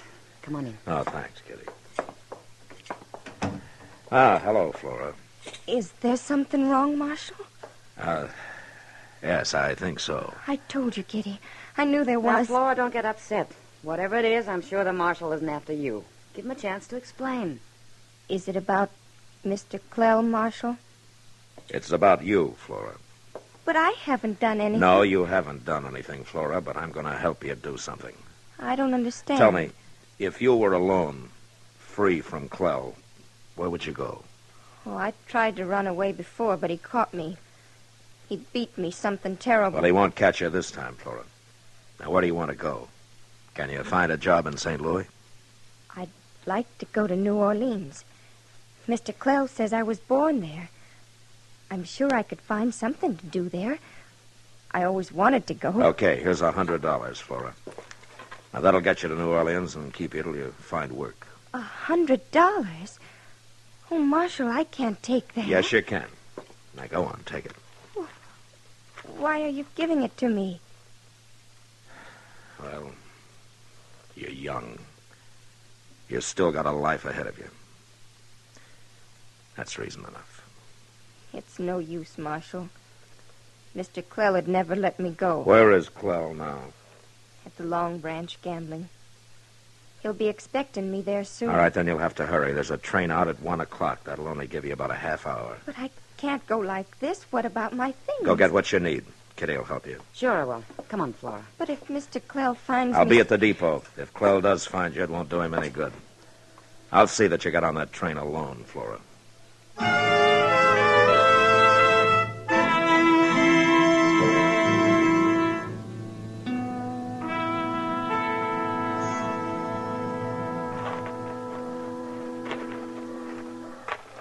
Gracious, she better hurry, Mr. Dillon. Standoff's about to leave. Kitty will see that she gets here, Chester. Don't worry. Yes, sir. Yeah, I thought you told Cassidy to lay low. I did. What? And now what's he up to? Guess he wants to talk to you. What are you doing here, Cassidy? I know what you're doing, Marshal. I figured it all out. Especially when I seen Flora and Kitty going back to her room. They're on the way down here now. I thought you didn't want Flora to know about you. I don't, Marshal. I'm going to stand over there by the building. I only want to see her leave. It'll be the last time. There they come. You better get going. I'm going. Oh, that poor fellow.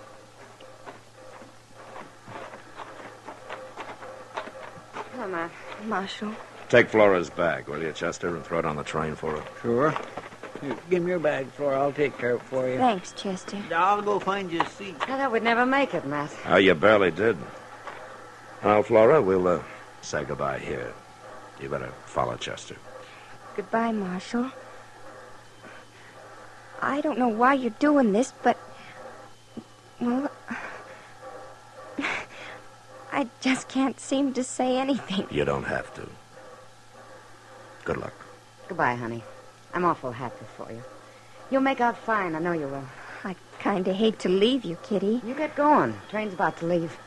Go on now. All right. Goodbye. Goodbye. You're a good girl, Matt. Yeah, she is.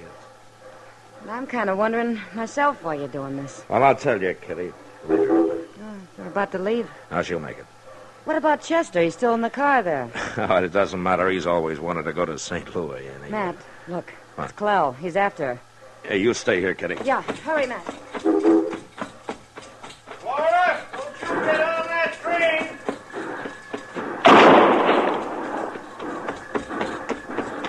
You all right, Flora? He's dead, Marshal. Get on the train, Flora. But I... Come on, hurry. Go on, move.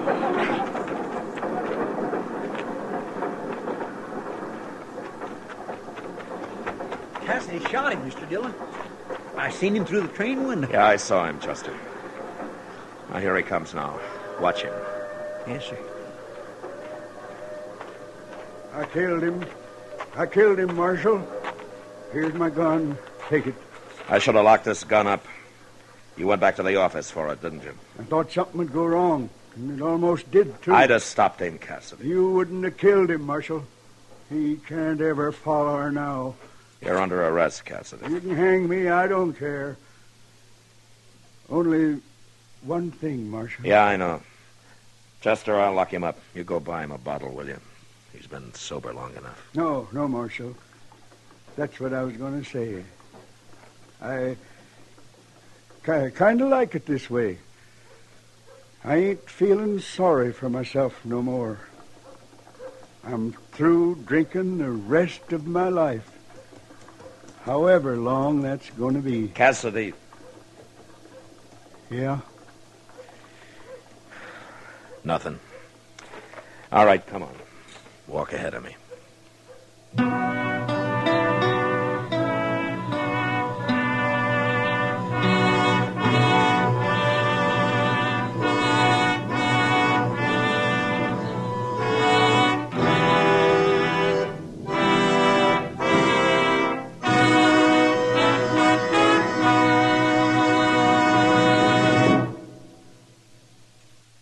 Now our star, William Conrad.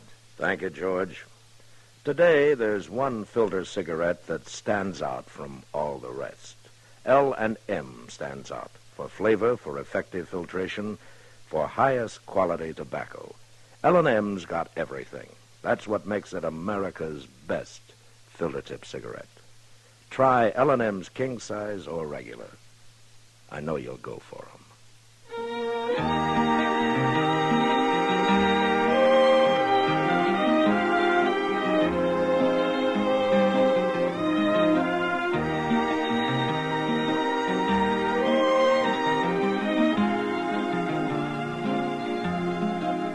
Gunsmoke, produced and directed by Norman McDonald, stars William Conrad as Matt Dillon, U.S. Marshal.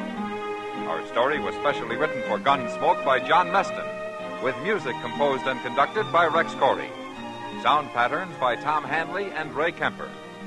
Featured in the cast were Lawrence Dobkin, Eleanor Tannen, and Ralph Moody.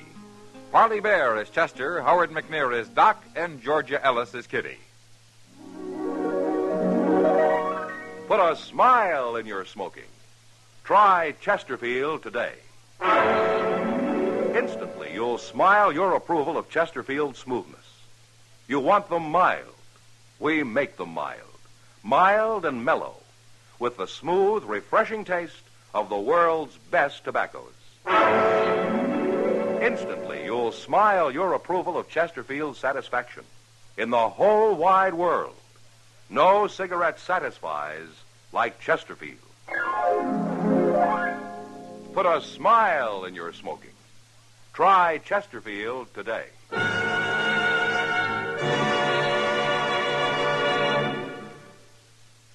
The current issue of TV Radio Mirror carries a feature story on Gunsmoke, complete with pictures of Matt, Chester, Doc, and Kitty. It is available at your local newsstand.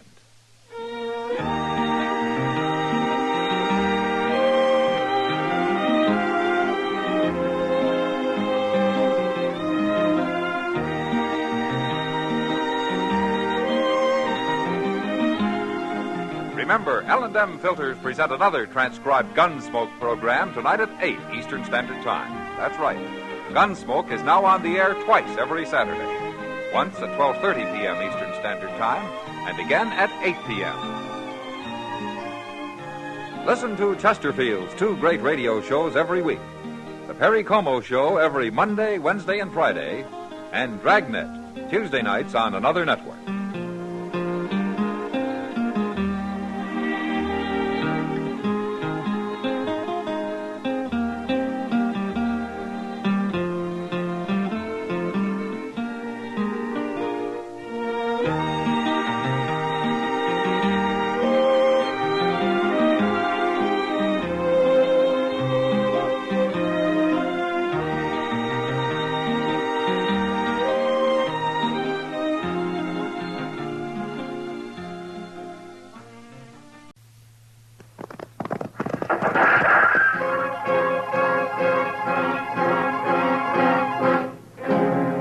Around Dodge City and in the territory on West, there's just one way to handle the killers and the spoilers, and that's with a U.S. Marshal and the smell of Gunsmoke.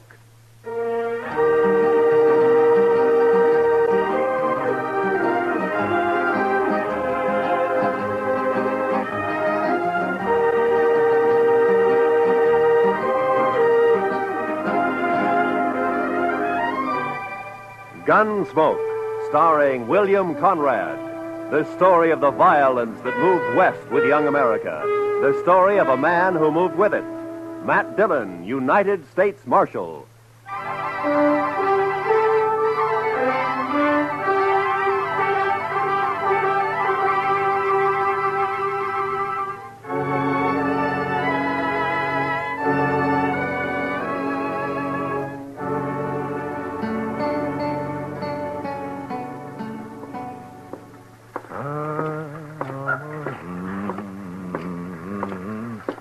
How are you this morning, Mr. Bumby? Oh, hello, Marshal.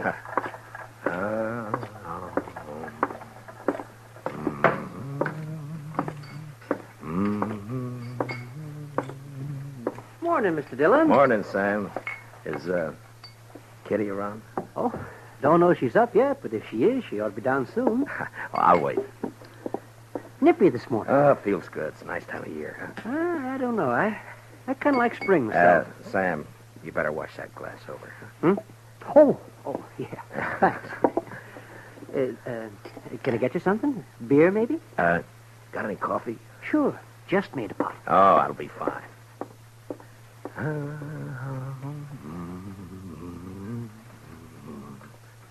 Her face is something wondrous fair. That's pretty, man. You got a pretty voice. Oh, it's good enough for calling hogs, I guess. Yeah. You just get up? A while ago. Why? Boy, it just strikes me I haven't seen you close too early like this. Uh-huh. No, you look fine. I mean that you... You better quit while you're ahead. Yeah, I guess it's... Where's Sam? Oh, he's bringing in coffee. Oh, Sam, cup for me, please. Sure, Miss Kitty. What's the occasion, Matt? Kitty?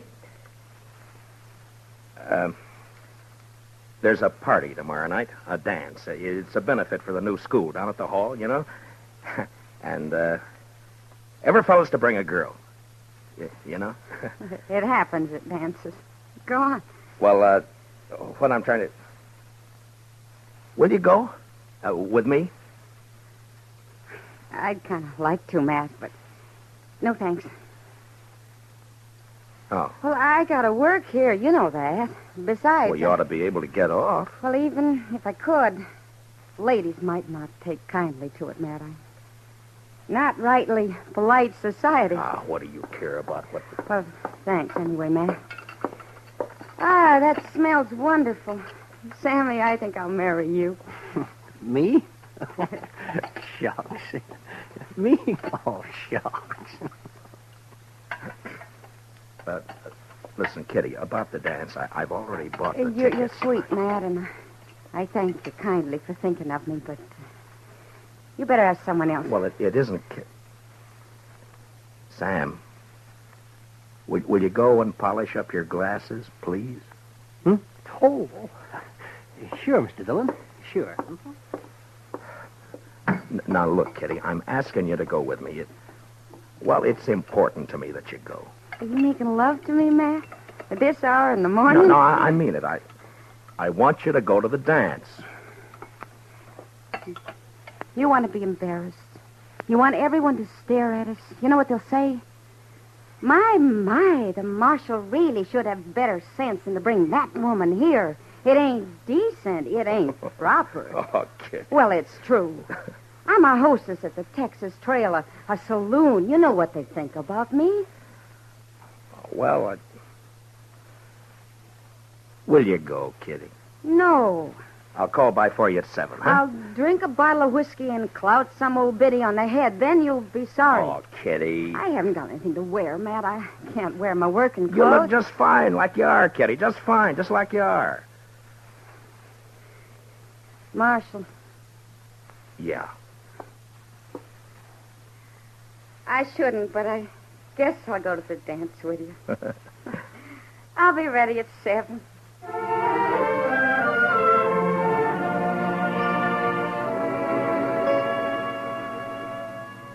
How do you talk about a woman like Kitty? The color of her hair, eyes, the shape of her leg, the way she spoke, thought. Well, that's a picture you had to get by looking and hearing. Otherwise, you'd never know it. And I felt real good about taking Kitty to the party. The first time we'd really be out in company. And I liked the idea.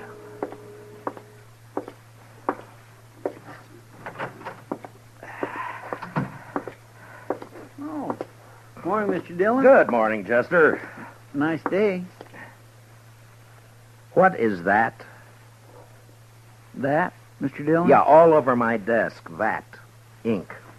Yes, sir, I know. I was just cleaning it up, Mr. Dillon. Seems like a big bluebottle fly, last of his kind this fall, I guess. Big fool bluebottle fly was a-setting on your desk, Mr. Dillon. Oh, you're slopping it all over the floor, Chester. Yes, sir, I see it. That lazy fool bluebottle fly was a-stomping all over your desk, Mr. Dillon, and I took a whack at him with a paper I happened to have in my hand, and I got him. Well, thanks a lot. Well, that's all right, Mr. Dillon. If there's anything in this world I hate, it's a big, maggoty bluebottle fly. Yeah, I know, Chester. The mail come in yet? Yes, sir. A couple of minutes ago. It's right over there. Oh, okay.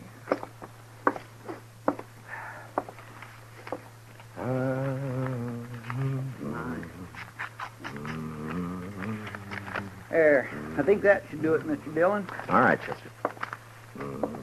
Anything likely in the mail, Mr. Dillon? No. Look, Chester, we better get these government circulars posted. Would you do that for me? Yes, sir, I'll do that. Say, Mr. Dillon, Yeah, what is it, Chester? about the dance tomorrow. Now, what about it? Well, you're going, aren't you, sir? Doc's going. He's taking Ms. McNish. I'm going. Everybody's going. You are going, aren't you, Mr. Dillon? Yeah, I'm going. Don't seem right, a man your standing not to go to a big social like we're... You are? Yes. Well, that's fine. Just fine. Doc and me, we were talking, and it just didn't seem right to us that a man like you didn't have no real nice, sweet girl to escort to a big social. I got one, Chester. A real nice, sweet girl. I'm taking Kitty. Miss Kitty? I asked her before I came down, and she accepted. Well, that's good. Miss Kitty. That's right, Chester. I got a couple of letters off to Washington, Chester. You want to go and see about posting those circulars, huh? Yes, Mr. Dillon. Ah, fine.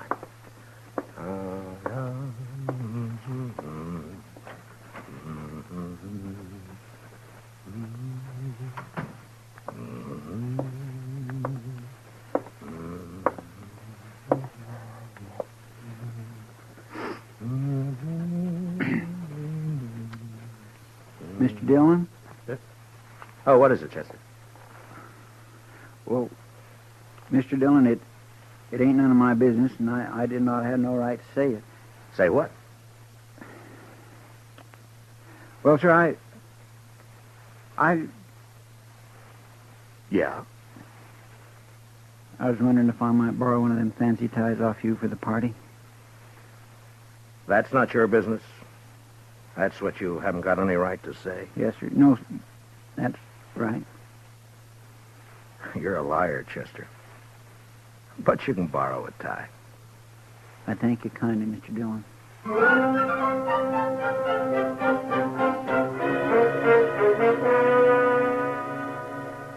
You work for a long time with a man, and you share a lot of life and a lot of death. And after a while, you know him even better than yourself. Well, that's the way it is with Chester and with me. Now, he had something on his mind, and I figured after a while he'd get it off. Well, the morning went, and it was almost noon when Chester came back. Gonna go have some dinner, Mr. Dillon? Yeah, I think I will. How about you? Hungry as a raggle-bone possum. Did you get the posters up? Yes, sir. Well, okay, let's go. Mr. Dillon? Yeah? I guess there's something you ought to know, sir. There's talk. Yeah. All right, Chester, come on, get it out. It's all over town about you taking Miss Kitty to the dance tomorrow night. What do you mean, all over town? I only asked her this morning. Yes, sir, I know. Best I can figure, Sam over at the Texas Trail must have heard you and let it slip. There's been a mighty fierce mess of gum clobbering up and down. All over. All right. Thanks for telling me, Chester. It ain't none of my business. Yeah, I know. You said that before. Yes, sir. I surely did. Well, let's go get something to eat.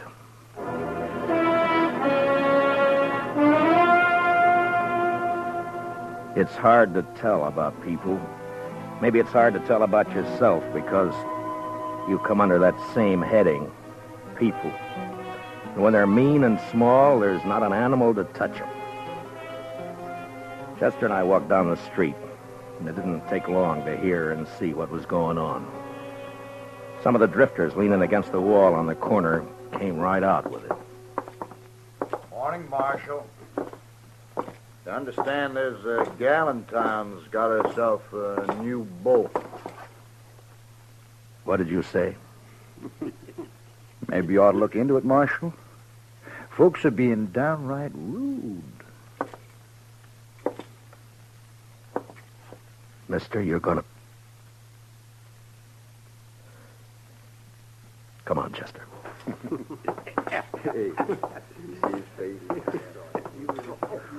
Ought to haul him in. Every one. Yeah? What are you going to charge him with? Pestilence, Mr. Dillon. Just plain pestilence.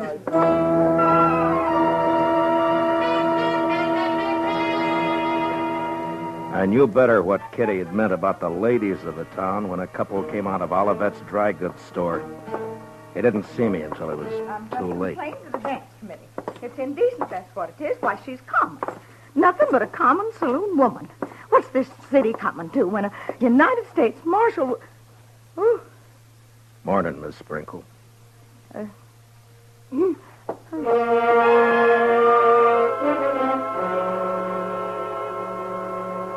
When a man's born, they say he's blessed or cursed with a lot of things already in him. Take pride, for instance. Sometimes pride can be a curse. Well, maybe I had more in my share. Maybe it would have been a sight kinder if I'd not taken Kitty to the dance. But I did.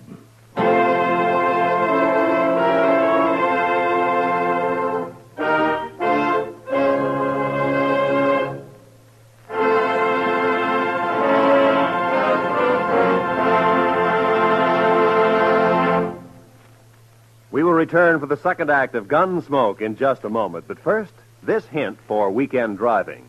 Whatever you do, be moderate. Be obedient to all traffic laws. Be careful. Use your head and don't take chances. Now for the second act of Gunsmoke.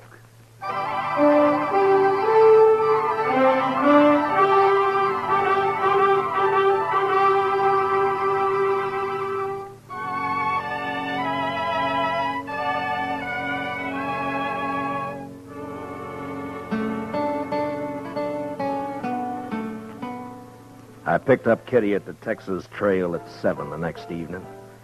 She was waiting by the side door, and when I saw her, she kind of moved back in the shadows, almost as though she was ashamed for me to see her. Hi. Hello, Matt. Are you all set? Well, I guess so. Matt, are you sure? Hey, Kitty, you look fine. You look just fine. Do you like it? Yeah. Yeah, I like it.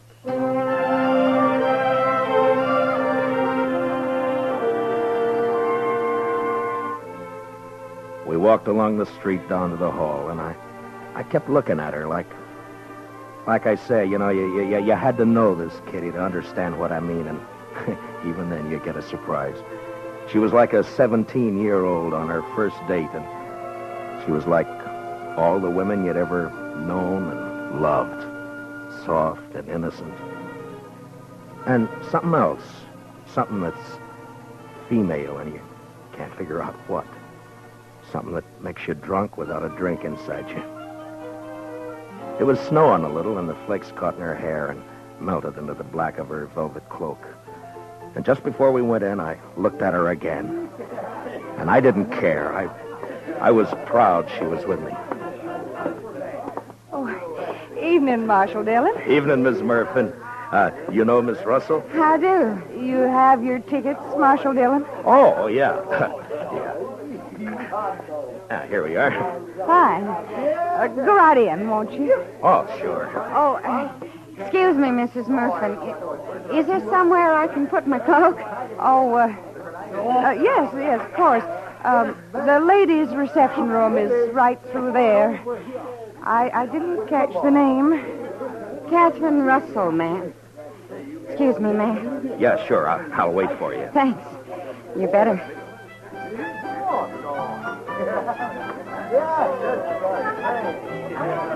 I could see them through the big open doors in the hall.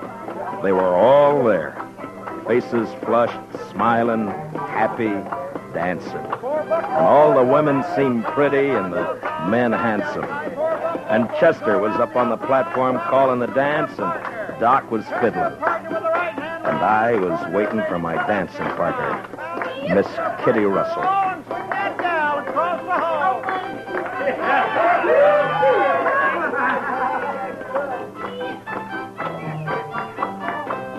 Now run away home and sing your own and leave my buffalo gal alone.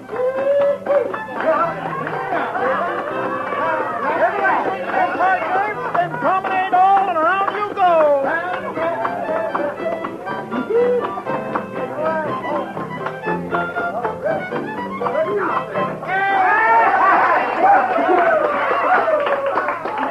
Hi. What took you so long? I'm sorry, Matt. I had a skirmish with one of the genteel females in there. Oh, I'm sorry. What's that she? You know, I get the idea. I'm not welcome around here. Let's go in and get some punch, huh? Sure. How are you, John?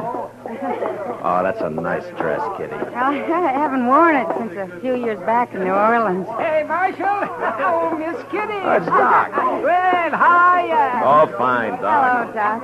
I say, say, we got a bottle of whiskey outside. You care to join us? Oh, this punch. Not right now, thank you, Doc. Oh, well, sure. Hey, Miss Kitty, I saw you come in. Best-looking woman in here. Oh, there's lots of scratching going on. Thank you, Doc. If you see Mrs. McNish, don't tell her where I am, will you? Man gets kind of dry fiddling. Oh, well, so long. So long, Doc. Punch, Marshal Dillon? Kitty? I guess so. Mr. Sprinkle, have you met Miss Catherine Russell? No, I'm afraid I haven't. You got a short memory, Mr. Sprinkle. Huh? I could have swore it was you in the Texas Trail a couple of weeks back. Drunker than a hoot owl. Don't you remember I had to slap your face? I think... Edward? Edward, Yes, dear. you let somebody else take care of the punch. I want you to come with me. Well, I promised. I'm on the committee. Evening, Miss Sprinkle. I have no wish to speak to you, Marshal Dillon, or this woman you brought with you. I will not have my husband serving such people. Aren't you being a trifle bad-mannered, Miss Sprinkle? How dare you say that? Well, aren't you? I suggest that you leave, Marshal. Emmy. You're not wanted here. Not with that woman you've seen fit to bring. Come on, Matt. I want to go. No. This is a public dance, Miss Sprinkle.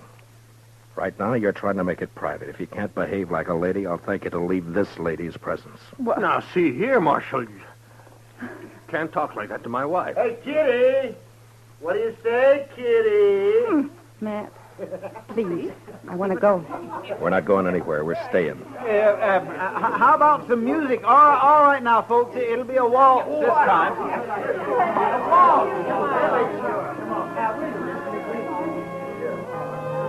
Thanks for the punch, Mr. Sprinkle.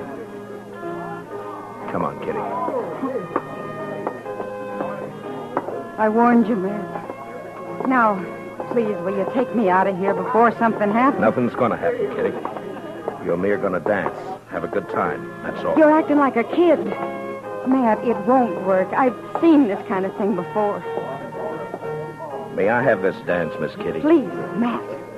You're being pig-headed and you know it. Let's get out. You refusing me, Miss Kitty? Oh, Matt.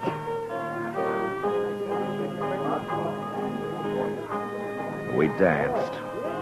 But it wasn't what I hoped it'd be. Kitty closed her eyes. I guess she was trying to blot it out, but I could see the other couples looking, whispering, and one by one dropping away over into a small group that got larger. And there were only about 6 of us left when the waltz ended. And that's when the stranger and a couple of his pals walked out onto the floor. They were drifters, probably been in town for a week. And they were having their fun before they moved on.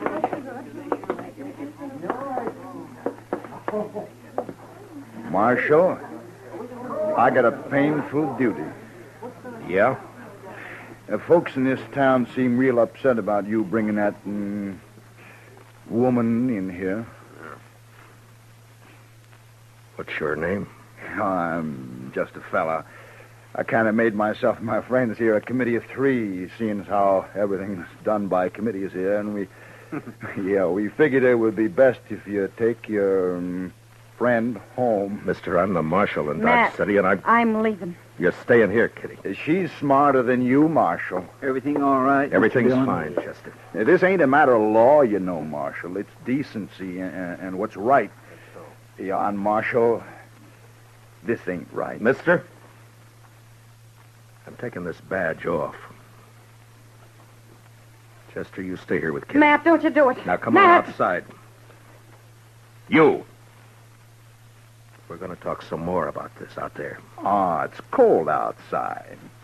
Now, you be a good fella and get out of where you ain't wanted. You know I won't hit you in here, don't you? Were you thinking of doing that, Marshal? Now, that ain't lawful. I ain't done nothing. Kitty. Kitty, wait. Now, there's a gal with sense. All right, mister. No, I'm telling you. You and your pals are going to have to come out sooner or later, and when you do, you better start hightailing it out of Dodge before I catch up with you. We'll think of that. We sure will. Marshal.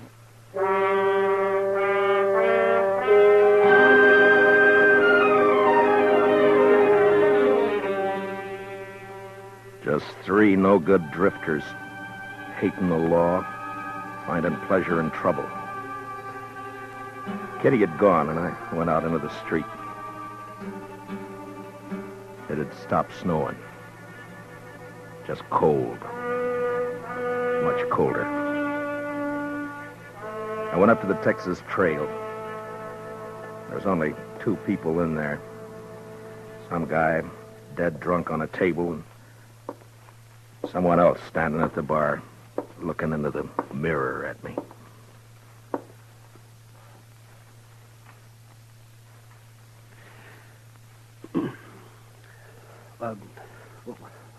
What do you have, Mr. Dillon? Nothing, Sam.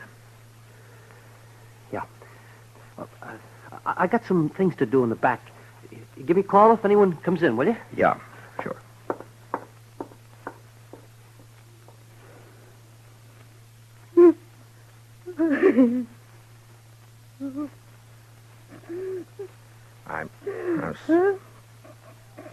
I'm sorry, Kitty.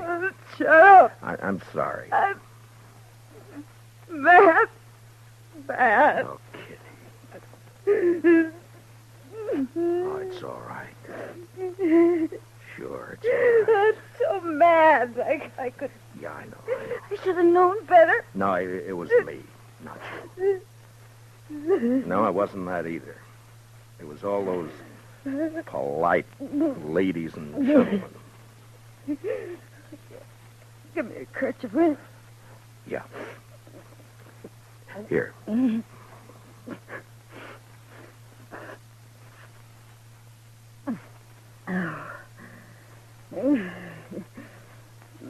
been a long time since I cried. Yeah, sure. It wasn't so much for me.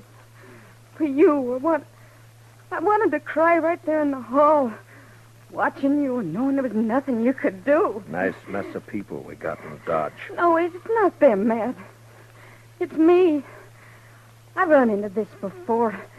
The only difference was I didn't have you around. I wanted it to be right tonight because of you. A lot of narrow-minded prayer spouting. Yeah. They hurt your pride, didn't they? No, it wasn't that.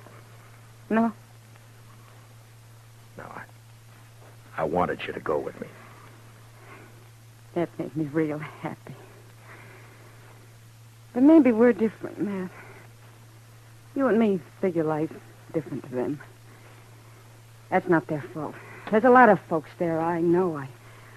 I smile at them on the street. They talk to me. But tonight, well, that was different. I made them uncomfortable. Yeah? Well, I didn't do a bad job with you. You can't look at it that way. And you can't go fighting the whole town either. There's 3 fellas going to get hurt. No, I don't want you to do that, Matt. You just let it go.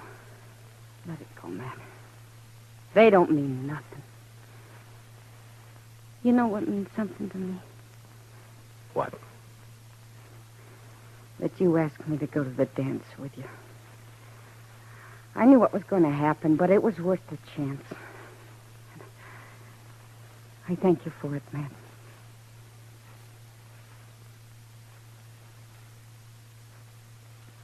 You're a funny one. Am I? But you sure showed them up, those women. The way you look. Well, I'm glad. You know, you look pretty fine yourself. Sam? Yeah? You got any champagne, Sam? What? Have I got any what? Champagne. Well, yeah. I guess maybe. A bottle or 2? Yeah, maybe. Sure. Well, break it out. All right.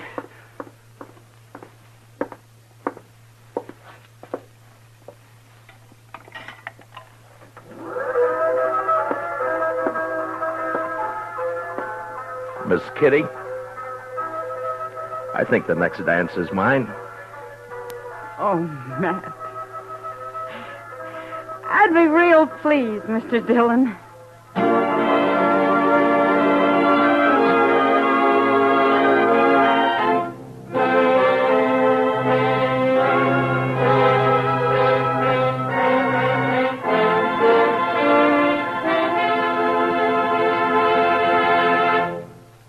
Gunsmoke, under the direction of Norman MacDonald, stars William Conrad as Matt Dillon, U.S. Marshal. Tonight's story was specially written for Gunsmoke by Anthony Ellis, with music composed and conducted by Rex Corey. Featured in the cast were John Daner, Vivi Janis, Bob Sweeney, Lawrence Dobkin, and Mary Lansing. Parley Bear is Chester, Howard McNair is Doc, and Georgia Ellis is Kitty. Gunsmoke is heard by our troops overseas through the worldwide facilities of the Armed Forces Radio Service. Join us again next week as Matt Dillon, U.S. Marshal, fights to bring law and order out of the wild violence of the West in Gunsmoke.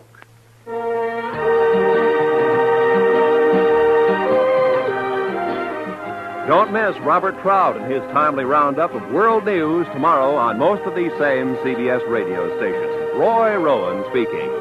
And remember, Amos and Andy are here every Sunday on the CBS Radio Network.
Around Dodge City and in the territory on West, there's just one way to handle the killers and the spoilers, and that's with a U.S. Marshal and the smell of Gunsmoke.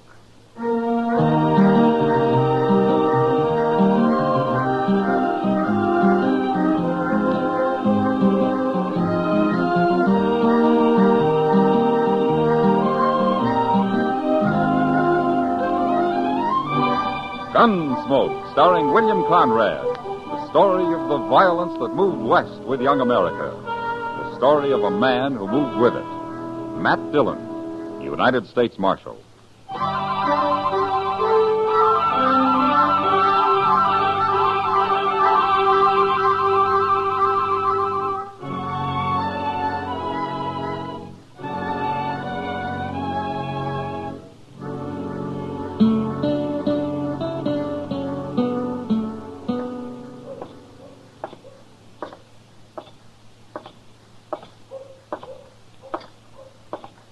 Hey.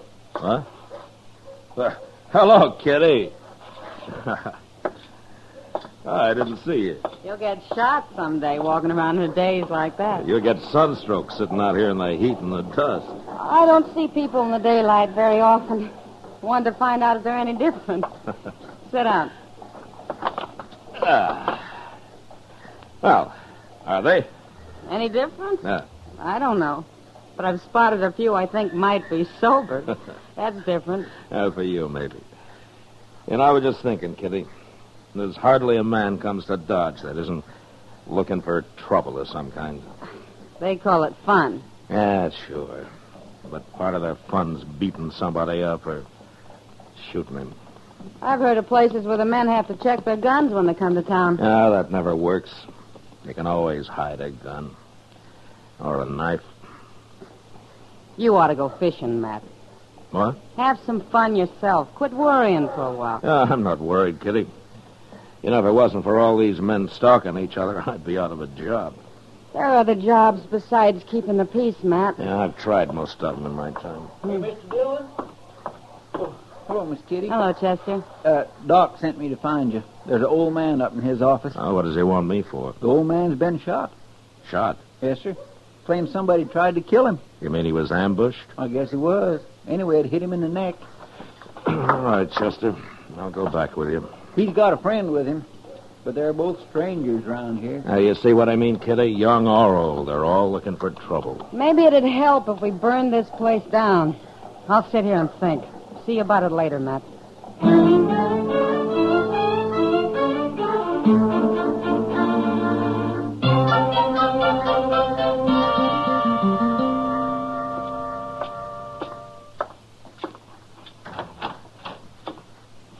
Where's the doc? Somebody come for him. Oh, what do you mean? Somebody come for him. That's what. Said somebody else was sick. You're the man that was shot, huh? We don't need you, Marshal. We'll handle this. What's your name, mister? Peavy. John Peavy. My partner's name's Rives. Milligan Rives, Marshal. You ain't never heard of us. Where are you from? Up north. Sodbusters don't usually wear 6 guns. What are you doing in Dodge? We quit the land, Marshal. We're going to enjoy ourselves for change. We ain't never going back. Oh? You're a little old to be making a move like that, aren't you? I ain't hardly 60. Neither is Rives. Mm-hmm. Well, it didn't take you long to get into trouble, did it? We ain't in trouble. Maybe you're not Rives, but Peavy here's just been shot. I told you we'd handle this, Marshal. Ain't nobody gonna sneak up on John Peavy and shoot him. I don't care if she is a woman. A woman? What woman? Oh, you already did talk too much, Peavy. You might as well tell him now. I ain't going to tell him. I'll fix her myself. You'll tell me or I'll throw you in jail till you do. I'm not going to have any women killed around here. Now, do you understand that? Hey, go on, tell him. You already started. Well, all right. She come up the alley, Marshal, next to our sleeping room, and she shot right through the window. Rives seen her running around the corner after her. I'm going to fix her good. She's been threatening him, Marshal. I hear to do it. Who is this woman? What's her name? Yeah, she's one of them gals that works at the Texas Trail, Marshal.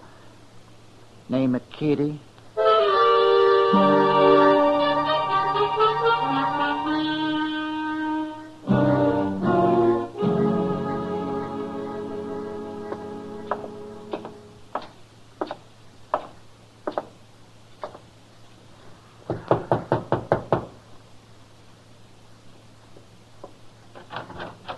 Matt, what are you doing here? I'm sorry to bother you, Kitty. Well, come in. Come in. Yeah. My room's a mess. I wasn't expecting any callers. Well, it's important, Kitty. Of course. What's the trouble, Matt? You know a man called John Peavy? Peavy? Yeah. Yeah, I know him, the old fool. Or did you threaten to shoot him? Don't tell me he's come and complained to you about that. Well, no, not exactly. Well, I told him I'd shoot him, and I will, too, if he doesn't leave me alone, the old goat. He's been shot, Kitty. What? He wasn't hurt very bad, but he and his partner claim a woman did it. Now, they say it was you. Do you think I did it, Matt? Well, Kitty, if you got mad enough and you had a gun in your hand, I'd be one of the first to hide, but to sneak up on somebody in cold blood no, you didn't do it. When did it happen? Oh, an hour or two ago. I've been right here, alone. I guess I couldn't prove it. Well, you don't have to, Kitty. Thanks, Matt. The reason I came was to tell you about it and see if you had any ideas. All I know about Peavy and his friend Rives is that there are a couple of old men who've been acting like schoolboys. Oh. Like they've run away and are having their last fling. And I don't want anything to do with either one of them. Well, I don't blame you. But Rives claims he saw a woman down the alley after the shooting. You, any idea who it might have been? No. He's probably lying. dreaming. Yeah, maybe. Well, if you hear anything, let me know, Kitty. And if Peavy gives you any more trouble, send for me. I sure will.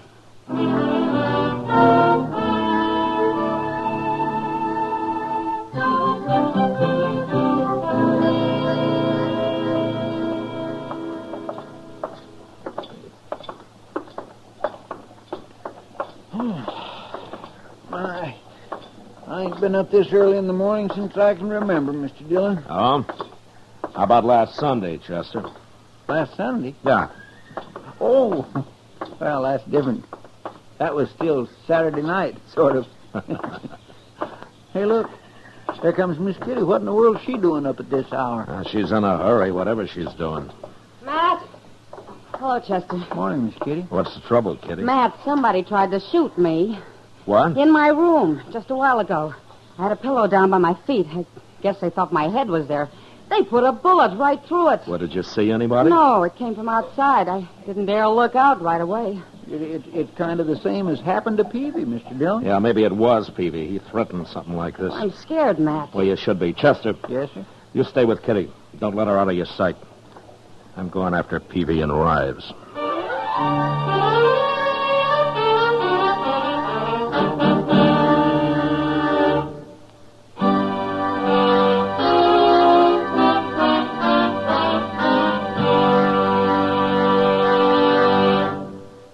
We will return for the second act of Gunsmoke in just a moment. But first, every Tuesday, Pam and Jerry North prove that solving a murder is a family affair. And on the same evening, John Lund, as yours truly, Johnny Dollar, brings us the thrilling details of his latest insurance fraud investigation. Now the second act of Gunsmoke.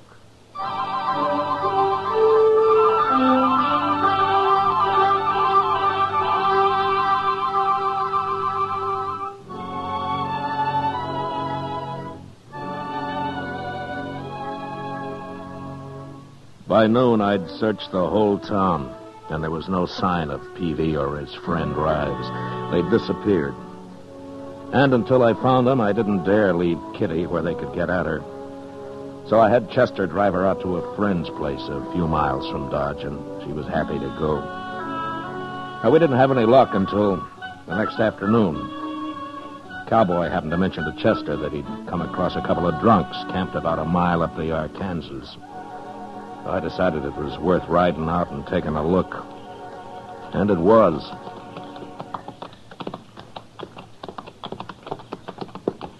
It's them, all right. Yeah, and they've seen us. Keep your head up now. You think they'll fight us? You never know. Oh. Oh, boy. What are you doing out here, Marshal? Looking for you. Well, you found us. Get down and have a drink.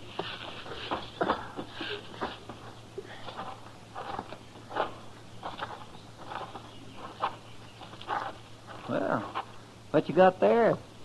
Corn liquor. Only about half a jug left, though. What's that other jug? We killed that yesterday. Here, have a swallow. Well, say now, that's right kind of Chester. But of course I don't drink before sundown. Leastwise, not very often. What'd you come out here for if you don't want to drink? How long have you men been here? Day before yesterday. Peavy's neck was bothering him, and I figured a couple of days in camp like this might ease it off some. I get to feeling better. I'm going back and teach that gal Kitty a lesson, though. I swear I am, Marshal. Somebody tried that this morning. Eh? What do you mean? She got shot at, Peavy, the same way you did. That don't make no sense. Why, he's just thinking you done it, Peavy. How could I do her? I've been laying here drunk for 2 days. Anyway, I wouldn't shoot no woman, Marshal. I beat him up a little, that's all. You know, knock him around. Well, what kind of men you think we are? I don't know. Why did you leave home in the first place? Yeah, home. Man don't live forever, Marshal. You got to enjoy yourself while you can. Rives. You tell him what you told me. About them graves. Well, I was in the graveyard once, long time ago, and I noticed something I never forgot. No, sir. Never. Yeah, tell him, Rives. Well, Marshal, I looked around, and I seen that there was as many graves shorter than me as there was graves longer. And that got him to thinking about dying, Marshal. So, one day we decided to enjoy ourselves and quit working so hard. Hey, hand me that jug, Rives. Yeah, help yourself. Hold it a minute, Peavy. Huh? I want to tell you something. What? I'm going to leave you here, but if I see you around Dodge, either one of you, I'll throw you in jail. What for? We ain't done nothing. You have it in mind to beat up Kitty. And if you did that, I might kill you. So stay out of town. Come on, Chester.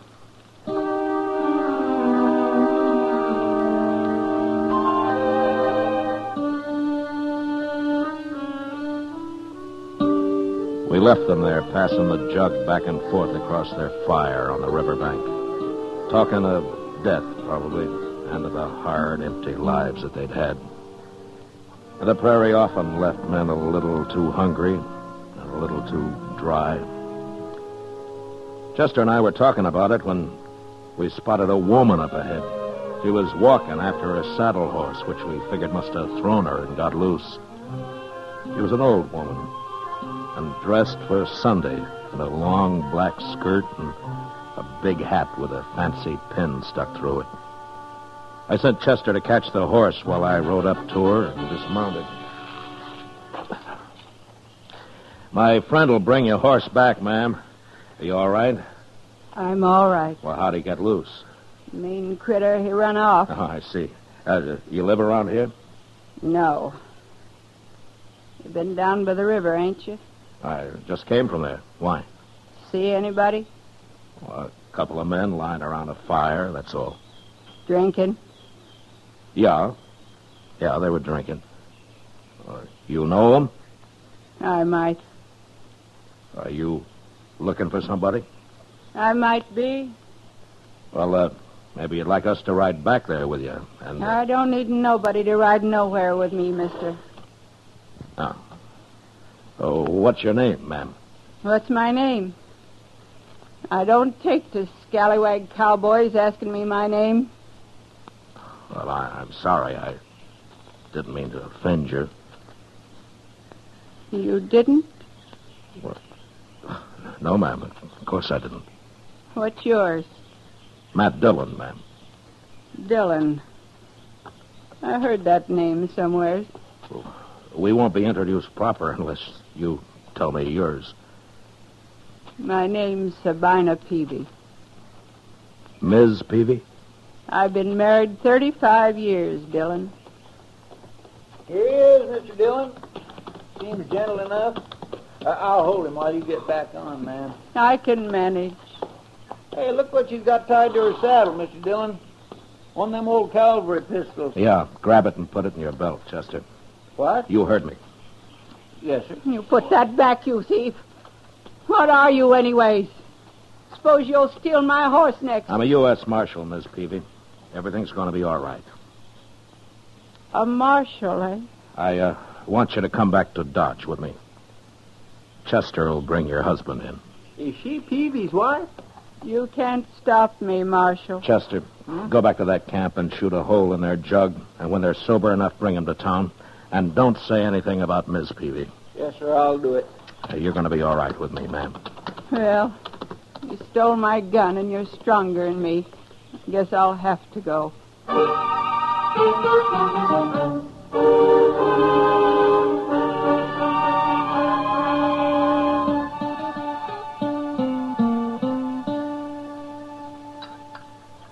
Shall I make another pot of coffee for us, ma'am? No. No, thanks, Dillon. They ought to be here pretty soon. It's nearly evening.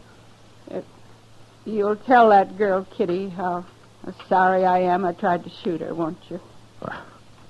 I'm sure Kitty will understand. Imagine me being blind jealous after 35 years. You, told me you were out to kill your husband. If that's true, why would you be jealous? You can be jealous, even if you hate a man, Dillon. You hate Peavy? I didn't know how much I hated him till the day that old fool Rives come by. The two of them rode off together. He come into the house and took the money and left, just like that. After 35 years. How'd you know they'd come here? They was always talking about Dodge. They was always talking about laying on the bank of the Arkansas and drinking corn liquor, too. I knowed where they was. You're mighty dressed up for a woman riding out to shoot a man. Well, it seemed fitting somehow. Only good clothes I ever owned, Dillon. Wore 'em when I left home, St. Louis. Yeah. Well, I'm glad I ran into you, Miss Peavy, before it was too late. I'll talk to him. I told you I would. But I ain't never going back to him. He's had his fun. Maybe he'll settle down now. Not with me, he won't. Dillon, I bore that man 13 children. 13? 11 of them died. And he beat me every time we lost one. Every time, Dillon. Oh, I see. Well, where are the other two? He ran them off. Don't know where they are. Oh.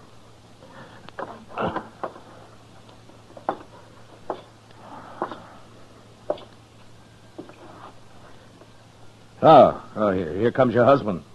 Looks like Chester's got him pretty sober. But I don't want to talk to him in here in front of everybody. Well, you could go out back there in one of their cells, if you don't mind. Oh, what difference it make? My hat on straight, Dillon? Yeah. Yes, ma'am. You look fine, ma'am. I'll wait out back.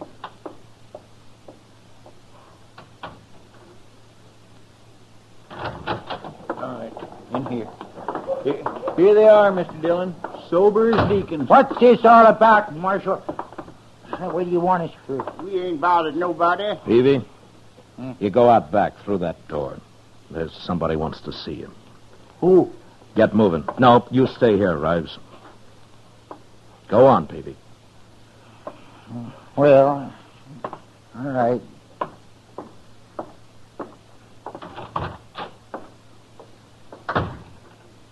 Who's out there, Marshal?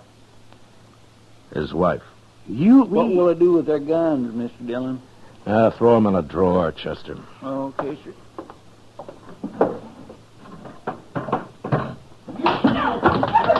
Hey, what's that? He's beating her. Come on.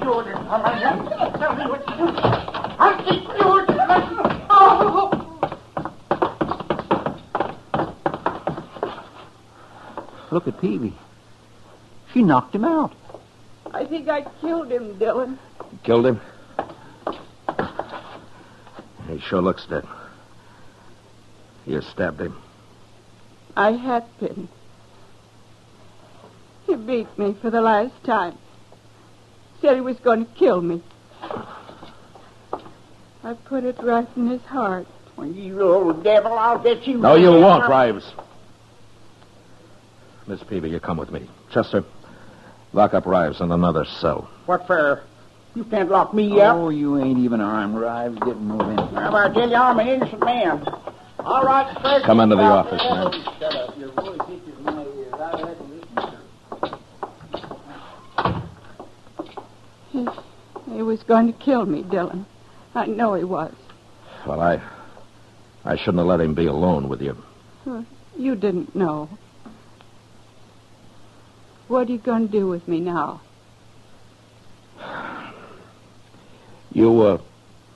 You mentioned St. Louis, Miss Peavy. You have any people there? My sister.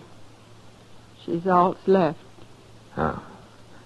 Well, how'd you like to see her? You ain't holding me? It was self-defense. Then I can go. I'll hold Rives here till you're out of town.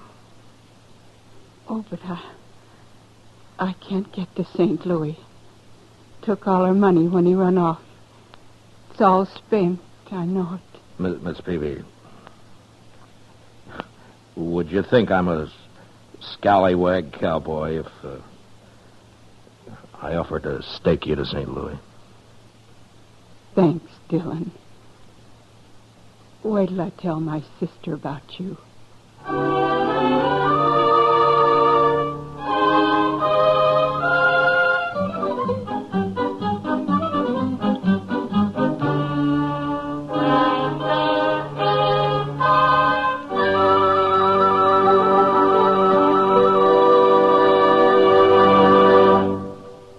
Gunsmoke, under the direction of Norman Macdonald, stars William Conrad as Matt Dillon, U.S. Marshal.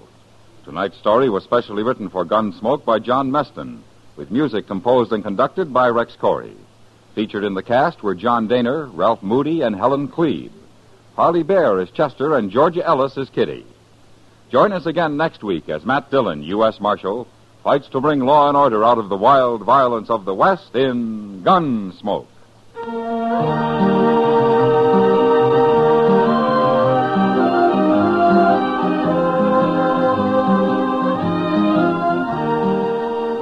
Bill Silver, star of the Broadway and film versions of Top Banana, visits Mike Wallace on Stage Struck tomorrow over most of these same stations. George Walsh speaking. Stay tuned for Gangbusters, which follows in a few minutes over most of these same stations. This is the CBS Radio Network.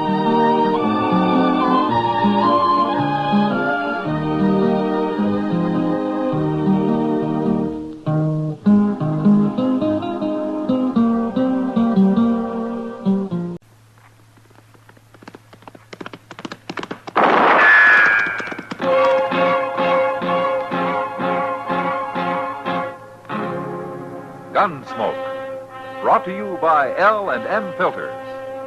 This is it. L&M is best, stands out from all the rest.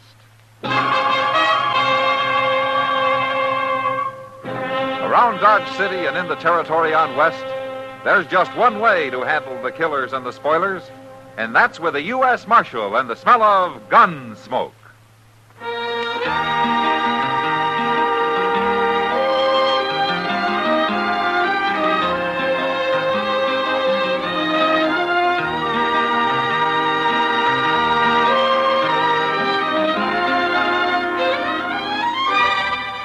Gunsmoke, starring William Conrad. The transcribed story of the violence that moved west with young America. And the story of a man who moved with it. I'm that man. Matt Dillon, United States Marshal. The first man they look for and the last they want to meet.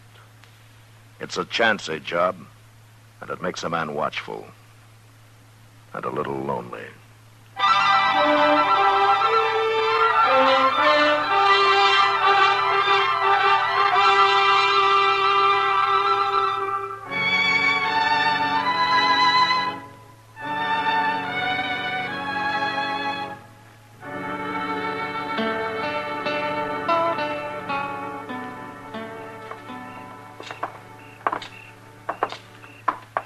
There's a couple of chairs, Matt. Let's sit down and watch the plaza for a while. Okay, Doc. You'd look better sitting than standing anyway. Well, I'd feel better, that's for sure. Oh, yeah. An attack of the ague always leaves a man weak, Matt. You got over yours darn fast. Well, I still feel kind of raveled out, Doc. Stupid and mad at the same time. Oh, well, ague doesn't improve a man's temper. Oh, I haven't had a good night's sleep in a week, I'll bet. Marshal Dillon? Yeah. Marshal, you don't know me, but I've seen you around lots of times. My name's Jake Bewley. I've seen him, too. Hello, Doc. You know. No, what can I do for you, Bewley? I heard you was in the market for a good horse, Marshal. I'm always in the market for a good horse. Well, that's what I do, Marshal. Ride around the country looking for extra good horses. I don't make much profit off 'em, but keeps me from working steady. And I don't buy horses very often, Bewley, even good ones. You like buckskins? Sure. But I don't want to look at him tonight. Tomorrow? Well, yeah, if I'm feeling better. So, you know, Matt, what'd do you good? Oh, what, Doc? Go over to the Long Branch and take a couple of shots of whiskey. No? And then go to bed. Okay, Doc. I'll just do that. You want to come along? No, I got some work to do at my office. I'll see you tomorrow. Good night, Beauty. Good night, Doc. Good night, Doc. How long you been around Dodge, Bewley? Couple of months. No? You make a pretty good living trading horses? I done good so far. Without cheating nobody too bad either. Marshal Dillon! I don't know. What does he want? Who is it? Sam Noonan. Oh, yeah. Don't he work at the Long Branch? He built it. Oh, what do you want, Sam? Hurry up, Marshal. Oh, what's the trouble? Outbacked. Gonna be a fight. A fight? Who? You know that gambler, Charlie Pickard? He's also kind of a gunman, isn't he? He's roaring drunk, Marshal, and there's gonna be trouble, sure. Now, come on, we'll go up the alley. That Pickard's always getting in trouble. Who's he after, Sam? Chester, that's who. Chester? Yeah. It started right inside at the bar, Marshal. Chester bought a drink for that little blonde girl. Well, it doesn't matter now. You can tell me later. There they are. Shooting people ain't gonna help nothing. I didn't bring you out here for talk, Chester. Now everybody get back. You're drunk, Pickard. I ain't so drunk I can't shoot you. Pickard, Marshal Dillon. don't touch the gun, Pickard. What are you doing here, Marshal? I'm stopping a fight. I ain't gonna fight you. All right, then give me your gun. Take it. I ain't that drunk. Chester, Yes, sir. throw him in jail. Now, wait, Marshal. Shut up. Take him around the other way, Chester, out the next alley. I'm going inside for a minute. Then I'll be over. There ain't gonna be no fight. I think I'll go to bed. I'll be around with that buckskin in the morning, Marshal.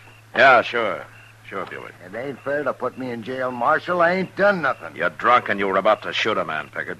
I'm doing you a favor throwing you in jail. That's true, Pickard. All right. Put me in jail. But wait till I get sober, Chester. Wait till tomorrow. I'll get you. You'll see what I'll do. You're not going to do anything, Pickard. All right, take him along, Chester. I'll follow you, Pickard. Go ahead. Walk slow. It won't be so easy next time. Marshals. What are they going to have marshals around for? Oh, you'll forget it by morning. No, I won't. You'll see, Chester.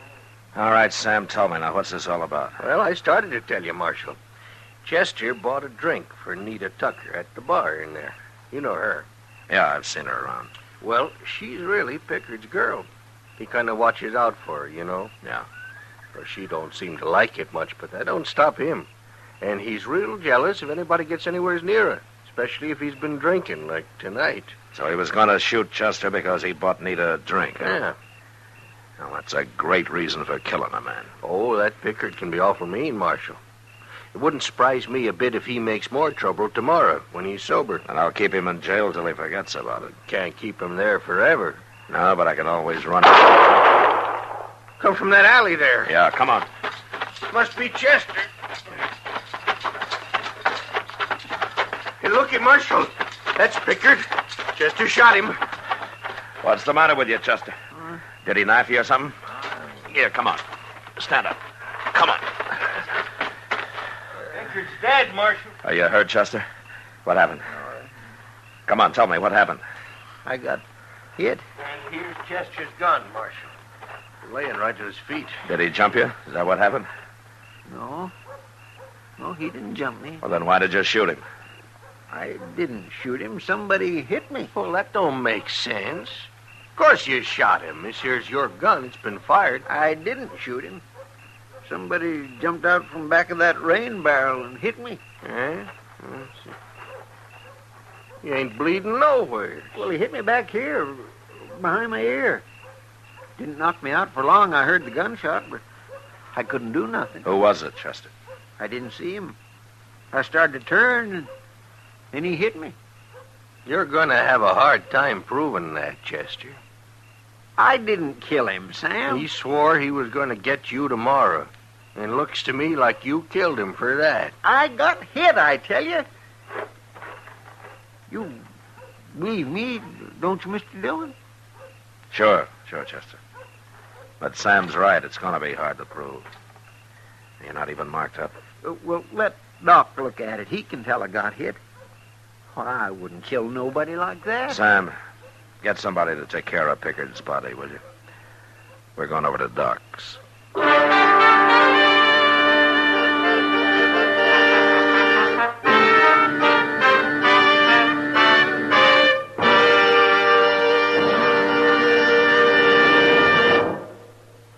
This is it, L&M filters. It stands out from all the rest. Miracle tip, much more flavor. L&M's got everything. It's the best. Yes, L&M is best. Stands out from all the rest. L&M stands out for flavor, flavor, flavor. The miracle tip draws easy. You enjoy all the taste. L&M stands out for effective filtration, filtration, filtration. No filter compares with L&M's pure white miracle tip. L&M's got everything. It's America's best filter tip cigarette.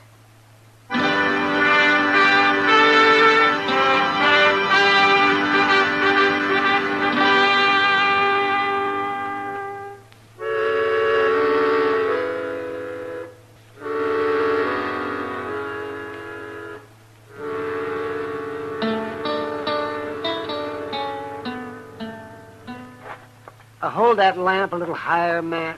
I can't see. Is that better, Doc? That's fine. That's fine. Now then, show me where you were hit, Chester. Right there, Doc. Right back of the ear. Right here. Well, what did he hit you with? Well, how do I know? I didn't see him. Well, maybe he used the edge of his hand. It isn't swollen. The skin isn't broken anyway. Well, it's bruised, ain't it? Well, not that I can see. Well, it must have done something. How hard were you hit, Chester? Well, it knocked me off my feet. And I got kindly fainty for a few seconds. Long enough for him to take my gun and shoot Charlie Pickard. That's pretty hard, ain't it?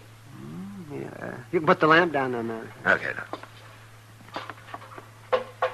You're saying you can't testify I got hit, ain't you, Doc?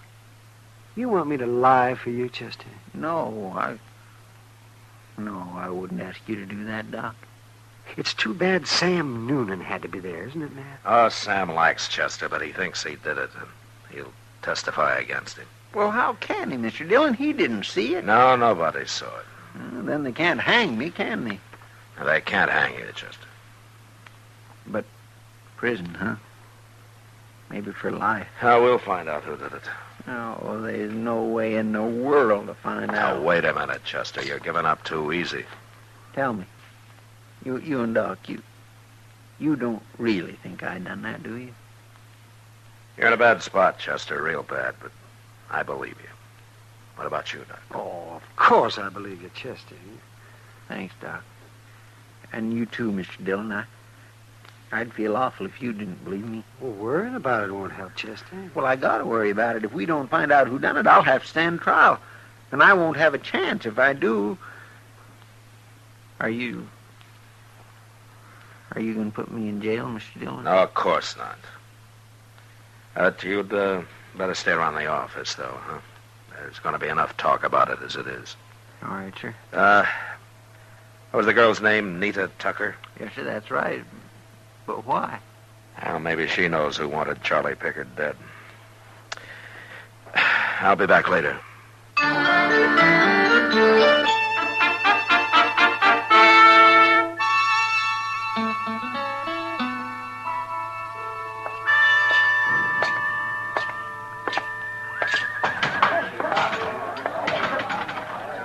Marshal! Oh, hello, Sam. Well, what did Doc find? Nothing visible. put Chester in jail? I'll have a shot of whiskey, Sam. Looky, Marshal, I'm as sorry about this as anybody. But just because Chester works for you, there's no reason he can murder a man and then go free. I'll be responsible for Chester. If he gets away, it'll make a lot of trouble, Marshal. You think Chester did it, don't you? Of course I do. And I don't like him not being in jail. Sam, that's Nita Tucker sitting over there with Kitty, isn't it? Yeah, that's her. But she didn't do it. Oh? Well, she hated Pickard, but you're not going to try to hang this on her, Marshal. No, sir. I'll stand up for her. She's a good girl. I got the drink, Sam. I don't need it.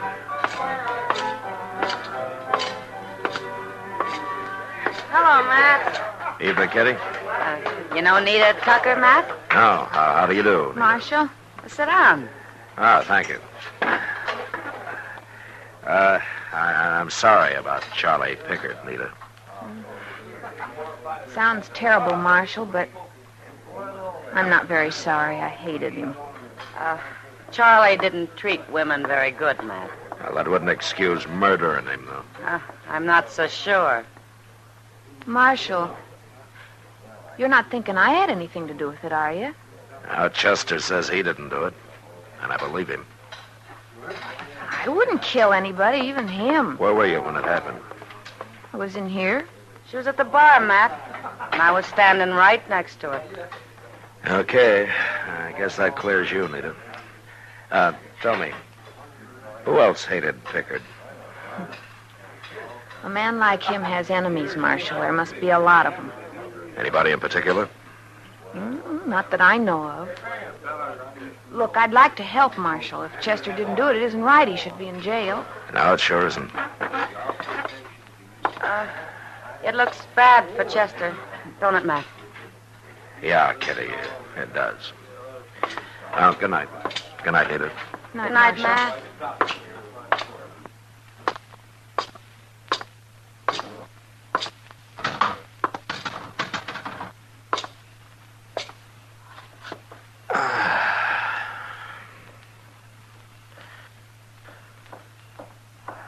Marshal Dillon?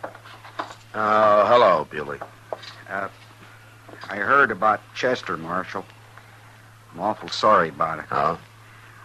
He's always seemed like such a nice fella. Sure is too bad. Yeah. People are going to wonder why you don't lock him up. No, they are.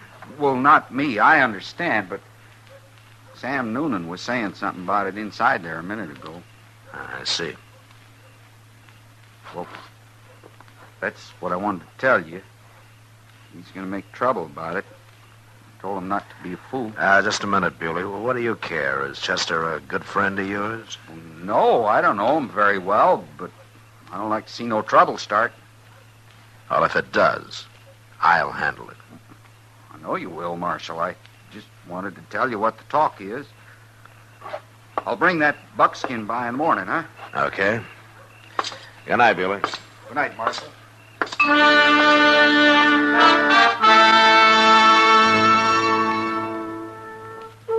Jake Bewley's warning didn't bother me much. But still, I couldn't delay filing murder charges against Chester forever. And after 10 days of useless search for the real killer, I had to do it. And then having written him up, I really began to worry. Chester did too. He'd sit quietly in the office and look at me as though I'd just kicked him. So I stayed out of there as much as possible. Like today, I went into Mr. Jonas' general store for nothing but to kill a little time looking around. Matt! Hey, Matt, come here. Wow. Hello, Kitty. Nita. Hello, Marshal. Well, are you girls going to buy that whole pile of dresses you got stacked up there? As soon as Mr. Jonas gets back here, we are, Marshal. She means she is. I'm only watching, Matt. Well, isn't that a lot of clothes for just one woman? Not for me. Not this time. Not this time? Matt, when does a girl buy everything new? All she wants? Well, I don't know, I'm sure. When she gets married, of course. Married? You getting married, Nita? Next Saturday, Marshal. Well, that's fine. That's fine. Do I know the groom? Jake Bewley. Jake Bewley. I guess everybody's surprised. Yeah. Would you come to the wedding, Marshal? I wish you would. Well, sure. Really? Of course, I'd like to come, Nita. Good. Look, Kitty, I didn't see those hats back there. Well, I'm not going to leave this store till I've looked at every single thing in it. Kitty. She's so excited. Kitty, listen to me. Huh? How long has this been going on between her and Bewley? A month or so, I guess. Why? I thought she was Charlie Pickard's girl.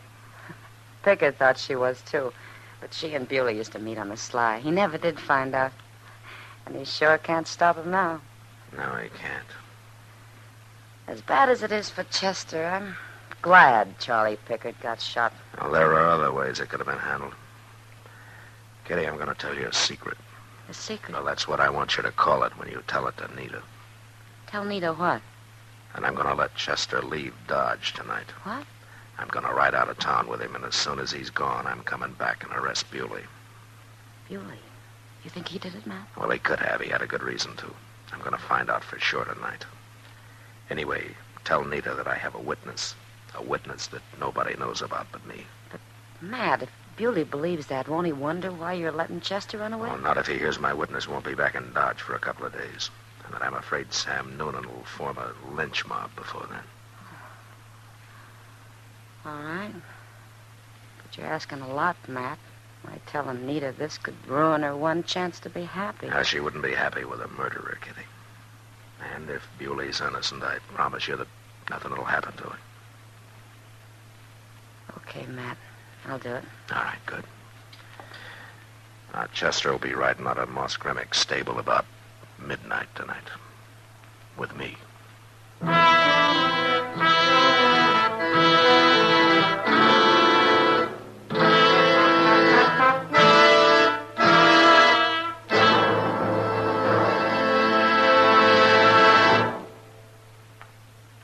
L&M is best. Stands out from all the rest. L&M's got everything. Yes, L&M does have everything. L&M stands out for flavor. The miracle tip draws easy. Lets you enjoy all the taste. And L&M stands out for effective filtration. No filter compares with L&M's pure white miracle tip for quality or effectiveness. L&M stands out for highest quality tobaccos. Low nicotine tobaccos. L&M tobaccos. Light and mild. Yes, L&M's got everything. King size or regular, it's America's best filter tip cigarette.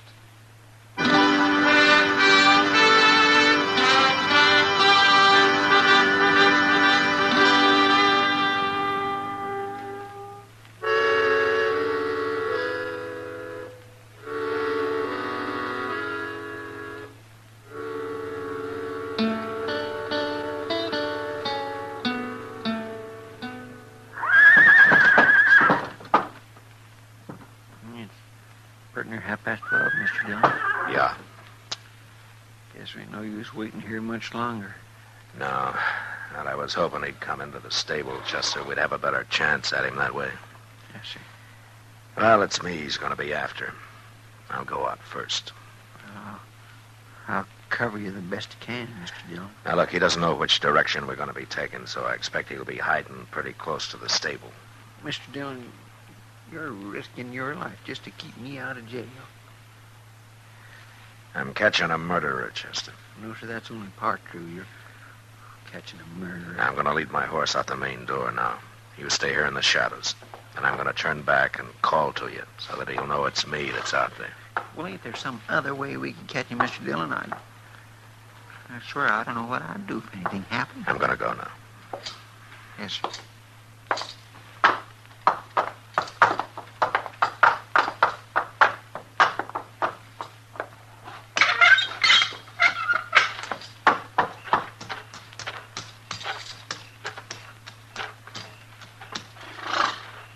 All right, hurry up, Chester. Let's get moving.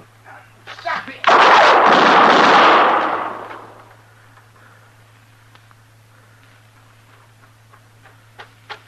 in that alley, Mr. Dillon. I seen his gun flash. Don't shoot, Chester. Wait a minute. Come on.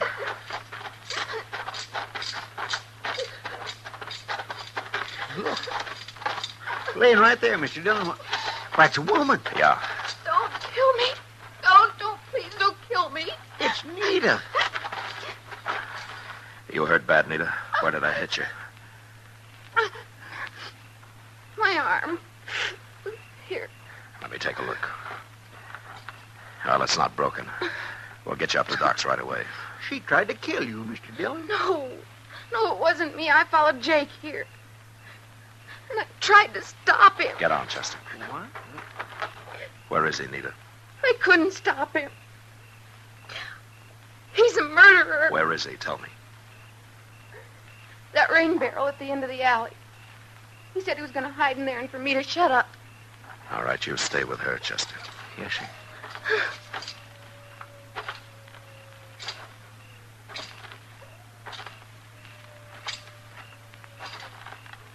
I'm taking no chances, Bewley. I'm going to start blowing holes in that barrel. No. Don't shoot. Look. My hands. Can't you see them? All right, keep them up. High.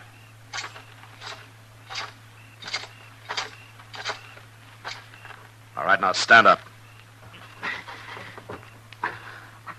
I ain't gonna try nothing, Marshal. I'll take your gun.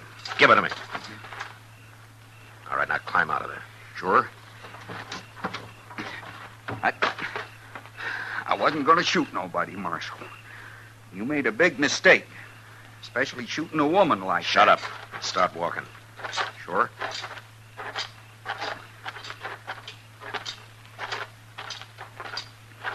Jake? Shut up, Nita. I told you not to do it. I told you. Too bad you wasn't killed. She was Jake. the one tried to do it, Marshal, not me. Well, but I only run and hid to protect her, sort of. You're not making much sense, Bewley.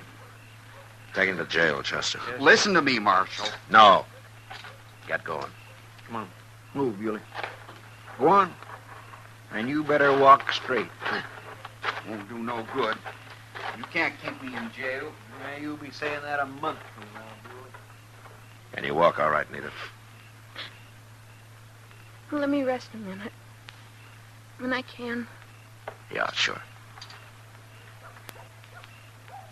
I guess you won't be coming to the wedding after all, will you, Marshal? No, Nita, I guess I won't. Here, I'll carry you up to Doc's.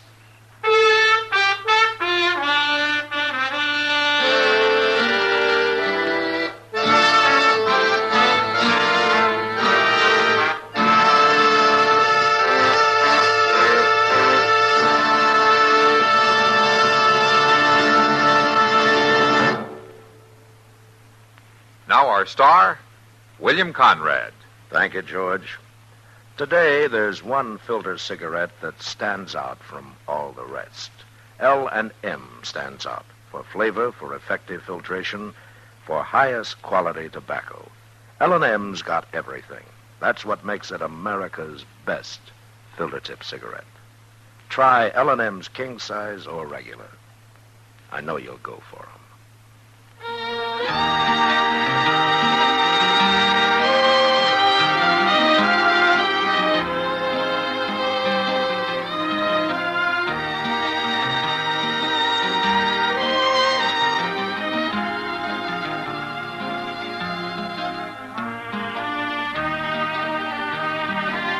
Gunsmoke, produced and directed by Norman McDonald, stars William Conrad as Matt Dillon, U.S. Marshal.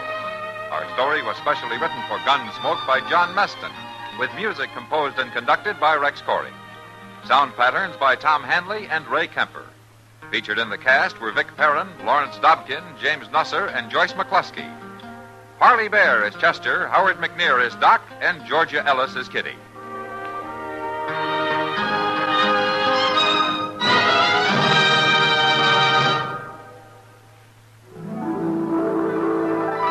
Put a smile in your smoking. Next time you buy cigarettes, stop. Remember this. In the whole wide world, no cigarette satisfies like Chesterfield. Put a smile in your smoking. Instantly, you'll smile your approval of Chesterfield's smoothness. You want them mild. We make them mild. Mild and mellow, with the smooth and refreshing taste of the right combination of the world's best tobaccos. Put a smile in your smoking. Try Chesterfield's today. Listen to Chesterfield's two great radio shows every week. The Perry Como Show every Monday, Wednesday, and Friday, and Dragnet, Tuesday nights on another network. Remember, listen again next week for another transcribed story of the Western frontier when Marshal Matt Dillon, Chester Proudfoot, Doc, and Kitty, together with all the other hard-living citizens of Dodge, will be with you once more. It's America growing west in the 1870s. It's drama. It's Gunsmoke. Brought to you by L&M Filters. This is the CBS Radio Network.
Dodge City and in the territory on west, there's just one way to handle the killers and the spoilers, and that's with the U.S. Marshal and the smell of Gunsmoke.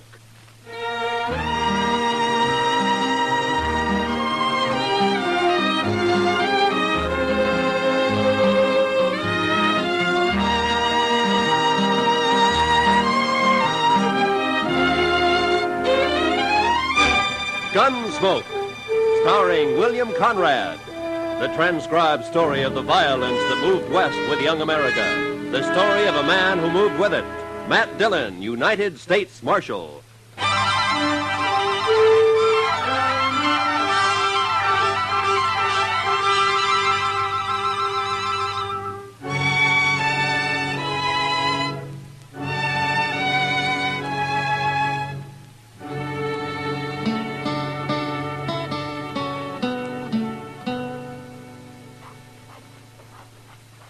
Goodness, Mr. Dillon, come over here at the window and take a look at this fella. I'm busy, Chester. Yes, sir, I know, but you just gotta. Why, he's the doggonest thing you ever saw. Please, Mr. Dillon, before he goes away. Well, I can't write while you're talking. Look at there. See? In the coonskin hat across the street there? Why, he looks to be 8 feet tall. That's 'cause he's so skinny. And that long rifle. Looks like a fish pole. How's he going to shoot buffalo with that? He's a squirrel hunter, Chester. That's a southern mountain man. Now, that fellow he's talking to now is pointing this way. Oh, here he comes. Howdy. Hello. Well, come on in. Be you the... what you call him? Oh, the marshal? I'm against schools and education. Never heard nothing called a marshal. I'm a peace officer. I'm a country man. I'm again towns, too, and jailhouses. Well, so am I, but sometimes they're necessary. No, they ain't. No more'n the law is. It ain't fitting for some folks to be meddling in other folks' business. Uh-huh. Well, where do they figure it like that, stranger? The Ozark Mountains? Better country than this. My name's Luke Humbird. Mine's Dillon. This is Chester Proudfoot. How do you do? I knowed a fella called Proudfoot once. That so? Yeah. Well, there ain't too many of us. Might be a relation of some kind. All I remember is how he crimped up every time I kicked him in the belly. He did? Marshal, man outside said you'd help me find where Hank Witherspoon's living. Witherspoon? Yeah. Oh, the one who came out here about a year ago? He's got an old mountain gal with him. They're married. Sure, I know them. They got a place up near Rock Springs, about 10 miles north of here. What kind of place? Oh, just a shack and a patch of corn, as I remember. I'll find it. Well, you come a long way to see your friends, Humbird. The Witherspoon ain't exactly a friend, Marshal. I gotta get going. It being Saturday and all. Wait a minute. Huh? What are you talking about? Nothing. Except I won't kill no man on a Sunday, Marshal. I never have, and I never will.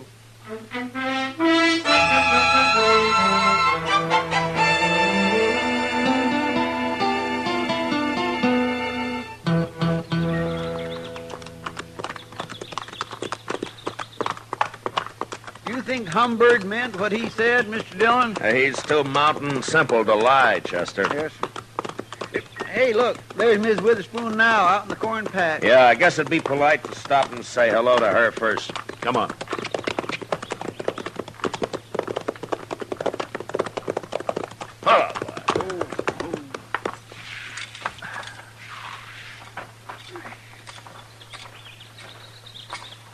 Hello, Miss Witherspoon. Howdy, Marshal. You too, Chester. Sorry, ma'am. Poorly. Hank's done heeled it into Dodge, Marshal. Don't you know today's Saturday? Oh, what's Saturday got to do with it? Every Saturday Hank's in Dodge. He don't come back till Sunday night. Well, that's funny. I don't recall seeing him in town much. He's got his ways, Hank has. He goes to town, but he ain't too sociable. I see. Miss Witherspoon, do you and Hank know a man called Luke Humbird? Humbird. Don't say his name around us, Marshal. Oh, there's trouble between you? Trouble. Marshal, Hank's the only Witherspoon left, and Luke's the only Humbird. Both families been whittled down to just them two. Oh, a feud, huh? Their grandpa started it. Now there's only one man left on each side. Well, don't you think it's gone far enough? Hank or Humbird. Either one of them could call it off, only they're both too muley for that. Well, didn't Hank come out here to, get away from it? Course not.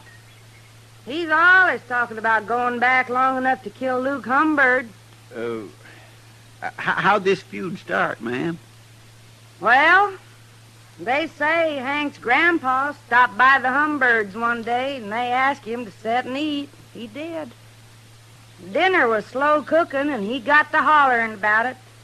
Sat there pounding on the table with his knife, just a faunching and a slavering for his victuals until Luke Humbird's grandpa, he took offense and told women not to feed him at all. He went off mad. They've been feuding ever since. Well, forever. You mean they're still fighting over that? Course they are. Where'd you see Luke Humbird? Well, he was in Dodge asking about Hank. That's bad, Marshal. Hank don't even know he's around. Well, that's why I came out here. Hank ought to be told. He's better shot than Humbird any day. Look, Miss Witherspoon, the law doesn't recognize a feud as justification for murder. If one of them kills the other, he's going to hang for it. I never heard tell of no such law, Marshal. You're making that up. No, it's true, Miss Witherspoon. I've warned Humbird, and I'm going to warn Hank. They'll shoot you start meddling. These people just don't understand nothing, Mr. Dillon. I'm worried about Hank. He'll be drunk soon as it's dark. Oh, well, I'll find him. Goodbye, ma'am. You better find him, Marshal. He'll get killed, sure, if you don't. Yeah. Come on, Chester.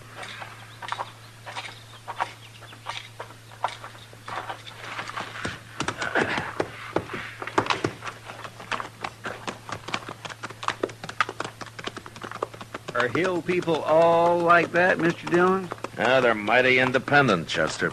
They're mighty crazy, if you ask me. Why, it's like they don't even hear what you're saying. Well, I guess anything to do with the law's a new experience for them.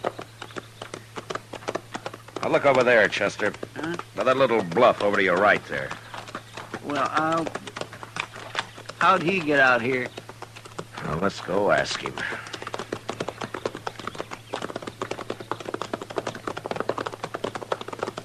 Follow. Hello, Humbird.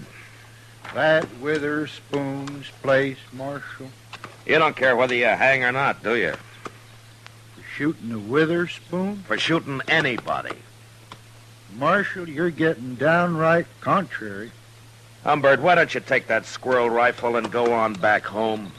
'Cause it ain't no squirrel rifle, that's why. This here is a human rifle, Marshal. Oh, there's no use even talking to him, Mr. Dillon. Where's your horse, Humbird? How did you get out here, anyway? I come afoot.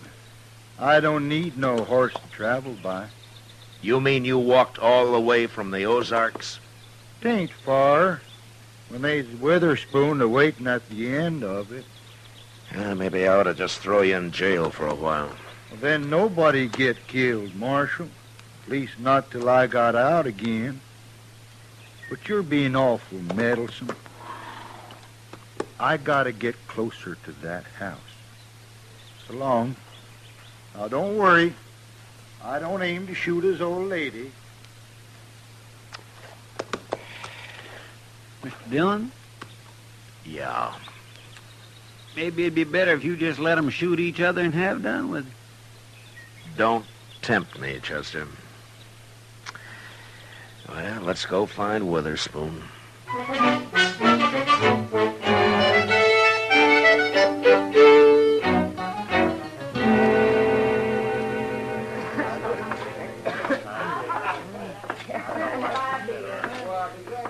Go ask Sam if he's seen Witherspoon, Chester. All right, sir.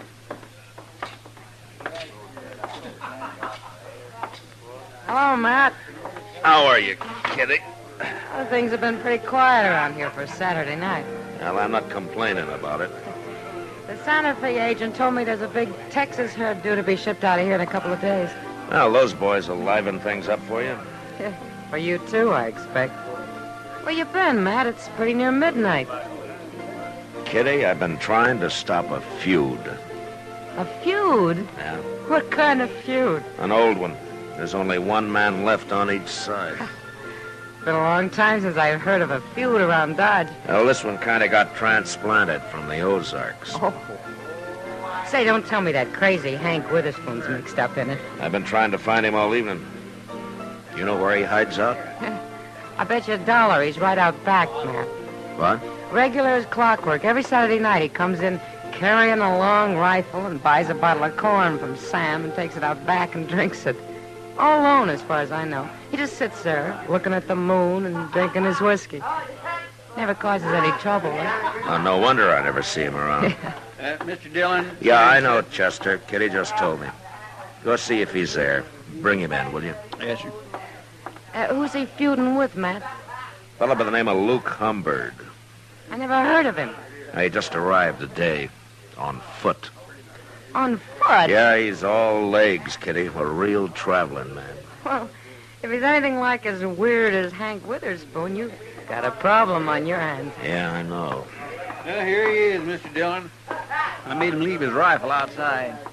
Hello, Hank. What do you want with me, Marshal? I don't like it all cooped up in here. Hank, Luke Humbird is looking for you. Birds and the Witherspoons been looking for each other nigh on to 40 years, Marshal. They most all got found. How drunk are you, Hank? Marshal, my old woman won't allow no drinking on the police, so I gotta come into town every Saturday. Hank Witherspoon? It's Humbird, Mr. Dillon. I got you caught like a bar up a tree, Hank. But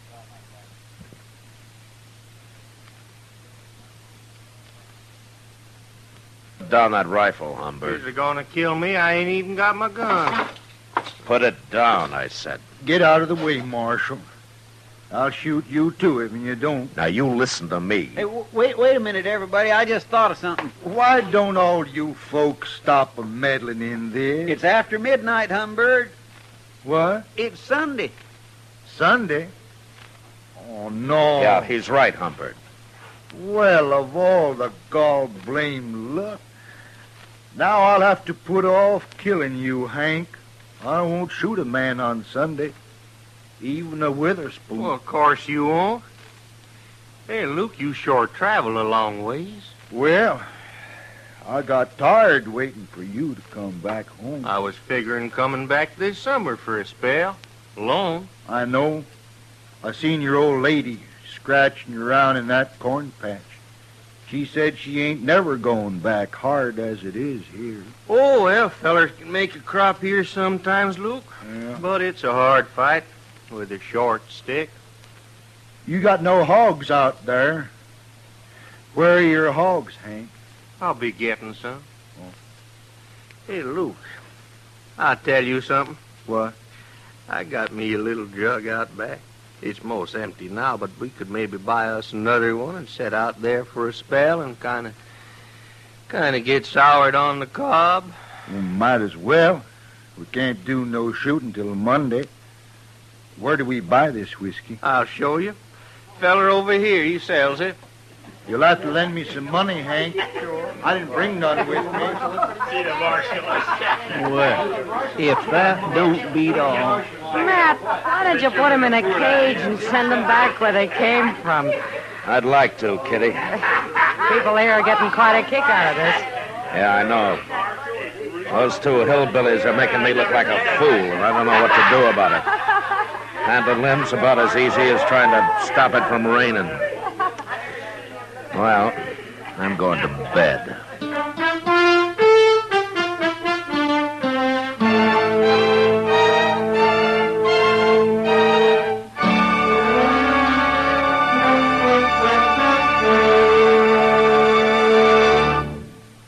We will return for the second act of Gunsmoke in just a moment. But first, Listen, Young Lovers is the title of Monday night's drama on Suspense on CBS Radio, starring Robert Wagner and Mona Freeman.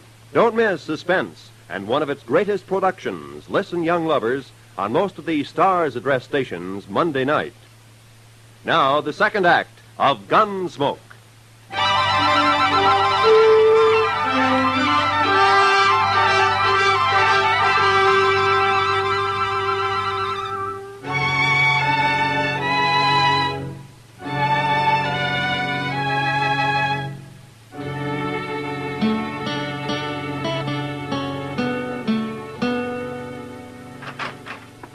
Well, Matt, Chester around? You went across the street for a beer, Doc. You ought to be back soon. Well, it can wait till morning. Well, Matt, I've been hearing all day about your feuding mountaineers. Yeah, they've been drunk all day, lying around out back of the Texas Trail.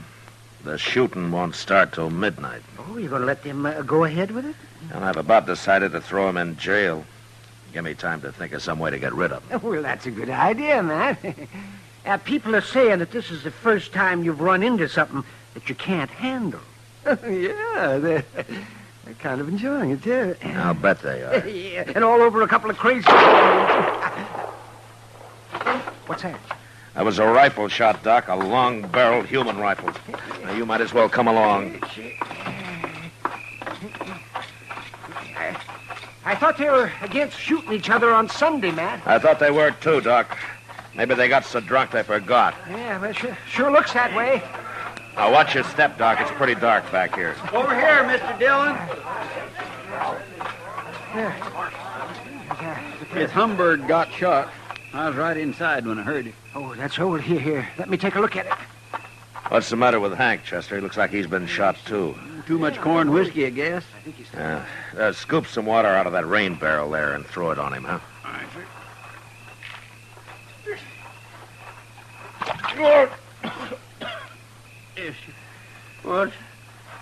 What's that you're doing now, Luke? Give him some more, Chester.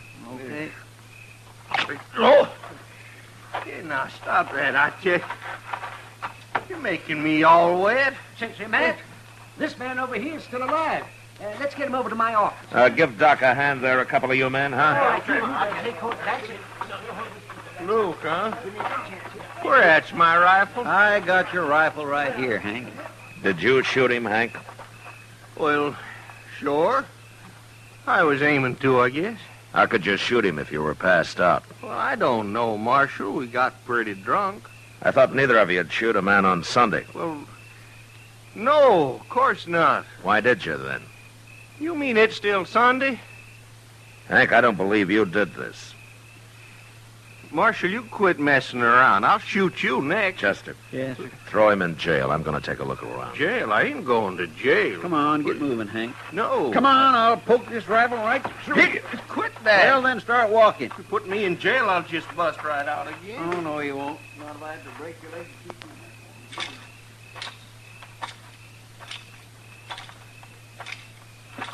you. Who's that? All right, hold it right there. Hold it or I'll shoot. All right, that's better.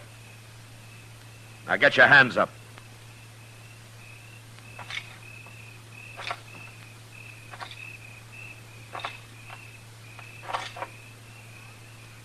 Well, I'll be... I ain't armed, Marshal. Put your hands down, Miss Witherspoon. What are you chasing me for? I'm a woman, Marshal. Come along, ma'am. I'll put you in the same cell with your husband. Well,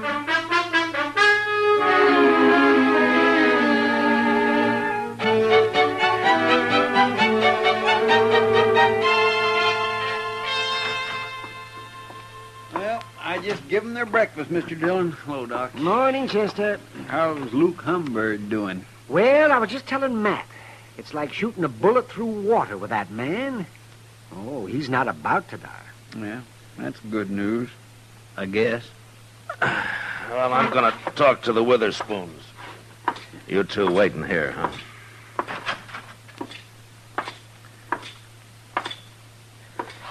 Morning, Hank. Ma'am. Morning, Marshal. You come on out to our place someday, Marshal. I'll cook you a better breakfast than you give us here. Thanks, ma'am. But it might be a long time before you go home. I've been trying to explain things to Hank, Marshal. Oh? He's still arguing he shot Luke Humbird. But even he don't believe it. You're admitting that you did? Of course I did. You know it. Hank is too drunk. Humbird's all right. He's going to live. But you'll still have to stand trial for attempted murder, Miss Witherspoon. Judge ain't gonna do nothing to a woman. What'd you go do it for anyways? Feuding is a man's job. I got to thinking, that's why. Worrying. About what? About you being too drunk to fight come Monday. And when I seen you laying around out back there, I knowed I was right, so I took your rifle and shot him. Don't you know if you'd killed Humbird and I hadn't caught you, Hank would hang for this? You're still saying that, Marshal. Oh, don't pay him no mind, woman. Hey, Marshal, when you gonna let me out of here? So you can go shoot Luke Humbird? No, you're staying here, Hank. You can't keep him locked up, Marshal. Yes, I can. No. It's all a mistake. I didn't have to shoot Luke at all. What? Well, the reason they got so drunk was they was celebrating. Celebrating what? They decided to call the feud off, Marshal. Both of them at the same time. Luke Humbird's gonna come out, go to work for Hank, and he's gonna live on the place. They got it all figured out. They's too drunk to tell me.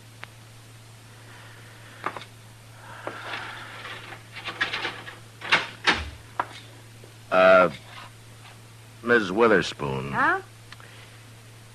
I'll go talk to the judge, if you'll do me a favor. Huh? Why, sure, Marshal. Go on home and take Hank with you, and I'll send Humbird out as soon as he's well enough to travel, and keep him out of Dodge. Will you? Please? Both of them? Sure, I will. Come on, Hank. Your drinking days is over.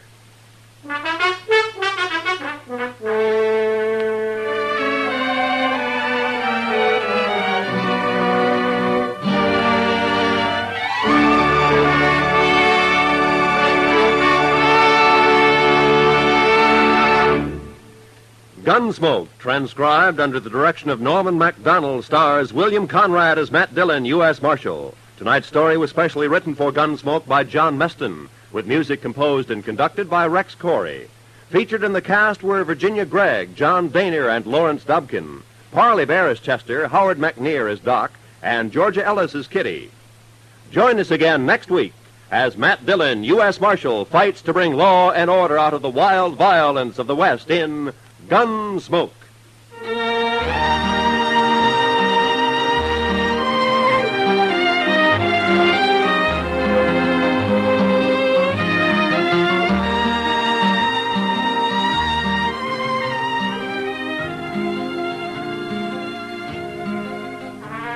Here's a tip. Make it a safe, sane holiday weekend all the way.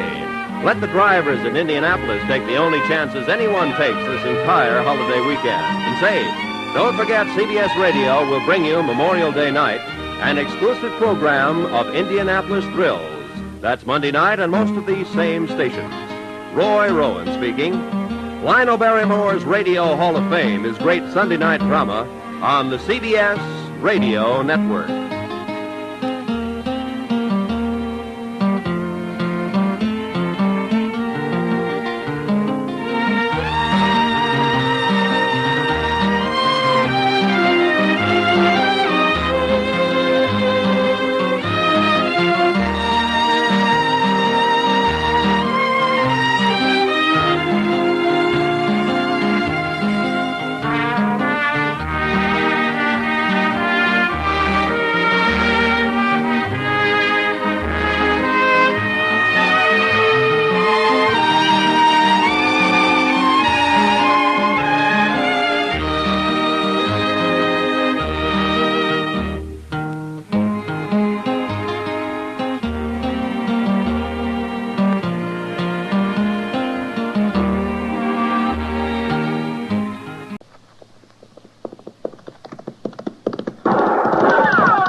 Around Dodge City and in the territory on West, there's just one way to handle the killers and the spoilers, and that's with a U.S. Marshal and the smell of Gunsmoke.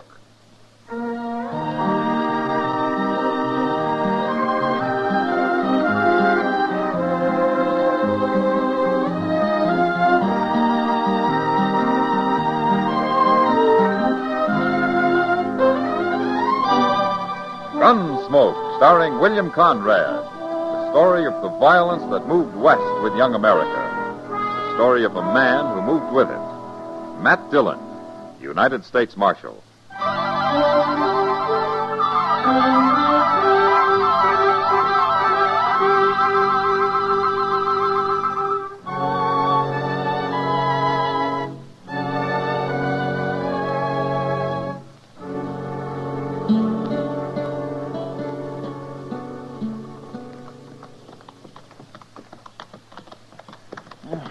I'm that dry I could fair spit cotton, Mr. Dillon. Oh, you can fill up at the Olive Braganza when we get back to Dodge, Chester. Yes, sir. But right now, I'd settle for a drink of water. You can't be that thirsty. I'm about to stampede. You think there might be a spring in that clump of elder up ahead? Yeah, there might. I swear next time I'm going to carry a water bag. And keep it wrapped in your pillow, I suppose, huh? You know, Chester, town life has made you mighty soft. That's far enough for... He's got a rifle, Mr. Dillon. Yeah.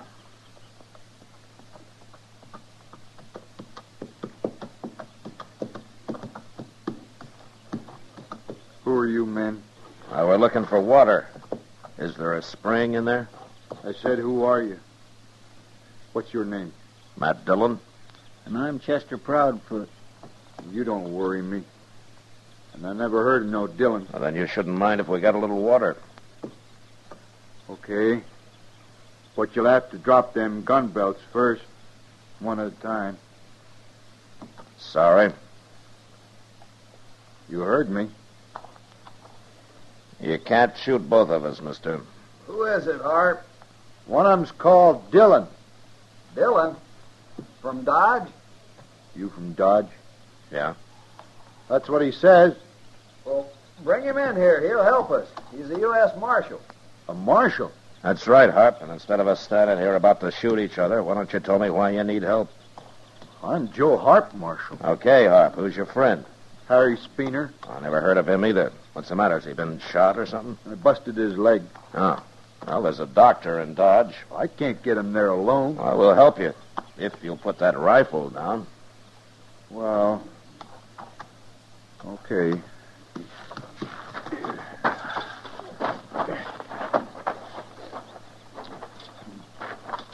I found him lying out there on the prairie this morning. Horse throwed him, and I drug him into the shade here. You mean you're not traveling with him? No, I just stopped to help. Are you really Marshal Dillon? I am, but I don't remember you. I ain't never been to Dodge. I heard your name, though. You live around here, Speener? No, I've been working in a saloon down in Tascosa. Wanted to change, so I bought me a horse and rode north. But I shouldn't have come alone. I don't know nothing about horses. I hate them. Well, we better get you into Dodge. I suppose you aim to drag me to Dodge. Well, I've been drug as far as I'm gonna be. Well, I had to get you out of the sun, Speener. You was mighty rough about it. Well, he saved your life, mister. Why shouldn't he save my life? Well, of all the ungrateful, mean-tempered He's been like that all day, but I figure it's because his leg hurts him. Of course it hurts. I busted mine once. I know what it feels like. Poor fella. You want to help get him into Dodge, Harp, or you want to keep going? No, Marshal. I'd kind of like to see Dodge anyway. Okay, then let's get busy.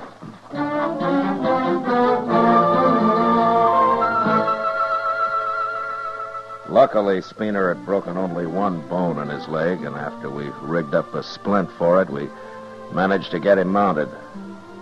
It was night before we reached Dodge, but by the time he got there, he was too weak to complain. Anyway, I was more interested in Joe Harp, but all I could find out was that he was a cowboy, drifting aimlessly through the country like so many of his kind. He said he had a little money from his last job, and that's why he'd been so wary of strangers. And he seemed honest enough. Now, 6 weeks later, he was still in Dodge, gambling some, and making friends with most everybody in town. Doc and I were talking about him one day in the office. You know what he did, Matt, about 3 or 4 weeks ago? What, Doc? Why, he came and offered to pay Speener's bill. He said the poor fellow wouldn't be able to work for some time. As long as he'd saved him, he felt he ought to help take care of him. Oh, did you take his money? I did not. Speener can pay me himself. And he'd better get to work soon, too, because he's already walking around without a cane. I take it you don't like Speener much, Doc. Oh, do you? Well, nobody does that I know of. I don't believe he's even thanked Joe Harp for saving his life, man. Oh, well, mister. Santa Fe just come in with the mail, Mr. Dillon. Hello, Doc. Hello, Chester. Oh, see, that brown envelope looks official. It is. You want to open it now, Mr. Dillon? Yeah, I better. It might have my paycheck in it. Here you are. Thanks.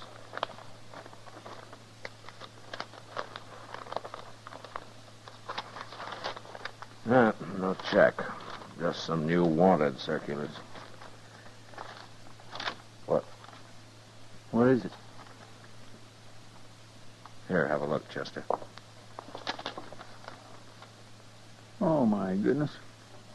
Look at that, Doc. Huh? Let me see this.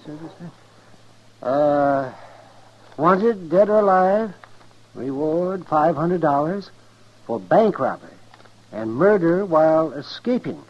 Joseph Harp. Joseph Harp.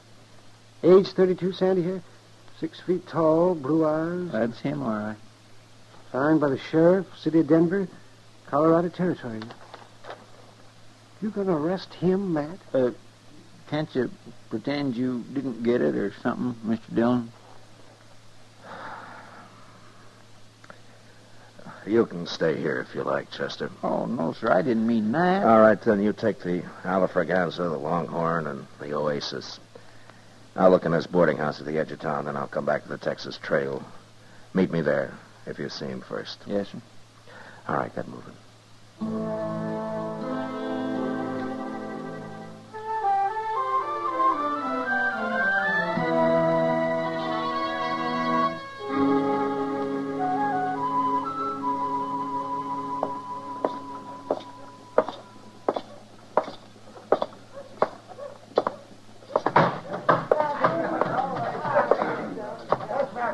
Kitty.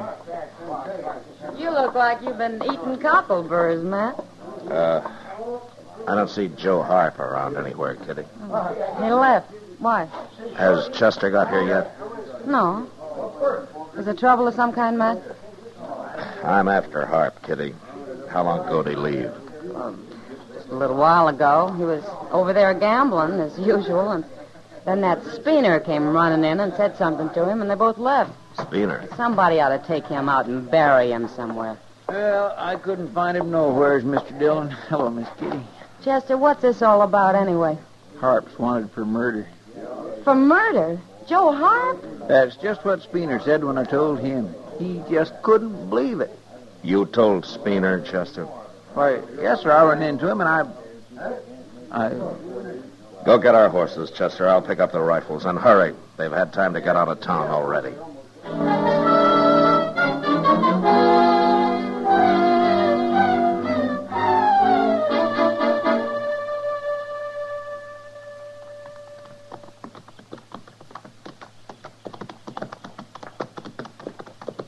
Mr. Dillon. What? I guess I just wasn't thinking when I told Speener about Joe Harp. I didn't know he was going to run off and warn him. Next time I'll send you out with a potato rammed in your mouth. Yes, sir. Oh, I feel so bad. I wish you would. Oh, forget it, Chester. At least it shows Speener isn't as bad as we all thought. I guess he was just waiting for a chance to do Harp a real good turn. Well, he sure did it. Hold it up a minute. Huh? Ho. Look. Hello! Why, it's Speener, Mr. Dillon. He's got his hands up. Yeah. Come on. Get your rifle out, Chester, and keep your eyes open. Yes, sir.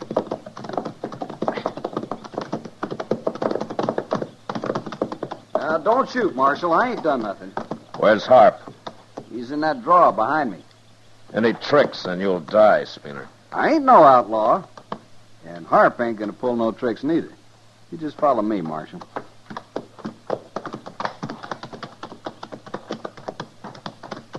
I swear I don't understand this at all, Mr. Dillon. Just follow him, Chester. Yes, sir.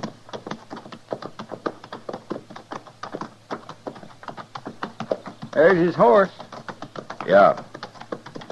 And there he is. Well, he's been hurt. He sure has. Oh. Well, there's your man, Marshal. Did you do this, Speener? I tried to talk him into giving himself up, but he wouldn't listen. And then he tried to draw on me. Speener, I can tell from here the way he's lying that you shot him in the back. What difference it make? He's an outlaw, ain't he? Yeah. $500 worth of outlaw, Speener. If you live to collect it.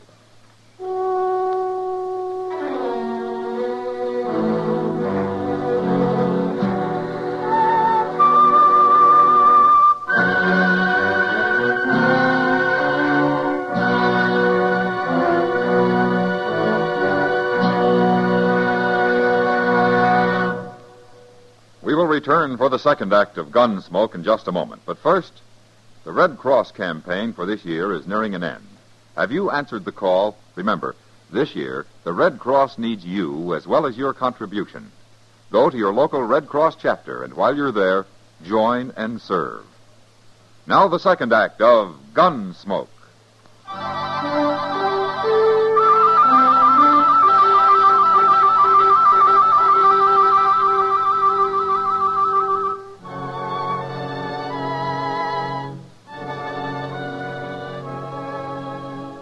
We buried Joe Harp on the prairie where he'd been killed, and then rode back to Dodge. That night I wrote out a wire to the sheriff in Denver, claiming the reward for Harry Speener. Then I showed it to Speener and told him to keep it quiet, and also to stay out of my sight. And he did.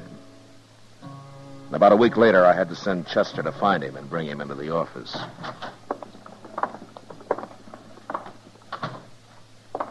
Here he is, Mr. Dillon. Come over here, Spooner. I've been waiting like you said, Marshal. I ain't talked to nobody. I had a wire from Denver this afternoon, Spooner. Everything's all right. The money will be here in another week or so. Oh. I thought it'd come now. There it is. But I thought you said it wasn't here yet. I'm paying you out of government funds. Oh. Well, that's fine. Yeah, I didn't think you'd mind very much how you got the money. Now, Marshal, I only done my Count duty. it, Spooner. Oh, that's all right. I'm sure it's all here, Marshal. Count it, I said. Yes, sir. 1, 2, 3, 4, 5. You satisfied? 500, that's right. Spooner, nobody knows about this yet. They think I killed Joe Harp. But before they learn who did and how it was done, I advise you to clear out of Dodge and stay out. Why? I didn't do nothing Tell wrong. me something, Spooner. Is Harp the first man you've killed? Of course he is. Well, there are men around here who've killed 10 or a dozen and think nothing of it. But I won't guarantee how they're going to take to your having killed one man. They can't do nothing about it. It was plumb legal. Yeah, it was legal. I earned this money, and before I leave Dodge, I'm going to double it gambling. And there ain't nobody going to stop me. Okay, Spooner. I warned you. I'm going to get rich, Marshal. I'll show 'em. Real rich. Get out of here. I'm going.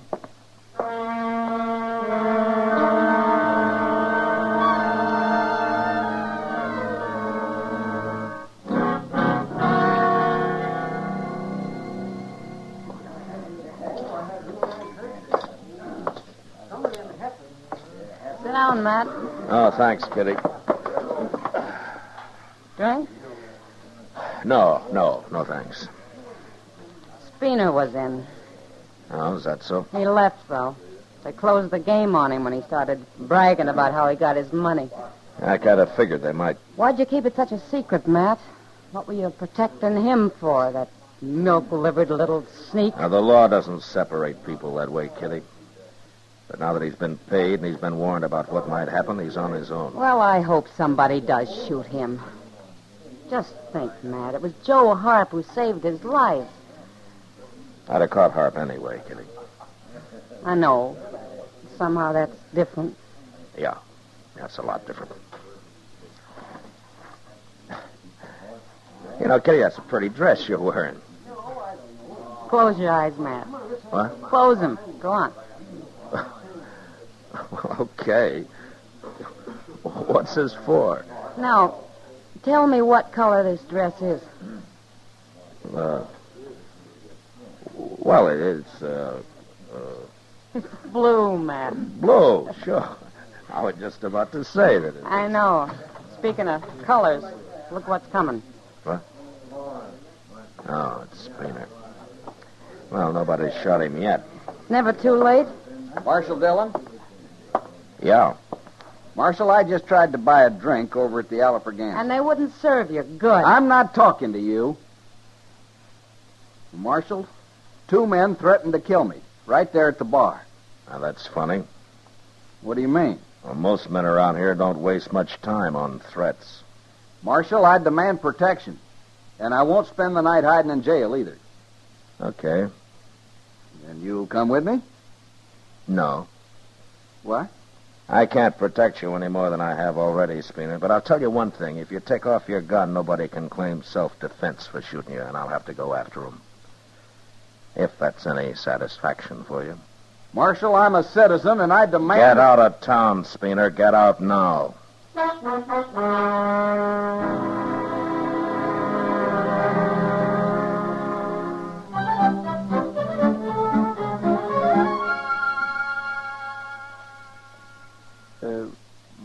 Mr. Dillon? Yeah? Could you lend me $1? I went broke last night. Gambling, huh? Yes, sir. All right. Here you are, Chester. Thank you. Hey, wait a minute. You told me you swore off gambling a week ago. You even took an oath. I did. I sure did. Well, then how come you went broke gambling last night? No, sir. I said I went broke, and you said gambling, and I said yes, sir, but I didn't say I was gambling. Chester, keep the dollar, just go spend it somewhere. Yes, sir, but you don't understand. You see, I've got it all figured out. I swore off gambling, all right, so what I do now is to hire a fella, and I give him the money, then he goes and sits in a game for me, you see. Dillon. Oh, hello, Clay. Marshal, what horse come back? What horse? The one Spooner bought off me when he left town. Well, Spooner's been gone 5 days, Clay. I know. But my horse come back, Marshal. Alone. Saddled? Yes, sir. But it ain't my saddle. It's Spooner's. That means somebody must have caught up with him, Mr. Dillon. All right, we'll start looking for him. I can tell you where to look, Marshal. What? That horse has got red mud all over his legs. And there's only one place I know where he'd get into red mud around here. Well, that watering hole, Grande Springs, huh? That's right, Marshal. Say, do I get to keep the horse now? I don't know, Clay.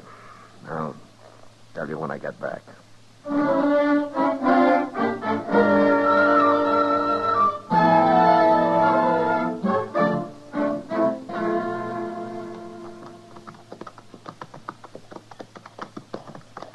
You know, I just had a thought, Mr. Dillon.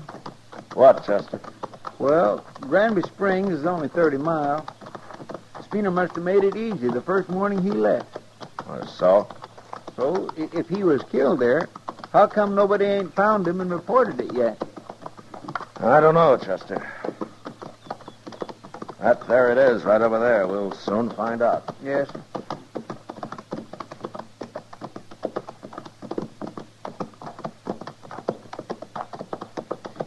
That's him, Mr. Dillon. He sure looks dead. Yeah.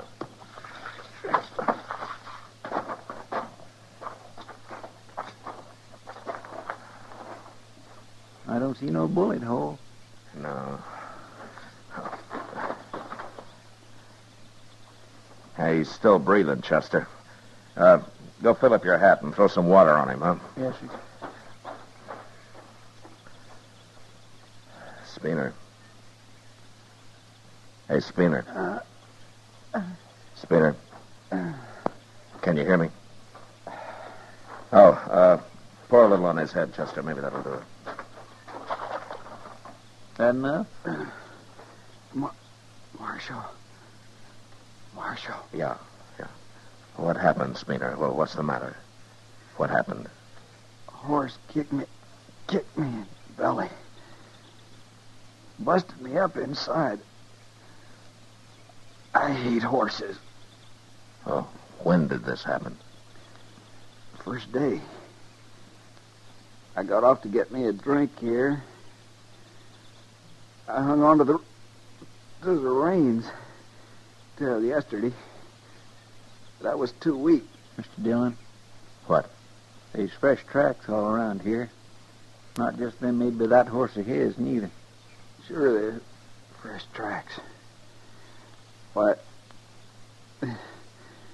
3 or 4 men been by here. 3 or 4 men? They just sat and looked at me, Marshal. They didn't say nothing. Just sat and looked at me, and then they rode off.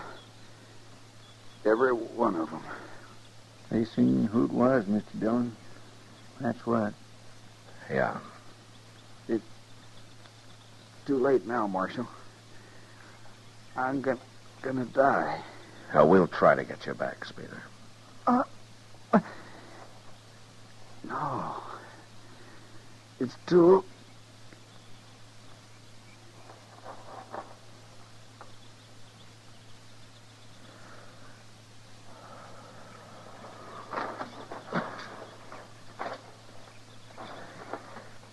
He's dead, Chester.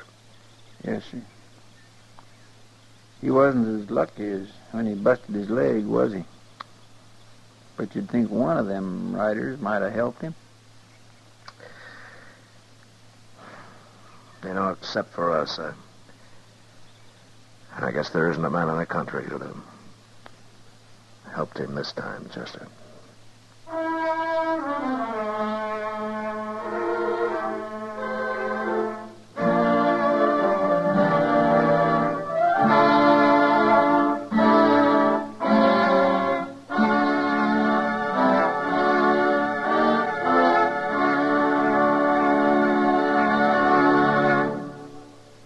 Gunsmoke, under the direction of Norman MacDonald, stars William Conrad as Matt Dillon, U.S. Marshal. Tonight's story was specially written for Gunsmoke by John Meston, with music composed and conducted by Rex Corey. Featured in the cast were Harry Bartell, James Nusser, and John Daner. Parley Bear is Chester, Howard McNear is Doc, and Georgia Ellis is Kitty. Gunsmoke has been selected by the Armed Forces Radio Service to be heard by our troops overseas. Join us again next week as Matt Dillon, U.S. Marshal, fights to bring law and order out of the wild violence of the West in Gunsmoke.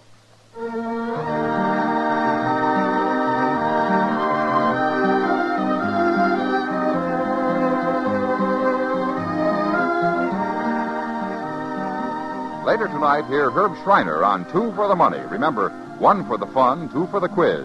Hear Two for the Money on most of these same stations later tonight. George Walsh speaking. Stay tuned for Gangbusters, which follows in a few minutes over most of these same stations. For mystery mixed with merriment, join Mr. and Mrs. North Tuesday evenings on the CBS Radio Network.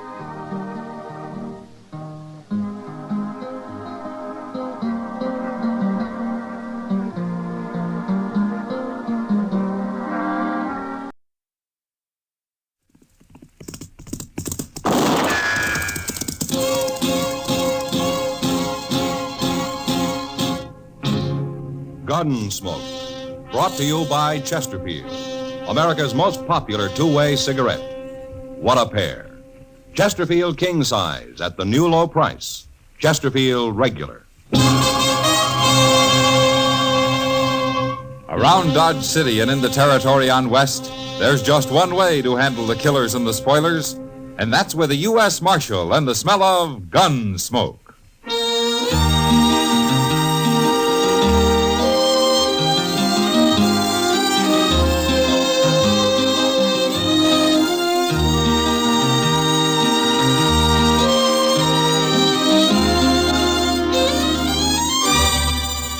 Gunsmoke, starring William Conrad. The transcribed story of the violence that moved west with young America. And the story of a man who moved with it. I'm that man, Matt Dillon, United States Marshal. The first man they look for and the last they want to meet. It's a chancy job, and it makes a man watchful and a little lonely.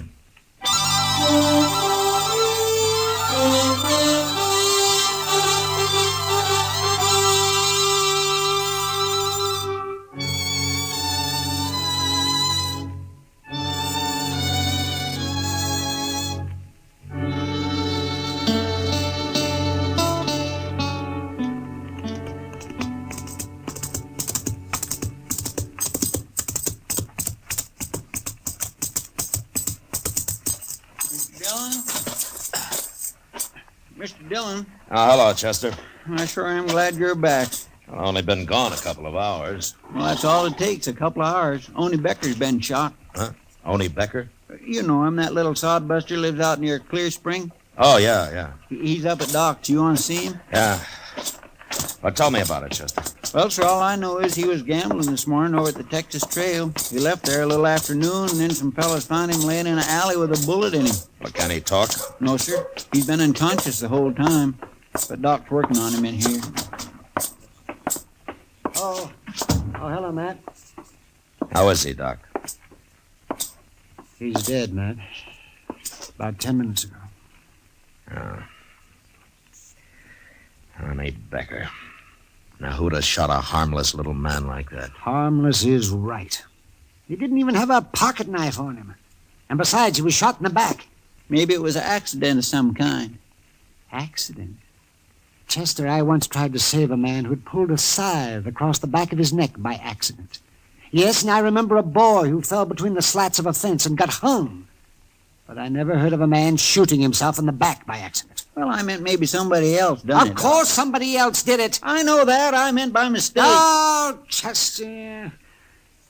Chester, are you sure you've been keeping your hat on when you're walking around in the sun? Oh, you're just mad because Only Becker died on you, There was Doc. nothing I could do to save him. He bled to death. Inside. Oh, you did what you could, Doc. Yes, well, I think I did. Did, Anne say anything? Anything at all?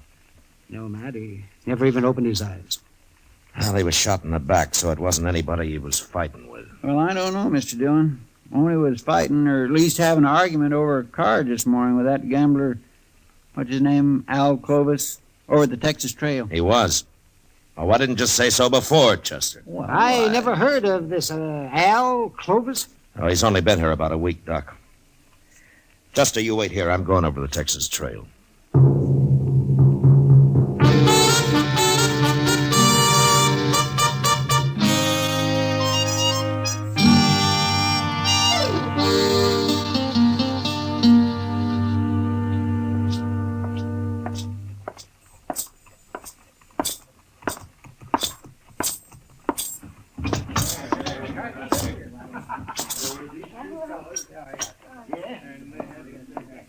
Oh, is that you? Oh, hello, Marshal. Hello, John. Looking for somebody, Matt? Oh, hiya, Kitty. Is Al Clovis here? I was wondering when you'd get around to him. What do you mean? I heard about Oni Becker, and Al Clovis threatened him this noon just before Oni went out and got shot.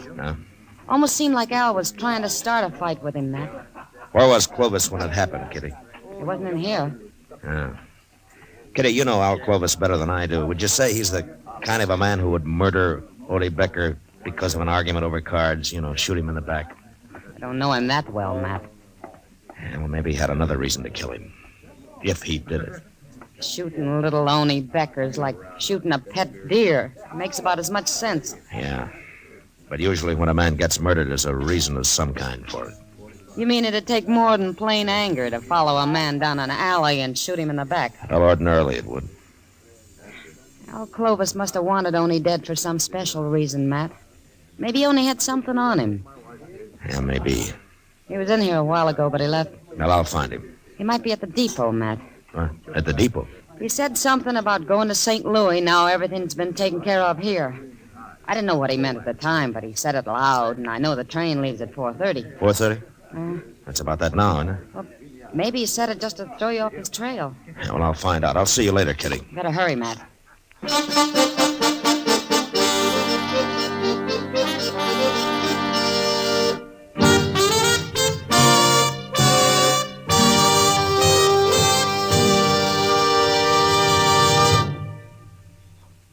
This is George Fenneman. In choosing your cigarette, be sure to remember this.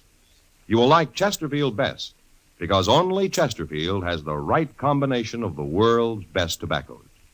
Tobaccos that are highest in quality, low in nicotine, best for you. You and I smoke for relaxation, for comfort, for satisfaction. And in the whole wide world, no cigarette satisfies like a Chesterfield. Get a carton of Chesterfield today.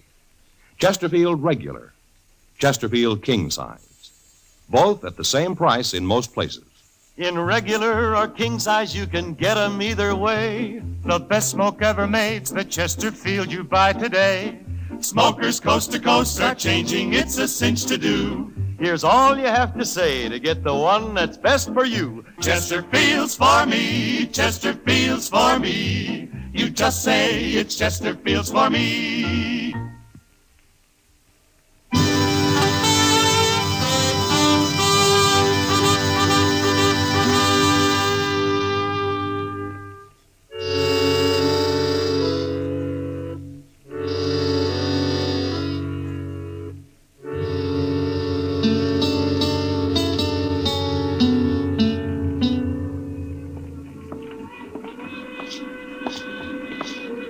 One more car to go, Mr. Dillon. If Al Clovis ain't in there, he ain't on this train. Well, he might have fooled us after all, Chester.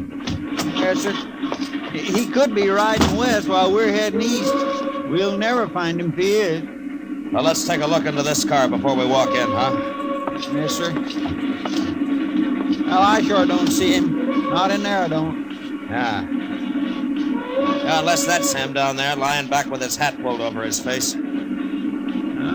It could be. Well, it better be. Now, come on. Okay, sir.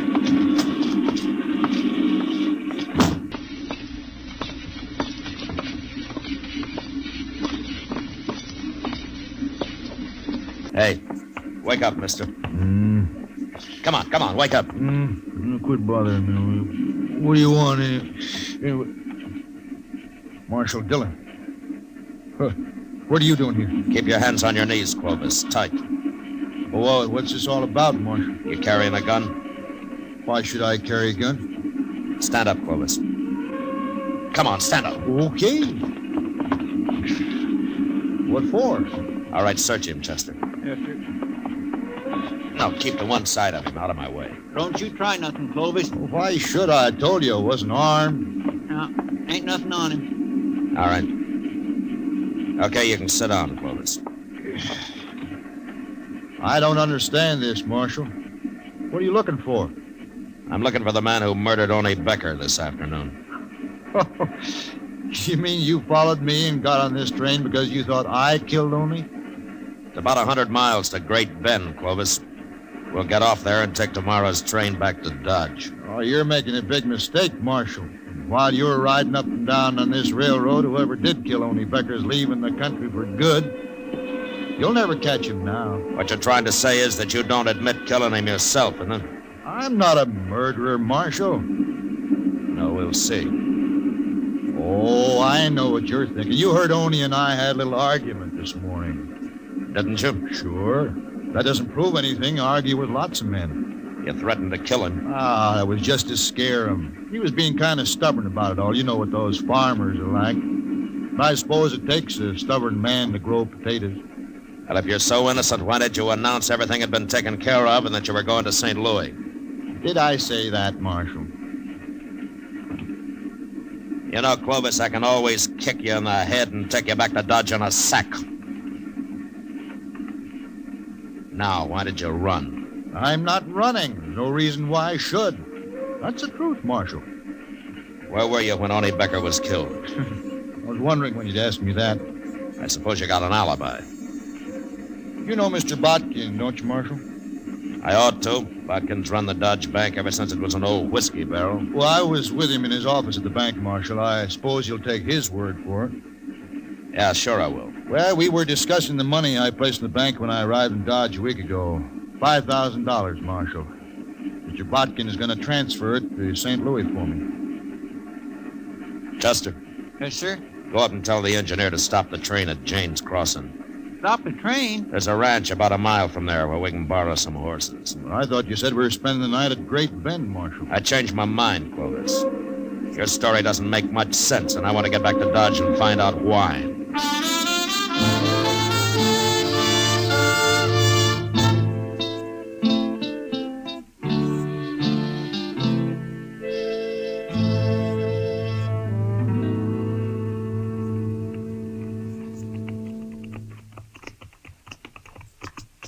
It must be about midnight.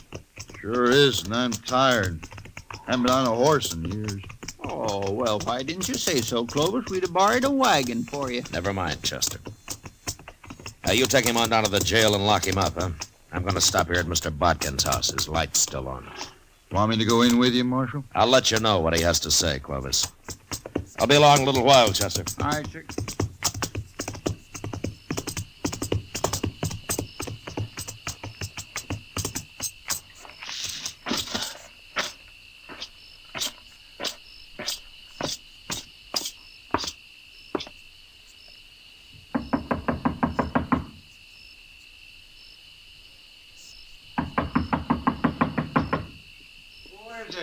Matt Dillon, Mr. Botkin. Oh. Well, Marshal, come in. Come in. I wouldn't have bothered you this late, Mr. Botkin, but I saw your light was on, and I figured you were still up. Up? Of course I'm up. How could I sleep tonight? Why? What's wrong? Where have you been, Marshal? The whole town of Dodge has been looking for you. Fine time for you to be up riding off somewhere, I must say. Well, tell me what happened. What happened? Don't you know even yet? What are you doing here at my house? Well, if you'll calm down, I'll tell you. You tell me, I'd better tell you, Marshal. While you're out gallivanting around on the prairie somewheres, my bank was held up. What? About 5 o'clock, just as we were closing. 3 men that got away with over $25,000.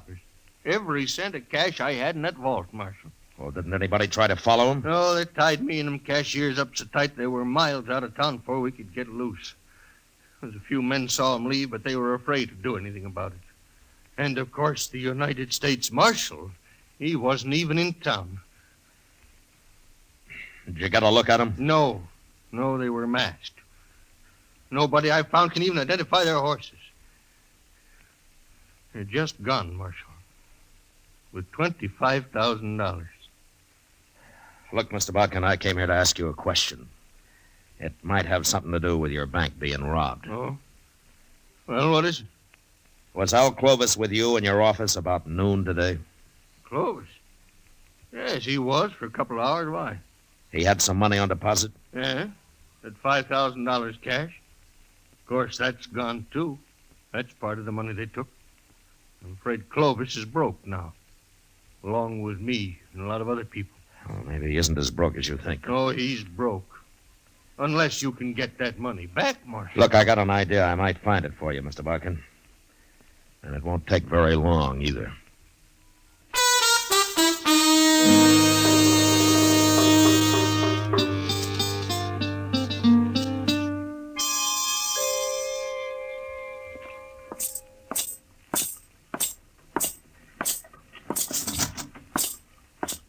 Well, I got Clovis all locked up, Mr. Dillon. He won't be taking no more trains for a while. Good. What'd you find out from Mr. Botkin? And I'll tell you and Clovis at the same time, Chester. Well, he's right in the first cell.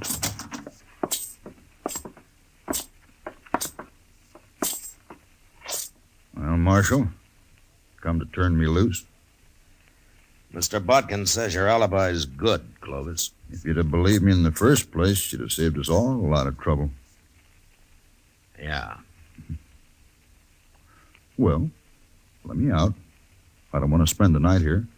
You better get used to it, Clovis. You're going to be spending a lot of nights in here. What? At least a month or two of them. No.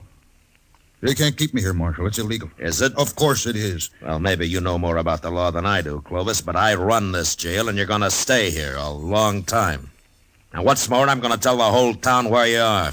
Come on, Chester. Marshal, I demand to be released at once. Now come back here. It'll cost you your job if you keep me here. Shut the door, Chester. Marshal, you can't do this. Marshal! You really gonna keep him locked up, Mr. Dillon? I am. But he ain't done nothing.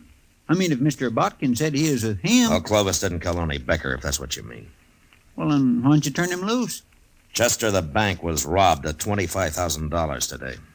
It was? Yeah, just after we got on the train. Looks to me like only Becker was murdered just to get me to follow Al Clovis out of town. Well... We'll find out in a few minutes. I don't think Clovis can stand the idea of sitting in jail while his partners ride off with all that money. You mean he was supposed to get out of here and meet them as soon as his alibi was made good, huh? That's the only way it makes sense to me. Marshal? Marshal Dillon? Well, it didn't take as long as I thought. Come on.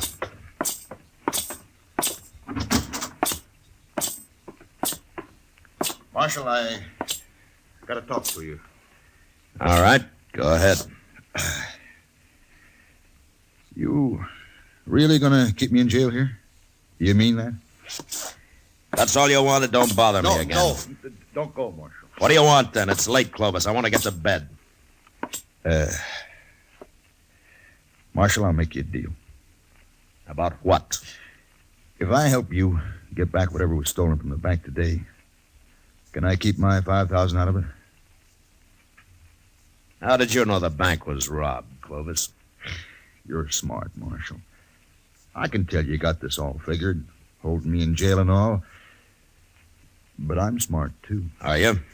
Smart enough to know you need me as much as I need you. You'll never find those men without me, Marshal. But I can take you to where they are, and I'll identify them for you. Why? All I want out of it is my $5,000. Now, that's mine. You can do what you like with the rest. The court will have to decide about your $5,000, not me.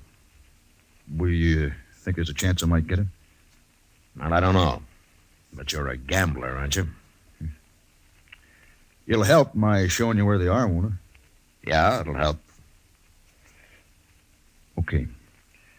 I'm supposed to meet them tonight or early tomorrow, Marshal. They won't wait longer than that. All right, who are they, Clemens? They're not friends of mine, Marshal. I never saw them before 2 weeks ago in St. Louis. And they're all hiding behind summer names. How far's away the meeting place? It's an old cabin, about 20 miles from here. They there now? Nobody stopped them here, did they? No. Thanks to you. But I'm helping you now, Marshal. If I find your partners, you are. Chester, go get our horses. We going out there tonight, Mr. Dillon? Would you rather try it in broad daylight, Chester? No, sir.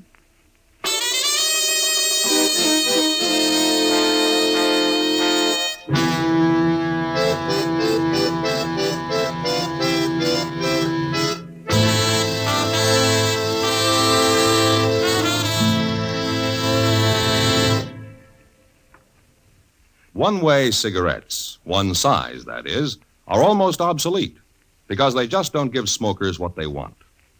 Either way, you'll like Chesterfield best. It's America's most popular two-way cigarette because only Chesterfield gives you the right combination of the world's best tobaccos. Tobaccos that are highest in quality, low in nicotine, best for you. You and I smoke for relaxation, for comfort, for satisfaction. And in the whole wide world, no cigarette satisfies like a Chesterfield. You smoke with the greatest possible pleasure when your cigarette is Chesterfield. Yes, these 6 words, highest in quality, low in nicotine, mean Chesterfield is best for you.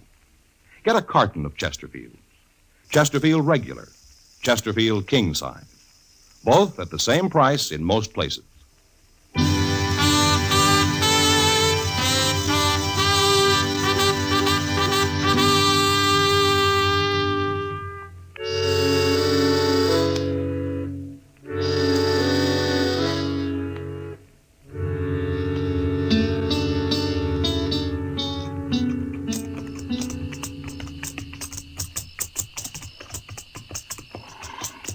You sure you can find this cabin, Clovis? I made the ride out here one night just to be sure. I swear I can't hardly see nothing. I wish that moon wasn't all scudded up with clouds. Chester, you still don't understand that if you can see them, they can see you. That's right. I know. You're right, Mr. Dillon. It sure looks like rain, though. We're almost there. Good. Marshal. Yeah. How are you going to take them? 3 men. What's the matter, Clovis? You getting scared? You know what they'll do to me if you don't take them, Marshal. Like I said, you're a gambler, aren't you? Look, why don't you give me a gun? I'll help you. We'll manage. You can trust me, Marshal. I'm on your side now. Clovis, I wouldn't trust a man like you if you were in church, praying. Wait. Somewhere over there. Ooh. Yeah. There it is. That little clump of elder.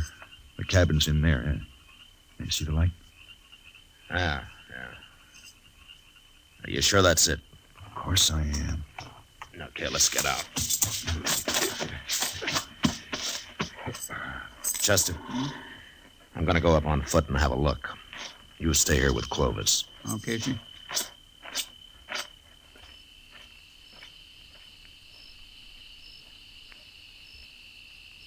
What if they hear him and come out and shoot him? Mr. Dillon ain't exactly green at this game, Clovis. They wouldn't kill me. They'd burn me or something first. Can't blame them much. Wish I'd stayed in jail. Wished I'd let him keep the money. Something's sure to go wrong here. Unless maybe I outsmart him. You ain't gonna outsmart nobody, Clovis, so forget about it. Okay. I declare I never seen a darker night than this is. No.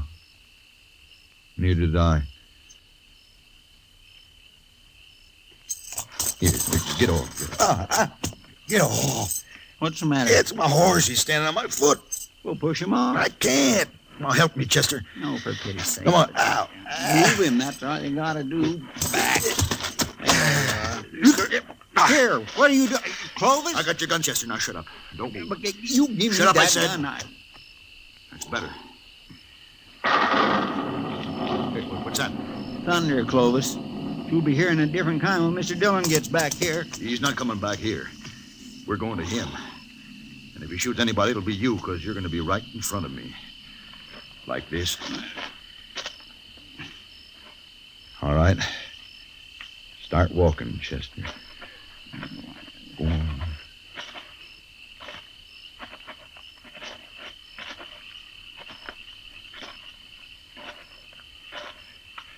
That's far enough. Stop here. We'll pick up the marshal now and go on to the cabin. Now call him and tell him how you're fixed. Go on, call him. Mr. Dillon? Mr. Dillon? He ain't nowhere around Yes, here. he is. Tell him. Go on. Clovis got my gun, Mr. Dillon. Tell him if he doesn't walk over here with his hands up, I'll shoot you. He's gonna take us both to the cabin, Mr. Dillon. He says he'll shoot me. You heard him, Marshal. Now, I'll kill him sure if you try anything. He ain't close enough. I tell you, he's probably clear up there at the cabin. Okay, start walking, Chester. Just straight ahead. Once I get you inside the cabin, he'll have to give up. Unless he wants you dead.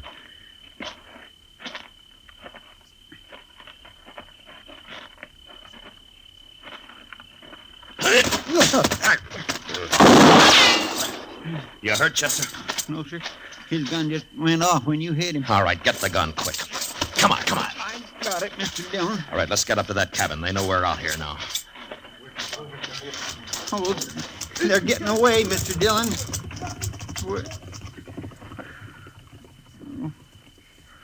They're gone. Yeah.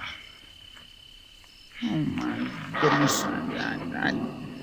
I just don't know what to say. Then don't say anything. Let's try to find our horses. We'll get Clovis later. We'll never find them horses in the dark this way. Rain. Well, that's it. There won't be a track left now. Well, there go 3 killers and $25,000. Mr. Dillon, I just feel awful about this. How'd he get your gun away from you anyway? Well, see, he said his horse was standing on his foot, so So you walked up and let him pull your gun right out of the holster, huh? Yes, sir, that's about the way it happened. Mr. Dillon, you should have let him take me into that cabin. They'd have killed me, but you could have caught them. They wouldn't have got away like they did. Yeah, I know. I was close enough to hear what Clovis said. Well, then why'd you save me? Everything would have been okay. Oh, yeah. Everything would have been okay. Almost everything, Chester. Well, let's just don't stand here in the rain talking about it. Come on.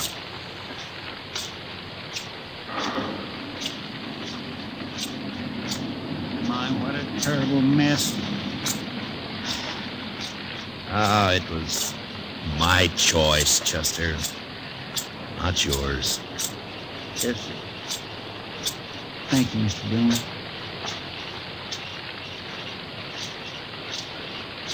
Mr. Dillon? Would you like a whorehound drop?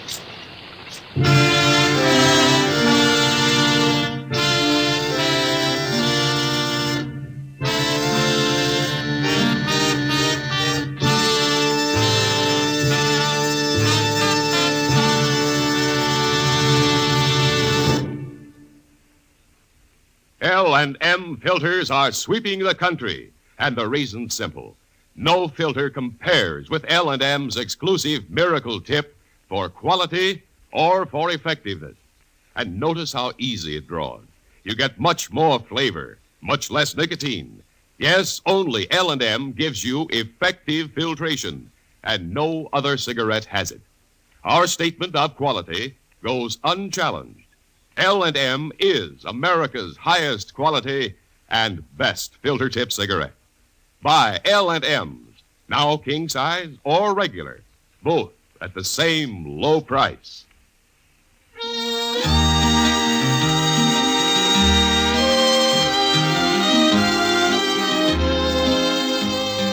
Gunsmoke, produced and directed by Norman Macdonald, stars William Conrad as Matt Dillon, U.S. Marshal.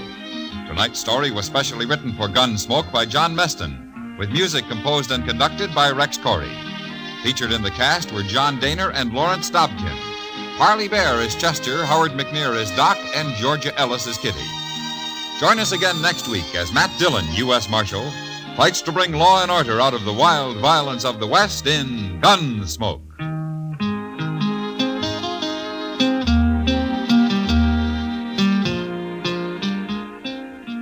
Remember, next week at this same time, Chesterfield will bring you another transcribed story of the Western frontier on Gunsmoke. This is the CBS Radio Network.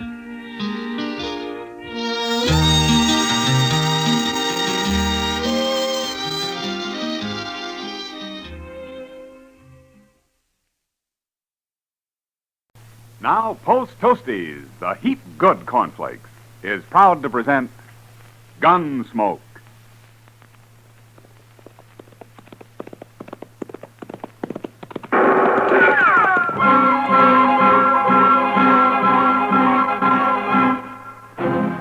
Around Dodge City and in the territory on West, there's just one way to handle the killers and the spoilers, and that's with a U.S. Marshal and the smell of gun smoke.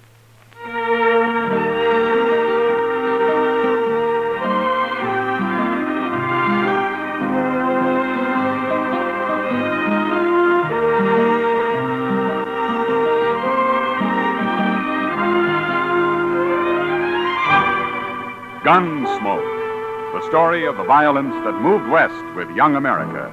The story of a man who moved with it. Matt Dillon, United States Marshal.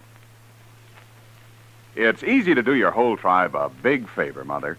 Just pour every big and little Indian in your camp a breakfast bowl full of Post Toasties. Post Toasties, you know, are the heap good cornflakes. They're the best thing that's happened to corn since the Indians discovered it. Fresh as fresh can be. Say, Post Toasties are crackling crisp. Sweet kernel corn flavor, toasted. That's Post Toasties. Post Toasties are packed with nourishment, too. A bowl of Post Toasties with sugar and milk helps your big braves and little Indians start the day right. Get Post Toasties soon. And now, Gunsmoke, starring William Conrad.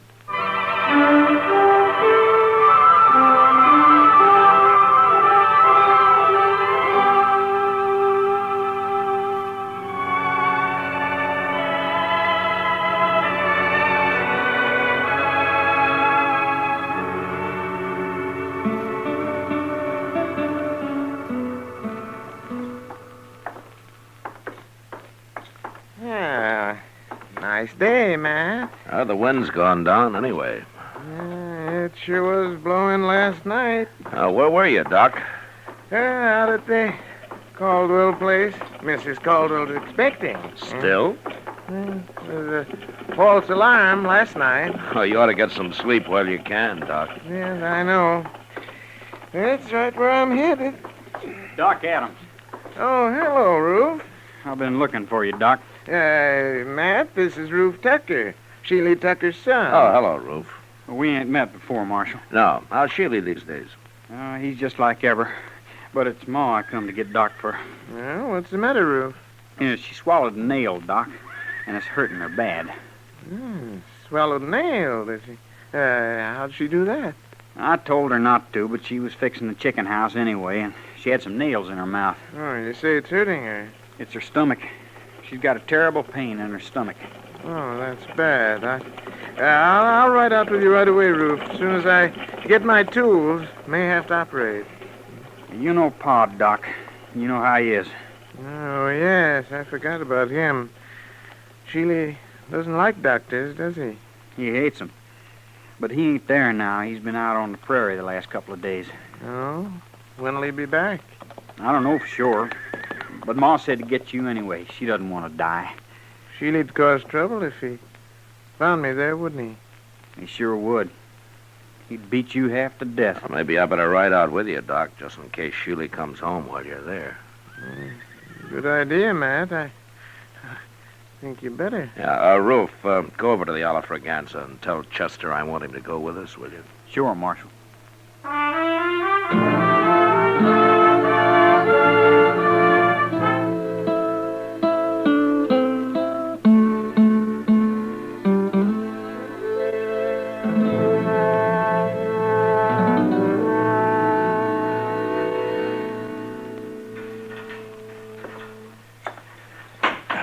How is she, Mr. Dillon? Oh, I don't know, Chester. Doc's still working on her. Well, there's no sign of Sheely anyway. Well, that's some help. What's the matter with a man like that, Mr. Dillon? Hating doctors the way he does? I don't know, Chester. Probably there weren't any doctors around when he was young. And what was good enough for his father is good enough for him. Some fool notion like that, maybe. Sheely always was a mean old cuss, except for his horses. He's always treated horses like they're human. Did you ever notice that? Sheely isn't really a bad man, Chester. He's just ignorant and prejudiced because of his ignorance. If he'd have been here, he'd let Miss Tucker die rather than have Doc operate on her. Yeah, probably. Well, that's bad. To me it is. Maybe if Doc saved him someday, he might get over his ideas. Old Sheely's never had a sick day in his life I know of.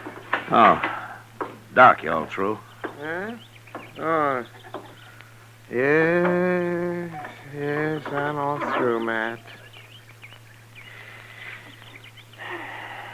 How is she, Doc? Yeah. She's dead. Dead? I guess her heart couldn't take it. I don't know. I had to operate, though. She'd have died sure if I hadn't. Oh, it isn't your fault, Doc. You did all you could. I know, but I always feel maybe if I'd have done it better, things like this wouldn't happen. You're not to blame, Doc. You, want me to tell Roof? Yeah, I've already told him. He's in there with her. Oh, how'd he take it? Yeah, he didn't say a word, Matt. Well, we better be getting back to Dodge, I guess. Yeah, you must be plumb wore out, Doc. Yeah, I am. Doc. Hey? Yes, Roof. And you too, Marshal. You're going to have to help me. Well, we'll help you, Roof. What is it? It's about Pa. I don't know what to tell him when he comes back. Hey, that's right. I kind of keep forgetting about him. Just tell him the truth, Roof. Doc tried to save your mother, but he wasn't able to. Nobody could have. You don't know Pa very well, I guess. He just won't stand for it. Well, there's nothing he can do about it now. It's all over. Not for him, it won't be. What do you mean, Roof? When Pa says a thing, he means it. And he said none of us was ever to go near a doctor. Roof, do you agree with your Pa's thinking? No. And neither did Ma. But we didn't dare cross him when he was around anyway. I'm afraid of him, Marshal. You'll have to stay here and tell him. Yeah, well, I can't stay. I have to get over to the Caldwell place. That baby's due any time now. But you can't go all right, Roof, all right. I'll stay here till he comes back. Chester, you better ride into town in case anybody's looking for me, huh? All right, sir, Mr. Dillon. Yeah, it's a funny thing how a doctor can lose one life and maybe bring another into the world all on the very same day. Well, come on, Chester. We can ride partway together.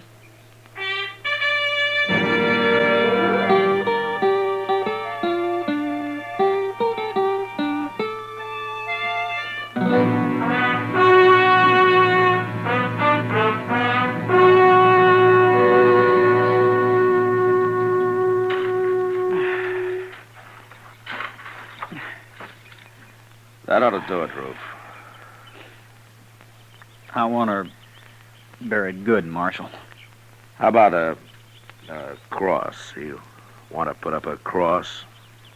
I'll let Pa decide that. Oh, my gosh, Marshal.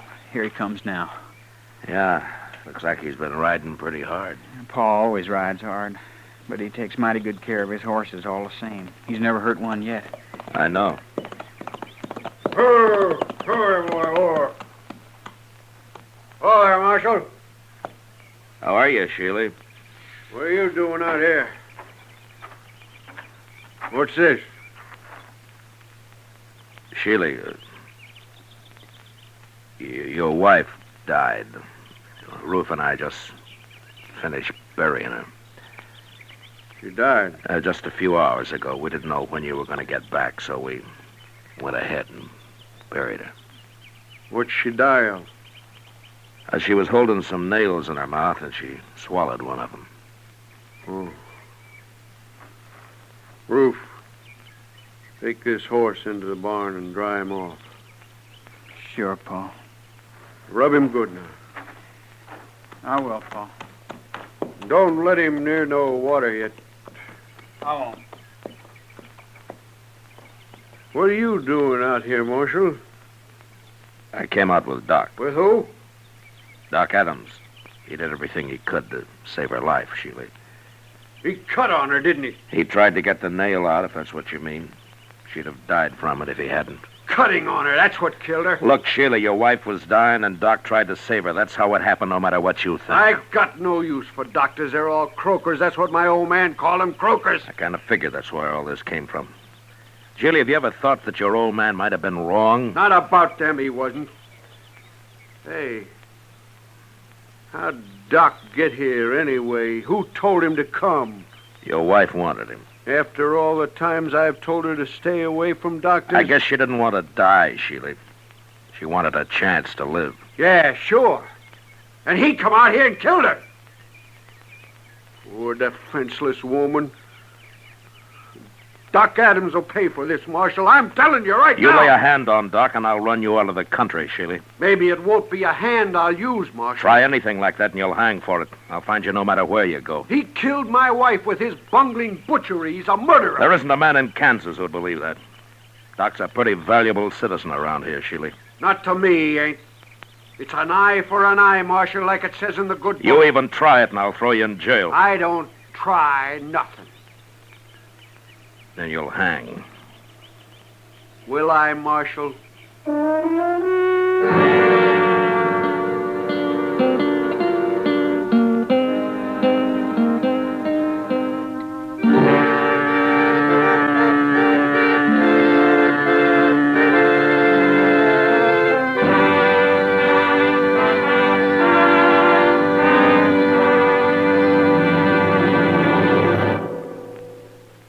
Say, what goes on at your house at breakfast? Well, you can take it from me. The best thing that can go on your breakfast table is Post Toasties. Yes, sir, Post Toasties, the heap good cornflakes. Those golden crisp cornflakes are the best thing that's happened to corn since the Indians discovered it. You know how to prove it? Just pour out breakfast bowlfuls of Post Toasties for your whole tribe, and then watch how they enjoy 'em. Post Toasties are crisp and tasty. From the first bite down to the last spoonful, that sweet kernel corn flavor makes your breakfast. So always ask for Post Toasties, the heap good cornflakes. Post Toasties, heap good cornflakes. The best thing that's happened to corn since the Indians discovered it. Heap good cornflakes. Post Toasties, heap good cornflakes. Remember, Post Toasties is one of the famous triple-wrapped Post cereals, guaranteed fresh or triple your money back. Now back to Gunsmoke.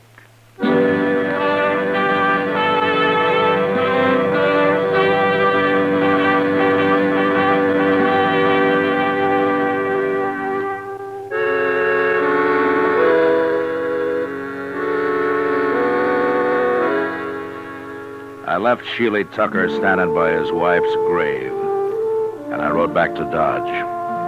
There was no use trying to convince the man that doctors aren't bunglers and murderers. I figured he'd have to experience the truth himself somehow. And there wasn't much chance of that, the way things stood. But what really worried me was his threat to get Doc. Ordinarily, Sheely was peaceable enough, but there was no telling what he might do now. Doc stayed at the Caldwell place that night and the next day, too. I thought he'd be safe there, and I didn't worry about him till the next evening. Kitty and I were having supper at the Dodge House. Matt, for a town that lives on the cattle trade, you'd think we'd be able to eat decent steaks. You should have had the prairie chicken, Kitty. It didn't have to walk all the way from Texas. That steak I had got carried. It was too old to walk. I've never eaten prairie chicken, Matt. What's it taste like? Oh, a little chicken, a lot of prairie. If I didn't know you better, I'd say you've been drinking. If I know you, you'll order steak next time anyway. I don't give up easy, Matt. Yeah, I know. Remember it, then. Sure. You don't know much about women, do you, Matt? Well, I'm learning. Yeah. But at the pace you've set, I'll be in my grave before you're out of first grade. Well, it took me 10 years to learn how to handle a six-gun. Well, that's the nicest compliment I've had all day. Drink your coffee. I gotta get out of here. Yes, sir, Mr. Dillon. Oh, here's Doc. Hello, Matt. Kitty. How's Mrs. Caldwell, Doc? Yeah, gave birth to a 12-pound boy this afternoon. Ah, that's fine. Yes. That's not what I came to talk about, Matt. Somebody tried to shoot me on the way back from the Caldwell place. What? Who was it, Doc? Yeah, I didn't see him, and since I didn't have a gun, I rode straight ahead. Fast. Where'd this happen? Yeah, about a mile the other side of the grove. I should have come out and ridden back with you, Doc. You should have, huh? Well, then, you know something about this? Yeah. Sheely Tucker, huh? He came back after you and Chester had left, Doc. He made some threats. Yes, I might have known it. I'm not going to be a target for Sheely every time I go on a call in the country. I'm going out and see him, Matt. We'll have this out face to face. I don't think you can change his mind, Doc, but I'll go with you. And if he admits shooting at you this afternoon, I'll bring him back to jail. Maybe I'll bring him back anyway. Well, I should hope so. People around here'd be in an awful fix without Doc. Well, then there's me too, Kitty. Oh, sure, Doc. I was thinking of you. We'll ride out in the morning, Doc. Yeah, good.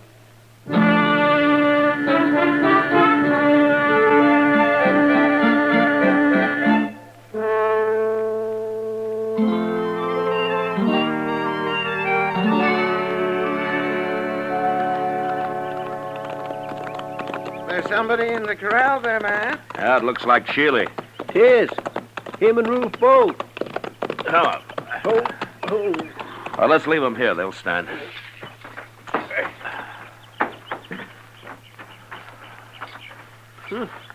They got a horse tied down in there, Mr. Dillon. He's down, Chester, but he isn't tied. No, by golly, he ain't. Oh, say, look at that.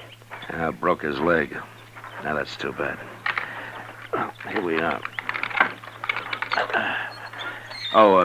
Doc, I'll go first in case Sheely gets excited. Oh, all right, man. Yeah. Go ahead, I'll close it.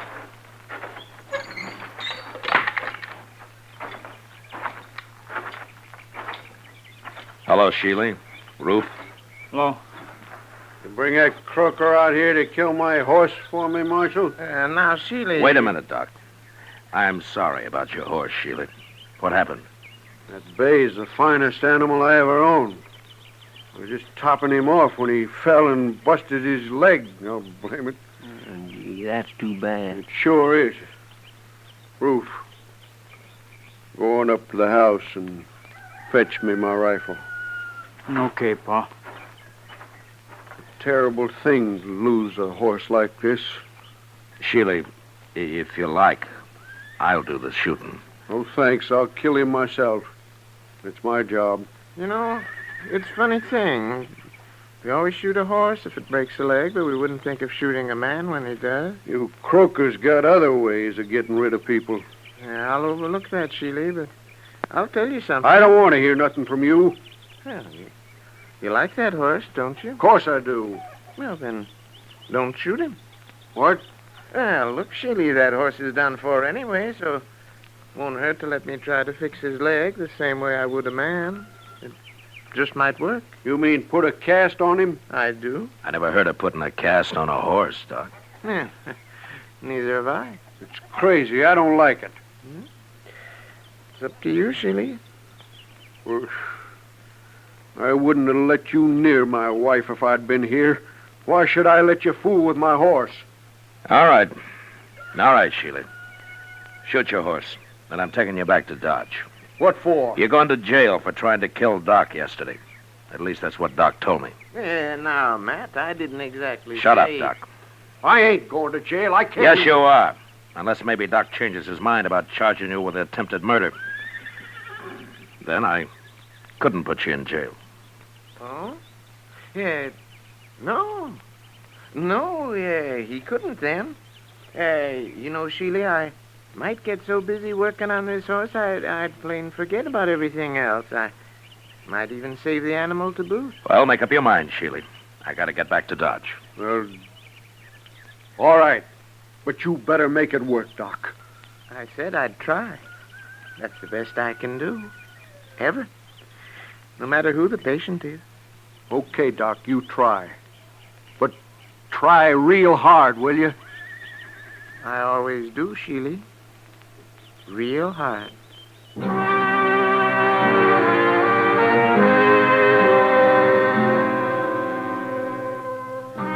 Chester and Ruth made a fast trip into Dodge for a plaster of Paris and some muslin to go under it. And when they got back, Doc went to work. An hour later, he had a heavy cast on the horse's leg. And after giving Sheely some final instructions, he was finished. He promised to come back in a couple of weeks and put a lighter cast on, and then we left. Sheely didn't say much, but I knew if anything went wrong with that horse, he'd be after Doc again. However, 6 weeks went by before anything happened. Doc and I were hiding out in his office with a game of chess we'd started a few days earlier. Yeah, doggone rook, if you're sitting there, Matt. If I move my bishop, you'll be right in on that queen. That's the only move you got, Doc. All right. There you are, Matt. See what you can do with it. A couple more of those and I'll get that queen. Doc. Well, hello, Sheely. Doc, I've been looking everywhere for you, blast you. Why'd you put a sign on your door saying you were out? How come you're wearing a gun, Sheely? Man, it'd be a fool not to wear a gun in this town, Marshal. You'd be a worse fool to try to use it. Don't rile me. I'm in a bad enough temper already. What's wrong, Sheely? How's your horse? My horse is tied up right outside, Doc. What? Yeah, I took that second cast off myself. Then I rode him in here. Of course, I took it easy with him, Doc, real easy. And he ain't even limping. Well, what do you know? By heaven, it works. Oh, that's fine, but what are you so heated up about, Sheely? Well, you'd be heated up too, Marshal. If you'd been carrying a rotten tooth in your jaw as long as I have. You mean you're looking for a doctor, Sheely? I'm man enough to admit it, Marshal. Well, now, Sheely. You just sit down right over there, and I'll see what I can do. Okay, Doc. Hey, this is the one right here. Try to get it out, will you? I'll try, Sheely. That's the best I can ever do. Ever. That's good enough for me, Doc.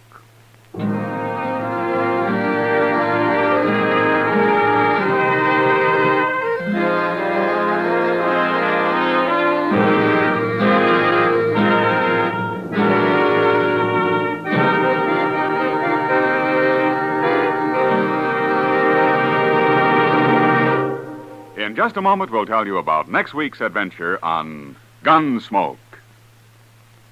Say, exciting things happen to breakfast when there's sugar crinkles at every place. Sure, new sugar crinkles make breakfast more fun than a circus. You know why? Sugar crinkles is the sugar rice treat that's just right sweet. Not too sweet, the way some sugar-coated cereals seem to be, and not like others that aren't sweet enough. Sugar Crinkles, every golden crisp nugget of them, is just right sweet. So try starting your day off just right with new Sugar Crinkles. And don't forget, when you're listening to the radio or watching television, Sugar Crinkles make great snacks. From the bowl or from the pack, for your breakfast or a snack, Sugar Crinkles are more fun than a circus. Try Sugar Crinkles soon. They're the sugar rice treat that's just right sweet. So better get several packages.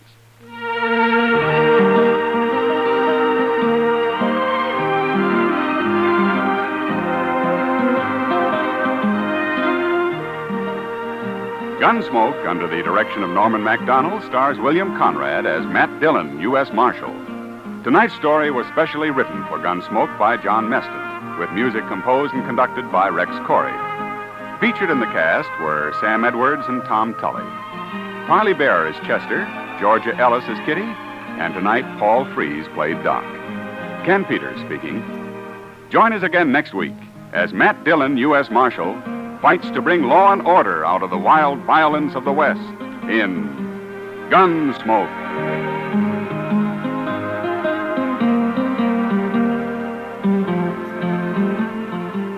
Listen next week at this time when Gunsmoke will be brought to you by Sugar Crinkles, the sugar rice treat that's just right sweet.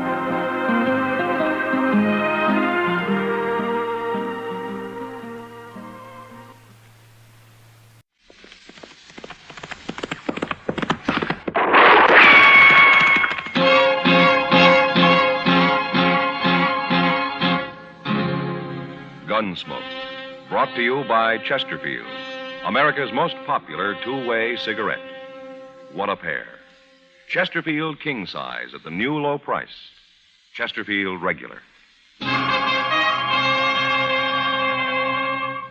Around Dodge City and in the territory on West, there's just one way to handle the killers and the spoilers, and that's with a U.S. Marshal and the smell of Gunsmoke.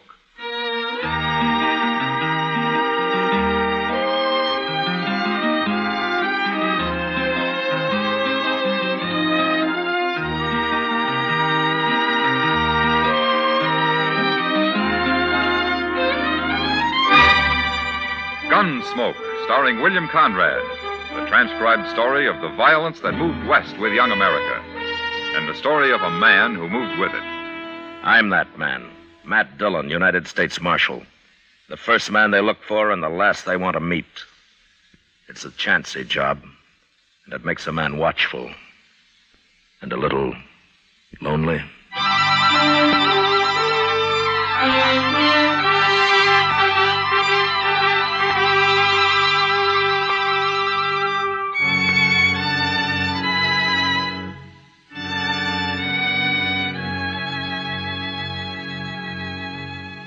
It was a hard 2-day ride back from Fort Wallace, or I'd gone on government business. And I was pretty saddle-weary when I reached Dodge late the second night. So I went straight to bed without seeing anybody. I'd been gone a couple of weeks, but I'd wired Chester a few days before when to expect me back. And he wasn't surprised when I walked into the office next morning. I figured you'd rode in last night sometime, Mr. Dillon, but I didn't want to bother you. Oh, bother me? Why? Was there trouble last night, Chester? Well, no, sir, but everybody was sort of expecting you. Oh. Where was you yesterday, anyway? I mean, where'd you ride from? Pawnee Creek. I camped at Rocky Bend up there. Oh, Rocky Bend's a good camp. I remember it. Oh, I meant to tell you, Mr. Dillon, they hung up a new sign at the Texas Trail across the street there. Come on over here at the window and you can see it. Well, I'll look later, Chester. I'd like to go through my mail now. Yes, sir. Well, now who's that? What? About 4 men just pulled up in a wagon right out in front there. They're getting down. Hey, they're heading this way. I don't believe I know any of them. Well, let them in anyway, huh, Chester? Oh, yes, sir. Come in, gentlemen, come in. Where's Marshal Dillon? He's just sitting right there at his desk, mister. Marshal, I'm Red Samples. Hello? These other men here work for me, except him. Huggins, come up here. This is Jim Huggins, Marshal. Huggins? Hello, Marshal. There's another man laying in the back of the wagon out there, Marshal. He's been shot. Did you say shot? That's what I said. Oh, then I better run upstairs and get Doc Adams. I'll be back, Mr. Dillon. Doc Adams ain't going to do him any good. No? That man's dead, Marshal. He's been dead since yesterday morning. Who is he? Lou Price. Lou Price? That's right. Same man you ran out of town about a month ago. You were pretty mad at him, the way I heard it. Yeah, I was. He tried to put a knife into me. Nobody saw him try. How do you know that? He told me. Lou Price was a sort of partner of mine, Marshal. Oh? Buying up cattle, Marshal, all over Kansas. Buying lots of them. I have me a big ranch when I'm through, up on Pawnee Creek. Well, that's fine. You were camped on Pawnee Creek night before last, weren't you, Marshal? Yeah, I was. At Rocky Bend. That's right. Hear that, men? The only reason I asked Marshal was that Jim Huggins happened to see you there. Oh, is that so? I don't remember seeing him. Doesn't matter. As long as he saw you. Tell him, Huggins. It was him, all right. That's where Lou Price was shot, Marshal, at Rocky Bend. Poor Lou, he never had a chance. He wasn't even armed. Happened yesterday morning. I seen the whole thing. Huggins, tell us who killed Lou. He did. What? You did, Marshal. You're the man I saw. You shot him.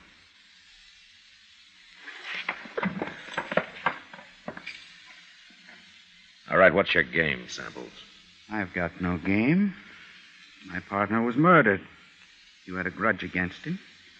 You just admitted before witnesses you were at Rocky Bend.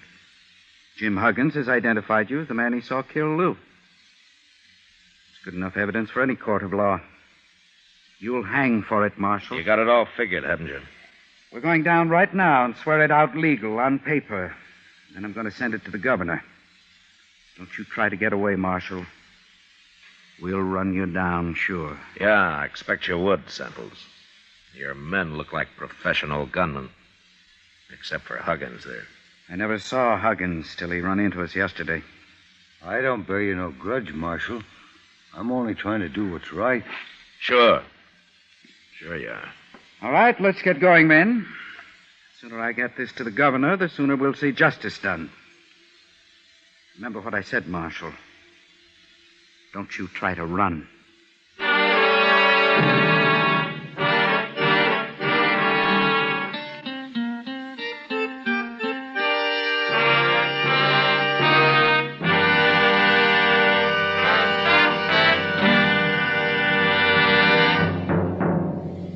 What a pair. What a buy. They're talking about king-size Chesterfield at the new low price. And Chesterfield Regular. They're the quality twins. Either way you like them, you get the same highest quality, the same low nicotine, the same wonderful taste and mildness, a refreshing smoke every time. Yes, the Chesterfield you smoke today is the best cigarette ever made, and it's America's most popular two-way cigarette. So buy a carton today. King-size Chesterfield at the new low price. Or Chesterfield Regular. What a pair they are. They satisfy millions. They're best for you.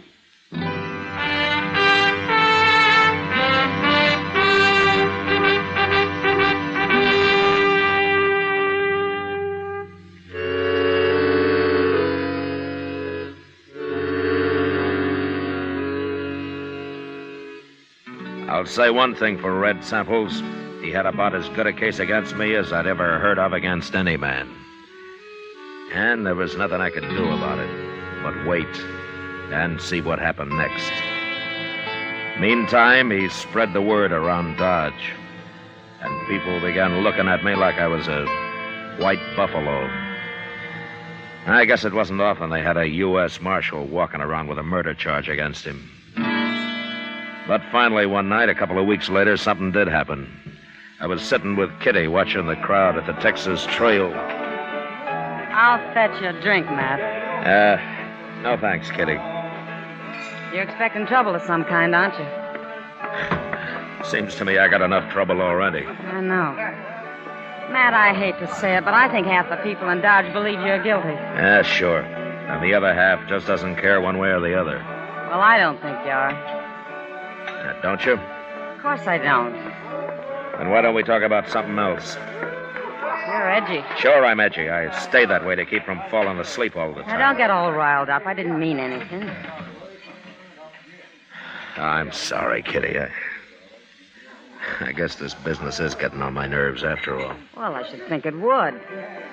Why don't you go and get good and drunk? Forget the whole thing that way. Kitty, if I ever got drunk, I could name you 10 men right here in Dodge who'd cut cards for the honor of shooting me down. Mr. Dillon? Oh, hello, Miss Kitty. Evening, Chester. Sit down. Thank you. I've been down to the telegraph office, Mr. Dillon. Oh, any news? Yes, sir, but you won't like it. Here it is, sir.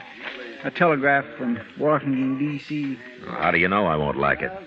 Well, you see, I was standing there when he was writing it out, and I couldn't help watching him work and all that. I don't want to read it, Chester. You tell me what it says, huh? Well, it's from the War Department, and it says they heard from the governor, and, well, you'd better read it, Mr. Dillon. No, you're doing fine. Go ahead. Well, you're suspended. What? You're suspended from U.S. Marshal, Mr. Dillon. And to make it legal and formal like, they're sending somebody to arrest you and take you up to Hayes City for trial. I don't believe it. Neither do I, Miss Kitty, but that's what it says. It's the only way they see how to clear this up proper. Evening, Dillon. Miss Kitty? Oh, I see Chester beat me back with the news. What? How'd you know about this, Samples? I'm just as interested in this business as you are, Chester, so I sort of talked the clerk into giving me a copy of that telegram after you'd left. Well, you got no doubt It's okay, Chester. It doesn't matter. Dillon, Dodge is going to breathe a lot easier now that you're suspended. You won't be around as marshal. I'm still around, Samples. But you're not marshal anymore. You won't be around for long, anyway. Tell me something, Samples. Sure. With me out of office, are you going to be breathing easier, too? I'll tell you, Dillon. There are two reasons I'll be glad to see you hang. One is for murdering my partner. And the other? Well, I always heard you were too strict here, and I like to do a little gambling now and then. Oh? In fact, I'm thinking of running a few tables myself. I see. It's more fun without some hard-nosed lawman looking over your shoulder all the time. You understand? Yeah, I understand. Well, I'll see you at the trial. I hope I'm around when they come to arrest you, Dillon. You probably will be. So long. What's he talking about, Mr. Dillon? You're being too strict. Why, there's plenty of gambling going on in Dodge right now. Not his kind of gambling, Chester. What do you mean? Well, he told me he's buying up cattle and getting himself a big ranch. But he's probably going to finance it from his gambling. And that takes a lot of money. Sure, steady money. Oh.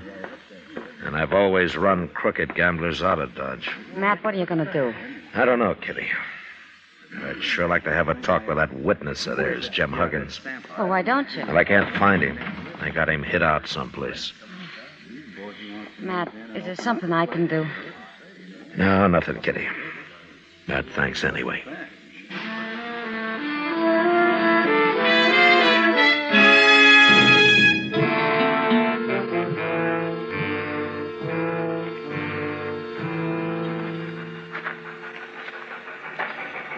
Well, there she comes, Mr. Dillon, right on time. There are not many people at the depot this morning, are there? No, sir, but anyway, I'm glad I talked you into walking down here with me. There is just nothing pleasures me more than watching a train come in. Well, at least it doesn't cost anything. My, I'd like to drive one of them. Wouldn't you, Mr. Dillon? No, they're too noisy for me, Chester. Hello, Marshal. Hello, John. Maybe if I talked to the Santa Fe people, they'd let me try it sometime, you think? Hey, wait a minute. What? Over there, just getting off, the man with the long hair. Well, I'll be... It's Wild Bill Hickok. It sure is. Hey, Bill! Hey, Bill! Hello, Matt. How are you, Bill? How are you, Chester? Fine, Mr. Hickok, just fine. Hey, that's quite a surprise. Why didn't you let me know you were coming? I didn't know myself till just before I left Abilene. Huh? Well, how is Abilene these days? Well, I'm still sheriff there. Guess I will be till somebody gets around to shooting me. Oh, nobody's going to shoot you, Mr. Hickok. They keep trying, Chester. They keep missing, too, don't they, Bill? Well, so far. Maybe that's just because nobody's tried to shoot me in the back yet. Yeah, you've always worried about that, haven't you? I'll tell you something, Matt. What? I don't think I'd mind so much if I was to be shot by a man like you. By me? You might take it in mind to try it. I never could tell which way he was going to jump next. Like, right now. Wait a minute.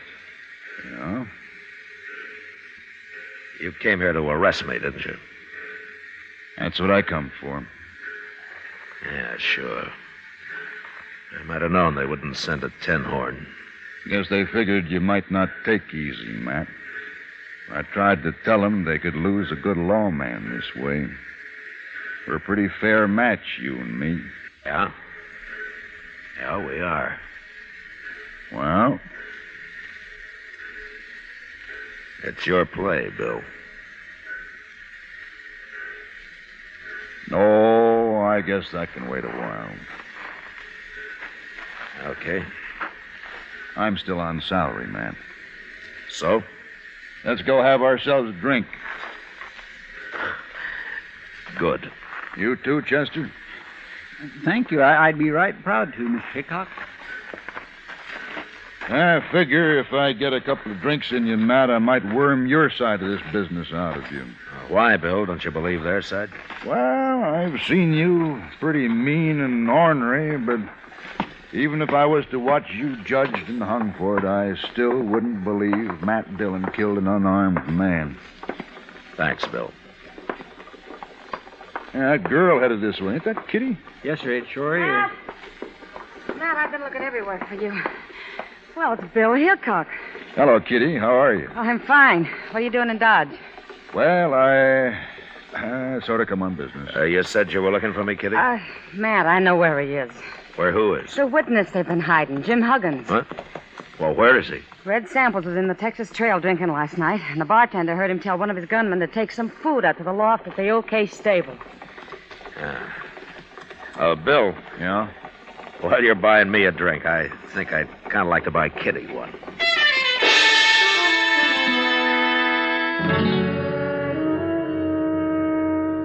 Later on, back at my office, I explained the situation to Bill Hickok, and we talked it over. And then we sat around the rest of the day talking about old times and people and horses and guns. And along about evening, we went up and laid out our plan to Doc Adams. As soon as it got dark, we went over to the OK stable and took Jim Huggins out of the loft and got him across the street and up to Doc's office before he was real sure what was happening. Put him on the couch there, gentlemen. We want him to be comfortable. What are you doing with me? Move, Huggins. Do what Doc says. That's it. Just over here. Yeah, that's fine, Huggins. Now then, you just relax. When's Chester going to get here? He'll be along, Bill. Bill, huh? Who are you? I never seen you before. Mister, you're going to see me double before the night's out. What? Hey, never mind, Huggins. You'll find out. Now then, now you tell me. Have you ever had any heart trouble? Heart trouble? Yes. You ever have dizzy spells, faint, and have to lie down suddenly, anything like that? Well, a horse kicked me in the head once. Made me awful dizzy. I'm asking about your heart, not your brains. I don't want anybody to die here. The business is bad enough as it is. What are you going to do with me? What's this all about? Oh, over here, Chester. I got it. I got plenty. That's good. Just put them on the table here, Chester. Let's, 3 quarts? Well, this is a man we're working on, not an elephant, Chester. Well, I wanted to be sure there was enough, Doc.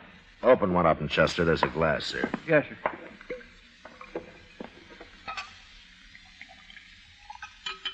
Here you are, Mr. Dillon. Yeah. What is that? What are you doing? It's nothing but good whiskey, Huggins. And for once in your life, you're going to drink all of it you want. Maybe a little more. Here. Oh, no, I don't want to drink all that whiskey, Marshal. I couldn't hold all that. Oh, you can drink it slow, Huggins. But you're going to drink it. Now, go on. Go on. Get started.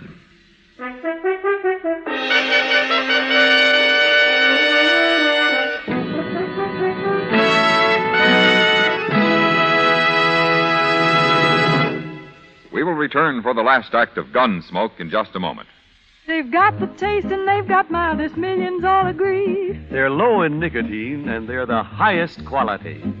30 years research went into this great cigarette. So here is all you say to get the finest smoking yet. Chesterfield's for me, Chesterfield's for me. You just say it's Chesterfield's for me. Remember, friends, Chesterfield is tested and approved by 30 years of scientific tobacco research. For the taste and mildness you want, next time say Chesterfield's for me. Buy a carton of king-size Chesterfield at the new low price, or Chesterfield Regular. What a pair they are. They're best for you.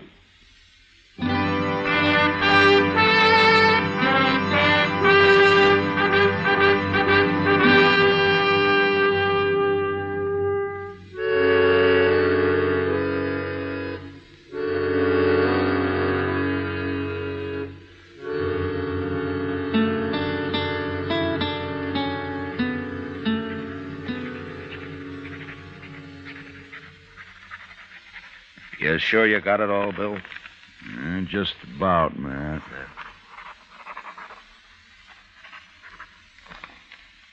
There she is. Want to read it over? No, you heard everything I did. Well, gentlemen, your friend Huggins has got one of the biggest hangovers coming up any man will have to endure. Is he still out, Doc? Yes. It won't hurt him any, though. I sent Chester out for some coffee. I could use a little coffee myself, Doc. There'll be enough.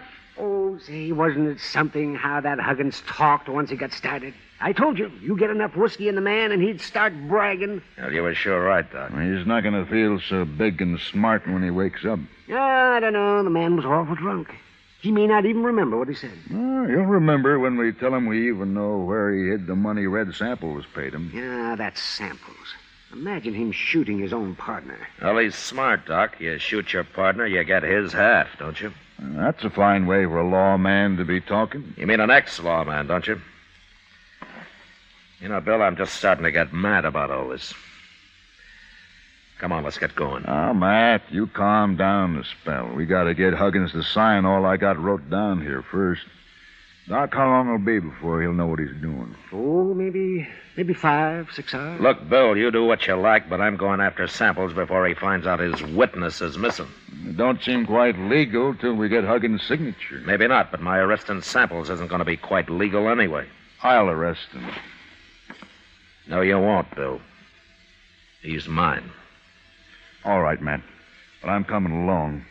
Okay. But you stay out of it. Matt, once you get your tail up and your stinger out, you're the hardest man to stop I ever saw.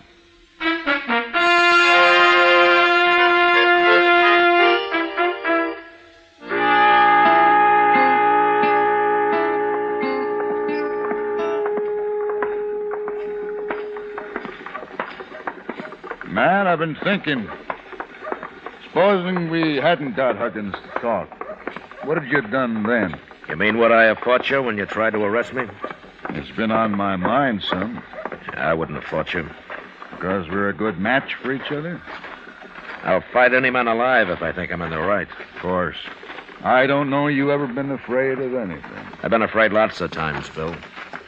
And so have you. Well, maybe. I guess I've worked on the side of the law too long to go against it just because I'm the one that's caught. Well, here's the Olafraganza. They'll be in here.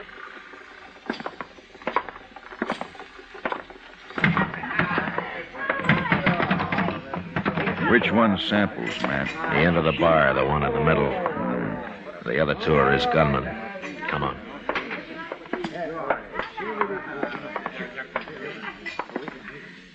Samples? Samples, I'm taking you to jail. You gone crazy, Dillon? You're the one that's going to jail. It's no use, Samples. Jim Huggins has confessed the whole deal. What? You killed Lou Price, and you paid Huggins to testify that I did it. You paid him $500 and promised him another $500 after the trial. He's lying. Who's going to believe that? I believe it. And don't look at your hired help. They're not going to get you out of this. You can't throw anybody in jail, Dillon. You ain't a marshal anymore. No, that's not stopping me. It ain't legal. Wait a minute, gentlemen. It's true Matt Dillon ain't a marshal right now, but I'm making this arrest, and I'm deputizing him to help me. Who are you? Sheriff, up at Abilene. Samples, I want them two hound dogs of yours to move a little to one side where I can keep an eye on them easier. Forgetting it's 3 against 2. That's fair enough odds for us. Start shooting. No, Bill. There's no need for killing. I want these men alive. You ain't taking me alive, Dillon. You, nor Hickok, nor anybody else. I ain't gonna hang. Drop your gun belt, Samples. Why? We just might be lucky enough to kill you. Take Dillon first, men, and then go for Hickok. Wait, Samples. Now!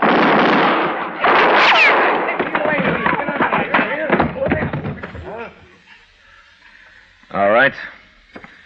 What about you two? They never moved a finger, Matt. They're too scared. All right, you gunmen. Pick up Samples and carry him out of here. Ain't you going to take their guns first, Matt? You don't hobble a horse with a busted leg, Bill. Let them keep their guns.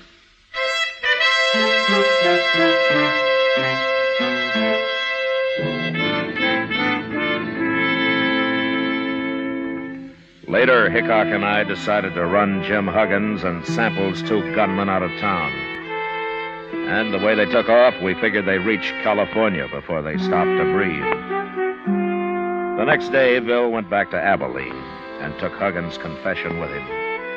And a week later, I had a wire of apology from the governor. Washington took a little longer. They just sent me my regular paycheck with the time of my suspension carefully deducted, which left me almost enough money to pay for the liquor I'd poured into Jim Huggins.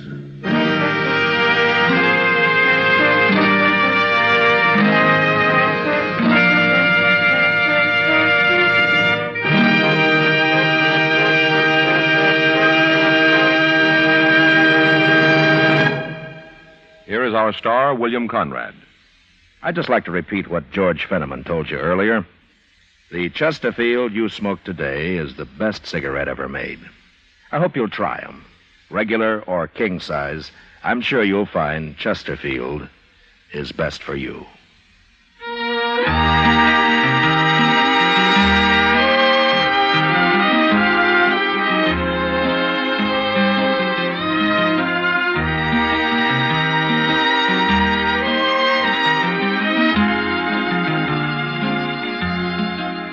Gunsmoke, produced and directed by Norman Macdonald, stars William Conrad as Matt Dillon, U.S. Marshal. Tonight's story was specially written for Gunsmoke by John Meston, with music composed and conducted by Rex Corey. Featured in the cast were John Daner, Vic Perrin, and James Nusser. Parley Bear as Chester, Howard McNear as Doc, and Georgia Ellis as Kitty. Join us again next week as Matt Dillon, U.S. Marshal, fights to bring law and order out of the wild violence of the West in Gunsmoke.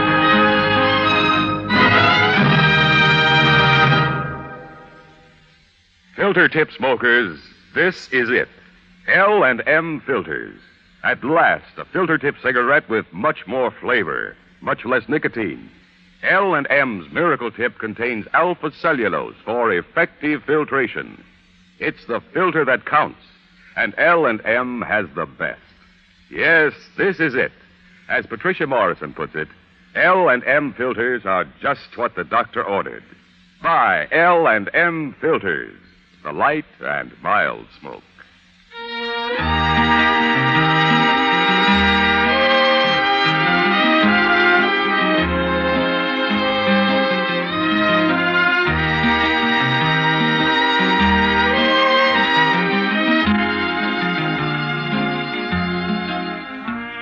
Without your letters, your friend in the service feels out of touch, lonely, and it's tough to be lonesome. The USO knows a letter always makes a fellow feel better. Mail from you brings the warmth of home and friends to him wherever he is. So, write today. Remember, it's tough to be left out at mail call. Next week at the same time, Chesterfield will bring you another transcribed story of the Western frontier on Gunsmoke. This is the CBS Radio Network.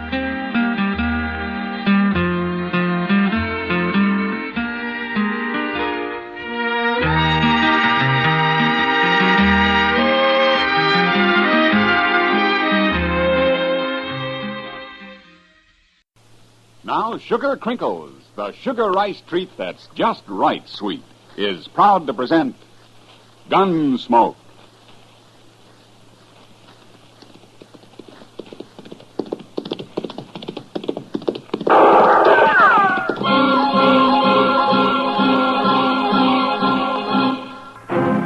Around Dodge City and in the territory on west, there's just one way to handle the killers and the spoilers, and that's with a U.S. Marshal and the smell of gun smoke.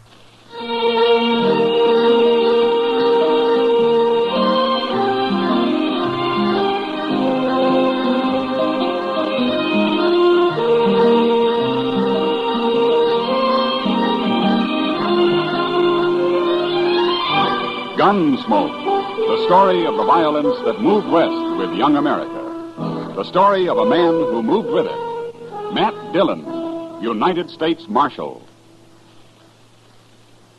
Take it easy, Mom. You know your young folks are going to eat when you give them sugar crinkles for breakfast. Yes, boys and girls love sugar crinkles. And no wonder. It's the sugar rice treat that's just right sweet. Makes breakfast more fun than a circus. Now, the reason sugar crinkles suit young folks to a T is this. Some sugar-coated cereals they've tried seem too sweet. Others don't seem sweet enough. But when they dip their first spoonful of sugar crinkles, they've discovered a sugar-coated cereal that's just right sweet. And say, those young folks of yours love to dip into the pack and eat sugar crinkles as a snack, too. So better get several packages. And now, Gunsmoke, starring William Conrad.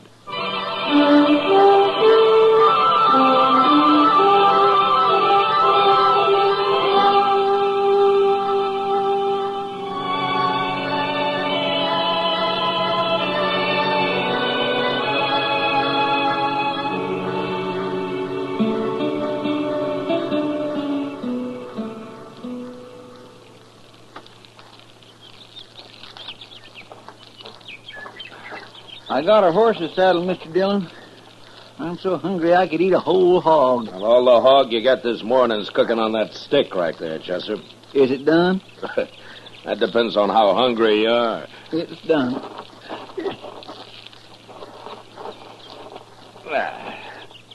Sure will be good to get back to Dodge tonight and sleep in a bed again. Well, civilization's made you soft, Chester. Maybe so, but I get mighty tired of using my back for a mattress and my belly for a covering. Obviously, Chester, you were born for greater things than rooting around on the prairie and living in the rain. It hasn't been raining, Mr. Dillon. No, it hasn't. But it will, Chester. Sooner or later, it'll rain. Yes, sir. Wish we'd brought some more bacon. Say, don't old man Granby live around here? Maybe we could borrow a little from him. Well, according to what I've always heard, old Granby wouldn't loan anybody anything. You really think he's a rich miser, like they say? Oh, I don't know, Chester. Sometimes a man's entirely different from his reputation.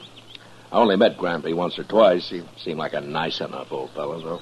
Well, I wouldn't want to live out here all alone with nothing but a few horses for company. Oh, he's used to it. Well, even if he does have a lot of money hid away, there's no place to spend it out here. Granby's pretty old for the pleasures Dodge has to offer, Chester. Well, I hope I am never that old. At the rate you're burning yourself out, Chester, you never will be, so don't worry about it. Oh, now, Mr. Dillon, I live mighty quiet for a young fella who's free and still full of blood. Sure. Hey, look over there. Huh? That string of dust laying right on the ground there. Yeah, I've been watching it, Chester. It's not on the ground, though. There's a dry wash runs along there. Somebody's driving stock down it. Maybe it's old man Granby. That may be. Let's go say hello, huh? All right, sir.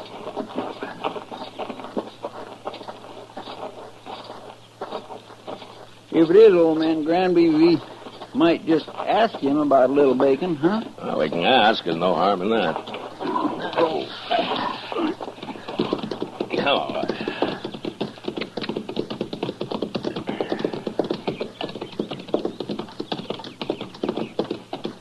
Now, that's horses down there, Chester. Yes, sir.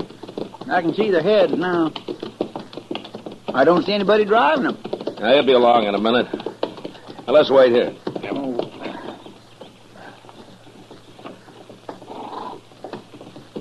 There he comes.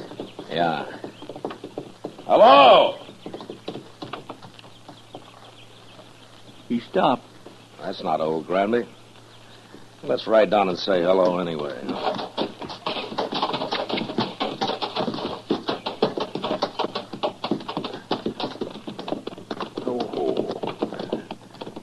Now, that's Granby's brand on those horses, though.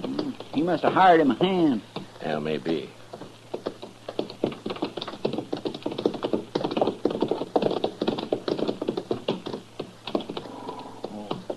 Hello? Hello. Are you working for Granby? I ain't working for nobody, mister. Oh? And where is he? Where's who? Granby. I don't know no Granby. Well, those are his horses you're driving. Oh, they are? Yeah. I ain't driving them. What do you mean? They got ahead of me in the wash here, that's all. I see. You a cowboy? Yeah, sure. I'm a cowboy. Well, you don't look like one. You don't ride like one, either. You're asking the questions, mister. No decent cowboy would run another man's horses down a dry wash just because he didn't want to get up on the bank and ride around them. I told you, they got in front of me is all. How come you're not carrying a gun? Does a man have to carry a gun? No. I'll bet you're the only man within 1,000 miles of here who isn't carrying one. Maybe I got a better conscience than the rest of you. Maybe. Look, mister, you've run those horses about 5 miles off of old Granby's place. You want to give us a hand, we'll run them back. I'm in a hurry. It won't take long. The old man might be a couple of days finding them if we don't. You worry about him. I got to get into Dodge. We'll ride in with you. Afterwards. I ain't going to do it. Look a lot better if you did. I'd like to, mister, but I can't wait. I'm leaving now. So long. You gonna let him go, Mr. Wait Dillon? a minute, Chester. I'll let him hear what lead sounds like. No, don't shoot! Don't shoot me! All right, then ride back here.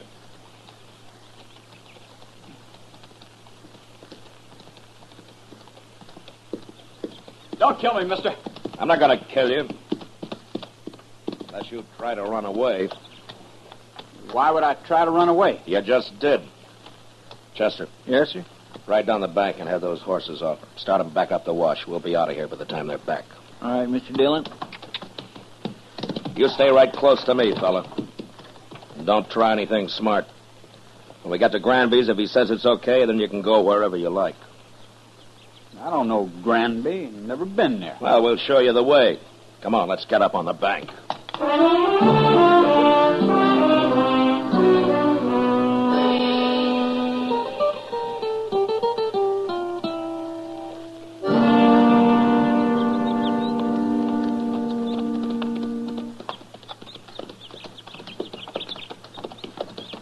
Old man Granby can find his horses all right now, Mr. Dillon. Yeah. But I want this cowboy here to meet him. We'll see if he's in the house. I'll wait for you. Get off that horse, fella. Go on. That's better.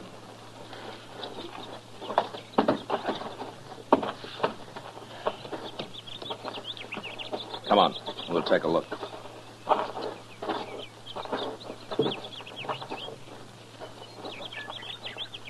Well, what are you waiting for? Nothing. You go ahead, Chester. Yes, sir, Mr. Dillon. Looks like I'll have to herd this man in.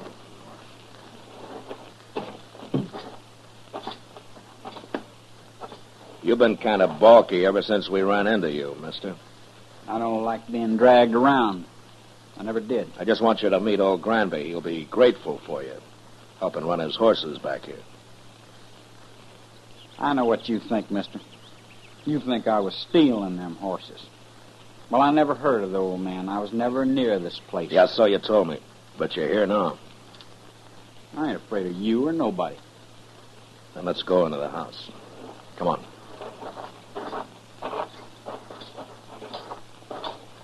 Mr. Dillon? Yeah, what is it, Chester? Old man Granby, he's in there. Well, what's wrong? Right in the room there, Mr. Dillon. He's hanging there. What? Somebody's gone and hung him right in his own house. I don't want to see him anymore. You go take a look. Pull your gun and hold it on this man, Chester. If he makes a move, shoot him. Yes. Now, you just stand there real quiet like. I ain't gonna do nothing. You sure ain't.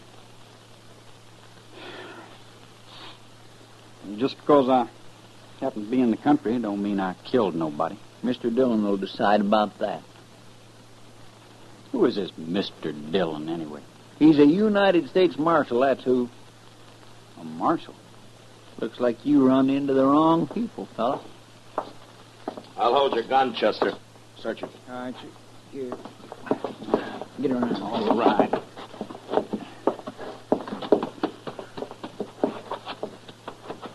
Turn around. The house is all torn up. He must have been looking for old Granby's money. I was never in that house. There's nothing on him. Not a thing. All right, Chester. Here's your gun. Catch it. Thank you. All right, now, what's your name, fella? Trimble. Joe Trimble. Where are you from? Up north. Up north where? All over. What are you doing down here, Trimble? Making a change. Yeah, sure. And some cowboy you ran into told you about Granby being rich. So you came here and kicked the old man around and hung him.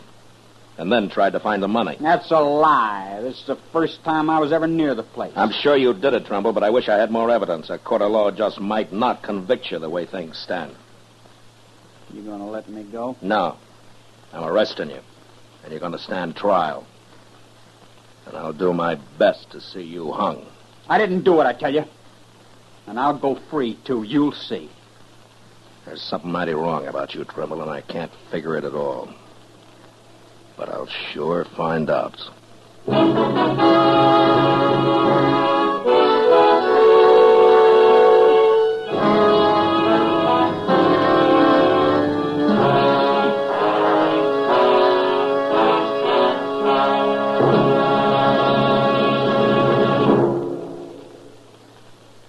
Mother, it does your heart good, I know, when your young folks eat all of their breakfast cereal. That's why I'm so happy to tell you about new Sugar Crinkles. Sugar Crinkles, you know, is the sugar rice treat that's just right sweet.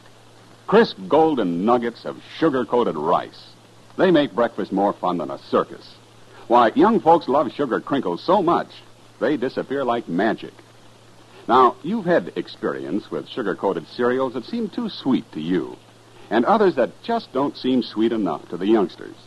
Well, what a wonderful surprise Sugar Crinkles will be to your whole family. For new Sugar Crinkles really are just right sweet. Remember, Sugar Crinkles make great snacks, too. And there's even more good news about Sugar Crinkles. Right now, there's a full-size package of Charms, that wonderful fruit-flavored candy, in every special package of Sugar Crinkles your dealer has. 10 delicious fruit-flavored Charms, free of extra cost to you. So hurry. Get Sugar Crinkles soon as you can. Now back to Gunsmoke.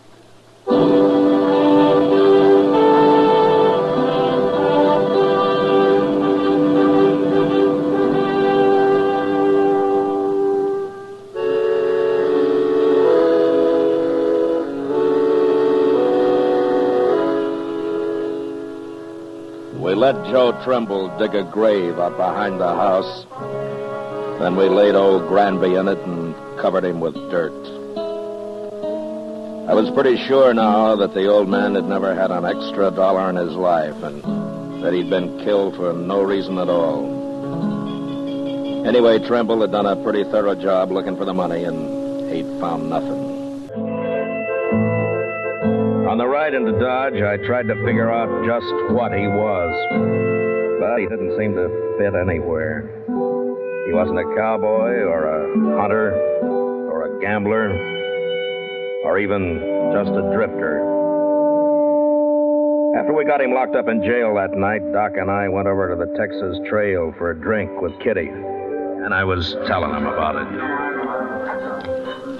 Now then, this fella Trimble, how old is he? Oh, around 25, I guess, Doc. Then he couldn't be running away from home. No, he's a little old for that, Kitty. Well, anyway, they'll hang him. Well, I hope the judge agrees with you, Doc.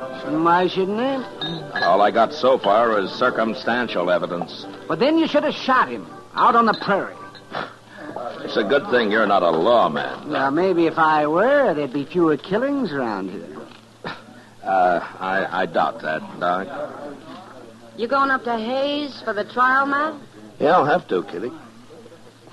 That'll take a week, I suppose. Oh, about. Why do you ask? Nothing, only you've just been away for 10 days. Well, I have to earn a living, Kitty. You could make more money gambling right here in Dodge. Oh, now, Kitty, don't start that. Good evening, Marshal. Oh, Major. It's Kitty, Doc. Evening, Major. How do, Major? I'd like a word with you, Marshal. Sure, Major. So we can go over to the bar then. All right. I'll be back, Kitty. Doc. No hurry, Matt. Doc's got a lot of money. Oh, now I'll buy you one drink, Kitty. Just one drink, and that's all. Well, it's a start, Doc.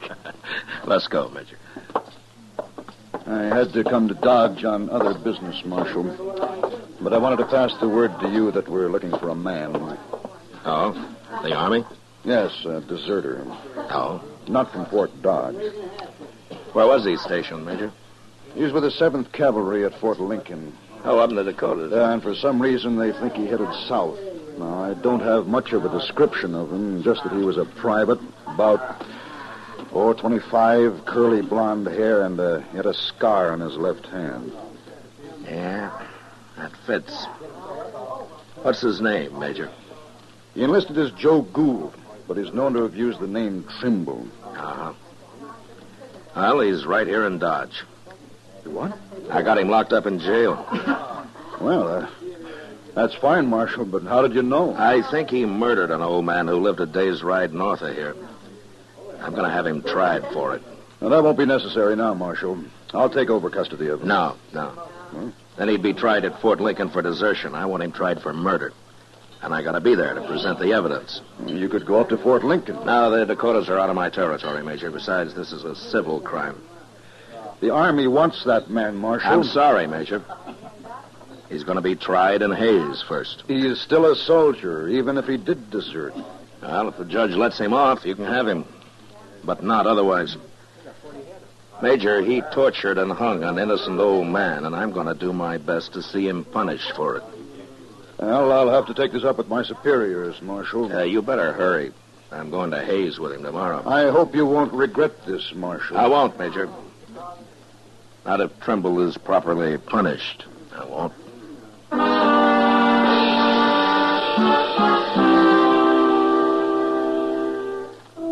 I didn't wait till morning, but started out for Hayes with Joe Trimble that night. The trial lasted a week, and in spite of all the arguments I made, the judge finally decided that there wasn't enough real evidence to convict him. I even tried to make Trimble confess, but he was too smart for that.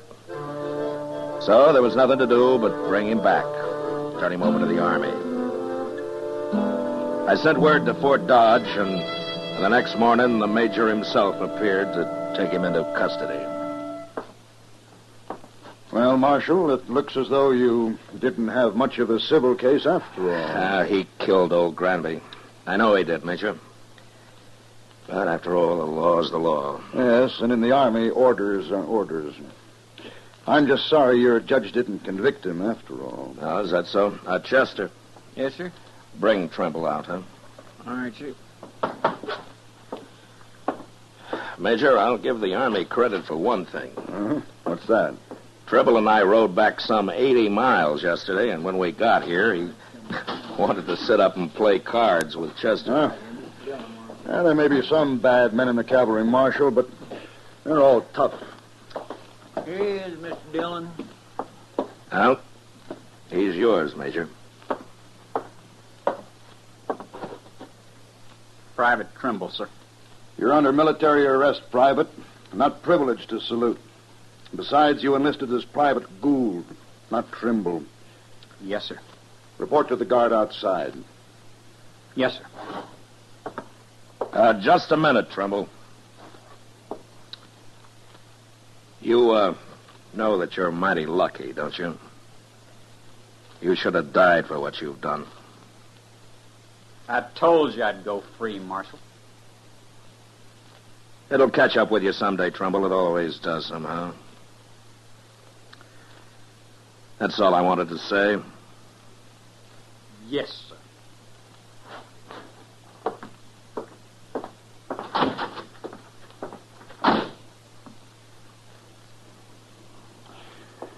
Well, thank you, Marshal. I'll be getting along. Oh, Major, you said that you were sorry that the judge didn't convict him. Why have you changed your mind? Well, I have orders from General Terry to return him to the Dakotas, to Fort Lincoln. Well, he'll be tried there, but he won't be hung for just desertion. Well, oddly enough, Marshal, he won't even be tried. For some months, anyway. He won't? No. It seems that the 7th Cavalry needs every man available. They're leaving Fort Lincoln on an expedition against the Sioux and the Northern Cheyenne. Oh, the Sioux, huh? Yeah. I wonder if old Sitting Bull is still the chief medicine man with him. Sitting Bull? Yeah. No, I never heard of him.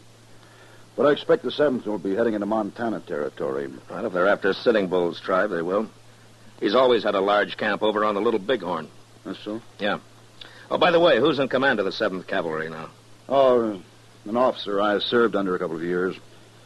I never did care for him. A General Custer.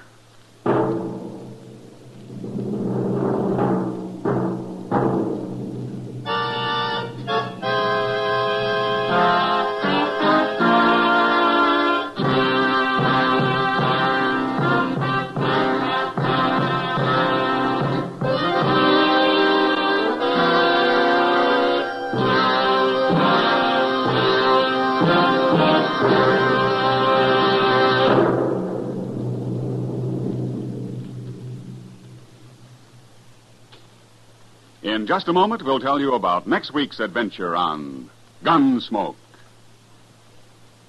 You know, what you are tomorrow depends on what you eat today. So, Mother, be sure the big and little Indians at your house always eat a good breakfast. And tell me, what could be better for breakfast than Post Toasties? Post Toasties, you know, are the heap good cornflakes. The best